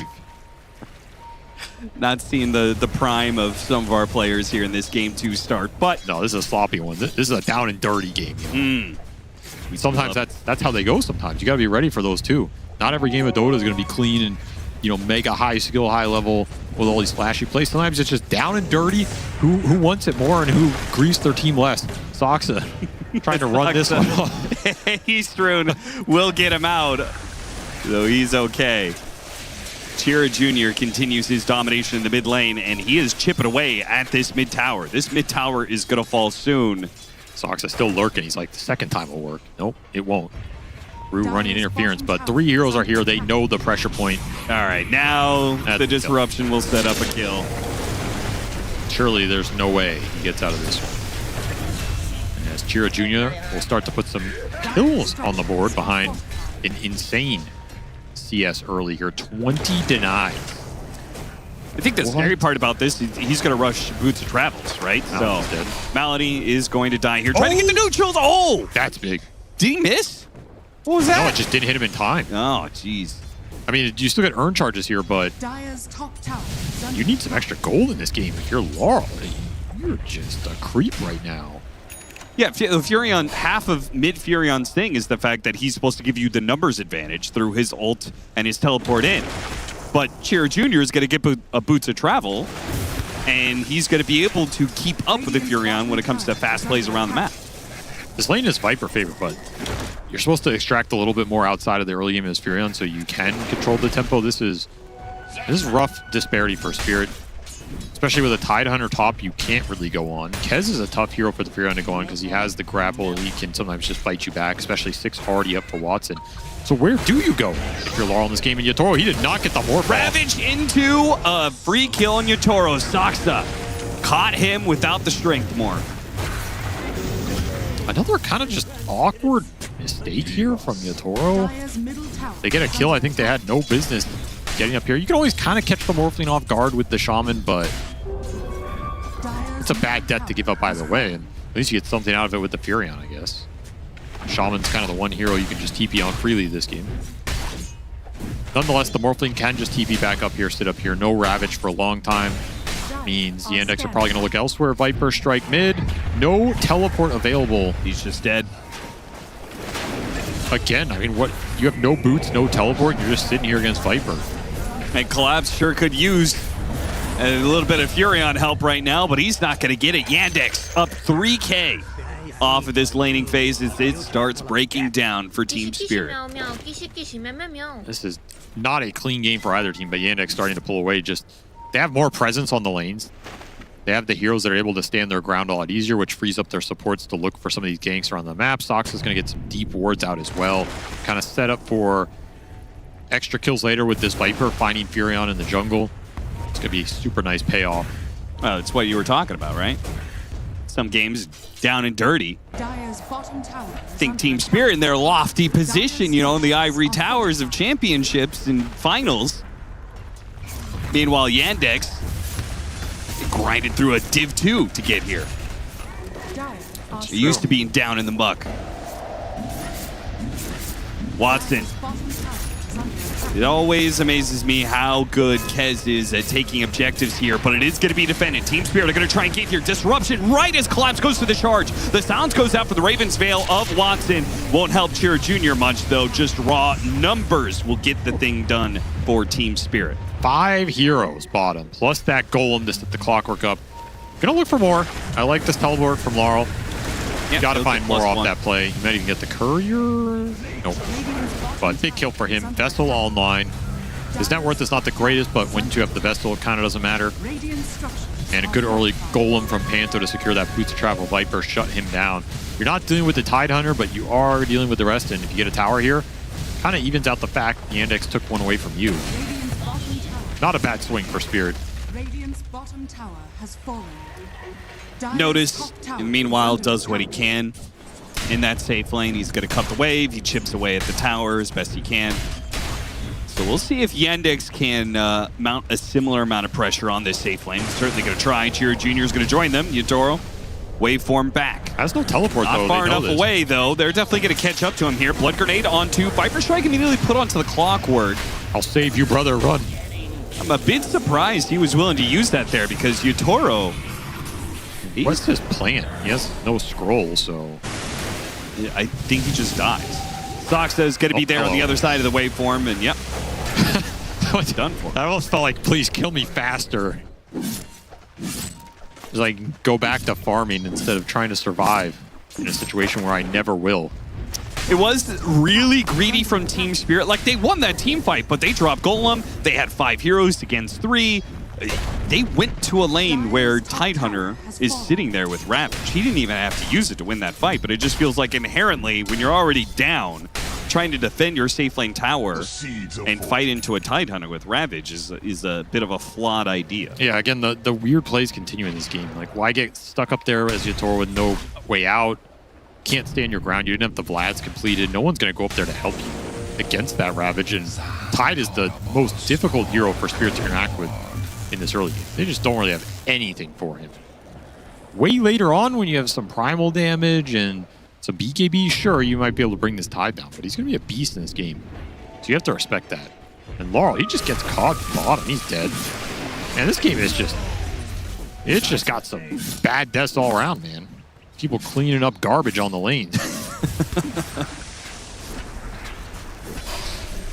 Well, Yandex being the garbage men that they are, up 4K. They are thriving in this chaos. And Chira Jr. Oh, this might be a good catch top. He is all over the place. He's bottom lane, and now Sox is getting the catch on top. Don't even have to use the Ravage. Great catch from Soxa. That is not a kill Yatoro expected. Doesn't get the morph off. Very little he can do about it in terms of where else is he supposed to go farm right now. All I know is I'm happy to see this because Yandex, obviously their last finals was an amazing showing, right? They had that game 1, came a little close, but game 2 and 3 rather stompy. And I was a little bit concerned, like, is Yandex going to be able to bounce back after losing this game 1 against Spirit? And they're striking hard here. They're playing with confidence. Yeah, and they're going to keep this momentum going. Cherry Jr. comes to the mid lane. The rest of the team joins. 4-man smoke up. Still ready to go with that Ravage. Still have not had to use that for a fight. It's interesting timing on this smoke. This Wisdom Shrine's coming up in 40 seconds. Well, I mean, this is the next best thing. If you don't find some sort of core kill, taking away an Ancient stack like that is not too shabby, and they may still find the kill. The 3-man is going to go back to mid. The Primal's and behind. Laurel, he makes a run for it. I can't believe they didn't that was smoke after him. That was a tempting Furion to jump. Maybe the Primal was baiting it, but I don't even know if he can really turn that kind of fight. Both teams are kind of soft-eyeing each other's Wisdom Shrine right here. Oh man, are you really going to go for Viper under a tier 1 like this? They're going to try. They throw everything they have. Golem and the hook. And Laurel even teleports in. The Ravage goes out. It only really hits Rude there, but now the Ravens Veil on the other side. Laurel's not going to be able to teleport back out of this fight. It works. They kill the Viper.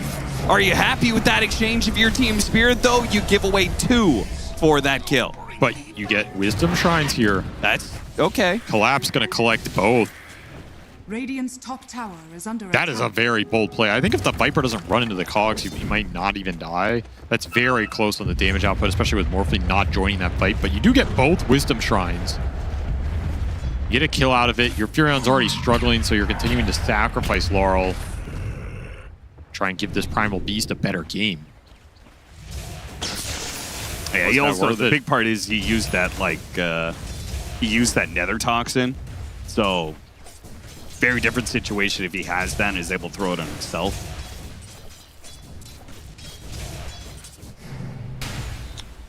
Already have Pipe done on the Tide.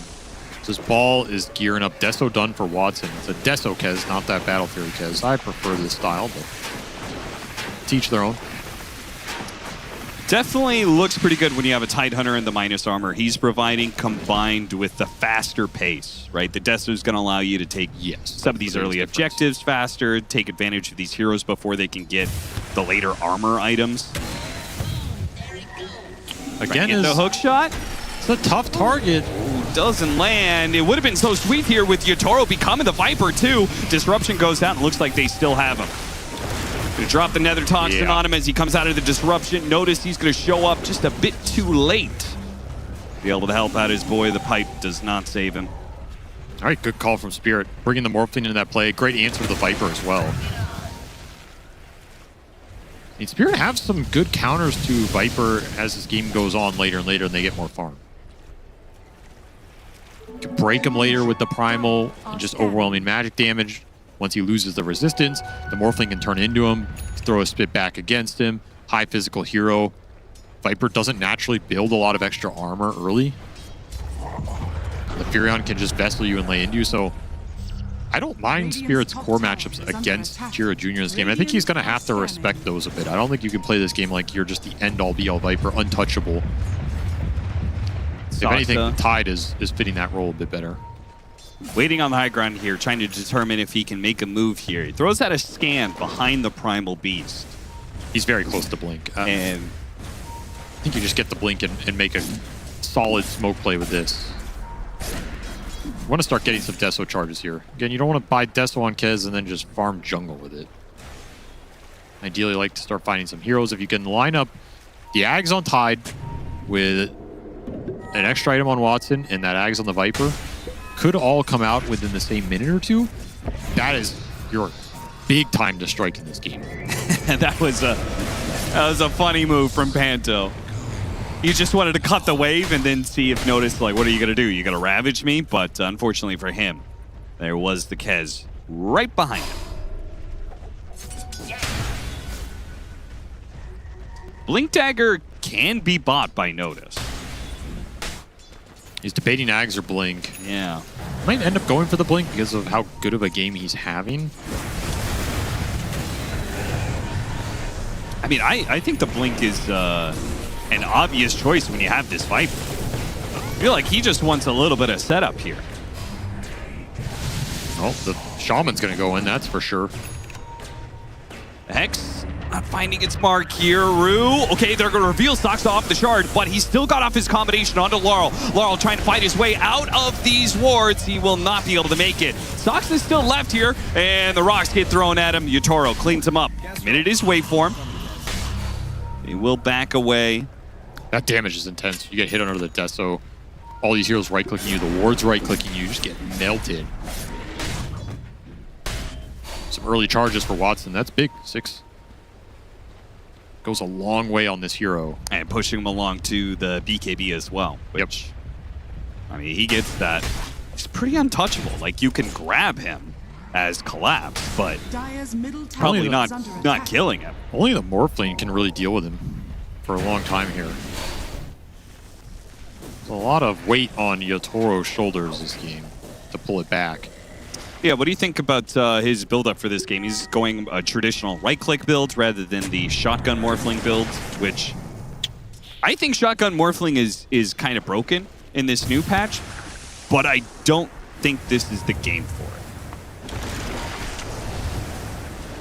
Viper has too much magic resistance, too hard to kill the Tide Hunter, and even the Kez has his magic resistance when he pops his ult. We saw Yotoro play it earlier. I think it looked okay in that game. It didn't overly impress me. It took a really long time to go into the late game where he was chunking people. Ooh, got Laurel. It's a nice find. His game continues to be really rough here. For me, the biggest difference is if you look at that game, I think Yotoro wanted to play the Morphling more as an assassin in that game.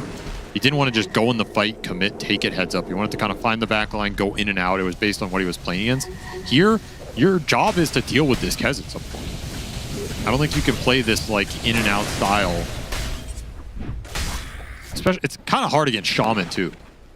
Like, you go in and try and shotgun somebody and get out, and you just get hexed and you're done.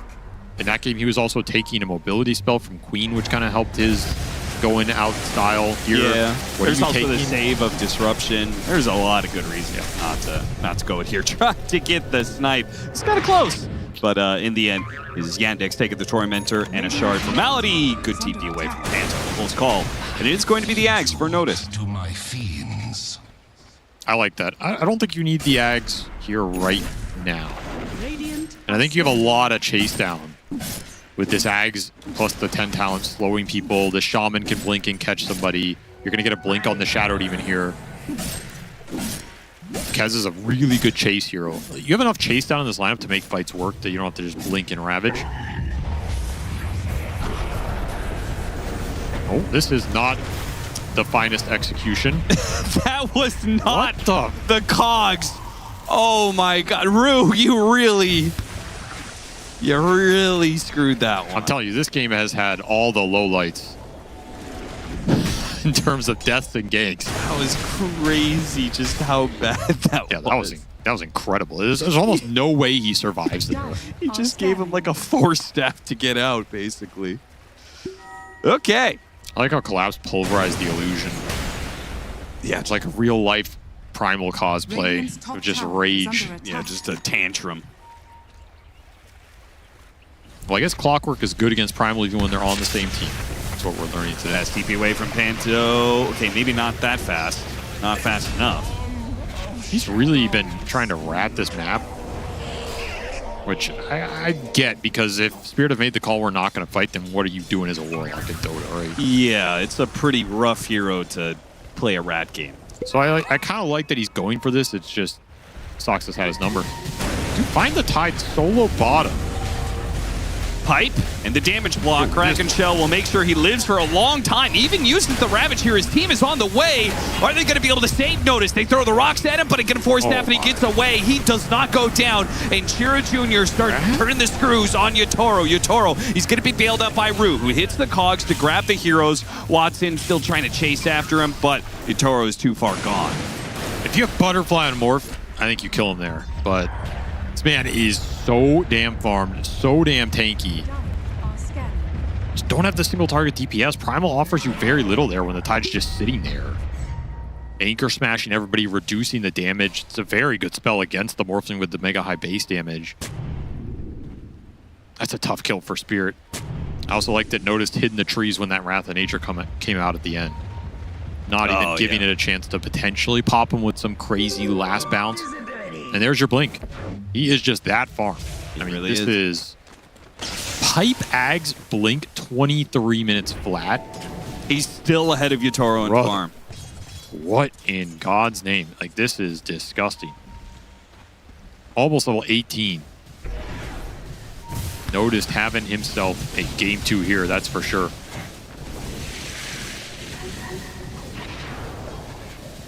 Spear trying to bait this Morphling a little bit.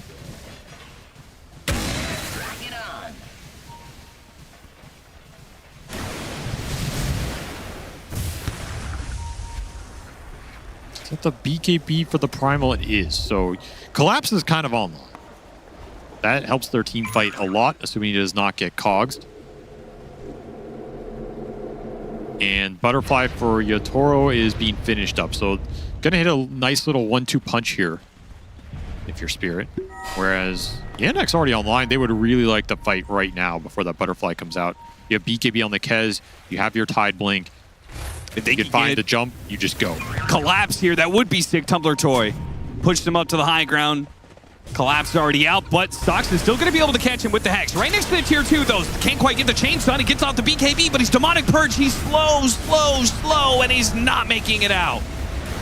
Rue on the run, having failed to save his core, will not be able to make it out alive either. Another 2 kills for Yandex. These 2-kill combos just keep coming for Yandex, and they keep on turning to objectives after that. Towers are going down, Tormentors being taken, and now Roshan before it switches over to the other side. They got gifted an amp damage right on cue, so this is going to get cleaned up real fast. Spirit not ready for that move. We're kind of baiting it to bail him out if it was a 2 or 3 man hit squad, but Yandex bring the whole team. No way to bail you out of that. And that's an Aegis for your Kez, who has the Desto charges. Just going MKB here. Instant denial to that Morphling Butterfly. Watson knows his job this game, and it is to slay these big core Agi carries in the Morphling, and like the pseudo carry in the Furion. No, I don't know if I would call him a carry this game. No, he's definitely not a carry for this one.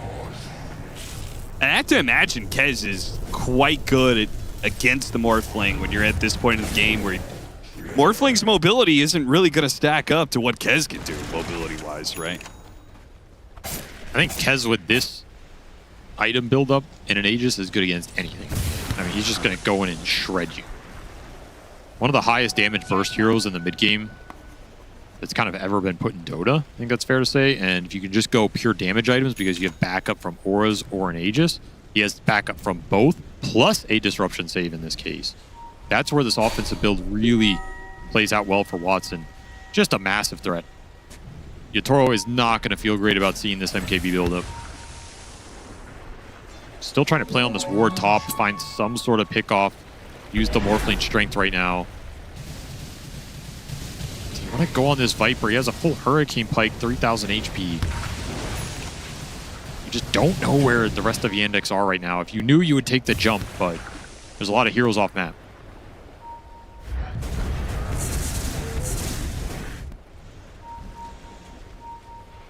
Rue is going to get spotted here. Pops the cogs, makes a run for it, but is quickly caught. No running for you. Space created, I suppose. 3 minutes left on this Aegis. Another smoke bought by Soxa. Keep this momentum up. See if they can start taking down tier 2s. I mean, honestly, it feels pretty free with Watson having this Aegis. I wonder if you can even go high ground here. Well, I was going to say, if you drop wards on high ground, it's a pretty big threat. They'll find another easy pick. Really? You really thought you were going to be able to sneak the wave there? I mean, there's just another wave coming, so it really doesn't stall Yandex too much. Spirit cores are getting a decent amount of farm off the map. Especially with the Furion mobility. I kind of wonder what it's building towards here. If the Kez is just going to go in and demolish everybody. I guess Ag's Primal is kind of your next timing to get the break online. I mean, you have to be able to go in and break this Viper Tide lineup. Yeah. So it's a huge item for Spirit. And they might be okay giving up some net worth to get there without losing some big cores. He's kind of close, honestly. What, halfway to his Ags? Yeah. I mean, as long as the Yandex don't go high ground in this period, I think Collapse will end up being happy. It's not going to mean the team fight's easy, but you have a chance to win it. Radiant are scanning. Still 2 minutes on the clock for Watson. He has that MKB done. He is on the hunt. Dire's middle tower is under attack.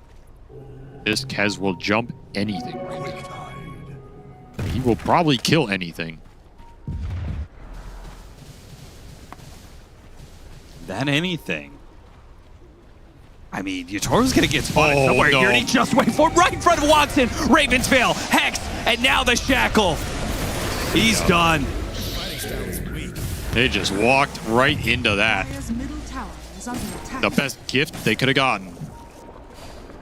That Morphling dead for 60 seconds. That's a lot of time to do some damage around the map right now. You can smoke for an extra pick off with this Shaman. You could push some tier 2s. I mean, I feel like somewhere. Hey, take this tier 2, go high ground, see what happens. That's what I think. I think early high ground looks great here with how tanky your Tide is. You already have Pipe. Still have Aegis for a minute, and you have those Shaman wards to put Spirit in an awkward position. Who can go up and right-click these without the threat of getting jumped by either Blink Ravage or the Kez?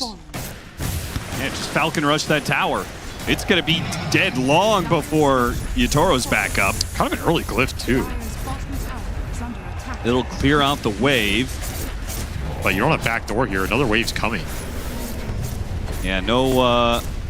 I was expecting maybe some sort of rocket, Wrath of Nature or something to clear out the next wave, but They're going to lose the racks. Great timing push. Lane of barracks for the first Aegis. Exactly how you do it here. Okay, maybe not full. Maybe they don't get the range, but who cares? Yeah, Snakes are going to get it here. Radiant's top tower is under The last hit. Okay. Dire's bottom barracks has fallen. Full lane it is, and a Shiva's done for notice. Already level 22. Just that crazy talent. And now Kez has hopped over Yatoro in net worth. He's going Butterfly now. Is under attack. So now you put pressure on Yatoro to have to build MKB. He never even got a fight out of his Butterfly. Still missing the Primal Ags. Oh, if Collapse goes down here, it is a nightmare for Spirit. Charge? No, the Demonic Purge.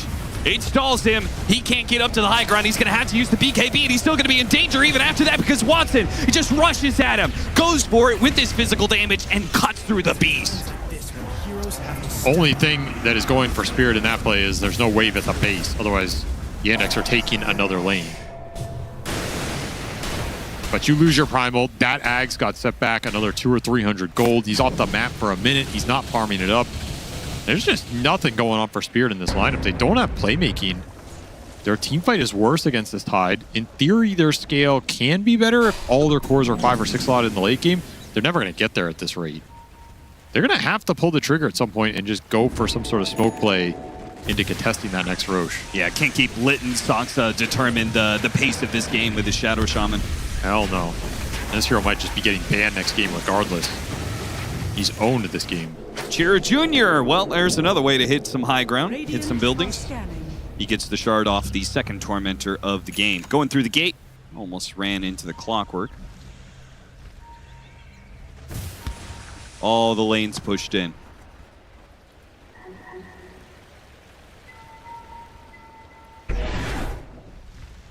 Funny part is you're now at this point of the game where it's like, man, you got so much momentum. Kind of sucks to have to wait for Roshan, but it is probably the best play at this point. Control the game, wait for Roche to spawn, get that extra life. Spirit are not going to wait, though. They just hit their timing. This is as good as it gets for them. BKB on the Morphling, Ags done for the Primal, so you have your break going in, and you have the capability to BKB in the fight and try and burst the target down and ignore the Ravage. Is there anything to be said for, like, when you hit these key items, waiting to take that fight for the objective fight, which is Roshan? Yeah, there is a lot of consideration in that. I think it's something Spirit are thinking about, but this Roche can potentially spawn in 30 seconds, so this play is not necessarily unaligned with that objective. If it lands, you're just kind of gambling there. It's better to just take the fight with your timings. The issue for them is their jumping catches. The Primal or the Clock. Smoke's going to break soon as they are getting into Yandex territory. And half of them already gone through the gate.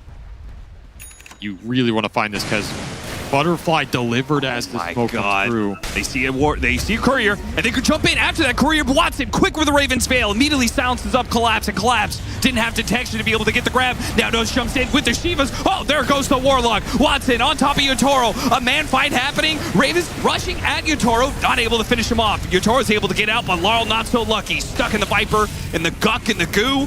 Rue teleporting away. They get him as well. Might get Watson. Watson is going to die to Collapse, though. What was that damage?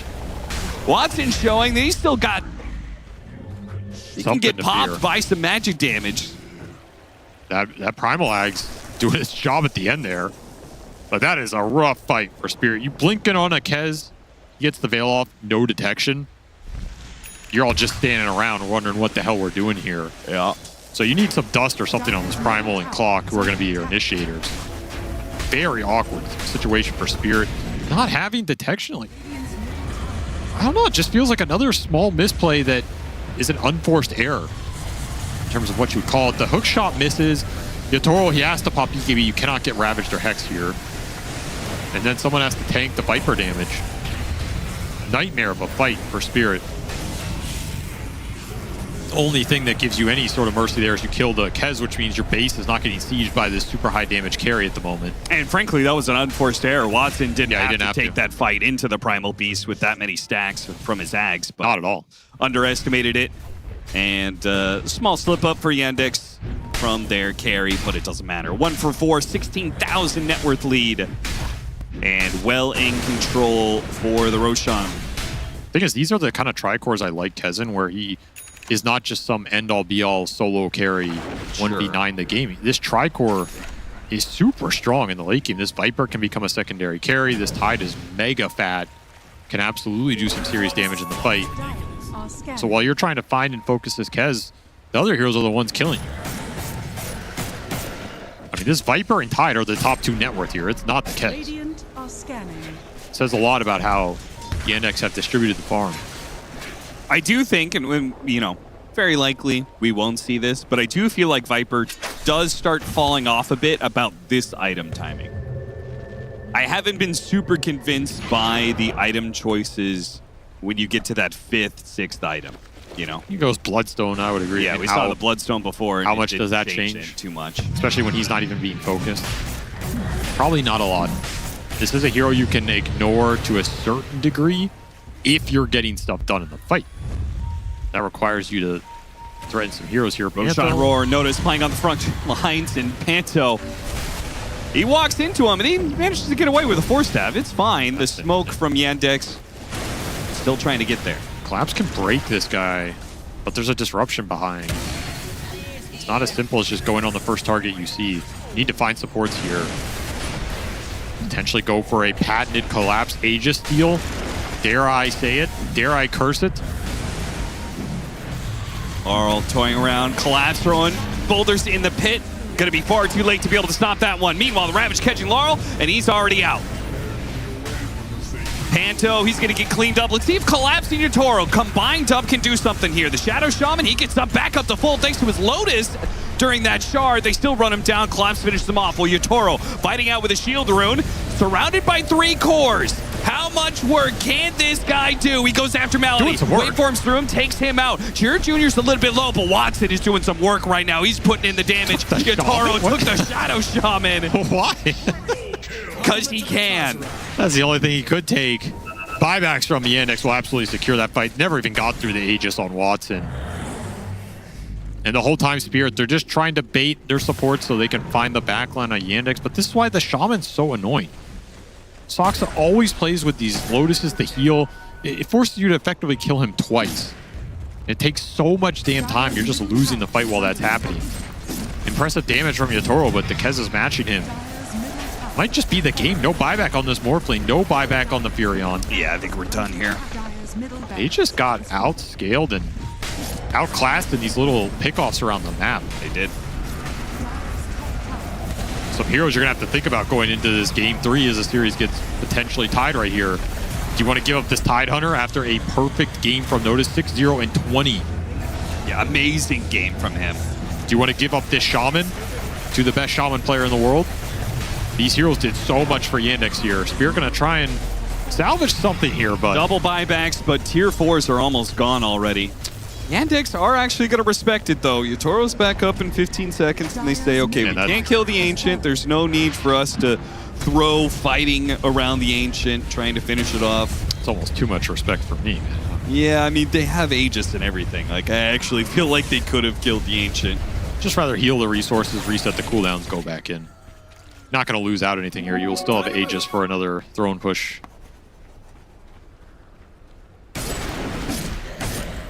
And Yatoro did end up going for the E-Blade. Kind of a hybrid build in the end. If anything, I think it signals Spirit feel more pressure from the supports than the cores in some sense. Like, you can't find and burst these two Shadow. Yeah, but E-Blade doesn't back kill line. Shadow Shaman. Not with the innate going. No. Collapse can do it because he has the break, right? Like, he can go in if he actually has some charges. That's the problem, though.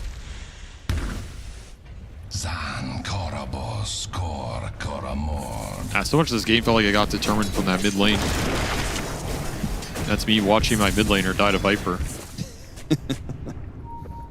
I like how Notice. Shout out to him. He's playing Tidehunter. He went for Crippling Crossbow, which is a great item against the Morphling.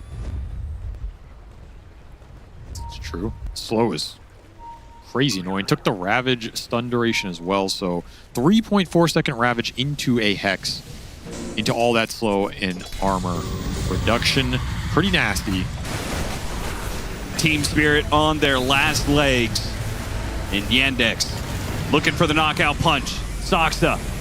Even that, the disruption stalls out the death. They go for the hook shot. They're just trying to kill this annoying Shadow Shaman, and they can barely touch him. 2 down with no buyback. Now Yatoro goes after Soxa again. But again, that innate goes off. The Lotuses get hit, and Shadow Shaman back up to full HP. Add insult to injury, he turns around and shocks him. Really nice game from Yandex. They played their lineup strength perfectly. Chira Jr. owned Laurel so damn hard on those first 2 or 3 waves, the game almost just imploded from there.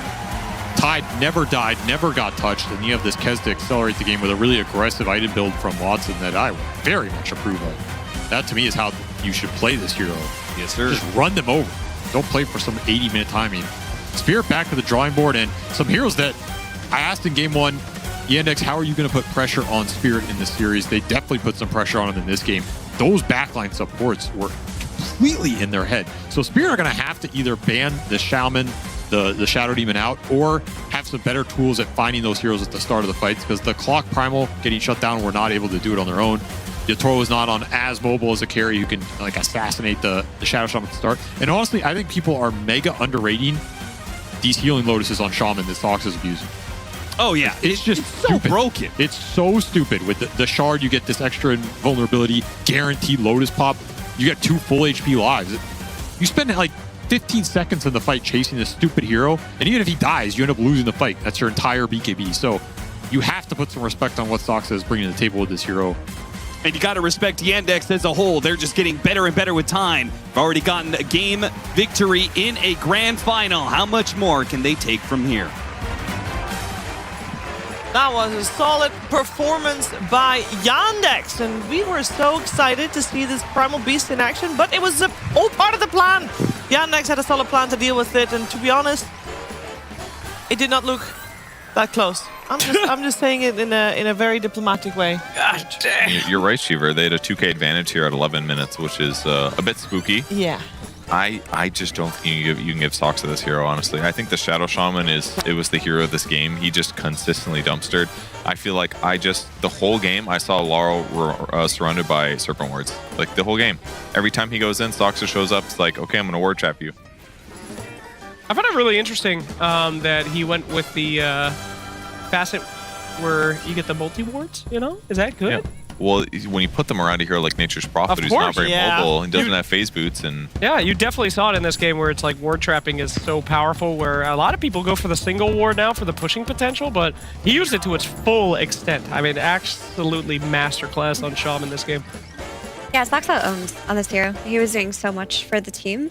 But generally, I was so impressed with the strategy that Yandex showed this game. It's very similar to how they beat Spirit yesterday. That's what you were Or saying just when 2 we days ago. started. It's like, just make the mid lane as oppressive and as suffocating as possible. And I think the idea that they have where they ban the Invoker and let through the Primal Beast, while taking something like Viper, makes it so that they're very minimal heroes you can pick for Laurel in these situations. Like, if you go for one of his melee spirits, a lot of counters will exist within the pool. If you secure Viper from the get-go, you're not only addressing Laurel, but you're also addressing the Primal Beast that you let through in the first phase. So I think that Spirit needs to think about this Viper. Like, if their Invo is getting banned, they have to ban this hero before it's let through. Yeah, I mean, it's been the answer this event. Like, people started picking Invo against Viper, and that like kind of solved the problem. And in the last game, I think they didn't really respect the fact that Yandex banned Viper and probably like banned Invoker, and they didn't really think enough about the Viper. And they banned, I think probably you could even accept to play against Jakiro and try to find a hero against him on a support. I think that's probably easier than running this like Laurel against Viper mid, because I think it just changes the dynamic of their team too much. I have to agree with you. Now, I'm not trying to be arrogant here, but I also feel like Team Spirit might have felt the same way that we did. It's like Collapse is open, Collapse gets to have his primal, game's done, it's over, we did it. Whereas they put a lot of focus into that, maybe not the rest of the draft, because I was not feeling that Morphling. Oh. No, it's kind of sad. I mean, to be fair, actually, was it overall last pick? Or was it So the Tide was the answer to the whole draft. Yes. Yeah. And the Tide did cook. I feel like Tide did extremely well. Noticed had a very good showing in this game. I feel like when there's a collapsed primal in the game and the other offlaner is noticed more, then you did something right. That was good. Wow, great fun. Thank you. Draft aside, I think Yandex really had some good moves. Like, every time Spirit made a big move, early game, for example, when they would bring the Warlock and bring the Nature's Prophet to that bot lane, you know, take a team fight, push the tower, right after, all of Yandex were going opposite side, like getting the find on Morphling when he's farming Ancients is huge. They made it so that every time Golem was on cooldown, it really felt like Spirit couldn't do anything. It kind of felt like one Golem versus this Shadow Shaman hunting you and this Viper who, even though Viper's immobile, felt like he was everywhere. They just made that map so narrow, and they made it so that Spirit were very limited in their options that game in what to do. Yep. You have told us many times about the weakness of Spirit. The run at them and don't let them do what they need to do and make sure that Laurel is contained. I do love our Laurel lore that we have been building out through the event. We have just talked about normal Laurel, Prime Laurel. What's the opposite of Prime Laurel? I'm making a point, Shiva. Not right now. I'm kidding. But wasn't it dot? Is that no? Laurel's name backwards is Laurel Paris. Is he worth it? No, kick him. I'm just kidding. No, kidding. But I think that with any good steak, it's all about the marbling, the meat, and how well you tenderize it. Laurel gets better. He's a prime cut now, but after this beating, he might go to Wagyu Laurel, the finest cut of Laurel. So what's a bad cut? That'd be the sirloin. Yeah, What? that's the Laurel. So there's that's the Laurel. loin So Laurel. there's the Laurel Prime and there's the loin Laurel. Laurel loin. You don't want that. Yoink. I'd love to show you guys some clips of. Yeah. Let's just move on from this. I don't want to talk about meat cuts anymore. I saw some bad meat cuts in these team fights, and Oh no. it was unfortunately. There's some Laurel dying. He ended up getting killed here at the 12-minute mark. Here's this nice dive onto Shiro Jr., the Viper here, who does have a way to defend himself a little bit. Laurel TP's in as well, trying to help out here, but Watson, great TP, very low HP, still shows up to this fight, ends up killing him and punishing him here. Which was, as a whole, really good team fighting from their side, which allowed them to get more advantage. 5k advantage at 14 minutes is a huge deal. Here's another team fight. Laurel coming top. Pressure Maladich, which they did successfully get this kill, at least, which was nice to rotate through into transition. There was a team fight, I believe, right after this as well, if I'm not mistaken. But Toxa does a great job going for the backline. I loved how quickly he reacted when he did get grabbed here. Instant hex, instant ward trap. Watch Laurel try to escape this. He has to spend a second or so trying to get out, and just that difference sometimes makes enough time for his opponents to catch up and secure a big kill. So it was just really hard for Laurel to survive through a lot of these team fights. He ends up being a little bit behind in net worth. His impact's not nearly as high, and he's the lowest net worth core of this game. And same thing, Ravage on the back line. Look, there's a Hex and another ward trap on top of Laurel. He's down to half HP before he gets undisabled. Then he gets an SD ulti, and he's just consistently just dead. And Ty did not die there. He did not die. Yeah. He did so much. That was a 4-man. I have less than 100 HP Ravage, and homie walks away. Ain't no way, Sheeps. If you're getting ward trapped so many times, you're Nature's Prophet, you've done this to many other people with your sprout. Don't you just buy a 4-staff at some point? Come on. It's a gold issue. Arrogance. I mean, hey, it's a core. He has plenty of gold. I promise you, if Laurel could open the shop and he could like pick the items he wanted, he would have done that, and he would have definitely 4-staff would have been one of the items he would have gone for. But I just think it's a tough game, and the reason we talk about him so much is because he is integral to Spirit, like being able to just play the game. He needs to set up the early game. Like even in the interview with Collapse, he mentioned that Laurel calls for a lot of the early game moves, a lot of the early game baits, a lot of the things that kind of initiates the flip the script things. And we want to see him enabled, and we want to see him playing Dota. We don't want to see him war trapped, losing to supports. Unless you are a Yandex fan. I didn't mind personally. That was pretty funny. I feel like you were pretty angry that they lost in the green room. I mean, I expected more from but I will say, Morphling is just such a bait hero. I don't think that there's a single other hero that just tests a carry's hubris and like arrogance. You just feel like you see Morph, you just think this guy's full of himself. Yeah, absolutely. I mean, it's a hero that could instantly get shackled by Shaman and just die at any point in this game. It's like, ain't gonna happen to me. I'd win. Like, that won't happen to me. And it's every single time. It's like a late game Morphling pick by a carry that's super full of himself. I love you, Yatra. Please don't be upset. But at the same time, that's what I'm saying. They get collapsed and then they're just like, I'll play Morph. It's fine. You know? But hey, Spandex team kept it tight. Okay? And so I will say good for them on this one. Good for them. Good for us, too, because we guaranteed more Dota games as well. It's 1-1 right now in this grand finals. We're going to head into game number 3 after a break. A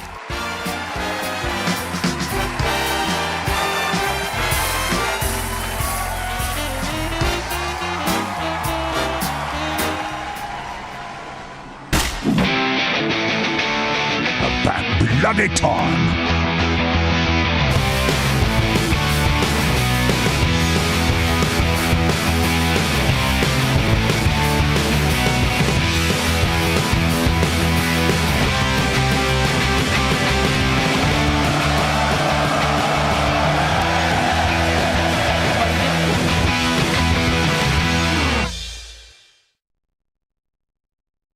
Welcome back, everybody, to the 1v1 King of the Hill series. We have our reigning champion. It is Maurice Big Dick Guzman. Versus... And Jenkins. Yeah. Can I get a big dick thing as well? No. Do the intro with the big dick. No. Anyway, have you gentlemen decided on which hero you're going to play? Double random, baby. Double random. Respect. Do it as well. Come on. 3-1. No, this one. Double random. Double random, baby. This is the cringiest shit I've ever seen in my life. Yo, Let's just ready? play the game. Do your random. 2, 1, Vivo. Oh! Dazzle! Holy shit, you're rolling! Oh my god! He's done. He's screwed! No, Done. Just forfeit now. See if Jenkins can find a way to win 1v1 against Dazzle. I will eat it. I will eat it. Life stealer. I mean, the pressure is on Kezu. What do you mean? If Kezu somehow manages to lose this, it will be the most embarrassing thing that has happened in his career. That's true. That is true. That is just cannot happen. And he was on Escape Game. Whoa, Cinderin! Cinderin! Cinderin! Cinderin! Cinderin! Sucks! Why did you have to do that? I'm sorry. He's a good friend. He's my friend. I'm eating my fairy fire and mango. Yeah, me too, dude. Me too. What is this supposed to give you? Windlace enjoyer. He has not eaten his fairy fire or mango. I do like the psychological warfare. I don't think it's psychological warfare. I think that's just blind. All right, so Jenkins, he's going to ward Lower River here. And he's opted to smoke at some point. Hey, come on! Come on! He's trying to get a D4 Are you off pulling the a smoke. second wish? Shut up! Why are you possibly worried about what we're saying here when he could literally screen cheat off? He's not screen What are you cheating. buying? He's sitting right Yeah, next nice to you. He's item. looking at your screen actively. Yo, place your ward. No blocking, by the way. No blocking. I will let you pull the wave. I don't give a fuck. That's some confidence. How could you possibly know that I'm pulling the way? I see your. You have a smoke. Let me check. Let me check if he's got a ward. Yeah, he's got a ward. Yo, I'm winning in hero damage. I'd like to remind everybody that Jenkins is a professional content creator and has opted for, in this content piece, to make his do own the content. possibly most boring action in a 1v1, which is pulling the middle Okay, wave. you don't know what my smoke is for. How could you possibly know that, professional commentator? I'm disjointing the poison. Yeah, No blocking. no blocking. I'm life stealing, you fucking No piece of blocking. shit. But are you, okay, he's blocking. Are you serious? It appears Jenkins is blocking. How am I Yeah, supposed to do this? he's cheating. Get him out of this Jenkins fucking should mode. be blocking. He needs to be blocking a lot more than just the creeps to win this one. He has to block something in my pants, that's for sure. Okay, I wasn't going to say it, but What that even means? Oh, we're pulling the wave, huh? why do you need to smoke to do this? Shut up. Well, Nobody asked. Kezu will have no idea what's about to hit him, as What was the Jenkins point of the is popped smoke? out with the smoke What was I don't in understand. order what- to successfully get What the pull. fuck? It's 1v1. Oh shit, it's It's like I'm on. playing against Eternal Envy in like 2015 or some shit. Bit of a surprise. Didn't think Guzman was gonna not choke in this situation. Let's go try and meet the wave here. And Jenkins is No! Oh my Oh my god! Fine to the win lane. Oh my god, he's so bad. Now, hasn't Jenkins just stacked up the wave? Yes. Against a Dazzle who can keep Oh, yeah. the wave alive with Shadow Wave. And it's gonna be level 3. And What push are you into doing? him, and he won't be able to do anything about it. No, he's screwed. And he'll lose his tower. Yeah, he's absolutely screwed here. But That's an interesting strategic choice by Jenkins. Yo, rage that off. Wow. Yo, Very can you good. Go ahead. Rage it. that off. What? I don't need to rage. What am I raging? You are raging. Rage against the You're machine. raging a little inside. Oh, there it goes. Oh my god! Why is the wave so big? How did that happen? Stacking up a lot of my creeps against God. Dazzle. I think he's Did not work. Speed running to lose your tower. Oh my! I think we learned a god. lot today. I think we learned a lot. my I God. personally would like to know, what did you two learn? Let's all give something Wait, to the it's audience. to 2 deaths, isn't it? No, you lost. No, do you mean? we don't want to watch it anymore. We already know this is over. we are throwing in the towel as commentators. We're Yeah. allowed Can't to do that. do that. That's not in what tournament. You really want to play this out to 2 deaths? Yeah, because this is part of my strategy. Oh, there's It's flying, bro. Yo, what are you doing? Good strategy. Oh, you got it. You got the credit. You got it. Stupid Very fuck. good. All right. Very well played. Yeah, I feel like Very I well won the played. moral victory there. You really have not. I killed your courier twice. My team is gonna get more net worth from that. You had like no net worth. 2 deaths. I have like 5 billion net The worth. problem is I've been playing only Slark support, so this is all about killing couriers when I'm playing this guy. Hey, Yeah, that's true. Wait, why is my name Jenkins Idiot? That's what I tagged you as. You're in my friends list as my bae. Show me. Put the camera on this. Dude, you're kidding me with this. This is very oh, I got Monster Hunter materials. What level are you? 44 level. Was that high? I'm rank 10. Oh my god, dude. Jeez. Yeah, I'm bot 69. You're my bae. This was a great segment, Jenkins. Thank you. The 1v1 was great. I learned a lot. You're so good at making content. Kezu.com/shorts YouTube. It's really good. If you want to see Amar the fucker make plays, Kezu.com. All right, thank you for watching our 1v1s with Kezu. Congratulations to the champion, the 2-time 1v1 talent champ. We'll be back next DreamLeague season for more. I secured you another gig. I secured you another gig. True, thank you. Give me my 10%, Kevin. I'll give you 1K. 10%. Americans lot. usually take way more than that.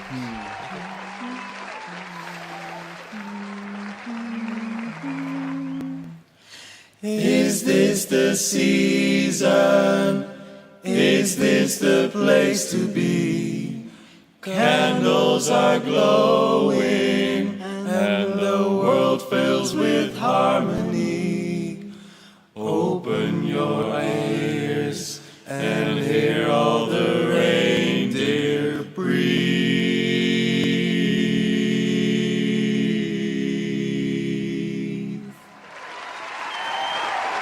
You are watching DreamLeague Season 27. Final couple of hours of Season 27. Final couple of hours of the last tournament of 2025 as well. In the Grand Finals, heading to Game 3, and it's 1-1 between Yandex and Team Spirit. And we're going to find out what's coming our way for Game number 3. We've seen both teams win once. I think the previous game we just saw kind of makes me lean a little bit more in favor of Yandex. They seem to have figured something out. Effie.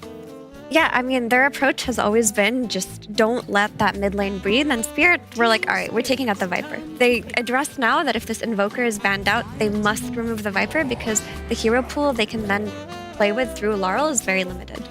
Already, we're seeing good changes. They also have the steal on the Shadow Demon, which will open up a lot of their drafting and take away the way Yandex has been drafting too.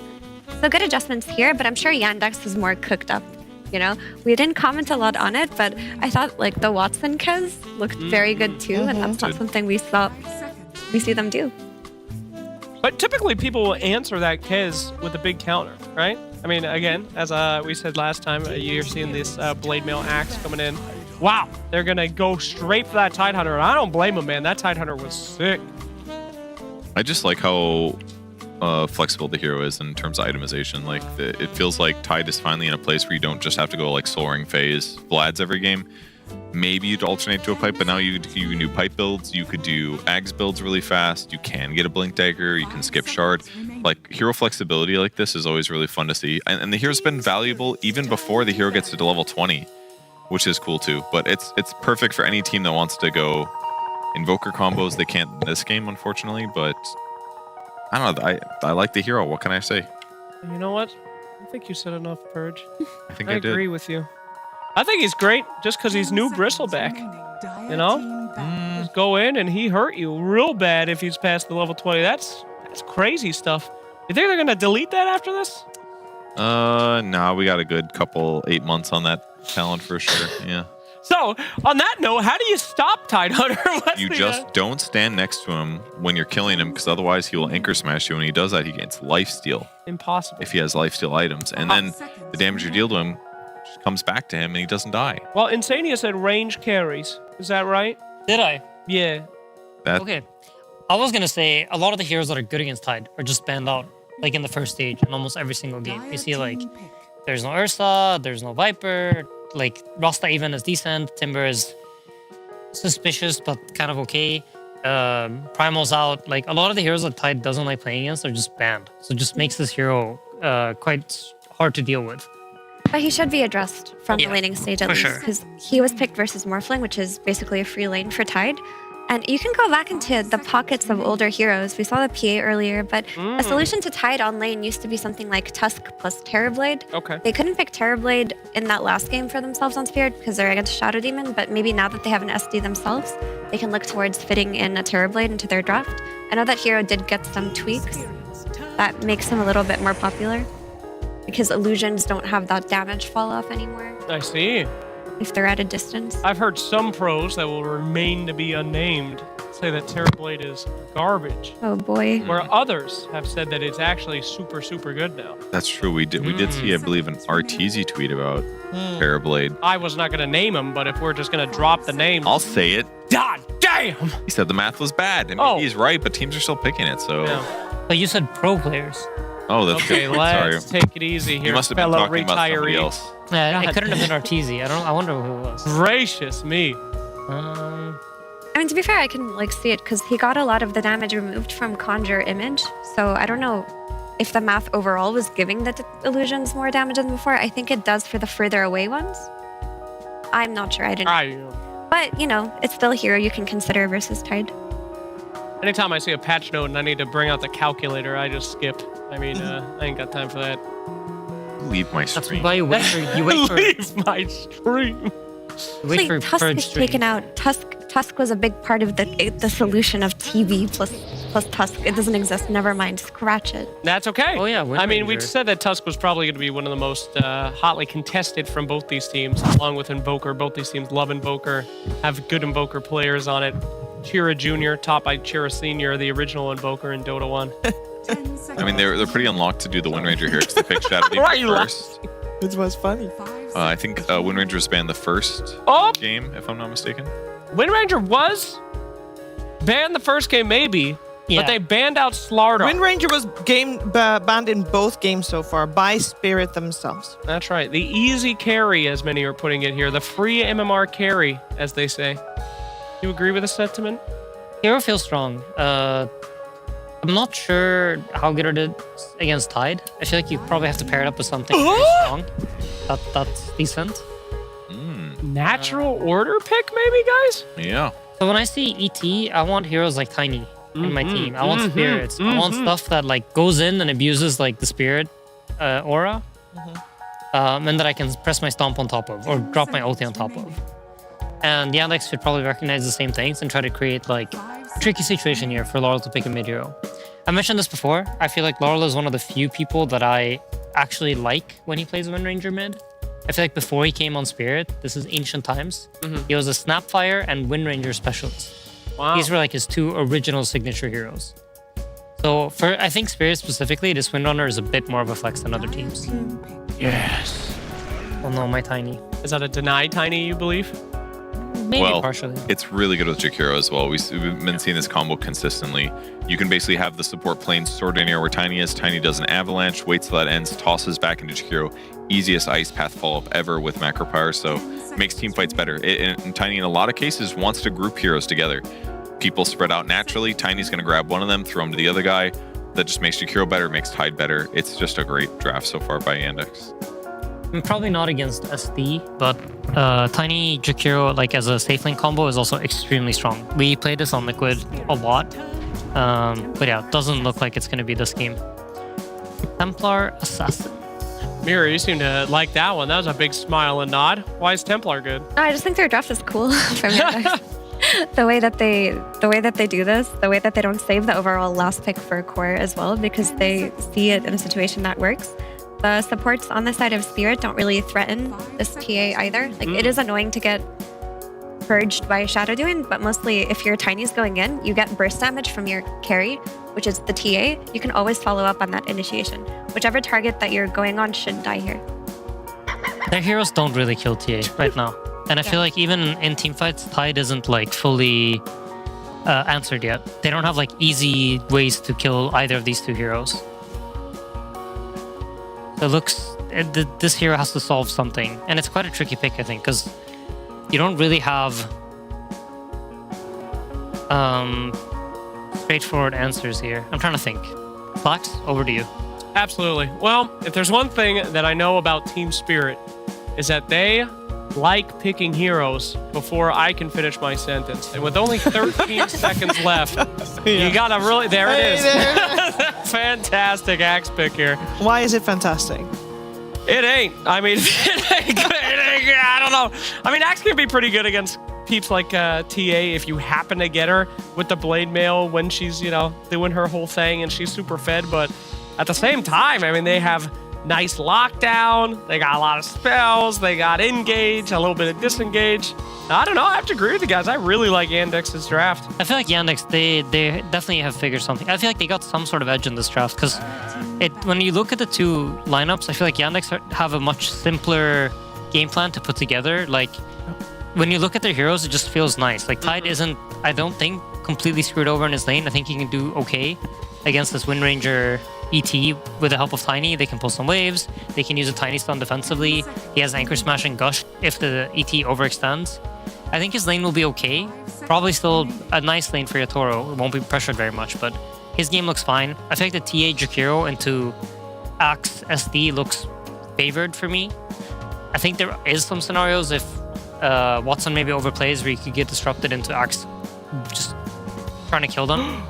But overall, I like their matchups a lot. I feel like they have even the Tiny 4 possibility feels strong, you know? It fits together nicely, yeah. And it does look like easy to execute, like you said. I do think Axe is quite the good pick here for Spirit. It was hard to find an 18 pick that works, but it gives them the ability to play into like the low cooldown movement of a mid Tiny. Okay. With Axe, you can do that. Also, TA did get nerfed in the patch where her meld is just so weak in early levels. Like that spell really got dumpstered. So in the past, when you would throw TA against an Axe, it felt like she had an edge with her meld being so strong. But that's not the case anymore. I do think Axe should have an easier time in this game. And if Collapse has a good time on this hero, like they will always have the ability to make a play.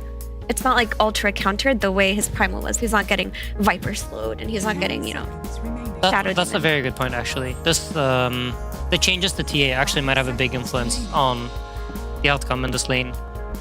Also, Axe is one of the few stuns that Tide can't purge. So it gives you a way to like lock down Tide and actually give your safe laner or mid laner time to output damage on top of him. So in that way, they have a pretty nice, like, they have pretty nice things going. You can drop ET ult on top of Axe as well. Like, the synergies are there. I feel like if you put the spirit spells together in a nice position, things can play out nicely, but it's a lot of weight on Collapse's shoulders. Like, if not him, then who? It's a fine point, Kitten, but have you remembered Tide Hunter's Anchor versus Wind Ranger? Wind Ranger's a melee hero. You're not going to be able to anchor her. No, no. Oh, the other one. The shard. Oh. Yes. I see. Yeah. Quite strong, yeah? Did you really think about Sounds that? She's unable to run away. So with that out of the equation, what impact can she truly have? So at pro level, there's something called positioning. It's when you distance yourself from the enemy hero so that they can't use their spells on you so easily. I see. Yeah. Very good. That is the main counter de Atora Okay, has in guys, this map. I think this is the first time ever that I've seen all 4 spirits banned out in the last phase. I think that's really entertaining. That's cool. As we're looking for some mids. That is cool. That's Dragonite looks good. Some nice front line for them. Gives them some damage variation because right now they're kind of just magic and Fury. So the Dragonite physical damage will be nice. He can frontline. He can kind of fight the TA without getting shredded. Some good upsides to it. And he won't get stomped by the tiny mid. It's very important for this mid to be as stable as possible. Gonna ask a dumb question. Whatever happened to Puck? Hit him with it, Sheaves. I don't know, but not great against DK. It's No. definitely one of the tougher matchups for Puck. And they did nerf his Jaunt heal Okay. against towers. Yeah. Oh, yeah. You don't get this like free regen in lane. It might be a little bit until Puck-ish people is feel the- comfortable. Ooh. This is like the first weird-ish pick for Yandex. Not that the hero has been unpicked. It's been a little popular with heals lately. Could be good against Axe-type heroes. There could be some damage issues coming from Team Spirit outside of the focus fire, even though they've got ET to amplify their other teammates' damage. But ET doesn't really amplify Axe's damage anymore. Axe is mostly doing pure damage outside of Blade Mail Reflect. So the Shadow Demon being the other support, this heal could make it so it's hard for Yandex heroes to die. You're so right on that. I mean, this Coddle heal looks kind of scary because now you have this hero that's fun stacking the triangle for Tide, just simplifies the gameplay there. But this Holy Locket plus Greaves build that we've been seeing Coddles do, mostly 9 class, it looks very hard to burst through in that early game. Like the supports on Team Spirit are quite low damage. Wind Ranger needs time to ramp up, and the same goes for DK. Like DK early game depends on his supports doing the damage to get those kills on top of the Dragon Tail. Late game, these issues won't exist, but early game, I can see Yandex kind of being the strong unit that's hard to pierce through because of this Coddle. No, for sure. And Coddle Tiny is like it's really, really nice. You kind of get 2 tosses every time you use your toss. And it's a combo that no one talked about as well in his interview. It's very, very strong. I like it a lot. I even was thinking there's a possibility where you could have had the Coddle mid on a Spirit Vestal build. So maybe Vestal from Saksa could be a possibility. But I do like the Greaves Locket more. Okay. Well, there is one of these 2 teams that is going to be on match point after this 3rd game of this best of 5. Let's find out who it is with Cap and SPG via some PogChamp Pandas.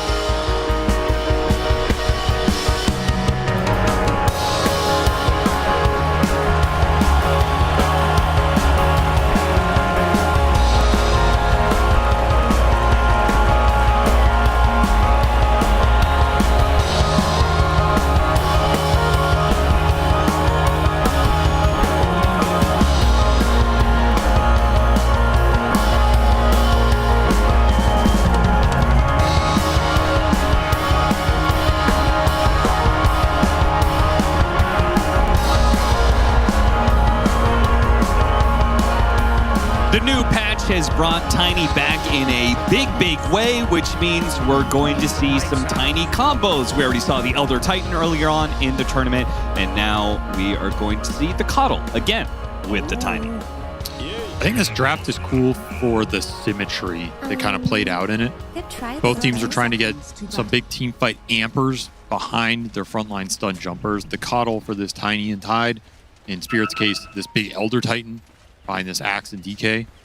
I think Spirit were also trying really hard to deny Yandex some of Soxa's big heroes. They took that Shadow Demon, they banned the Shaman, they banned out the Viper that caused them a lot of lane issues.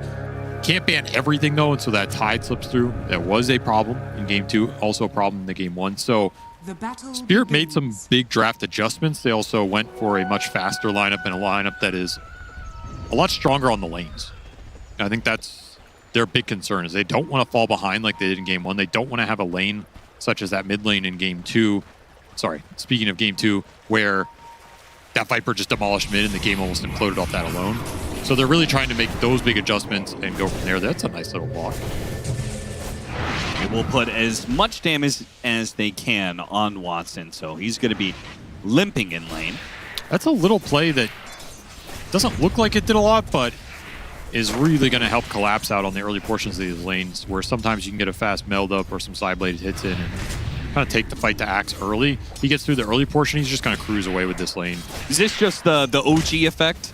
I feel like they were the team that was most prevalent when it came to all the early first blood shenanigans. Now it feels like every team is making some sort of little tactic around that. I think it should have happened for a long time, but I think OG definitely inspiring some more people to think about what happens before the creeps meet. Because you can still do a lot of damage in setting these waves up, either with blocks behind the towers, going for an early first blood, bringing cores into some of these plays, mid ganks, safe lane ganks, whatever it is.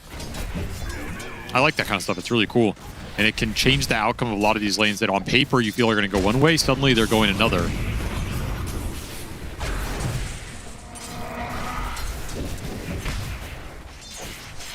To me, a lot of these fights will revolve around which team can keep their backline alive by initiating first and putting their front line on top of the other.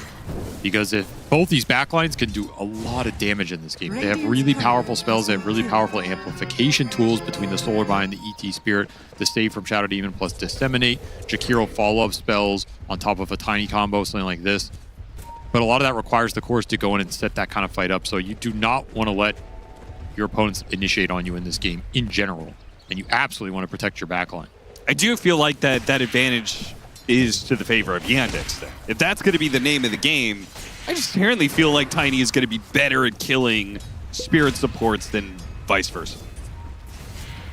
Tiny looks pretty scary in this game. I will give you that. But I do think DK can kind of stand on the front line a little bit here with the armor. Collapse going to take a lot of damage. Disruption to try and stall out some of the dual breath damage. And run at him with the illusions. And this guy is also the X Factor, right? Collapse Axe. Well, if a game comes down to who can initiate better and who can find the better opening, kind of hard to bet against this guy. That's fair enough. Cher Jr. 11-4 compared to the 13-6 for Laurel. So Laurel getting the better of Cher Jr. in their third matchup against each other. No more Viper for Chiro Jr. to play off of. No, not a lane you can win with the Tiny. We've seen this go DK's way every single time. Collapse, fed the Lotus. Will be kept alive. Watson taking a lot of damage from those Rue hits. Thanks to that innate menace. Really stack it up alongside the Battle Hunger slow. Works out pretty nice. Oh, power shot from behind. Yatoro didn't even run in. He just power shotted and then straight. He's gonna still try it again. He's gonna go again. Okay. That was not even close. Well, I mean, he has kill shot, so yeah. That's a really sneaky move. He's not missing anything bottom, by the way, because the waves got split down here. Some really weird equilibrium happened, and it got pushed into Noticed in the end.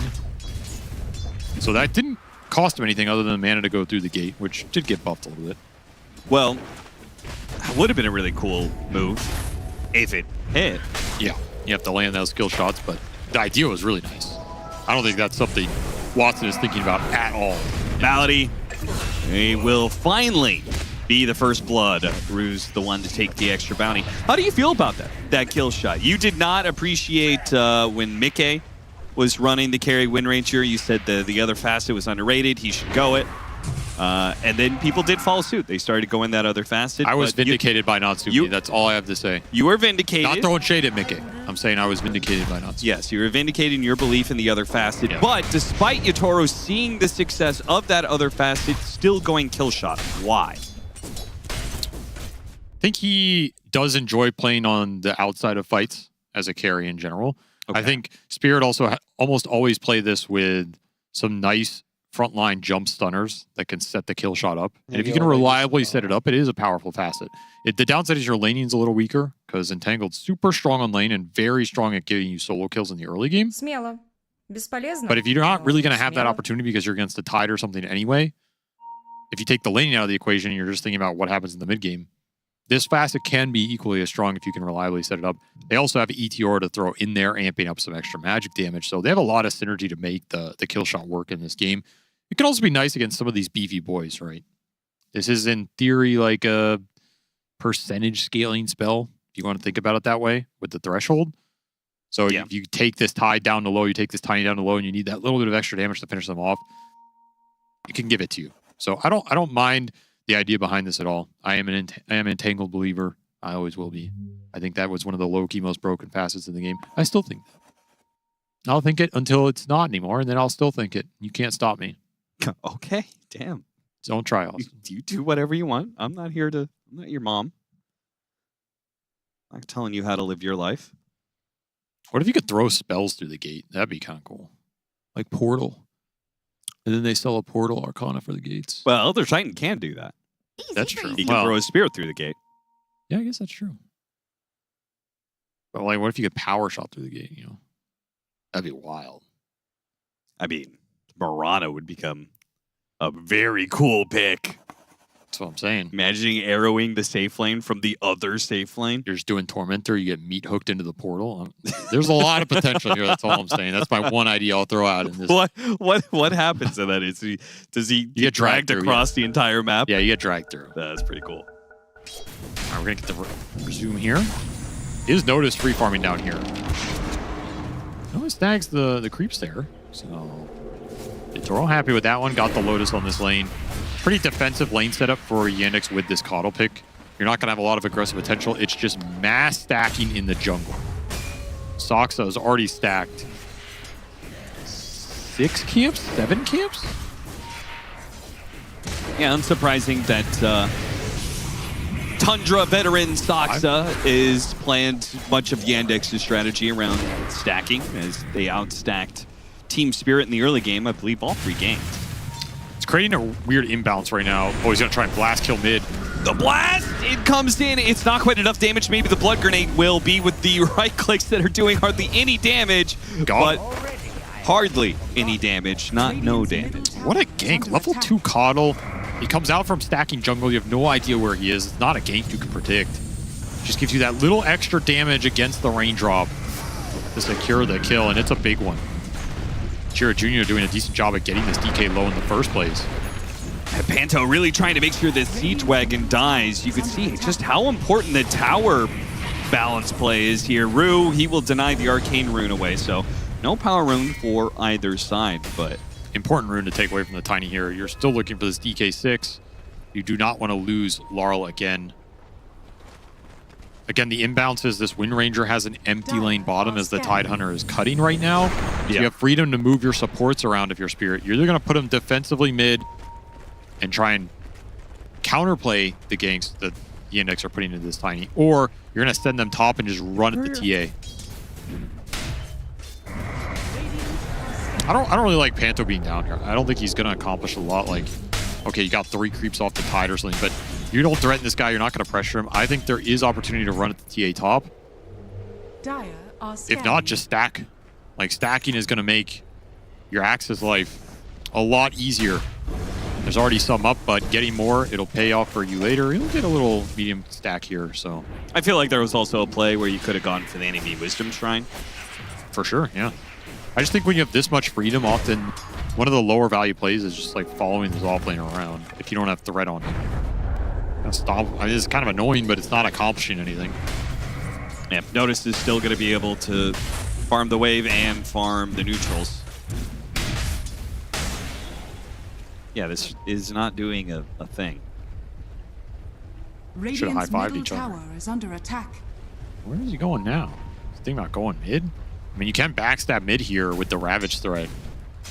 Radiant's The bottom Jakiro tower siege is into this under tier attack. 1 with the Liquid Fire. You have the tiny toss back threat.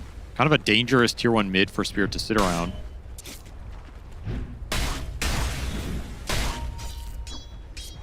Vitor getting control of his courier just in time. What's on that bad boy? It's a full treads, brother. Okay, he's going to deliver his treads and go for the kill on notice. Now, takes a while. It's going to take a good long while, but notice I think is dead. Okay, Shackle finally goes off. Now the stomp.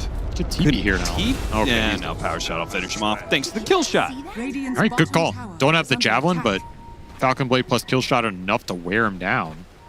I guess Panto lingering around here does pay off when you bring the carry, and you got some stacks up for Laurel in the meantime. Should be a dead tier 1 mid, though. The Yandex are just going to start laying into this. Spirit kind of need to clear through these stacks. These stacks are... What was that? Way to just feed Malady to the fishes there. What the hell? Chira Jr. Apparently he did not like his Jakiro gameplay. And he's told him how he felt about it. Stop soaking experience from my lane. Okay, well, a little freebie there for Team Spirit. Yandex know this big ancient stacks here. That's why they're trying to get this tower down. They're trying to threaten it. He got him. I mean, he got him. He's like, get in there, bro. Why didn't you kill him? Big stack trying to get stolen right now. Definitely a misclick. Yeah, he very clearly meant to throw the range creep, I believe, but... Yandex got most of that stack. Spirit, slow to defend it. They have very good heroes at defending it, just weren't there on time. We'll get to clean up one Black Dragon. So, nice steal. I mean, Yandex bringing everybody there. That slows down the Axis game a lot. Slows down this DK. He was going to be the one to take it. Both these carries are free farming, but some of the offlaners losing a bit of economic value here. All the supports are looking pretty good levels-wise, though. Shrines got split. Soxa found that kill mid. Everybody's level 5 in this game, so you will have some decent spell action behind all these cores looking to go in. And in Visrune, probably not much coming of this. Weighted dice for an Elder Titan. Are you kidding me? Brother, what? Yeah, that is... a that hero is not it. that is not hitting creeps, taking... listen, the weighted dice thing, you know, if carries still want to get it because they just really don't like the other items, okay, whatever. But a support? Really? What was this disruption? Caught Watson in the corner here. He's going to be saved, bailed out by Chira Jr., who this time, tossing an ally, was a good play. You have Catapult up here. They're bringing the DK. You can put the Wind Ranger through the gate and make this collapse play. Get scanned out from Yandex. They read it. So they're just going to back off here, but you might have to sacrifice this tower to the Dragon Knight. Yeah, there's a full HP tower with TA traps around it. You always have that Ravage you can skill and take the fight. So honestly, this was an objective Yandex could have held if they had all the resources and ability to do so, but... Yeah, Notice doesn't have the resources, and he kind of never does because he didn't go Soul Ring. Like, he didn't build out his Soul Ring. He went straight to Phase Boots. Now he's gone straight to Blade Mail. It's a little awkward for sure. So it kind of means he's always low on mana. He needs that Chakra Magic, you know? That's true. Malady, just don't toss me, bro, please. He's playing good far away from Chira Jr. here. So trade off safe lane tower to mid tower. Blade Mail on the Tide definitely helps you push lanes out and stand against this Wind Ranger. Yatoro cannot threaten you anymore. That's the upside here. A little extra armor in this game too, not bad. I guess I kind of like it, but it does feel like this is a much slower game from Notice. I mean, he's still pretty farmed. It's just not that mega high level, ultra free farm. That one death did cost him a little bit here. There's your tiny blink though. So that's what's going to bring this lineup together. They force the Wind Ranger off bottom with the Blade Mail that he can no longer interact with. We'll see if Yatoro can keep up his farm rate against this TA with the Wind Ranger. Very tough hero to match, especially if there are ancient stacks being built.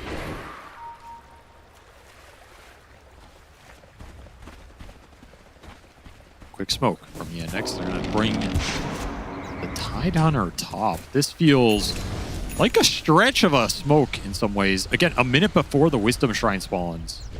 You're just looking for the axe up here, but you don't have the tiny. So you're going to have to bring the TA into this play. Now it'll work. Malady runs headlong into Collapse. And he will be abandoned by his team. Easy solar bind action. All right, I thought that smoke was maybe not going in, but they connected, and now you can stick around this part of the map, threaten the Wisdom Shrine steal. Yeah, take the offlane tower, threaten the Wisdom Shrine. Team Spirit aren't going to want to fight into that Ravage. Smart TP. Very good. Notice definitely wants to stay around. See how many heroes Spirit bring to this part of the map. You have to assume they're going to defend this, and if they want to defend it, they might have to bring Yatoro, or they just completely back off. So many heroes off the map. Spirit did smoke to take this fight, and I think Yandex had the read. We're not going to be able to bring the TA into that. Jakiro's dealing with a Axe Dom creep that was dragging top waves off of that tier 1. Yeah, I think that was actually the biggest. Like, once they killed the offlane tower push, does kind of make that whole Wisdom Shrine play a lot worse. Quick little blink smoke play with the Dragon Knight dead. Her splitter doesn't land. Malady hits. Okay, hits the ice path, but he in turn gets hit by the power shot. It's a level 4 power shot. Now I feel only pity. Easy breezy. And here's that double wave that Collapse built up by dragging creeps with the Dom. They kind of saved a lot of damage on that tier 1 earlier. Yatoro will gobble it up, so Collapse doing the dirty work out here as his carry. Steals all his creeps away. Sad times. Sad times for the goat. Yeah, he's a little underfarmed as a result. Radiant are scanning. Uchiro Jr. is the least farmed, and he needs to get kills to dig himself out of that hole, and he's looking for him right now with the smoke. Maybe the Coddle, good to be paired up for most of this game. Is under So you can hit some combos back to back. They're definitely looking, but they don't have any deep wards. Vision game is kind of hurting them in terms of information right now. These smokes, yeah, you can run across the entire map, but then even if you land, sometimes it's kind of a net even exchange. Yeah, this is a Tiny who's gotten, like, no gold for a minute now. He's not so happy. They are still looking for something. That something is up here in the corner of the map. They just don't know it. I've seen this before. Yandex controlling most of the middle part of the map, and Team Spirit playing the outskirts. This looks just like game 1. Dire's middle tower is under attack. Collapse, throwing Notice back into play. Close enough for the disruption. Now, Demonic Purge into the call. Notice, is he going to pop the Ravage? His team is on the way. He's not going down easy. Notice is going to come back in here. Earthsplitter goes out, tries to dodge that, doesn't get hit by it. Now the Avalanche, toss back into the Ravage, and alley-oop that puts Yatoro down. Missed the kill shot, missed the Earthsplitter. Those are your big spells to bring this tide down. Spirit not executing 100%. Yandex take advantage of it with a huge kill on a Wind Ranger who was probably otherwise unkillable in this game. No Deso charges for the TA, but dangerous kills to give up because Yandex can just go in the Roche pit. Next 5 or so minutes here, if they get another big core kill, if this Roche switches sides, whatever it is, they can just march into that pit and do it with the minus armor. Very awkward kill attempt.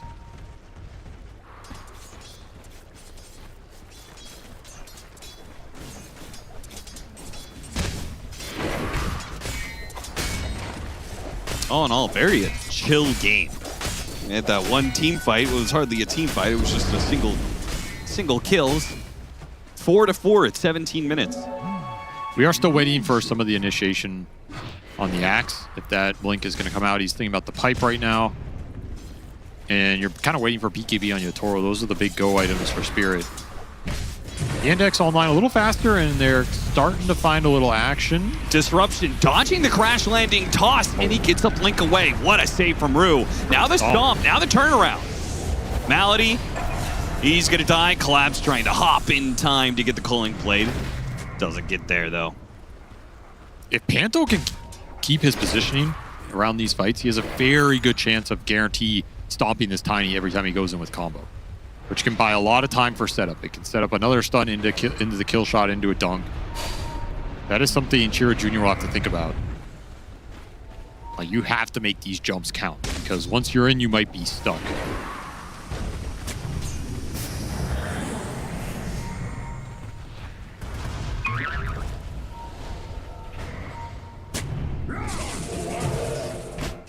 The Yandex are trying to force their positioning on the map a little bit more now that they have some fighting items on the TA and the Tide. Really taking an aggressive stance, trying to get deeper traps out, protect the Roshan position. I was about to say, at what point do you just do Roche? Very close to doing it. Radiant's top tower is They under take this attack. off lane tower first, lessen some of the map control for Team Spirit. Downside is it's going to switch sides here in a minute. Yeah, I feel like you want to do it Either while do it you now have or the position up here. Be very tempted to go do it right now. You got Deso, you've got Gush. Team Spirit do have a very nice ward to scout out that area. Are scanning. The question is, do they feel like they're strong enough to fight into Ravage? ET Spirit's always annoying, but it can only stall. This fight looks tough. Into the Tide Hunter right now. Don't have a blink on Axe. I mean, how do you really take this fight? I don't think you can. This almost feels like a bait. Notice just walks up. Make sure there's nobody that's coming down from Team Spirit. No shenanigans. Collapse. He finishes up a pipe. Laurel. Could Laurel go for it here? Potentially. He's feeling bold. Nope. Roshan goes down. The Aegis already grabbed. Earth Splitter goes off. Collapse is going to be tossed back in with the Solar Bind on top of the Macro Pyre. That is a dirty combo. Throw him into the fire and flames. Make sure he can't move. He's taking even extra damage. Yotoro was just finishing BKB. I feel like Spirit know they want to contest it, but they don't know how, and end up just bleeding this Axe out. I don't think you want to go for this Tide. He is a tanky boy. It's hard to go for. You're not killing him easy. Especially with And he heals still behind. has a Ravage ready to go. If Team Spirit overcommit here, in fact, he's just healing up. Shackle Shot does manage to land nicely onto Watson. Watson doesn't really care, though. He's got an Aegis. He just wants this kill. Ravage finally goes off. Laurel, he gets burned down eventually. Double kill for Watson off of that. He doesn't even lose his Aegis. That was Yotoro's BKB and a Focus Fire. He got nothing for it. Can he die here? It's very close. Toss, a little bit of burn damage, taking out Chiro Jr. makes the commitment. Blinks inside the base for an avalanche, and Collapse can't even punish him. You're taking a fight without your pipe axe, without your lockdown against the Tide. Yeah, it that just feels forced. It feels super forced. Back to back, right? It's like... And you kind of have to respect the heals coming out from this Coddle. Again, if you don't find the Coddle first, he's going to amp up all the damage with Solar Bind. He's going to be giving everybody mana. He already has Locket. He has Mech. The blasts are healing. You're just pumping HP into this Tide Hunter that is never going to get bursted down unless you just completely all in with everybody in an Axe Call. Spirit are getting dragged into these fights that they do not want to be in. Getting outplayed right now. No way around it. Oh, yeah.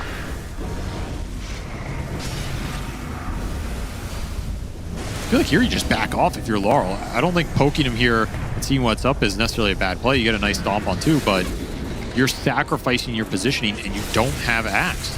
Don't have your aura. Great killer play from Watson, though. To blink in, go straight for the Shadow Demon, casually like two-shot him. 100%. You take these supports anytime you can grab them.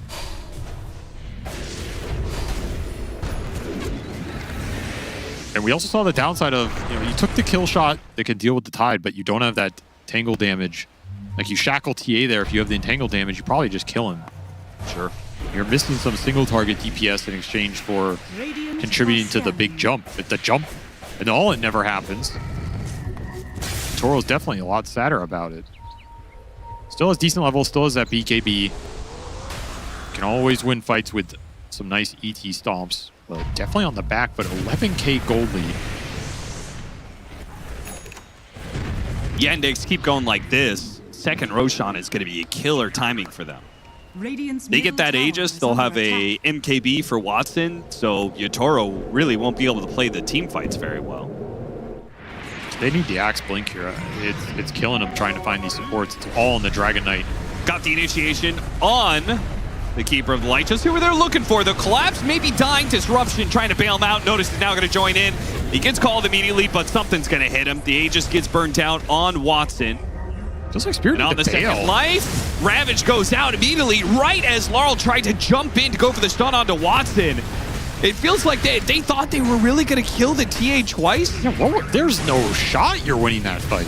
Yeah, I don't understand. I cannot believe they stayed. Like the idea being, okay, I focus fired him down once. The focus fire is still going on the second life. Right, but I just need somebody to come in and stun him. But okay, even if you kill him there, is that worth throwing away both your cores? No.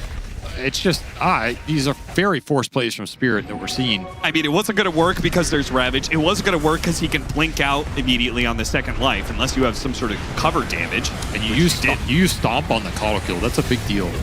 You don't have the ability to stomp in the middle of this or kind of reset this exchange. Ravage came up in the middle of this fight. Maybe you were trying to time that cooldown. It was very close. That could have made a big difference here. But you get caught. A couple seconds too late and just melted. Spirit also itemized for reducing the magic damage. You know, Pipe on this Axe, Mage Slayer on the DK. It's not reducing the physical burst from this TA. They're just forcing the fight again. It's going to break. Dragon Tail on Watson, but they couldn't get through the refraction, and he's able to blink out. Notice he goes in. He wants to be the center of attention here. Goes straight to the back line, trying to deal with the Shadow Demon, while Laurel is burning inside the Fire and Flames. The Macro Pyre gets popped by the crash landing of the Tiny. Now the Avalanche, the slow down collapse. He's not going to make it back to base. It just feels frustrated right now. And Yandex, they are starting to steamroll this game. 18K gold lead. They just call it. Done. Collapse. Dude, Collapse is so done with this game. That player cam reaction of him, hands off the keyboard, like, I don't know what we're doing here, guys. I'm done with this one. I can't blame him for his frustration. I felt like he was trying to farm this pipe the whole time, and they never took a stable fight with this pipe. And then he's just a blinkless Axe running around and can't do anything. That said, Yandex, they have really put some pressure on Spirit now, because Spirit had an opportunity after that game 2 to ban some of their clutch heroes, right? The Rasta, the Viper, but you gave them this Tide. They got Tiny, and they still found supports to enable these two frontliners, give Watson a big physical damage dealer. Spirit just could not kill these heroes. You found a couple of kills early, but one death on the Tide, that is the only death on these 3 cores this entire game. Where's the threat? Where's the pressure? Are you pushing towers? Are you kicking the TA off the lane? Are you taking away stacks from the Tide? We saw the reverse. Yandex taking stacks away from the Axe. Yandex threatening these cores across the map, killing Laurel, even with a Caudal gank early. And the TA is just running away with this game. These guys are playing damn well right now. They are. So you have to take them off bounce. You have to throw a wrench in the mix now if you're Spirit and come back swing. And that's exactly what we hope to be able to see in order to get a Game 5. But Team Spirit, I don't know. The form right now, it's just a bit questionable. We may not see them be able to come back into Game 4. Yandex up 2-1. That pressure from Yandex constantly. Yeah, Team Spirit was just a bit lost at some point, calling the GG when it was very clear that there was no way out of this one other than calling those letters. And one thing you really wanted to mention, Slacks, is the Tide TA. It does Yandex. It does everything. It does absolutely everything. Dude, Yandex won this game so hard, Tiny got bored and started killing his own teammates. Homie's just throwing Jakiro in there. He did do that. Genuinely bored. Unbelievable. Okay, but if you're Jakiro, you'd never trust your Tiny again. No, like, for sure. Why did you do that? Let me have a good game. No, Yandex honestly are owning. They're bringing the tempo versus Team Spirit. I feel like they have a very good understanding on how to play against this team, and throughout the last couple of games, they're creating issues in the draft. Like, Spirit are like picking Shadow Demon themselves because they don't want to play against it. They're then letting through Jakiro, and they don't have a hero to match the Jakiro. Then they still don't have an issue for the Tide that got last picked against them, and then it got first picked. Like Yandex are in their heads right now, draft-wise. For sure. And I feel like this, like for example, when we see Yandex pick SD in the game before, they pick Shadow Demon into Primal. Yep. It has purpose. You're playing your support against the set hero, and now Spirit just open up SD, and it's like, but why? And it's hard to see it. And then like they get tided, and then you look at all the bans, and you're like, wait a second, what do we even play against this Tide? There is like no heroes left in the pool that's good against this hero, and he is one of the biggest winners of the patch. I think he's up like 5, 6, 7% win rate in pubs. It's high. It's ridiculous. Yeah. And I feel like they seem to not really have solutions to the problems that they're being presented with, and they, like when the script flips, they also don't seem to know like how to solve the same issues themselves. So it feels like a bit like a tricky position for them. And usually when you're in the spot, you might want to start just swapping up the bans, like because you have a set of bans, it's going to create a certain scenario, and these scenarios just aren't working for them. So I think in this next game, you could see like a little bit of a new idea with the bans. Maybe they let one of the heroes that they've been banning the entire series through in order to just get like a new game. Yeah. Okay. I feel like that's so scary though, because you could just say like, we're basically taking all the puzzle pieces that are brown that you can't find the frickin' spot for, and you're throwing them onto the ground, and it could just ruin your entire game. Or you could find a new way to fit everything together. I mean, that might happen. It might be like the first piece you pick up off the floor out of Rage fits exactly in that spot. But I do have some puzzle pieces that I want to show you guys. Okay. All right. I've got this dark brown one. I've got this light brown one, and I've got this slightly lighter brown one that's very similar in color. There's about 6 different shades. Whoever took this photo, whoever backdropped this picture just really screwed us. 13 years and there's some clips I want to play. Let's play this. Yeah, let's play those. Sure. Yeah, that'll be one. Tide Hunter, strong hero. You think? Can this guy die? The answer is no. He went plate mail, he went blade mail, he's got a chip vest. Wind Ranger can't focus fire this guy. They have to land a DK stun into an axe call just to even begin trying to deal damage. He's regenning through this, by the way. Just completely. Oh, he bought a raindrop. 3-3 went to bought a raindrop. That's for sure. I wouldn't have bought a raindrop. But they're gonna end up killing the Wind Ranger. He gets healed in this combo. Like they just can't kill this guy. 3K advantage. Now they're up 6K at the 20-minute fight here. Very weird place to fight, but the same thing. He pops his Kraken shell. He doubles that baby up. He's blocking for 150 damage. He does not care, and they're healing him. They're putting barriers on top of him. He front lines until they find a good opportunity, and then they get to go in. And there just isn't enough oomph to stop him from doing this. They don't have damage outside of these right clickers, and they kind of pick themselves into this. Yeah, for sure. I mean, I think like even more so in the previous fight, the gold lead is like not that big, and there's 4 spirit heroes trying to hit Notice, and he's just like, I don't care. And that's credit to like obviously a very good Tide pick that Spirit couldn't find solutions to, but also the atomization, like blade mail, phase boots, and plate mail all give armor. And if you look at the heroes, it's physical damage. It's DK, it's Wind Ranger. And Wind Ranger doesn't even want... Like, Yatoro's there. He's, like, watching. He's spectator mode. He can't attack. Can't take attack. too much damage. I mean, I think Spirit's problem right now is comfort, right? And they get collapsed. They feel comfortable. You're in game 3 of an elimination series, grand final. So you think to yourself, Wind Ranger, that will solve our issues. But no, it never does. It never does. It's another issue, yet again, absolutely countered in this game. It just goes to show, no matter what patch it is, same old ginger. You were actually happy with Wind Ranger quite a few times this week. So happy! I'm going to let that one slide. Happy! Effie, how do you feel like the next game will go, given what we've seen so far? Because Team Spirit did seem a little lost in this one. And honestly, it's looking like Yandex have their number. Like, their drafting is so good versus Team Spirit, and that's really half the battle. They also have this understanding of the kind of tempo that they want to play, and they're really enabling Watson within these drafts to like easily connect his teammates. So he's like farming and joining fights, and he's so happy and comfortable with how these drafts have been going.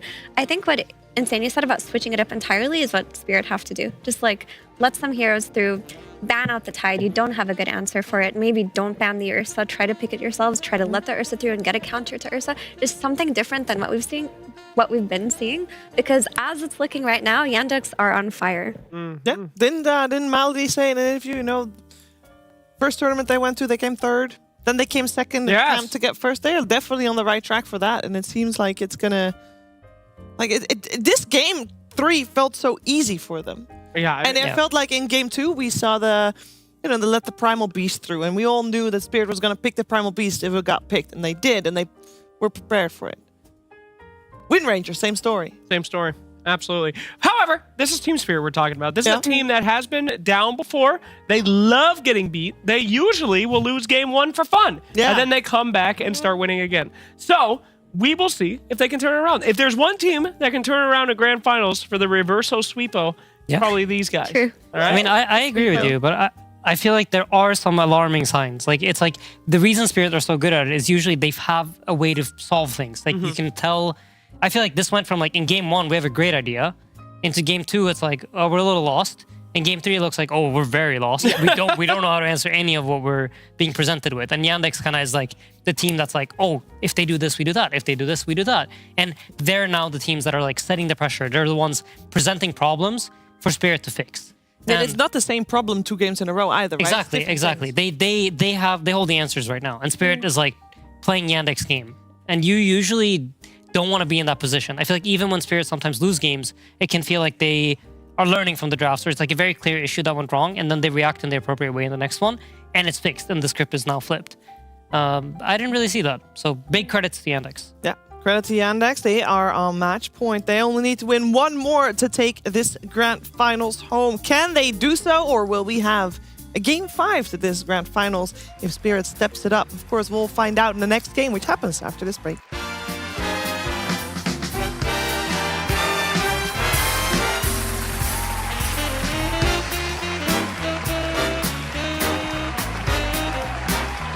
Dream League Season 27 is brought to you by DHL.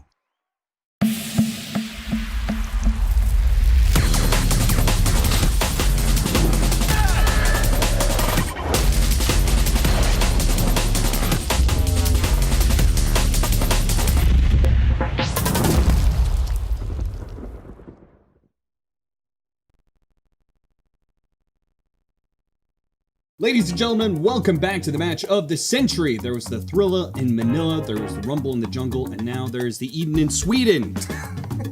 Avery, please, remind the audiences what they're watching. Oh, I'll remind them. This is a single BO1, everything on the line. One corner, a TI champion, an AKA Insane, AKA the longest tenured Liquid captain, AAA, one of the greatest Dota esports player of all time, one of the greatest Tom players of all time. This man leaves nothing on the table, no mercy, only victims, versus this guy. We found him at a bus stop 10 minutes ago. He says he plays a little Dota, so we threw him in here. Let's do Earth Spirit. That's actually. You want to do it? Well, it's fun. All right, It's supposed to be fun, no? Earth Spirit. A minute, right? A minute? That's the thrilling matchup that we're going to see is Earth Spirit versus Earth Spirit. Thank you. Interesting. What do you think of the decision to choose Earth Spirit? I What do think you it's think a dog it says? shit decision. What does it say about our two I contestants? think it says they're both scared. What's my fast in here? What do you want to see? Okay, but what do you want to see? Their true potential. What do you want to see? I agree. Wind Ranger versus Wind Ranger. Okay, repick, reroll. Against our will, we've decided to do Wind Ranger. An excellent Very choice. good. Thank you. From our Very two good. contestants. Yes, a very high thrilling score. matchup. Guzman's previous game 9-0 on Slardar. Do you think that will help him here? Absolutely not. Was that correct? I don't know. Last match is Wind Ranger for Insania says 5-5-11. it was 10 years ago. That's a rough one. I have low FPS. I can't play like this. I have 6 tangos. It's bottom right minimap. What is this? Neither one of them is moving out of their fountain. Somehow, despite playing this game, can we both buy of them have played wards? this game for Wards 20 available. years at this Wards? point in time. Neither one has managed to plays figure wards? out what their item build is. Item rapier. He's checking if that cheat's enabled. Gold 999. No, it doesn't work. Buying a board. Interesting, they both immediately went for the cheats. Not showing a lot of confidence in this matchup, either one. Why don't we have a nice little high five in the middle, guys? Meet in the middle, touch gloves. No dewarding, right? No. High five. Look at that. Show me your banner. Now Show shoot me him your in the banner. back. Yeah, got him. Show me your banner. that was auto attack. That's an old NA Show me trick. your banner. Yeah, auto attack, auto attack. I don't know. Press your banner somewhere. There you go. Fucking Team Liquid. There's no rules? It's no block. Okay, no block. I feel like also no last hitting creeps. Okay. No last-hitting creeps. All right. Kind of respect that. It means this matchup could happen literally anywhere on the map. It doesn't need to be in the middle lane. Let's see if Guzman agrees with this. Immediate power shot, level 1. That's because Aiden has opted for the early mango choice. Trying to out-spam Kezu. Also interesting. Oh, that is a rough one. Fairly hard right now. Guzman. Oh, big shackle. What a shackle. And then wind run. And ran into tower. Interesting. Nice. Choice by Aiden. I'm getting cooked on the CS right now. Can't CS. Guzman not known for his CS. He can't hit a power shot. Not known for his skill shot abilities. What is he known for? Oh, you know what he's known for, Avery. Can't say that on stream. This is severe. This is severe right now. Now he's just resorting to power shotting melee creeps. Can he get this one? No pressure. Thought he might have been able to miss that somehow. He would have found a way, but nope. Ooh, does not dodge it. He leaves the range creep low. Sania just gives it to him. This is a massacre right now. This is a straight 10 massacre. and 2. K-Dog, he's got to find something here. He lands the shackle, gets the hits. Big hit. Oh, blood grenade. Slowing him down. High ground miss. He's got the mana. He's got the mana for the power shot. He has to land. He choked misses. it. He chose straight choke he's job. entirely out of resources now. Oh, we're going to have to wait another 5 minutes for this to end. Oh, no. Dear God. Should have gone with the Earth Spirit. Somebody probably would have rolled into a tower and killed themselves. Okay, so you can go for the kill right now. He's got him. He's got him. He's done. It's over. It's over just like that.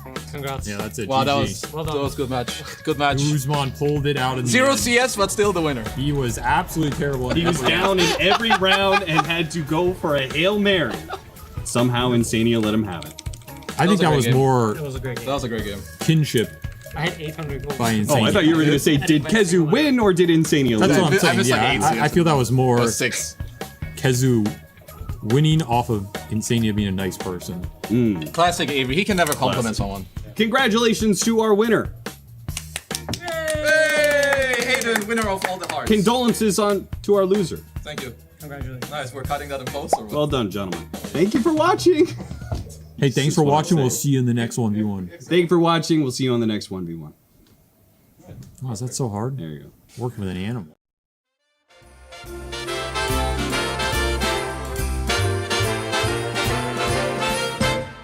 Jingle bells are jingling, carols fill the air. Mistletoe and holly everywhere. Children taking sleigh rides, laughing all the way. Oh, what fun we'll have this holiday. Homemade decorations, lights on every tree. Snowball fights with friends and family. Holiday occasions, raise a cup of cheer. Oh, what fun to celebrate this merry time of year.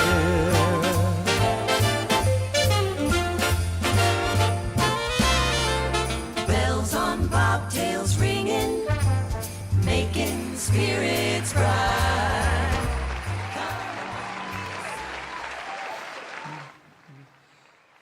Hang a shining star upon the highest bough, and have yourself a merry little Christmas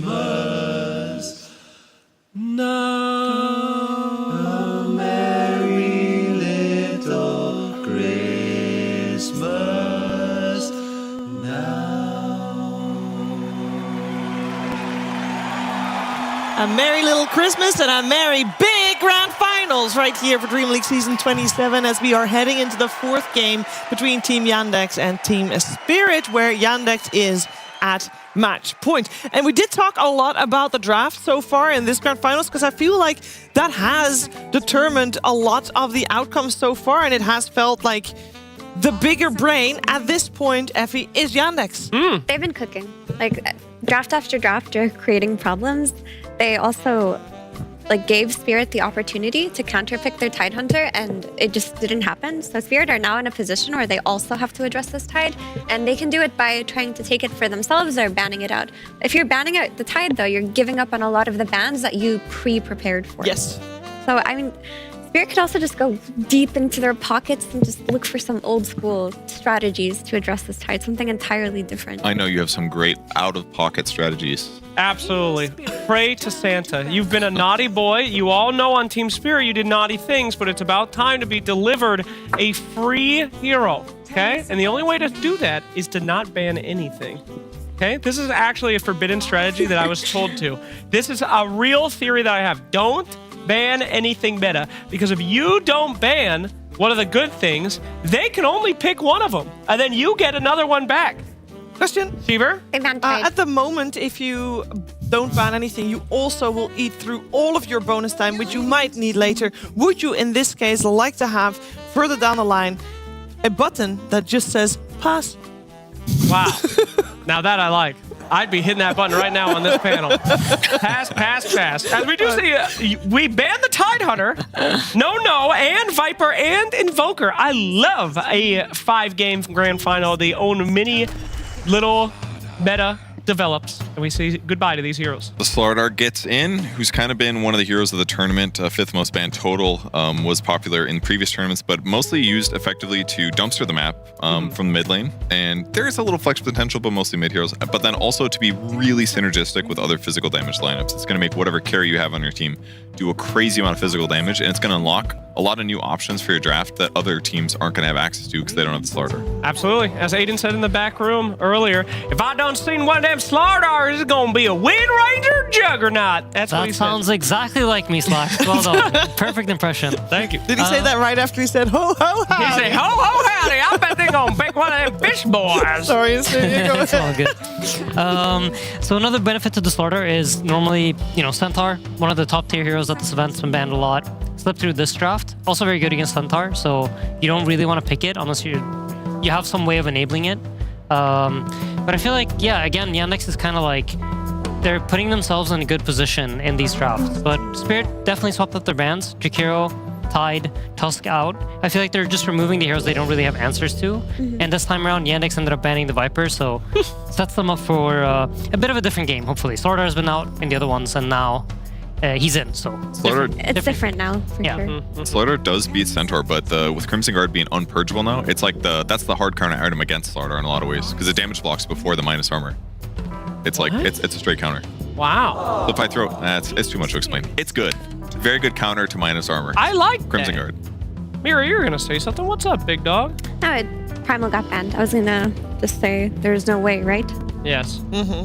We cannot. No amount of hubris will still allow the Primal to get in. Now, Aiden, you had a large problem with the Shadow Demon first pick. You said, what is point on the panel? Is now point here? Is now point here? I mean, there's more point here. There's the Slardar sprint that you can purge. Amplification, obviously good against heroes that want to rely on building items to tank up to survive. The Disseminate, I think it's called. A very effective tool at hindering that. So for that reason, yes, I like Shadow Demon a lot more. It doesn't feel as SD, but you have to pair it up nicely, because I feel like SD is he amplifies the rest of your team's damage, kind of like Slardar does from an offlane position, SD does from a support position. So you need to find heroes that want to be amped up. You want heroes that provide that damage during the 6-second window that you're providing the amp for. Yeah, just no Elder Titan, please. Because at this point, it just didn't give them enough, I think. Because I think you just want your other support, if you have the SD, to do damage, as mentioned. But if you have this damage, you can just layer it on stuns and you have a play to make Sounds earlier like in the game. ET plus SD are not going to be your comeback heroes. they need a damage support. It's got to be Witch Doctor, right? Oh, I mean, Mars is a pretty good damage. I will say that. Get a little Rena action, get a little W action. Not too bad. I do like seeing this team come out with, you know, a little bit of control. Seems like that's one thing that they lacked in their last few games was owning of those team fights. So we'll see if we can go return to form here with that Mars. I feel like a lot of these heroes that Yandex have relied on are banned this time around. Like Rasta's out, Tide is out, Jackie's out. Jackie? Jakiro. Oh, sorry. out. Jackie's out. Woody is Jackie? still in. Witch Doctor. Yeah. We call Witch Doctor Woody. Woody? I don't know Yeah. if I would call that. That's No? going to give a wiggity bop for sure. Talking about the Gree, I think. The Gree! Yeah, the item you never use. Never turn into Gree. It's bad. You got to keep that so you can ping it when you're winning the game. Value. It is valuable. All right, I was not impressed by the Witch Doctor, by the way. I'm just going to say it here. Tiny Slardar. Talk about initiation there. Yeah. Yeah, I wanted to mention that the Tiny Coddle still looked really good, and Oh, there's yeah. a possibility for it to come out because you don't really have heal reduction coming out of Spirit either way. But what you do have is jump, right? You have this Mars who can set up these fights for you, like blind the enemy supports, and hopefully you have the damage to layer on top of it in case this is happening. Because that Coddle looked good, like that Tide looked unkillable. That's why she on the panel, baby! God damn! That was a hard one to read right there. They just played it.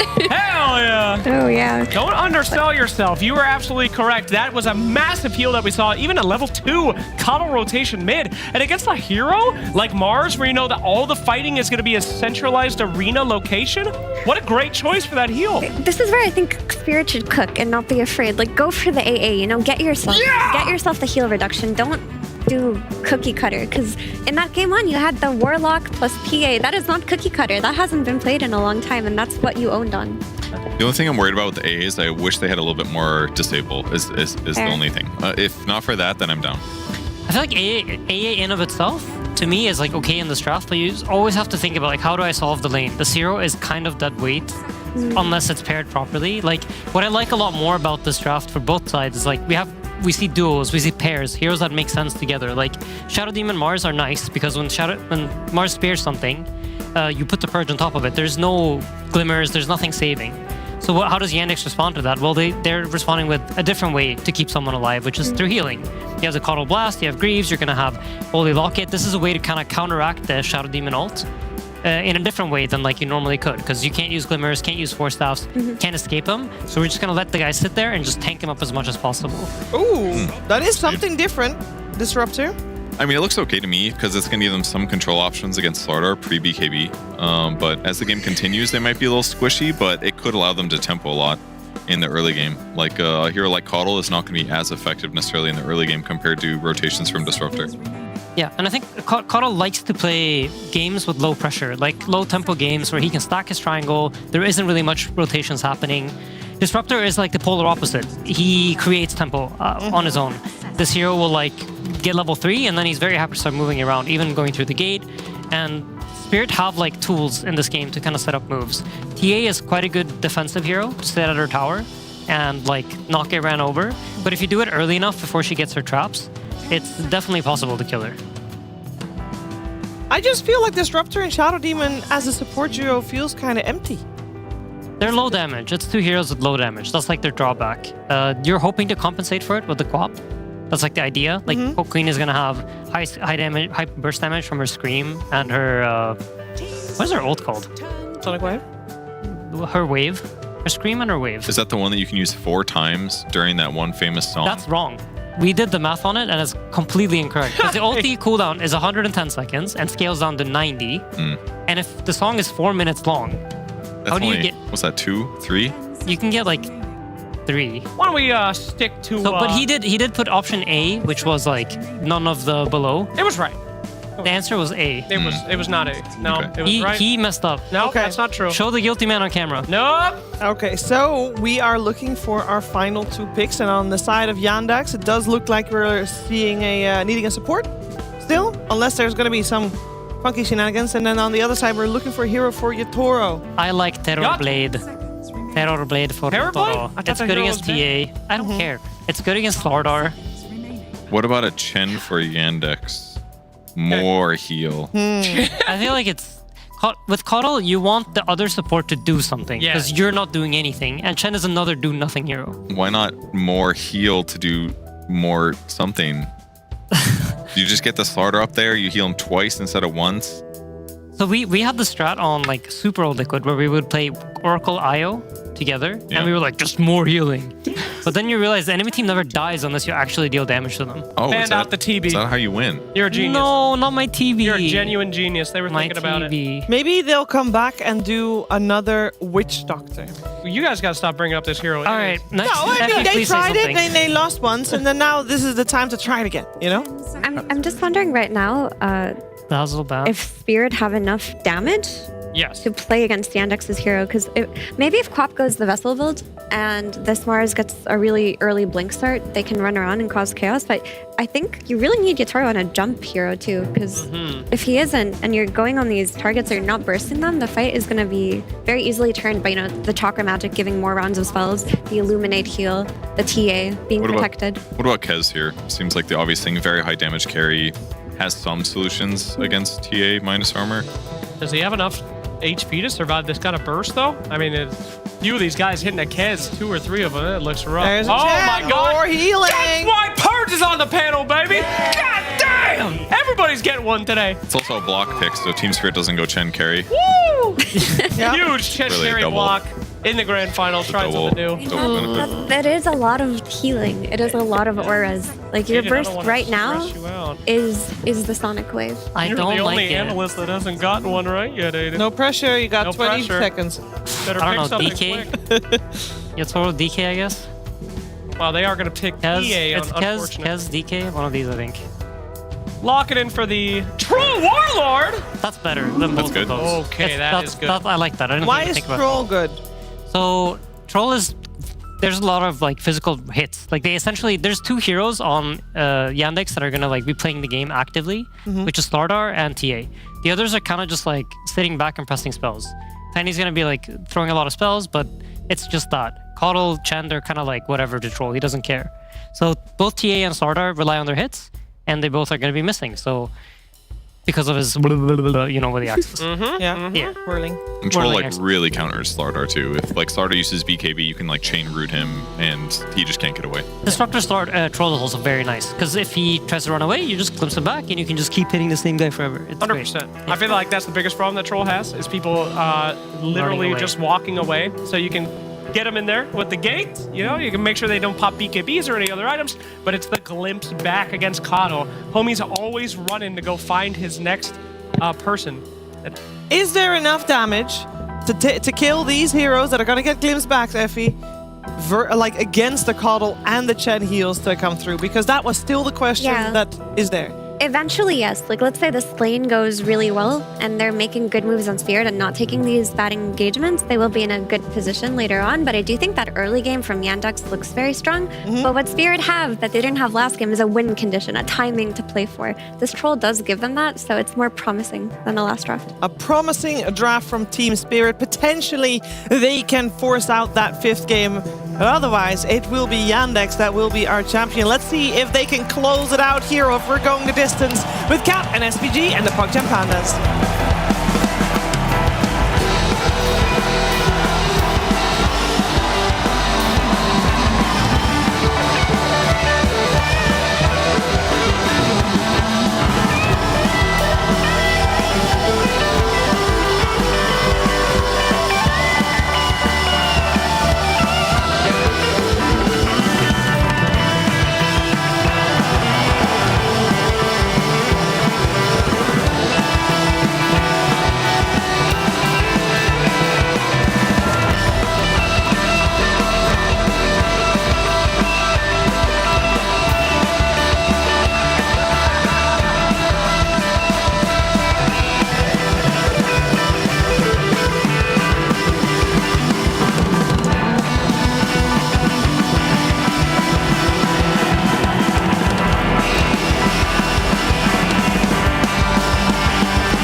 After a disappointing international for Team Spirit, they're hoping that they could close out the year with a win. But they are just one game away from elimination now, and Yandex may just find their first championship of all time. What a way to do it, too.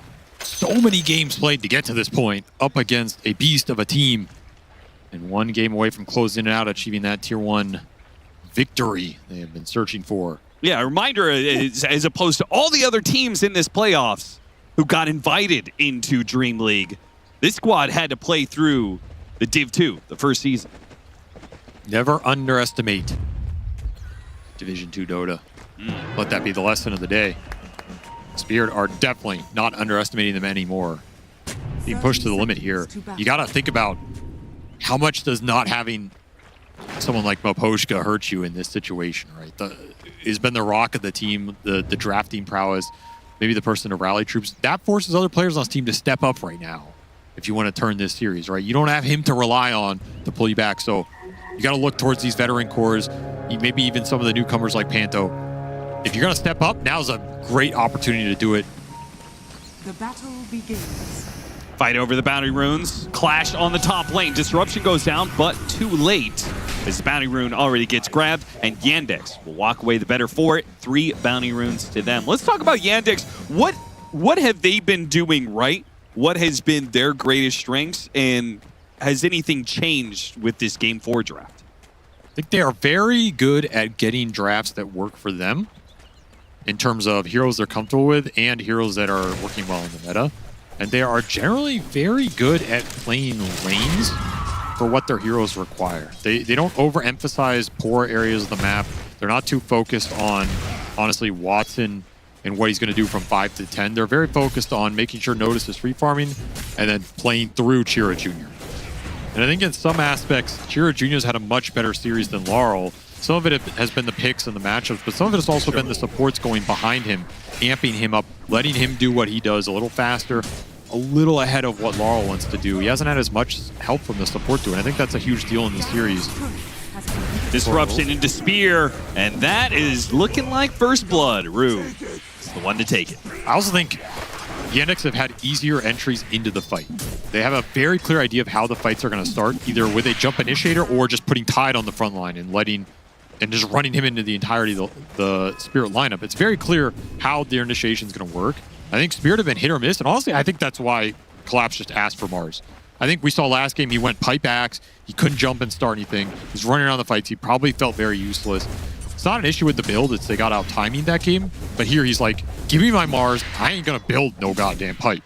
I'm gonna blink in, I'm gonna stun some nerds, and we either win or die by the sword that Spirit has always lived or died by. Okay, so that's an improvement for Spirit going into this Game 4 when it comes to the shift in the draft, but I do feel like Yandex still hold the advantage when it comes to the supports playing through their mid lane. We got the Coddle Tiny once again. I do think the synergy looks good. These are 2 healing supports behind some tanky frontliners, both Slardar and Tiny. Great Chakra Magic targets. Even the TA can be okay sometimes. And then you could throw that Solar Bind in there, you're amping up the magic damage.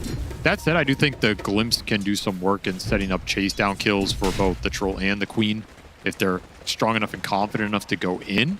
I just wonder if this Queen's going to get bursted here, either from a physical overload of the Slardar plus the TA or magic overload from this Coddle plus Tiny. I think those are the 2 combinations that Yandex are really going to use to put some pressure on Spirit's heroes.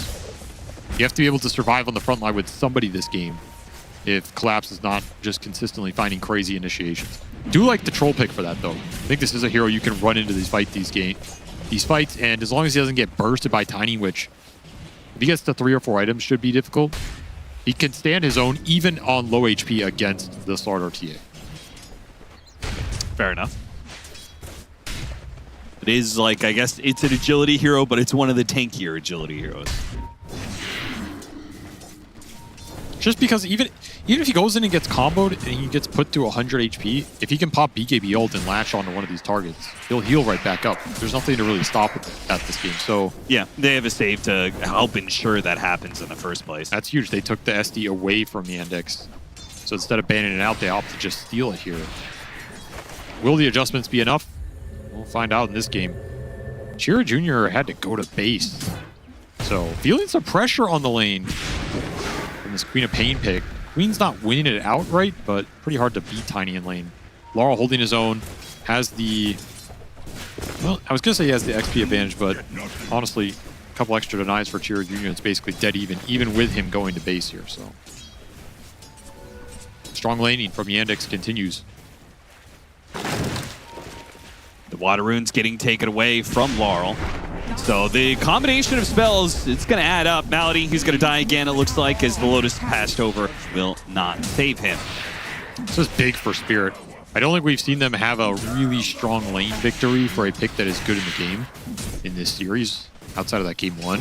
So the fact Collapse just asked for a Mars early in the draft, knowing it's going to get counterpicked, and he's still able to find some kills on lane CS well, get the early braces up, bodes really well just for him having a good feel of what's going to happen here. Glimpse back, right into melee range of Yatoro. Team Spirit finding another support kill. Level 5 already on this troll. Gonna fly out the phase boots, has the Lotus. Can threaten anybody with these glimpse backs. This Slaughter is not safe up here. He just gets chased down. Spirit finding some early kill action. What they want with this tempo lineup. Lotus being left alone as Soxa chose to teleport into the mid lane. Try and help out the Tiny some more. Trying to help him farm up. Doesn't want to stand on the lane against the 3 points in Shadow Strike now up for Laurel. But yeah, it does hurt the Slaughter on that offlane. This will not be a free game for Notice. He is going to have his work cut out for him in this one. Just really tough counter matchup in this troll. Doesn't let you walk up at all. Maybe you can look for the 6-minute power rune here. That would be a big win for this Tiny to grab.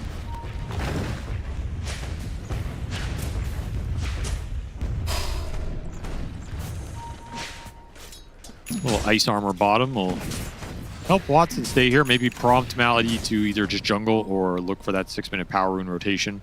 On the bottom rune, you can deny it out with some creeps. Maybe even help the Tiny fight for it. They will split their efforts. Fighting over top, Arcane Rune instantly taken by Panto. Denying that away from Chira Jr. Kite around this Tiny, who holds his cards close to the chest. Still have not used the combo. Throws the Avalanche out, does what damage he can. Laurel, is he going to blink? Is he going to Sonic Wave? The toss is going to come in. That's going to take out Rue. And Laurel, forced back by the damage there of the toss. Had an opportunity to throw out the Sonic Wave, but did not feel like it was going to be enough. I don't think it was enough. This Tiny is just so damn tanky. 4.2 strength gain. Already 1,400 HP. Oh, just a disgusting hero when you look at the numbers. Low damage support duo is not helping you out there. That's a tough rundown. At least you don't bleed out bigger heroes. We saw Spirit kind of give some freebies to this Tiny. And this is a hero that just runs away with it. The lanes are going okay for Spirit right now if you don't throw anything away. So I don't mind them holding on to that Sonic Wave. Downside is you TP'd your Queen back into mid, so no teleport available for Laurel here. Means Yandex could look for some moves without the threat of the You're going to go at Panto, knowing that 7-minute Wisdom Shrine, a support is probably taking that right now. Notice is going to be a bit isolated. Will take some damage, not enough to die, but will keep him on his toes. No nets to come out. Loses his courier at their shop. Yatoro trying to buy out that cornucopia. They don't lose that early regen item. Kind of sucks for him. Top net worth in this game, but he's missing a lot of it. Probably still fine to stand on the lane, and it just goes by. Okay, yeah, that's the other way you can do it.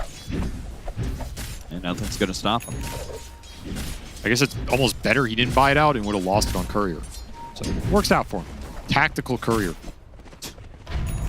8-minute power rune. Let's see what the supports move are this time. Once again, Soxa, Chira Jr. stacking top. Unlucky. Bottom lane, but it is grabbed by Rue because otherwise the Harpy would have denied it. So either way, it keeps it out of the hands of the Quap, which is, I think, the biggest motivation for Yandex here. Spam is just so annoying.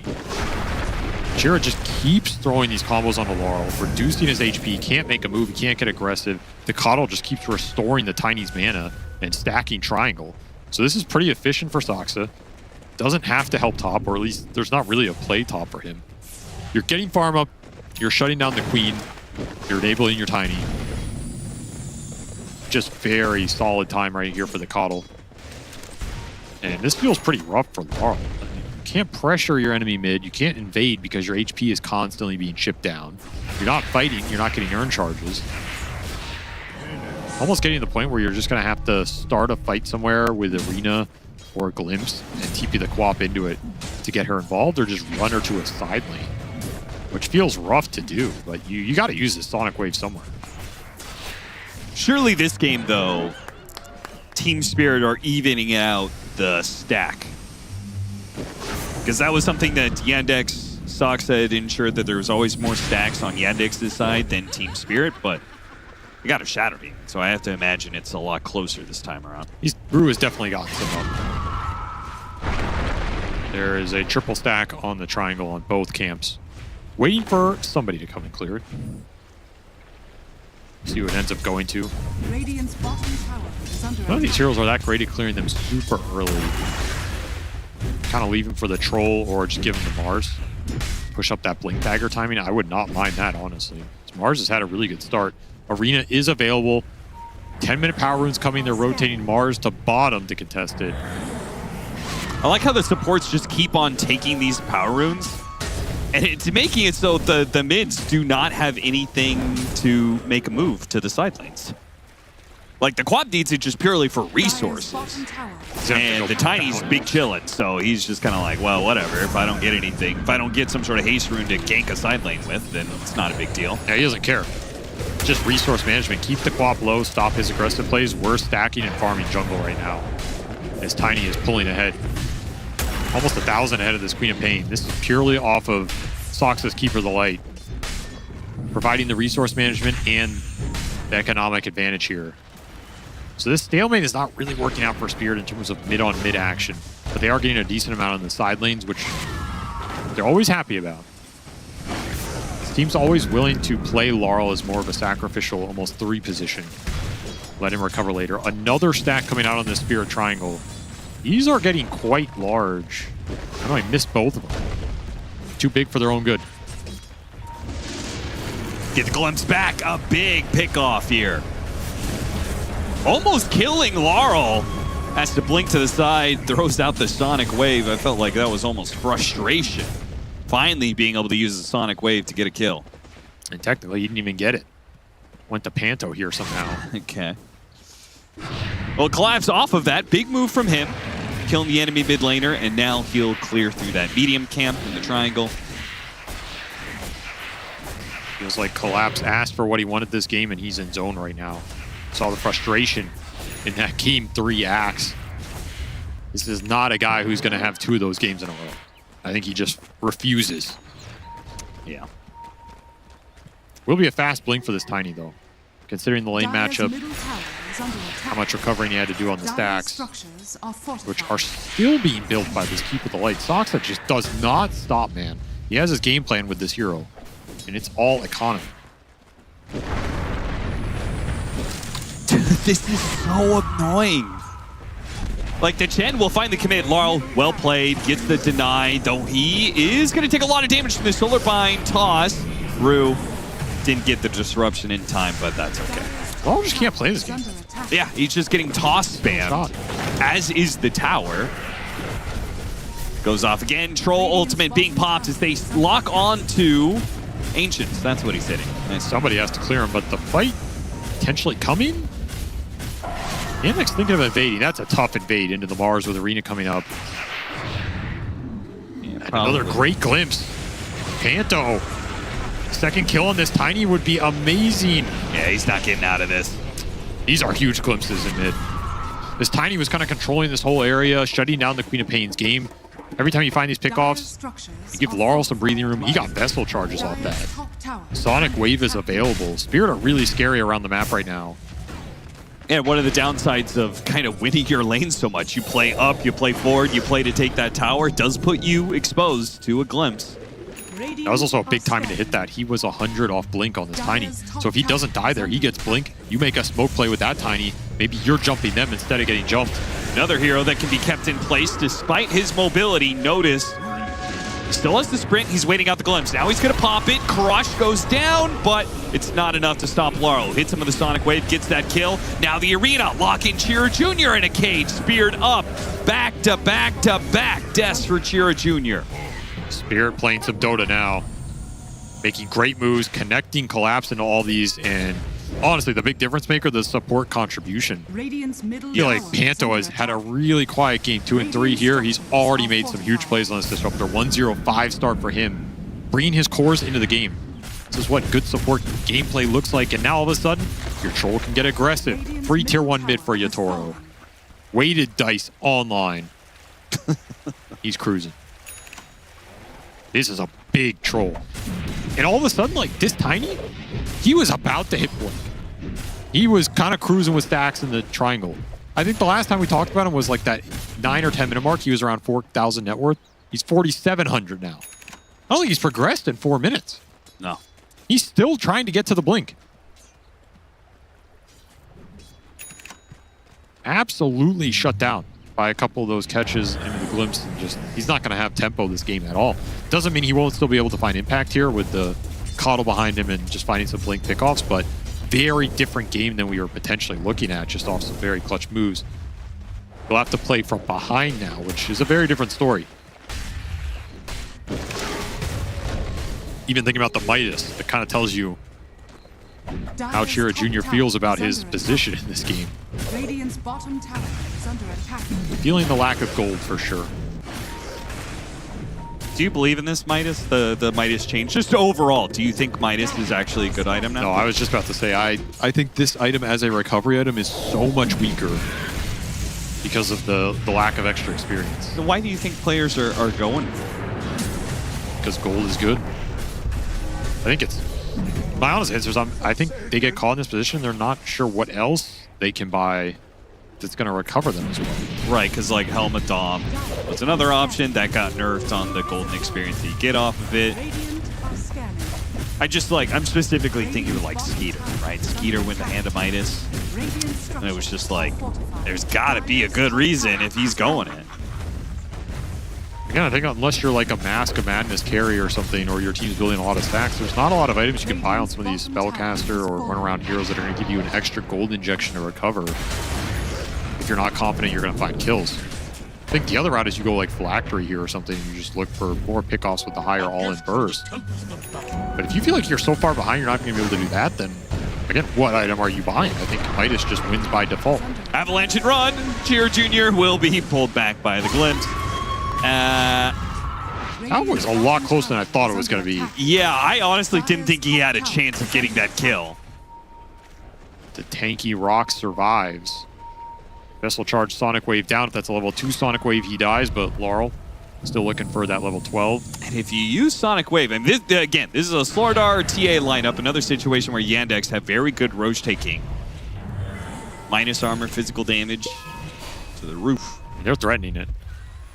Trying to look for a pickoff into that objective. Going up the hill, always tough. Fights a ward, immediately spots Panto, and the Blink initiation. Crush gets the kill. Now back to it. Yatoro just not ready to fight. He was still jungling, trying to finish his Manta. Now he wants to take the engagement. Still have Arena available. This Roche just dies so fast. Slardar THN. Drama already online. You have Locket online for the Coddle, so early utility items for the supports. See what Spirit can look for here. Collapse. Can't lay your guard down. You know, Team Spirit, they're capable of fighting this. Collapse trying to get in there. Can't find anything. He is just being kited around. What is he going to arena? Finally throws it in, but most of the damage is already done. Many of Team Spirit heroes are going to die. Both Yatoro and Collapse. The two goes down. And Laurel, corrosive haze, a bash. He can't get the blink off in time. The other core dies as well. And now Chira Jr. just on the hunt for more. Yandex, they just completely worked Team Spirit in yet another team fight. Completely outplayed him. Watson was hitting Roche the entire time. It felt like they lost that fight before they even got in the pit. The jump from Collapse, he blinks in. Yandex perfectly split. It doesn't look like there's any good arena target. The Tiny is harassing him from the side. They're giving him the Chakra Magic. That was so well played.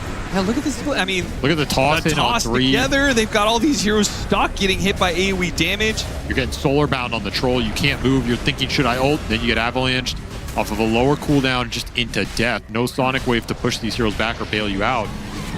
That was so well played by Yandex. Using their heroes to perfection there. And this Tiny, he's just back off that fight. That's all he needed. The Midas running as well. These guys are in their element. They're crazy good.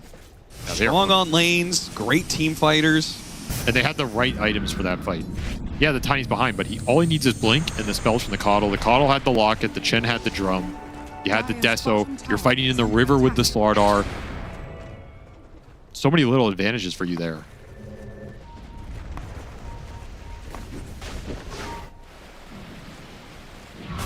That evens out this game considerably. Pushing Yandex ahead. Now they have an Aegis to play with. They have a lot of farm on this Chen who picked up a mech off that and is going into Crimson Guard. So it'll come out on the support, which will let this Slardar just scale as a tri-core third carry here. And another aggressive smoke from Spirit. Yotaro already showed it. He axed the wave and immediately noticed who was hanging out in the trees. He saw the damage being done. He pinged it out. So they know Team Spirit's around here. Smoke somewhere. Do they know they're this deep, though? Watson was just trying to connect to his team. He gets caught, loses his Aegis. And Yotoro's going to be right on top of him. Chiro Jr.'s got to bail him out. Nice toss back with the avalanche, but Yotoro's still going to try and stick onto him, but he managed to get the blink away. Couldn't get the ensnare, and now he's being kited around by Chiro Jr., who throws him onto the Chen, hits him with the avalanche. Yotoro now makes a run for it, but there's that solar bind, slowing him down, dooming him to his death yet again. This is not good for Spirit. Laurel blinks away. Watson blinks after him. Can't quite finish him off, trying to get him off the side blades there. Not quite. Maybe they can clean up a support, though, as Watson kited around by the disruption. Chiro Jr. gets a toss. Anybody catch up to this one? Collapse. Spear back. And blink away. He's good. Somehow Spirit actually don't lose any other heroes. They were hoping for more, though. Catching the TA solo. That tiny stun bailed out that entire situation. Chiro Jr. putting work into these fights right now. Yeah, that was such a good read. It was just like, you know the troll is going to try and just 100-0 this TA. You have to bail him out. But more importantly, you don't want the arena to go off there. If the arena gets placed, a spear goes out, there's a chance Collapse pins both of you on the Blinken. Like, that's one of those things that can go either way on a millisecond. But you're a little faster, you bail your carry out, and then you can toss this troll in. You have Solar Bind, you have Blinding Light. Coddle is super good against Troll. It's a support he can almost never jump. The Solar Bind is incredibly debilitating. The Blinding Light is debilitating. Resetting cooldowns is great against this hero. The heals are good. Your only choice is really to buy Dispels or BKB if you're Yotaro, so you have a window to ignore him. I guess you could get a cleanse on Shadow Demon. That could be a big shard in this game. Yeah. Very good cleanse game. There's a lot of debuffs to remove here. Get rid of Solar Bind, Corrosive Haze, keep the Melt debuff. I think you just buy it out here if you're Rue. Yeah. Especially with Tormentor giving the shard towards Malady on this Chen. Get some Ancient Creeps up, but another quick smoke from the Yandex. Here comes, notice Saksa and Chiro Jr. cruising down the river. Notice he breaks a little bit ahead of the rest of his team, blinks forward, and gets the crush on the Shadow Demon, who is just trying to bait out his illusions. Now, a quick little kill and retreat. Notice did take a lot of damage there, but the glimpse back on Chiro Jr. puts him in danger. Did not have the BKB. Fortunately, he's got reinforcement, so they have to use the arena defensively. They were afraid that Laurel was going to die as Watson was throwing some major shots there. Deso, Chrysalis, a lot of damage. You could feel it in the game. Yandex are playing this to win. They're playing fearlessly. They're just going for moves. They're committing in with the right heroes. I hate to say it, but Spirit, it feels a little tentative for them. It does. The fights are a little indecisive. The jumps aren't as clean. They made some good early game plays, but now it's kind of just been reacting to Yandex the whole time. And they are getting so much extra farm off the map on these two supports. This Chen is ahead of the enemy Queen of Pain. Picking up some extra Ancient Golem aura. He had some of the accuracy aura from the Little Lizard. Honestly, pretty good in this game against the Troll Mischance. He wants to keep it. This Midas has paid off for the time. I don't think it's slowed him down at all. Spirit are in trouble here. This is match point. They are down 10k. And they're kind of just all in on Troll BKB to bail them out here. I mean, I guess it lets Yatoro run in and kind of be untouchable, but is he doing that much damage? I don't think so. I don't think so either. And if he is met by this Slardar, who also is going to have BKB, like, that also changes things. You may not be able to do much damage, but also what if Slardar's just, you know, taking the fight to you and just bashing you up. Spear will push Chira Jr. away. They need that push away because Yatoro is still slowed down here. He's in danger. They have to arena save him again for fear that Chira Jr. was going to come in and one-shot him. You cannot just keep throwing defensive arenas out and win this game. Constantly on the back foot, the pressure just mounting. There's the one BKB. Chira Jr.'s got his. Another BKB is on its way in Notice. That just kind of leaves Watson to get his BKB and actually almost has it. I mean, it's wild to me that this Tiny is the first hero with BKB in this game. Yeah, seriously. He was half the net worth of Yatoro, 4K to 8K, around that 10-minute mark. Dire's top tower. He has just closed the gap, working towards the phylactery. So much HP for Spirit to cut through. They want it to be farther ahead at this point, not 11K behind. Dire's top tower is under attack. They don't even have Vessel charges on Laurel. They're missing a lot of damage. Dead item right now, unless you could find kills at the start of the fight. Did get that cleanse up on the Shadow Demon. That's pretty nice. If you throw that on the Troll, it lets Yatoro hold his BKB for longer. I think you have to contest the next Roche here, though. I think if this next Aegis goes to TA, Yandex can go high ground with it. Because of how farmed this Chen is, because of how many auras he's going to provide, the Coddle's going to give you extra heal. Oh, yeah. Like, it's so easy to go high ground in this game. So BKB done for Yatoro. Spirit will have to find a way to win a team fight in this game 4.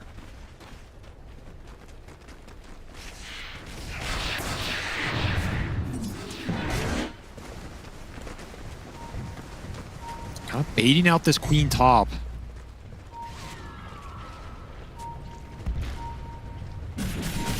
Toro is going to show on this trap. It's good information for Yandex, not the hero they necessarily want to jump first. You could toss him back and kind of poke at that. Yeah, I was thinking about that. If you get a toss back into Crush, maybe you can't 100-0. Oh, even better. Notice gets the initiation onto Panto right away and puts the Corrosive Haze on Laurel. So they get some vision of him retreating back to the base.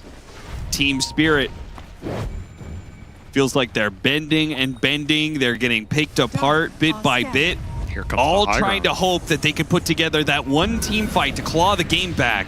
I mean, this is playing to win, right? You're not playing to go for Roshan.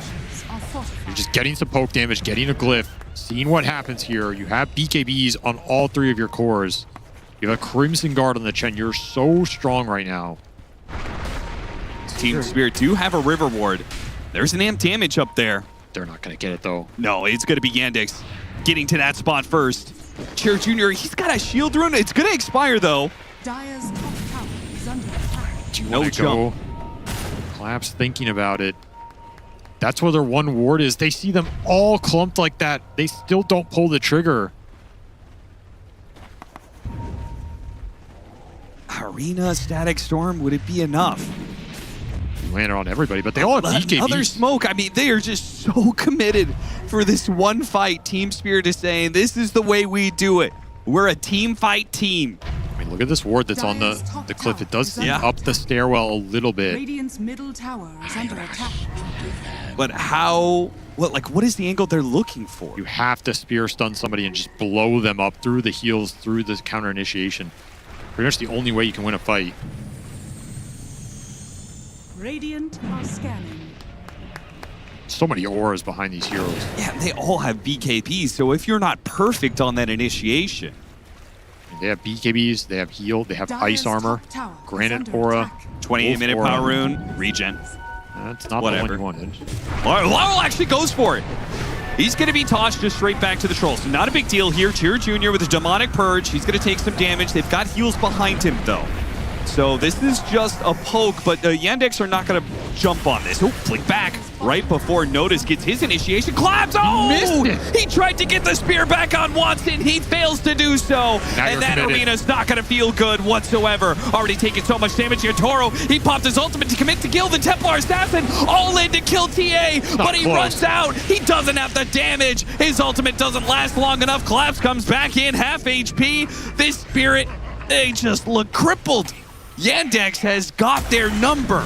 Too much HP in this lineup. They have hit an invincible timing. Your flat damage is completely run out. The Troll did not get to scale.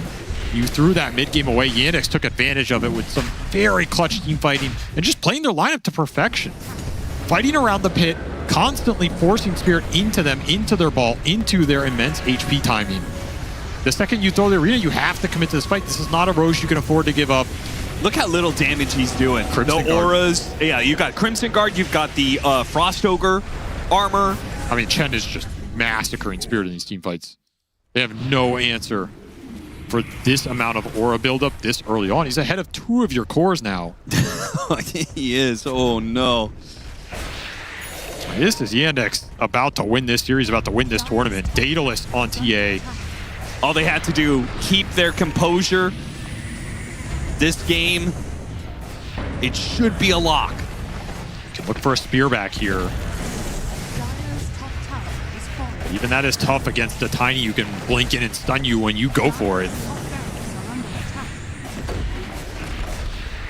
Yatoro saying give him the lane.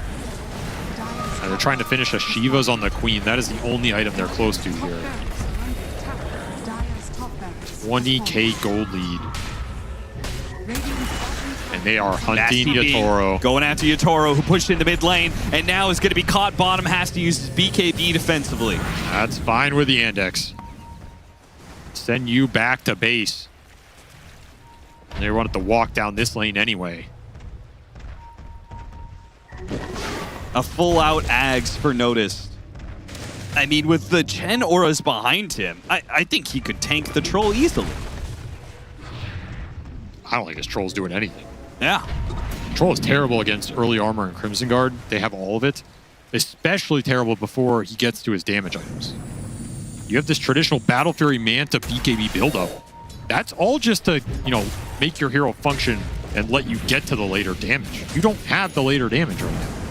Daedalus could change a lot, but he's a full Daedalus away. Somebody else is going to have to step up then on Team Spirit. Who could that be? It's Collapse. It's always Collapse. You have to land some crazy 2-man spear back. Perfect arena placement. Under mounting pressure. A second lane. The banner dropped. And 2.5 minutes left on the Aegis. What can they do here? Cancel this TP. Well, no Yatoro for this fight. I give him a second lane, I guess.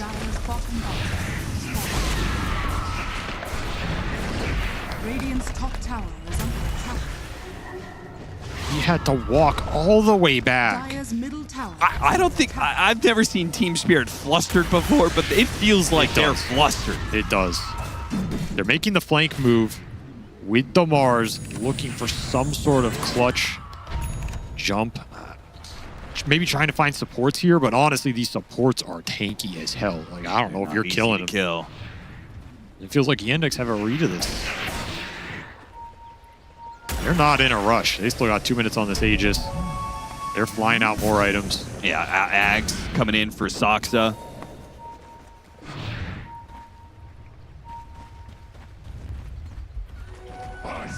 Yatoro is gonna get a Crystallis before the next fight, I believe. Not quite the full Daedalus you're talking about, but something.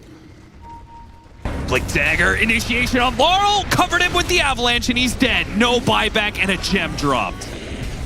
So fast, so easy. How are you gonna take the fight now? Yandex, incredibly clean play in this game 4. Couldn't script out, just better. I mean, taking that first lane, resetting, going the second lane. Backing up when Team Spirit were going for the smoke. Just so decisive. That is what wins you tournaments. Feels like they learned a lot from that previous grand final.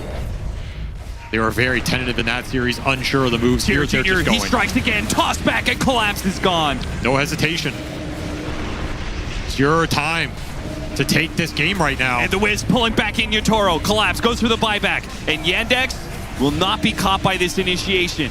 They reset a little bit. Watson keeps the pressure on the tier 4s, but the rest of the team backing out around him.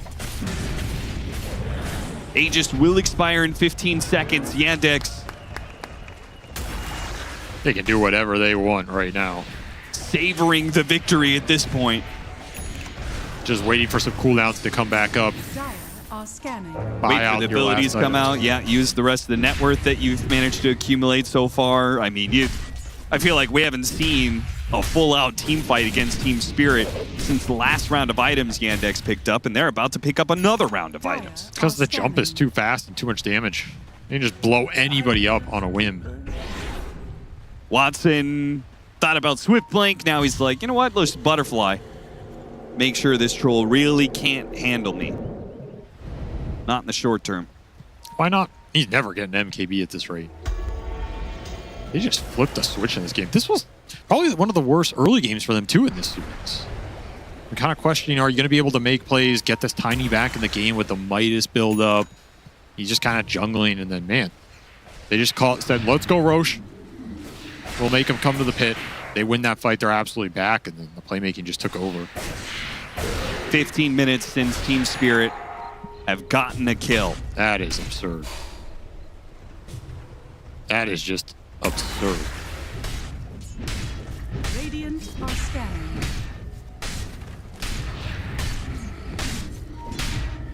Well, it looks like they're waiting for the next Roche. Are you kidding me, Malady? Really? A heart? That's what you want as your next item? Why not, man? Damn. Chen Main's feasting on this game. Level 20 for the Tiny, so look for that toss-back initiation. Nullifier unnoticed, man. They got taller next item. He's going to get in there. Just jump him. Smoke through the bottom lane. Caught Laurel last time. Now smoke through the top lane. Caught him again. Saved from the disruption, but he's still going to be in a bad spot, and he's still going to be comboed down. No buyback. It's deja vu all over again. Team Yandex, though, this is a new experience for them. Winning a grand finals, all they have to do is close out this one fight. Nullifier placed onto Collapse. Collapse can hardly even get off an arena. He can't get off an arena. No buyback from him either. BKB goes out from Yotaro. He doesn't even know what he's hitting at this point in time. Watson kiting him away, blinking back. The other two cores will handle him. And that is a disruption of the status quo. Team Yandex will claim a grand finals victory 3-1 over Team Spirit. I mean, how many people in the world would have bet on this team if you go back a couple months ago? Nobody. There is not a single person that would have had them winning DreamLeague Season 27 against Team Spirit in a BO5. I feel like this team has leveled up time and time again. Soxa giving them the veteranship, leading some of these young guns to a premier victory here. And what has impressed me the most is the difference for them in this BO5 compared to that other grand finals they played. Yeah. Night and day. Like maybe that game one still a little tentative, but here, these three games, super decisive. They played to their game plan. They played to their strategy.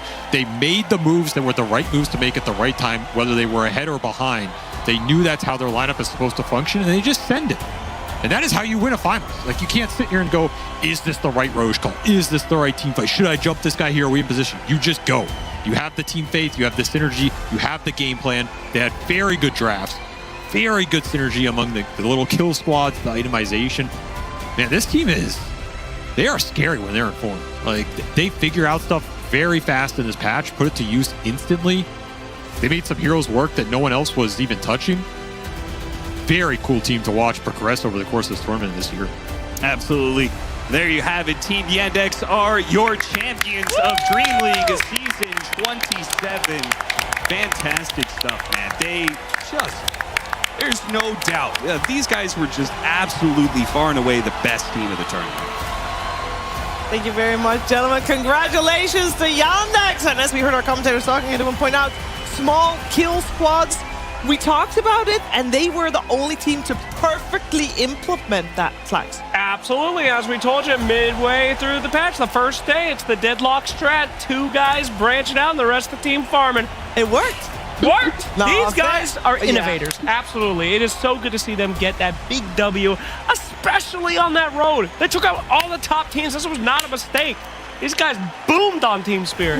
I mean, this must be one of the craziest. Like, if you look at which teams they had to beat to win this event, it's actually crazy. I feel like it almost rivals like the Spirit TI run. You know, like it's been incredibly impressive watching them do it, and I feel like they've shown incredible depth throughout these games. Like, they're playing so many different heroes, so many different pairings I absolutely do not believe in, but they're making it work. It's a whole new world out there. Yeah, exactly, and I find that super impressive. I feel like it's cool that they can do this. They recognize, like, what do we need to do in this draft and how do we accomplish this one specific thing. They're breaking rules, they're pairing heroes together that are traditionally not put together, and they're doing it nicely. They're finding wins doing so that's really cool. It is very cool to see their progress since their formation too. Like, from a grand finals, like, to a good placement to a grand finals, to winning a grand finals. And the players in this team, like, they are a mix of new and old, but we're actually seeing it in action, how these, like, imperfections in their play are being slowly ironed out. And I'm just so happy for Watson. Like, he's been around for a while now, and he's been considered so talented, so up and coming, like rank 1 pubs for so long, and he's finally found a team that I think understand how to play around and enable him. And it was just great. In this game 4, he really stepped it up. I think his TA was the difference maker when he joined the fight at Roche. When he was keeping up with Troll and Networth, they were able to play behind him. They were able to execute their strategy flawlessly, and it was great to see. One thing that I really liked about them winning here was that we had a patch halfway through the tournament. And so it didn't even feel like a fluke in any way, because they also did so good at the previous tournament. So they almost won. Well, they had a rough finals, but they did really well previous tournament. They come into this one, they get through, the patch happens, and they are just the team that's ahead of the curve above everybody. And it's not even that different to a place where it feels like, oh, it's just a shakeup, they figured it out faster. They just played better consistently and also figured it out faster. So it's just the perfect things coming together to give them a deserving win. Absolutely. Next generation of Dota pros. I mean, these guys are, they've been around for a while, but this is the first really big win under a lot of these belts. And then, the old weirdo who led them there. So, good for him. You mean Saxa? That's the one. He's doing anything not to say his nickname, dude. That's the one. I don't know if he'd like to be called old weirdo. I mean, that's a former teammate of mine, so I'm allowed to say whatever. What's his name? Huh? What's his name? We won TI6 together. Yeah, but what's the player's name? You don't know? No, I don't know. Damn. Nice one. It's a good dodge. It's a good dodge. No, it's all good. I think, when I think about Yandex, and obviously they played the grand finals, but I do want to also say that they played a fantastic series earlier this week, and the game 3 between them and Tundra was epic stuff. That was epic. That's for me, in that game, they won the grand finals. Then that was so cool. Damn. And they can pull out those clutch moves. I think that's very important. I mean, this was a good strategic grand finals. Don't get me wrong. It was very nice. It was very well executed. But it's good to also know that they can pull out the clutch when they need to, and they didn't need to this grand final. So credit to them there as well. But I think that having that in the back of your mind makes them extra scary. 100%. As we said, I mean, they beat 33 on his best hero. They did. They dumpstered on Collapse Primal Beast. I mean, they have gotten iconic teams, gave them their most iconic heroes, and said, don't care. And that's what you like to see. And I have to agree with Effie the most. The thing that's so exciting is this is not a fluke. This is 3rd place to 2nd place to 1st place. And that is so cool to see from the next generation of Dota greats. Well, especially since they did it in such short fashion. And I think that will be the first question I want to ask the players. I believe we have the technology. I believe! Open the curtains! Congratulations, guys! Congratulations. Saxa, my first question is for you because it's insane that you guys have only had 3 tournaments together. You go 3rd, 2nd, 1st. Like, that's crazy. That's super special. And you did that in a span of just a couple of months with the guys. How is that possible? What do you think was the reason that happened? I mean, to put it simply, we just play good Dota. Like I think all of our guys are the core players are rank 20 at least. I'm high rank. Malady is also high rank, so we're just kind of good Dota players. And I think we also try hard, maybe more than other teams. Like we put a lot of effort in, and it kind of shows. And we are all very open-minded, so just good team atmosphere and good individual play. Do you think that's also the reason why you were able to adapt to the patch as fast as you guys did? It felt like you guys didn't miss a single beat adapting to it. Yeah, I think we talked a lot about the patch. We had some good ideas about what we wanted to execute. I think about some heroes, maybe we were like one step ahead than other teams, and yeah, it definitely we put some work in. Awesome. We're gonna ask you to pass the headset around. Is that okay? Sure, of course. All right. What do you want me to pass it to? We will be getting Chira Jr., Mr. Stock. Oh, that's Malady. What? Oh, that's me, yeah? Yeah. Go for it. All right, hello, Malady. How are you doing? Hello. I'm doing fine. How are you, boys? Yeah, we're good. We're good. Congrats on the win. I have a question about Chen and Coddle. Oh, shit.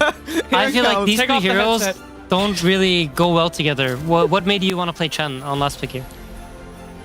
Because we already saw the Shadow Demon and we decided to counter pick it with Chen. We also were thinking about, it's not a bad combo having two supports who's gonna heal, and they don't really have a vessel buyer, so that's what we counted on. But we actually forced Queen of Pain to buy the vessel, which is also good for us. And there was not a lot of options on last pick because a lot of supports were banned, so Chen is it's decent. Right. Would you say that anyone that thought that combo was bad was a dumb doo-doo head? Your own words. No, of course not. Okay. We also thought that this combo is a bit sus. Okay, well, it's good to hear. Thank you. I have another question for Melody. Yeah, go for it. You guys looked so well prepared today. Like, your ideas were so good. It felt like you were so confident in your plans. Was it a team discussion on what strategies you wanted to have today, or did one person have a very strong voice?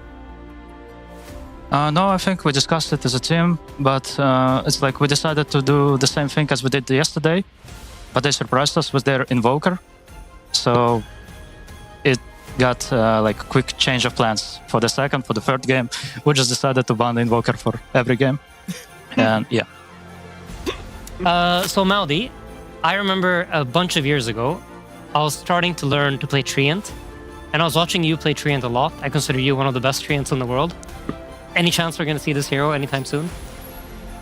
I actually was preparing the Treant for the finals, but I didn't get to pick it because I lost like 3 pops in a row. Did you win? 3 pops in a row on this hero. Lost 3. I lost it. Unlucky. Unlucky. Could you pass the headset along to Shiro? Yeah, sure. Awesome. Thank you, Malady. Thank you for the great interview. What a humble guy. Yeah. Would have definitely called you a doo-doo head. Hey, Shiro! Shiro Jr. The man, the myth, the legend. Hello. Question number 1. How does it feel to be the number 1 person that everyone is going to try to take out in the following months in Dota? You were unbelievable. People are going to do what you assholes did to Laurel. Prepare for that. How's that feel? Feels really great. My first Tier 1 tournament. Hell yeah, that's a mid-answer. Bring it on. That's what I like to hear. Biggest question for you. Let's talk a little bit about Chira Sr. Tell you everything that you knew from Dota 1. Any words out there to Papa? What do you have to say to your father today? Maybe to my both parents. I mean, I really love them. They support me every day after every match. Every series, they really love me. I just happy. That's beautiful. Thank you so much. Chira Sr., the belt goes back in the door tonight. Thank you very much, sir. Chira Sr. also. Thank you. Shiro, I have still got a question about the mid lane, because it felt like you were very well prepared in this mid lane for this grand finals. Is there anything in particular you did to make sure Laurel suffered? I mean, I don't know. We banned 2 heroes to them, and I feel great on mid. Great. It showed. It really did show. All right, Sharon, thank you for taking the time to talk to us. Could you pass the headset along to Noticed, please? Noticed. What? Could you pass the headset to Noticed? Do you know what that guy okay. is? Yes, of course. Yeah, you're good. Who the hell is Noticed? Typical mid. Hello. Guys. I noticed. Hello. Congratulations. I saw you've been a pro player for 6 years on your Liquipedia. How does that feel to get a tier 1 victory under your belt? Oh, I'm really happy. You know, boys, when we was on Fisher Playground, I was on interview and I told I wanna win one tier 1 tournament, and we do it so fast, and I'm so happy. Woo! How much hard work went into this win? You've been working very hard for a long time, I'm sure. Yeah, I think we do it very, how to say it, you know, we play a lot of scrims, we just make conclusions from our grand final on Blast and Fisher tournament, and that's work. Okay, and then would you say a big secret to your success was just playing fast in most of your games? Because it felt like you guys were pressuring all the map all the time. I think this depends from playstyle enemy teams and from your heroes in meta, you know. You have some ideas and you see how play teams. Team Spirit wanna play slow, you know, they wanna farm, and you just play fast. That's it. That's great, thanks. Is there anything that you feel like the team that you're on do, like with the 5-man that you have now, that you do very different from a team that you were on, say, a year ago? Is there anything that you feel like, well, that's something that maybe I should have done with all my other teams that you only do now with this squad? You mean the only one who do it? This? No, Or it's like makes them special? Like what makes what makes you guys as a 5 more special than the team that you were on with other people in the past? Like what's the biggest difference maker for you? Literally, I don't know. I think we just wanna play Dota, good Dota, and that's it. It sounds so simple. Yeah, you could also say love. Why are you laughing? Whatever. Pass off the headset. Thank you very much. Could we get Watson on the headset? Watson! Yeah. Yeah. Also, thank you. Like the Slacks guy. Why would we say love? Guy It was such doing? an easy one. Hello, boys. Hey, Watson. Hey. Watson, congrats Hello. on your win. How are you feeling right now? You've been grinding for so long. Like, how does this feel? I'm very happy. Yeah, we played all good. Flux, you remember the last final? You think I said we will forget come that? back stronger. Hell yeah, Yes. dude. You told me. I'm winning the next one. Yeah. Man of your word. That's what I like to hear. So Watson, how's the new patch been for you? Like, how many pubs a day have you been playing? Like, what did the prep look like going into this new patch in this tournament? I play one warm-up pub, then like scrims or official, and after official I go watch Naruto. First season. Nice. Good choice. That's good. Wait, what part of Naruto are you on? It's like first time Itachi. Oh, okay. That's You know, like- that's why he's powered up. So OG Naruto right now. Not Shippuden. Yeah, it's like first season, like first. That's good. We lost them. That's good stuff. What the hell are you guys talking about? You know what we're talking about. You're a huge I have a anime very fan. important question. Yes. How important is it, if you're playing a pub before an official, how important is it for you to win that pub? Honestly, I don't care. I lose or win. I just click buttons and like, yeah.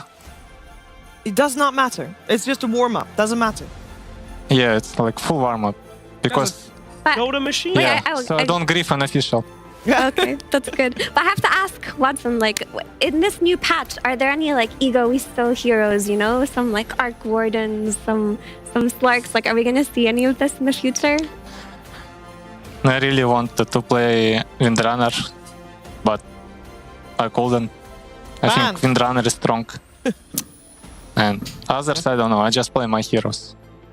How do you feel? I mean, you played TA twice, so obviously you like the hero. Do you feel like the meld nerfs are a big effect to the hero, or not really? Not really, because like trap slow is very giga right now. It's like good against SD, Mars. Yeah, it's just hard to kill this hero, and this hero deals a lot of damage. So you've been watching Naruto after your officials. That's obviously great. No, I'm not taking that away from you. Go right ahead. But you're all 5 there. You just won first big LAN. What are you gonna do? I think I have flight in like 4 hours. Flight to home. I guess that So is also I nice. go home. Now you guys have been on the road, Yeah. I would imagine, for quite a long time, right? Yeah, we go to China. After China, we are here on bootcamp, and yeah, I miss my home. I can imagine, and I would imagine that goes for your teammates as well. Congratulations once again, Watson, to you and to all the guys also behind you, of course. It has been fantastic to watch you guys take this journey and to finish first and to make it all come true, to go third to second to first. But I gotta warn you, what's next? Because we already heard from Notice that when he did his interview after Fisher Playground, he said, I just want to win one LAN. And he did win one. Yeah. So surely there's got to be next more. one, last place. Last place! No! As a man of his word, this guy don't lie. Hell yeah. Yo, enjoy going home a winner, big dog. Yes. Congratulations. Very much so. Congratulations. Have a good Thanks. one. See you for the next one. Take a good rest. Big thanks. Hello to Thank you. Clear. Thank you. Bye. Congrats. Enjoy last. Thank you.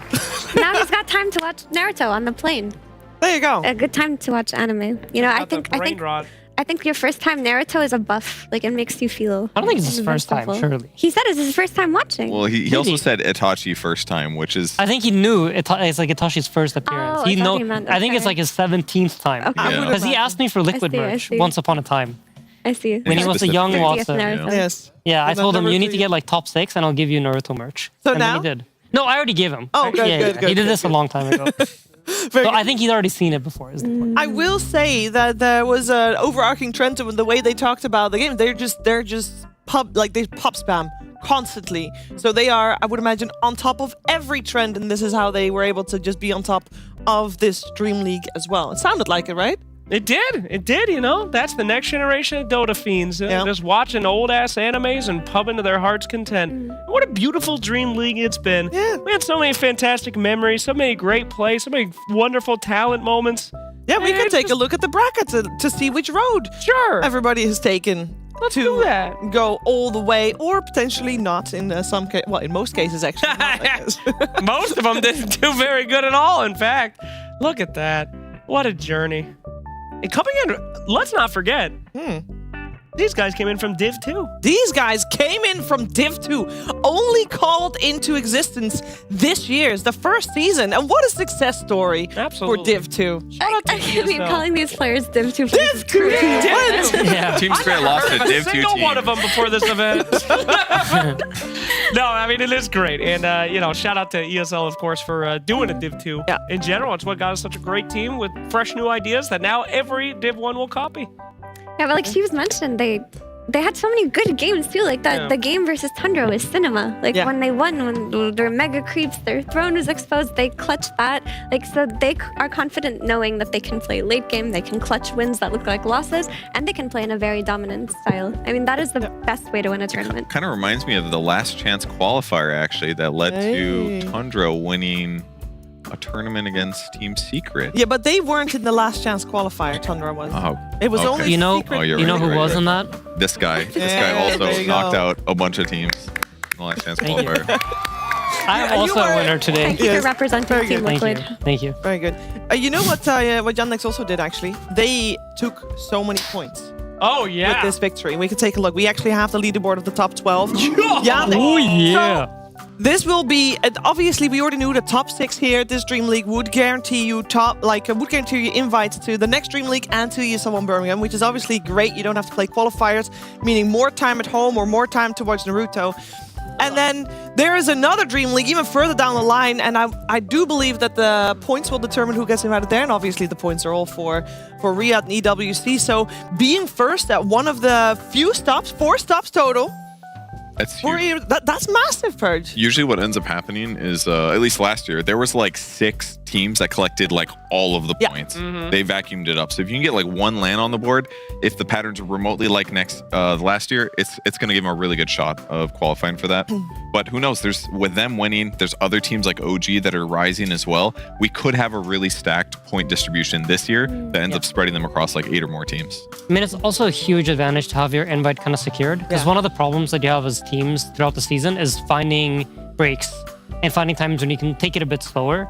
So having all these points already allows them to kind of like ramp up properly towards the end of the season when it's getting closer to the EWC and where you truly want to peak. So it's one of the best feelings in the world to get all these points so early on in the year. I do wonder what this competitive year will look like, though, because last year it felt like the team that owned one tournament got crushed in the next, and then another team would own, and another team would own. And I feel like we're also shaping up for a very competitive season this year, too. Like with the emergence of teams like OG showing their potential, with the new Extreme Gaming roster finally clicking, with Spirit at any point able to reach their form, it does feel like it's going to be a bit of a repeat of last year. Or at least it's looking like that. Absolutely. We're seeing so many new teams rise up. You know, OG was looking so good. Even BP was looking good this tournament. You know, Yandex looking good. That's it. We're going to get a lot more analysts. A lot of old dudes. That's where you came in. Hell yeah. I'm super pumped. That's Old good. man, your time is coming. The year is looking very good. There's only stop 1. We'll see where all the pieces fall come the end of the season. But first, we're going to see how all the pieces fell on this table. We did our best. We have got the picture ready for you guys of what it was / what it was supposed to be. We got all the faces of the puzzle. This is difficult for people. Do you want to introduce these to us? Yeah, I can. This is our old team, Black Fade, from, let's see, so we have, that's McDonald. Can we turn this around? Is that a possibility? Because nobody can... Don't do it, don't do it, don't do it, don't do it. It's worse. Shiver, careful. There's so many loose pieces. Shiver. It's fine, they're loose. Shiver. Oh. I just don't. Can you hold your hand under this bit? I don't want our hands to touch. It's fine. Just use hand sanitizer after. Get away from me. Okay. There you go. All right, awesome. Hey. Continue. So we got McDonald. McDonald. God damn. Where are you at, McDonald? Come back home. Yeah, he quit, I think, pretty early on. Don't know what happened to him. I bet he's regretting that now. He's watching right now. He just threw a beer against the wall. Look what everyone in this possible. picture did. Yeah, that's true. We all became analysts. Who's next? From Dota. Who's next? Next is me. Young me. Handsome young boys. Or 9 class, some would say. I don't know. Can we get a zoom in on Aiden's face? Who's next? Or 9 class's face? Let's continue. Go down the line. Next, this is Les QQ. He did play some Dota for a while. Good name. Yeah, Danish guy. Really cool. Friends with No Tail. Who is that? This is Kezu. Yeah. That's the picture. I cursed There you that go. brown wall. Curse that brown wall. Why couldn't you stand somewhere more, better? This is where they placed us. You know how these things go. We don't have any choice. I like how there's a photographer in the bottom of the picture too. That was great. Oh, that's whose head is there. Oh, that's what that is. Okay. Who's that? You will never know. Yeah, I know. Oh, you do know. Yeah, of course So I this know. is actually young Zai. Yes. Wow. Yeah. We heard How that old he was was he? 12 and his parents had to accompany him for Okay, this one. he cannot have been 12. It's 2012. He's born, I think, 97. Don't DOS the guy. It's on the internet, bro. What are you What's talking his about? address? So that's like, what, 3 + 2, 5, 10, 20. He's like 15-ish. Okay, but did his parents accompany him? So I think we had a boot camp at my house before this, and his parents like called my parents. You know, like they did that play. before. Yeah. I don't know if his parents were at DreamHack. I don't think they were. According to Kezu, they were. Okay, then they were at DreamHack. Wow. Yeah. Okay, but young Insania, like you and 9 class are long lost twins. Like the young version of you. That is what Zai says. The young version of it, they actually look so alike. Do you think? Okay, do you think he's the evil version of you? In terms of supporting? No. Listen to me. Hear me out. Because 9 class is a 4 player. Insania 5 player. 4s are evil compared to 5s. You know? Really? One plays Oracle, the other plays Slark. Like there's What there's position good player are you, Effie? Yeah, I'm evil. Okay, I remember we're on the same page. Fair enough. For sure, there's like an evil support pool. You know, the kind that camps mid. Sure. Yeah. Slacks, which version of sport do you play? Techies. You're serious? You wish you did. God damn. Not anymore. You don't. All right, guys, it's that time of night. I need to have some closing thoughts from you guys. Purge. It's not just the end of this Dream League. It's the end of the year as well. Normally you love puzzles, but not a big fan of puzzles right now. This same color stuff is not for me. But the rest of the tournament was wonderful. I loved fidgeting, making things. Arts and crafts are great. They will enrich your life because you make something and you're like, oh wow, I made this thing that's unique. Feels nice. Do that. Yeah. Your first proper Dream League. You have been on Dream Leagues before, but never as full on talent for the full duration, correct? I would say he arrived at Dream Leagues before on Team Liquid. I'll say that was good to have you here this time, though. I feel really welcomed. I feel like people have been very nice to me since it's my first time. Very opening. Yeah. Like people have been like, extra nice. They don't make fun of you. Yeah. They don't point to your failures, gyrocopters, holy lockets, whatever. They don't. That part's been great. I feel like I really enjoyed being here, and I'm really thankful to Dream League for hiring me, and you guys for being so welcoming and accepting. And not Slacks. Nope. Yay. Awkward family dinner. Okay. I've had lots of fun, of course. It's the first time I spent the holiday season with you guys, so it was very wholesome. Christmas spirit and all of that, and gifts and gingerbread and puzzles, and it was all a great time. Also, Purge really enjoyed that. But I also think you and Quinn did such a good job. It felt very natural, and it was. Thank you for It was a having very us. fun tournament through and through. Anytime. Awesome. Holidays and the end of the year are time to spend with family. And, you can't choose your family. They choose you. And us here, I feel like all the talent done more for me than my family ever did, motherfuckers. So, big fan of you guys, but I'm a big fan of Dota in general. Now, none of us choose to play this game. We're all a bunch of sick masochists that it chose us. And we stuck with it. So go out there into your pubs, enjoy your time off, everybody. Remember, the other person on the other side of that keyboard is your drunk, hated uncle, but you're still family. We're all Dota freaks. So have a wonderful time. Happy holidays. Enjoy your free time. Stay up all night. Ignore your family after they go to sleep and play Dota. See you there. That sounds about right. That was the end of the season. It has been a fantastic one. Loved. I know it's not always as smooth as we wanted to, but I always love having a big patch in the middle of Dream League because it does spice things up. Loved seeing the road that Yandex took to get to the grand finals and then close it out in proper style as well. Very dominant from them. So congratulations to Yandex once more for taking home the title. And of course, taking home the title of the last tournament of 2025 because we're heading into holiday season and then it's tiebreakers for a lot of teams again. And then the season will continue, but it's break time. Thank you so much for tuning in. It has been an absolute pleasure and an honor.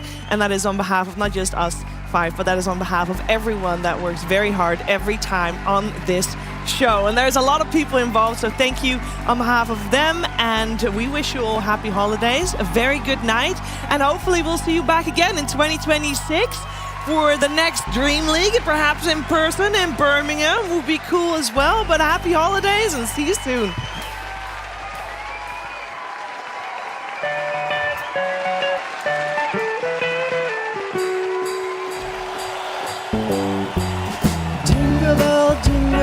Jingle bell rock, jingle bells swing and jingle bells ring, snowing and blowing and bushes of fun. Now the jingle hop has begun. Jingle bell, jingle bell, jingle bell rock, jingle bells chime in jingle bell time, dancing and prancing in Jingle Bell Square in the frosty air. What a bright time! It's the right time to rock the night away. Jingle bell time is a swell time to go gliding in a one-horse sleigh. Giddy up, jingle horse, pick up your feet, jingle around the clock. clock. Mix and a mingle in a jingly feet. That's the Jingle Bell Rock. Take it away, Bob.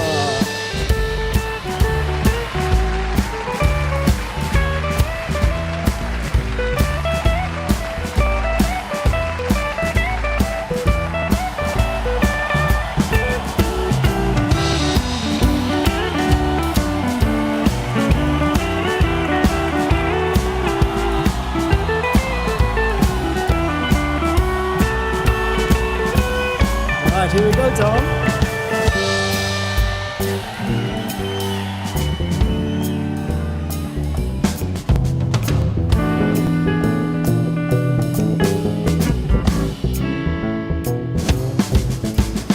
Jingle bell, jingle bell, jingle bell rock. Jingle bells chiming, jingle bell time. Dancing and prancing in Jingle Bell Square. In the frosty air. What a bright time, it's the right time to rock the night away. Jingle bell time, it's a swell time to go gliding on a one-horse sleigh. Giddy up, jingle horse, pick up your feet, jingle around the clock. Mix and a mingle in the jingling feet. That's the jingle bell, that's the jingle bell, that's the Jingle Bell Rock.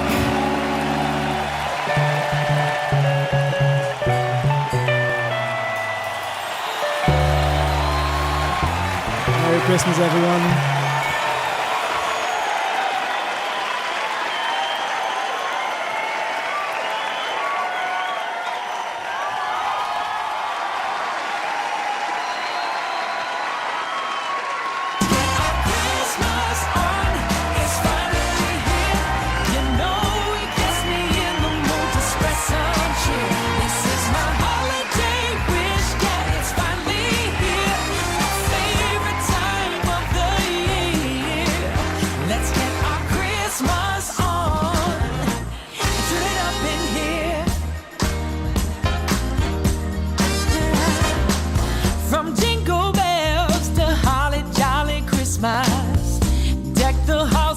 Let it snow. Have yourself a merry little Christmas. We hear those classic songs wherever we go. So please don't change the station. Memories here we're making. Winter wonderland in our view. Until our destination. Leave it on rotation. On holiday jamming with you.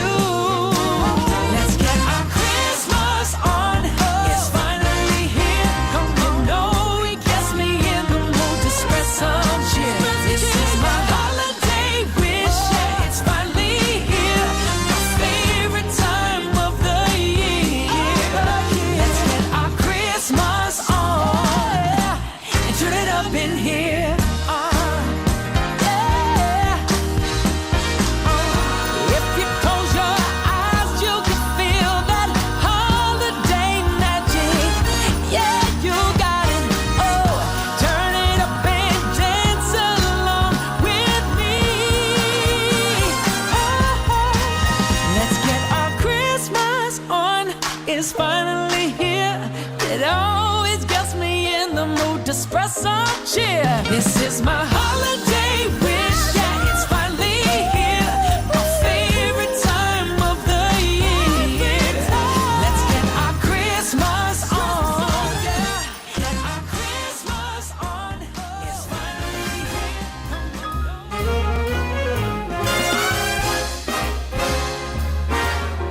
Rome, where the Colosseum roam, and the Grand Museum roam.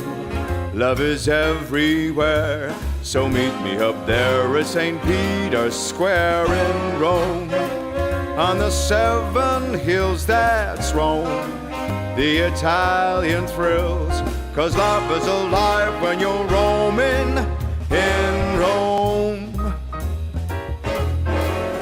Rome, where the Tiber flows, yeah, Rome. Michelangelo's in Rome. the eternal town of ermine and satin and all things Latin. Rome, like a symphony, is home to the bourgeoisie who put the Roman romantic headstrong. It all burned down as Nero just fiddled around. But right here, right now, 2,000 years on, they're still going strong in Rome, where the fashion kings all roam, where the pasta's all homegrown, and the guys all stare while they compare what the young girls wear in Rome, with its dim-lit bars and nights of a million stars. So get me across the Atlantic, let's all go land some manic who put the Roman romantic in Rome. Rome, where the Tiber flows, yeah, Rome. Michelangelo's in Rome, the eternal town of ermine and satin and all things Latin. Rome, like a symphony, is home to the bourgeoisie who put the Roman romantic headstrong. It all burned down as Nero just fiddled around. But right here, right now, 2,000 years on, they're still going strong in Rome, where the fashion kings all roam, where the pasta's all homegrown, and the guys all stare while they compare what the young girls wear in Rome, with its dim-lit bars and nights of a million stars. So get me across the Atlantic, let's all go land some manic who put the Roman romantic. I'm asking, who put the Roman romantic? That's Rome.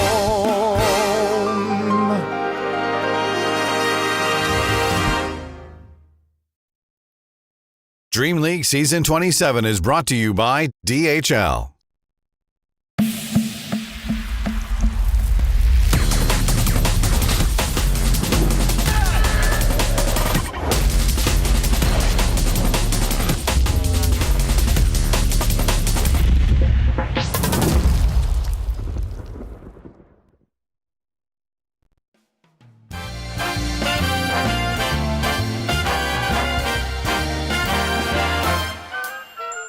Hey little honey, I've got the money, let's blow it all.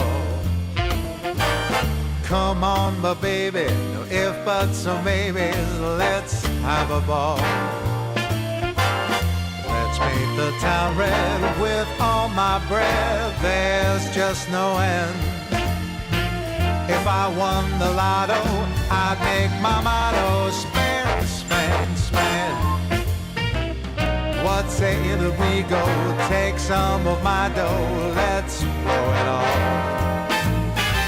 When it comes to pleasure, don't matter the measure, big or small. Who knows how long this will last? For now, let's have a blast. It's fun, yeah, you know it, so let's go blow it all.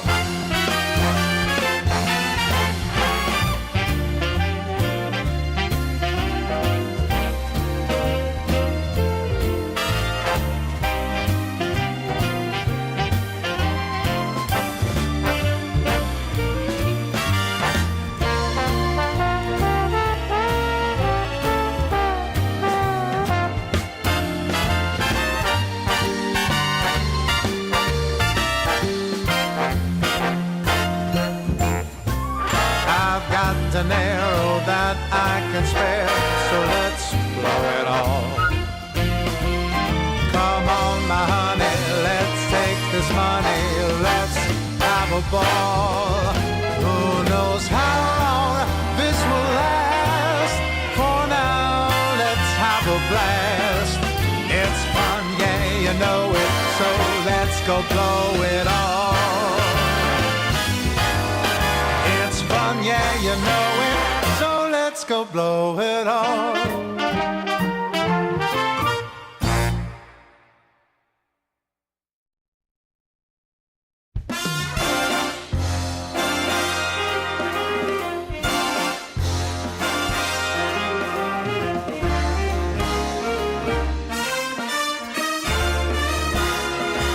One night in New York is like a lifetime anywhere. Dancing in the dark up in Central Park, or the bright lights of Times Square. This town is champagne, so shake the bottle, pop the cork. All the deadliest sins are like one night in New York. Put on your silk and your satin, we're stepping out in style.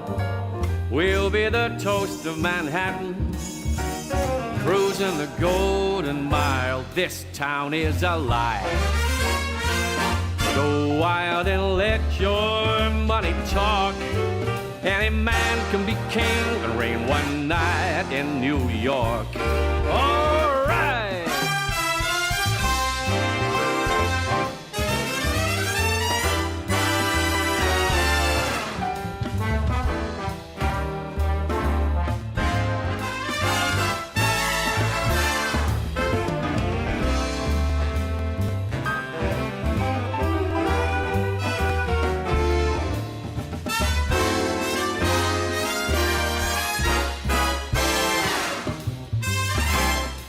Come on, put on your silk and your satin.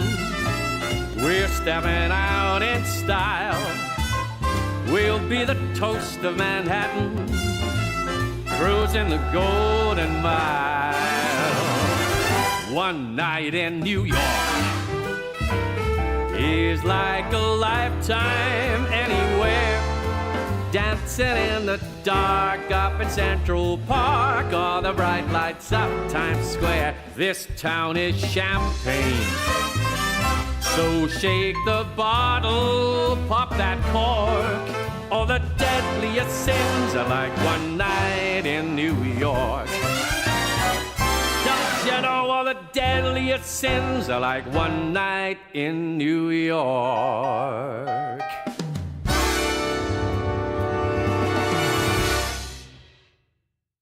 Underneath the mistletoe, Santa whispered in my ear, get on the party train. You've been so good this year, and every girl and boy must have some fun. Next stop is Christmas, oh yeah, the holidays begun.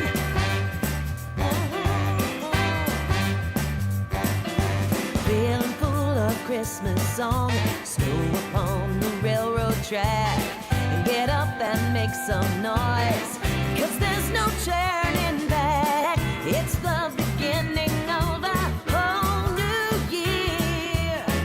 Next stop is Christmas, oh yeah, the holidays are here. Hey, oh, the Christmas train is free.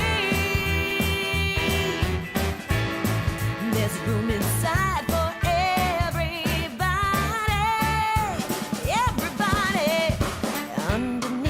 mistletoe, Santa whispered in my ear, get on the party train. You've been so good this year, and when the whistle blows, I know you're near. Next stop is Christmas, oh yeah, the holidays are here. Next stop is Christmas, oh yeah, the holidays are here. Next stop is Christmas, oh yeah.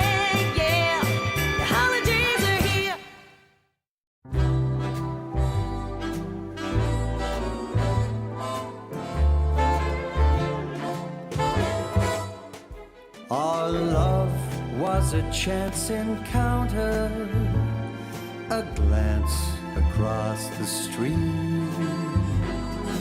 fleeting moments, two strangers meeting that swept me off my feet. Golden leaves under an autumn sun, you talked about the movies and how your life begun. Our lives weave together through all kind of weather, and our hearts grew strong. Our love was a chance encounter, a glance across the street, fleeting moments, two strangers meeting that swept me off my feet. The buzz of traffic, the bright city lights, you talked about marriage and who you'd invite. We talked for hours and I brought you flowers, and our hearts grew strong.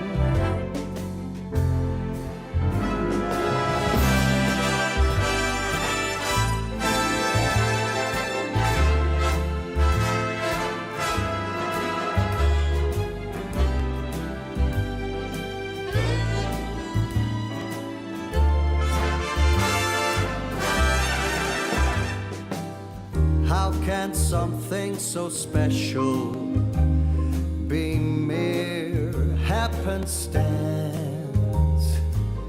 Was it destiny calling, or just life's little dance?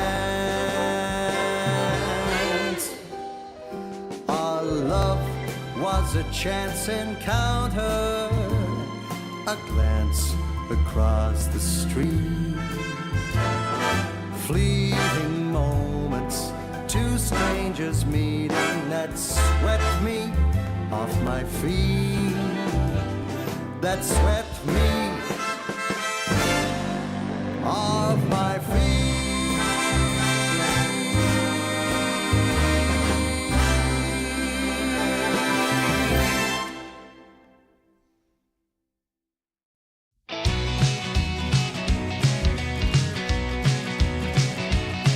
Well, Christmas ain't gonna be the same this year. Santa's got him fired up in old John Deere, getting it all ready for Christmas Eve. Well, Santa's gone country, backed up the North Pole and took it south. Ho, ho, howdy, you should see him now. Traded that red for the camo green. Well, Santa's gone country.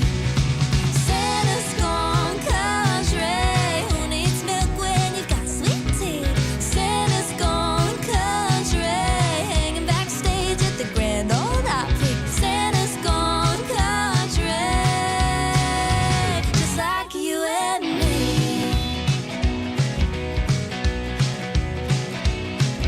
Now he's talking with a southern draw, acting like he wants to be Tim McGraw, hanging fish hooks on the Christmas tree. Whoa, Santa's gone country.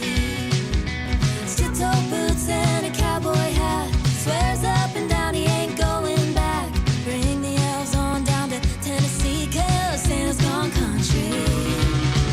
Santa's gone country. Who needs milk when you've got sweet tea? Santa's gone country, hanging backstage at the Grand Ole Opry. Santa's gone country, just like you and me.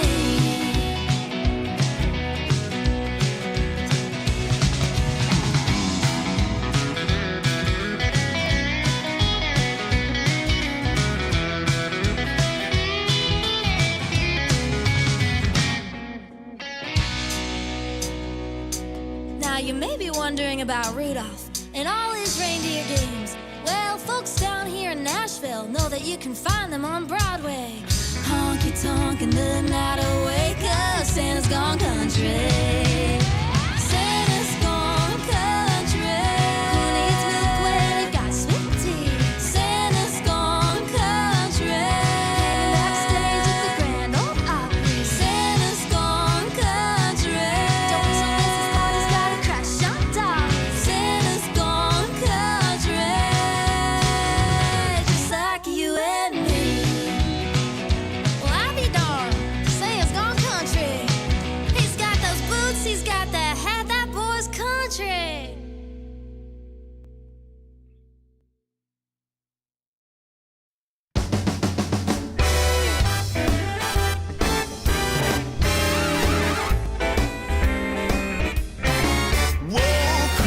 Christmas tree, oh Christmas tree, straight to our house we'll bring it.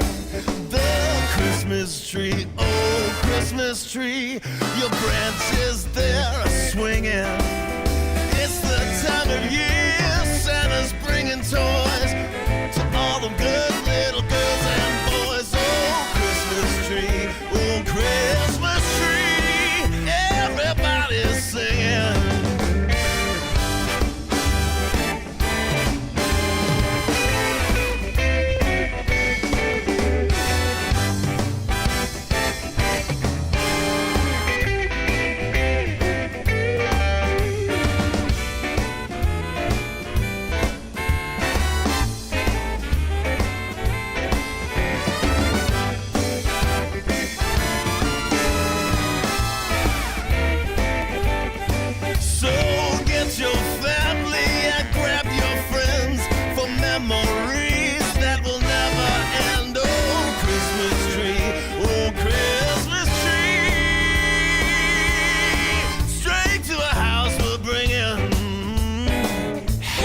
Don't you love snuggling about that Christmas fire with that Christmas tree, just you and me, maybe a little mistletoe. Straight to our house we'll bring it.